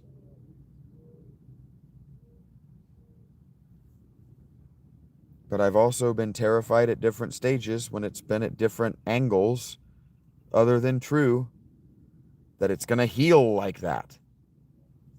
And is that no, that's not the greater survival. That's worse on some level, because that goes down the same road.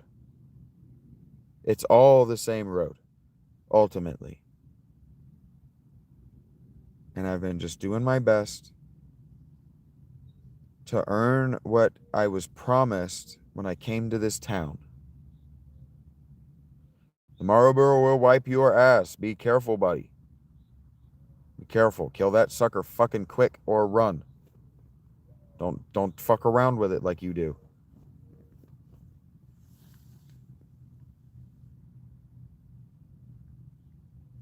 My story is not a happy one. I know he does.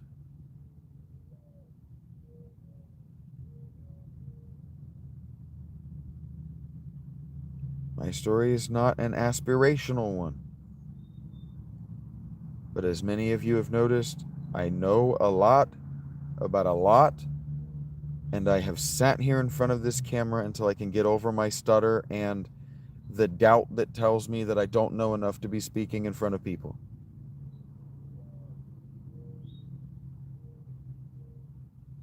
I know some. That's why I'm on this camera. That's why I play Final Fantasy X. That's why I allow myself to exist like a 9-year-old with a 15-year-old's rage. That's what you don't know about me, Sam, is that I spent 18 months doing regular therapy every Monday, every week, for an hour. And when my therapist moved on with her professional life, she asked me if I needed or if I wanted another therapist. And I asked her whether in her professional opinion, I needed to be seeing a therapist any longer. And she said that in her professional opinion, I did not. So I'm good. I haven't chased the pleasure and reward cycle of habitual masturbation in years. It has been 4 years since I broke it. The whole goal has been to heal it, to get relief from the unbelievable the discomfort that no one will believe me about. I am pretty sure that this injury has destroyed my gallbladder and my ability to produce the stuff to do lactate. I know it's sex magic. And it was working until the woman before Rachel, her name was Kat, came into my life. Easy access to porn does not help, but it wasn't a porn addiction problem. No, I do not have a masturbation injury. I have a bicycle injury.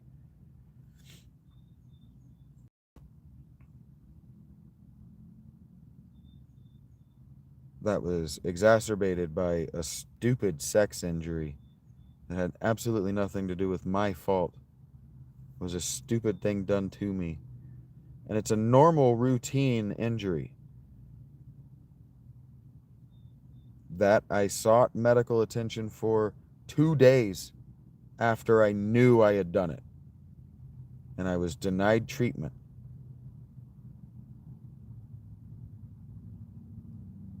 It's fine, Rach. I don't want to use it. I haven't edged in years.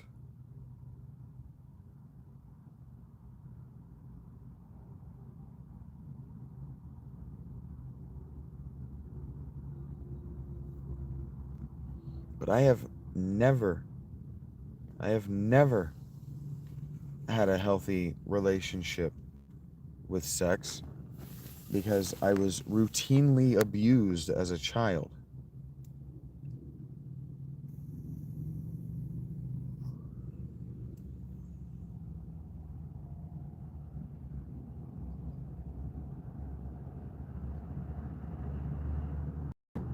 No, Matt.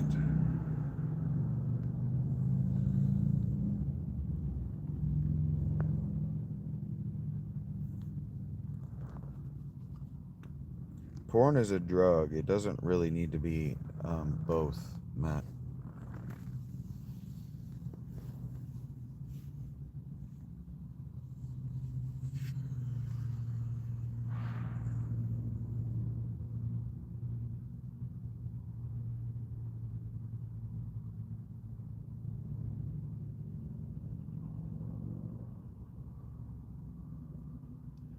It needs to be much more regulated than the number of ads you're willing to sit through.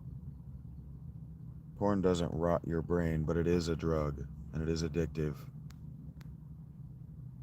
And the overstimulation of some can really affect the way you look at women.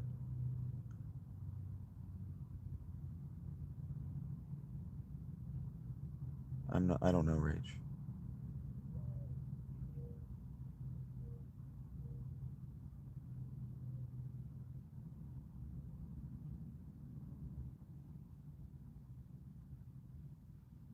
Sure. But whether it's by whatever means you get the dopamine delivery system, some by whatever means you get the dopamine delivery system, and whatever means you go to harm your life,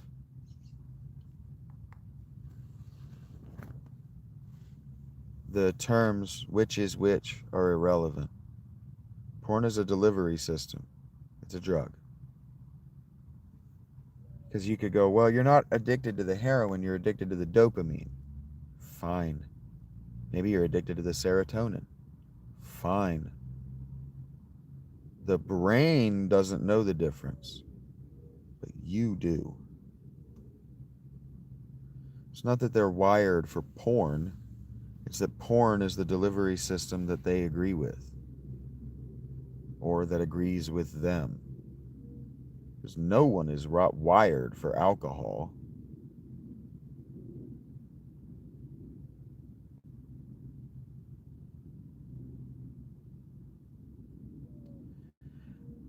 I don't know.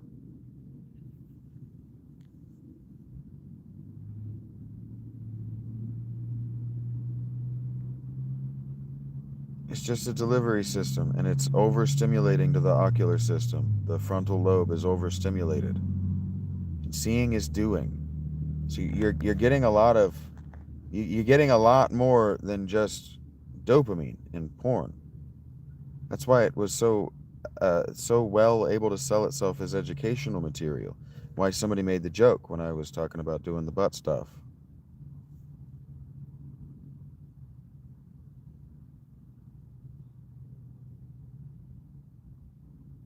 Maybe some. It's starting to get warm in here. That means I'm moderately dehydrated, which means the next time I have to get up and pee, the show is over. I'm gonna go get something for lunch. Maybe.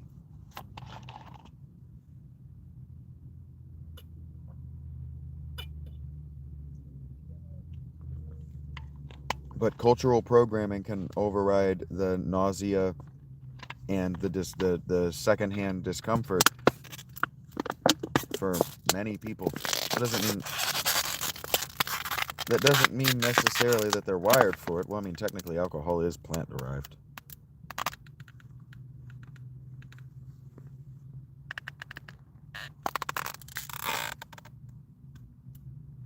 Your test levels of what? Oh, testosterone levels? Well, maybe that was the goal, Michael. Maybe my goal when I was a young man was to handle it myself so that I pressured exactly 0 women on my way to 40 years old into sex with me. What if that was the goal? What if the goal was for it to be tired and weak so that when I was speaking to a female customer who was particularly attractive to me and she was flirting to me, I wouldn't pop a boner? What if that? Doesn't make me a bad person. And if I don't want testosterone, look at my fucking hair, dude.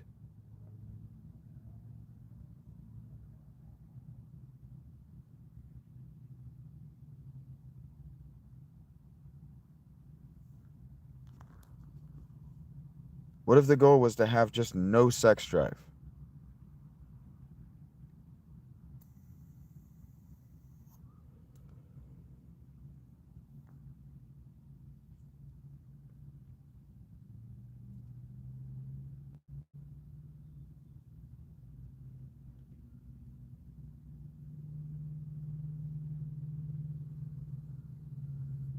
I smoke enough weed that I effectively take estrogen supplements, yes.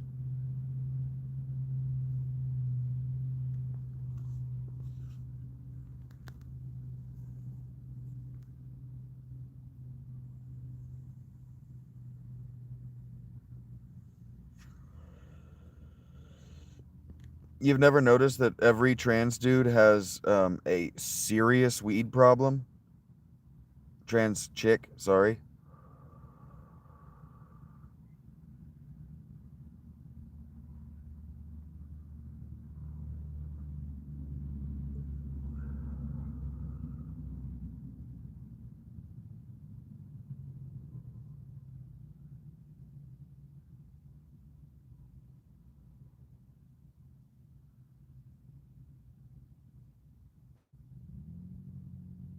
Because they want the physical effects, Zachary. It binds to different estrogen receptors. But smoke weed long enough and it'll make you a woman. Yeah. Weed has a huge amount of bioavailable estrogen in it. Yes. That's why women like edibles. Whatever is diagnosed as overconsumption of weed toxicity or whatever. It's not weed toxicity. There's a diagnosis for the amount of weed the amount of THC you need to have in your bloodstream and maintain in your bloodstream in order to be just have an actual problem where you're more weed than person at that point. Hey, Green Dodge, you made the cut, and I'm reluctant. Don't use this, Green Dodge. I'm going to tell you the same thing I've been telling other people. You have this contingent on you not using it.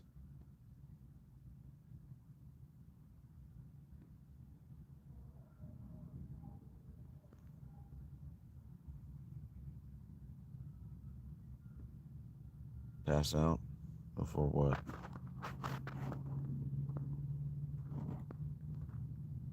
Oh, regular users like me, X, I have to do things like this. I have to engage my hands. I have to be doing something very uh, high engagement intellectually, or I'll fall asleep. Weed knocks me right the fuck out because I'm so high. I smoke so much of it. But I was like that anyway. I was like that before weed. Weed helps me lean into it so that I'm not just permanently nauseous and grumpy and got a headache, a tension headache from trying to stay awake because I'm bored. Sure you are, Michael.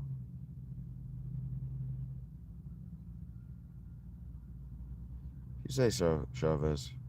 Just watch my streams when you guys aren't engaging with what I'm thinking about or talking to me at all. You're not giving me anything to read or talk to or respond to. Watch my streams. I lay flat down on my belly and I lay there like I'm dead. I just go into a dissociative meditative trance state, and then people like ask him. People like Egregore say, "Hey man, we'll lock this down if you want to take a nap." And it's like, I'm not taking a nap. I'm just gonna go into this dissociative trance state and feel what this weed is doing to my body right now. Just let me focus on that for 15 minutes or something. I'll come back and the chat will have moved. Weed toxicity, Lunk? I've hit weed toxicity a couple of times. I hit weed toxicity earlier today. I hit this one. This one hits really fucking hard. I hit it long enough that it made me nauseous. I'm not really in an altered state, so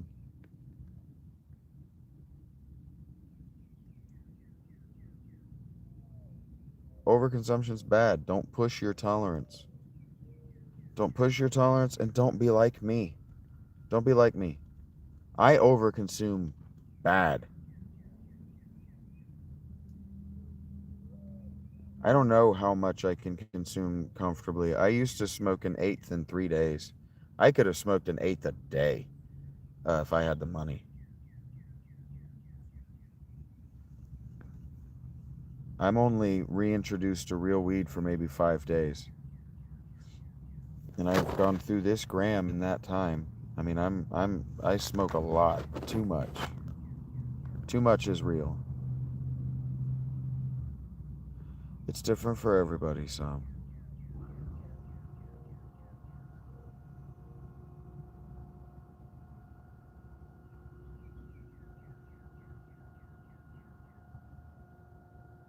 Yeah, I had to maintain an eighth a week or a quart a week if I had the money, because I could smoke the whole one. I could smoke a whole ounce of the day at the time, so I had to maintain. It can only be a quart a week. Cannot get to where I'm smoking a half a week. If I'm smoking a half a week, I'm killing myself. I'm just turning myself off. It's too much. I'm not malnourished. I'm under exercised. Like if you could actually see my bicep, like my tricep is fine. I'm not undernourished. You can see my belly. I got skin fat. I got cheek fat. I mean, look at this. I'm not lack. I'm just a skinny dude. I'm a thin dude. Like if you look at my arm, there's all of the old muscle is there. I'm not undernourished. I'm under exercised.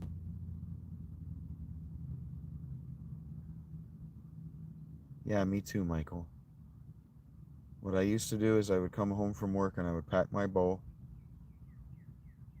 I would pack my bowl. I would grind a whole bud, and my bowl pack was a half a bud. Scoop it out. I would pack my whole bowl, and I would hit the whole thing, all of it except for one corner. Really, one hit. What should be one hit. I would hit the whole thing, clear the whole thing, boom, except for that one corner. And then I would lay my head back, and I would wake up a few hours later, and I would feed my cats, and I would play with them and give them attention, and then I would hit that one hitter and I'd go to sleep. And then I'd wake up and I'd clear that, and I would some days it got to, like, if I was real smart, because you You wake up and you don't hit anything. You go to work. And so then you get smart. And what I would do is I would come home and I would clear it and I would pack it again and I would hit half of it. Clear it, pass out, pack it again, half of it. Do half of it, go get in bed, wake up, and then do that half, go to work on that half, come home, recycle that. So I was doing 2 bowls a day, and that's too much, especially like that.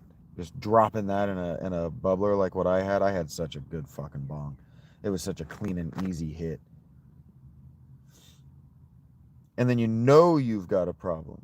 You know you've got a problem when you have girls who don't even smoke who come over to be the table that you rest your bong on while you've got a boner. You know you got a problem at that point. It's time to stop.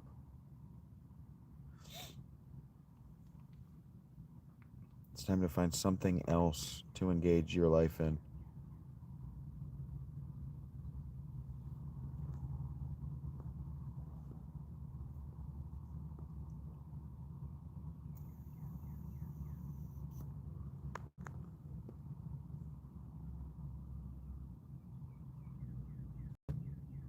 Correct. That's why you'll notice that there are a lot of fat trans women.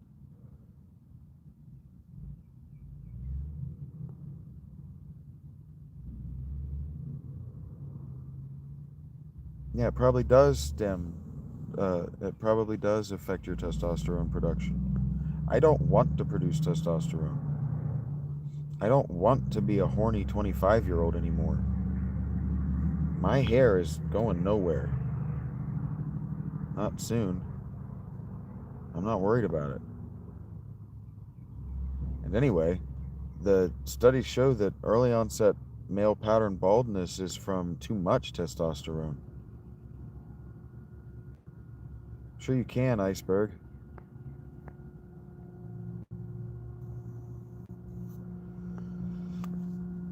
I don't know your life to give it advice, and I haven't, to give it a lesson is the word you chose, and I haven't made life-changing money today.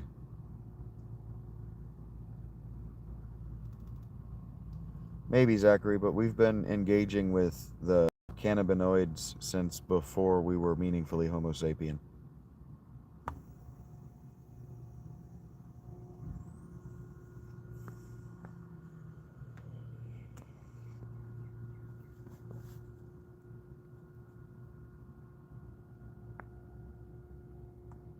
Toxic seeds is a different thing. It's a different intoxicant. I wouldn't recommend smoking the seeds though. They have very, very, very little THC in them. Hello, Jill. Yes, I'm underwater. I'm gonna have to pee again soon, and I just made myself cough, so it's sooner than it was.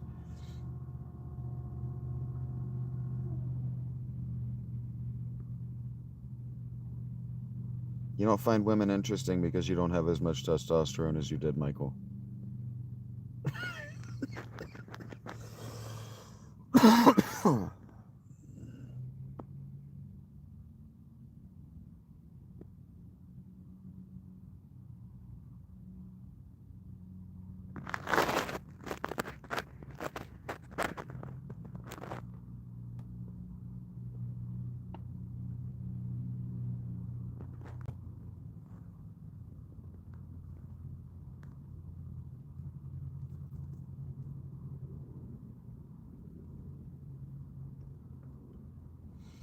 Yes, vaping doesn't reek.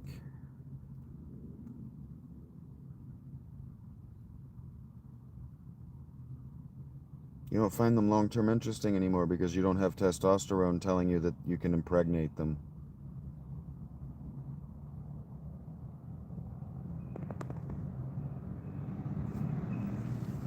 Our baseline desires, if what we're doing is making our decisions on our baseline interests, just what our bodies are telling us, are almost entirely dictated on what we are eating, what we're smoking, and the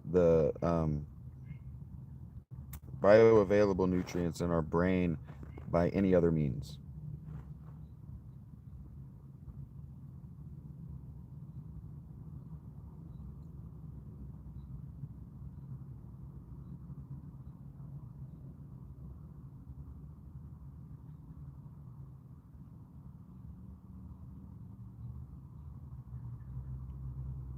Sure, Joseph. I know I've smoked too much when I'm anxious about nothing. I know I haven't smoked enough when I'm anxious about specific things. I know I've smoked too much when I am forgetting things, dropping things, staring off into space inappropriately. Not realizing that people who are obviously speaking to me are talking to me.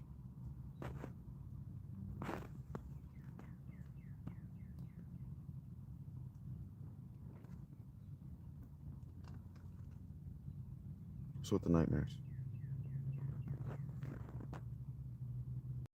Yeah, it helps with my night terrors.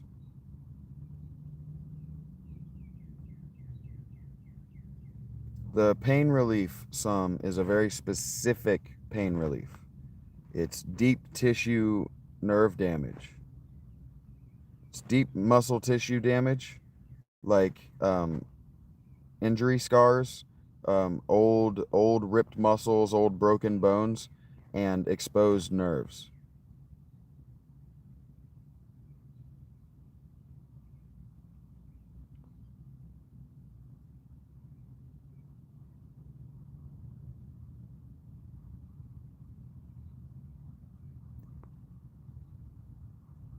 Maybe, Michael, I'm not criticizing you. I'm just telling you, you smoke now. Part of why you're just not interested in women is because you just don't have as much testosterone. You don't have a boner at all times telling you that you need someone to deal with this. Yes, art is the better thing to put your time and energy into. When you think you can mix both, you're wrong. And I know I'm mixing just a copious, a personality changing amount of weed into my art. I know that. I know. I do. Hello, Tamir. It helps me keep food down too. It helps me respond to being hungry, which is something you guys have been watching me do for 5 hours. Ignore that I'm hungry. 5 hours on the nose.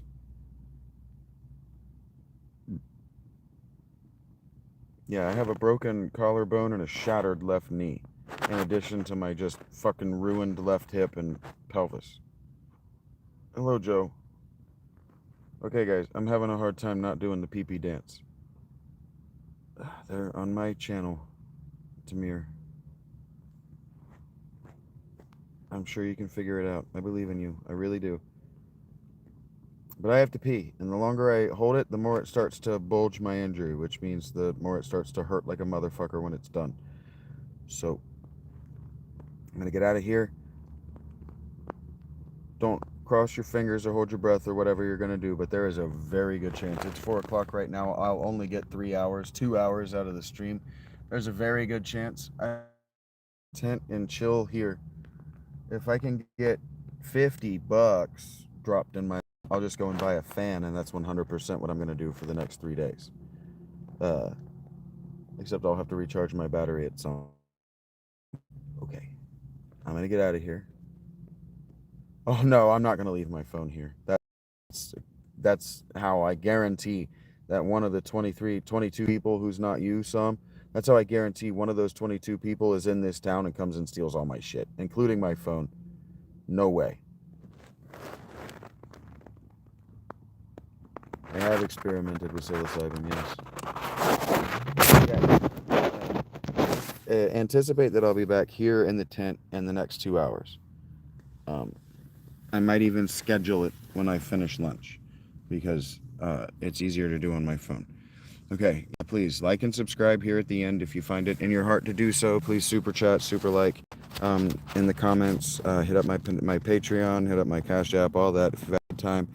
If it's in your heart, if it's not in your heart, if it's weighing on your mind, don't worry about it. If it's on your heart and you want to be a part of the future of this channel, there are methods. And I'll say thank you, and everybody will know your name, and I'll do it for a couple of days, and I'll bring it up in public in front of people who are dickheads, and you'll feel like the biggest winner in the world. Because my victories are your victories are mine. I'll be back. Be well, guys. Thank you, and ding dong, motherfuckers.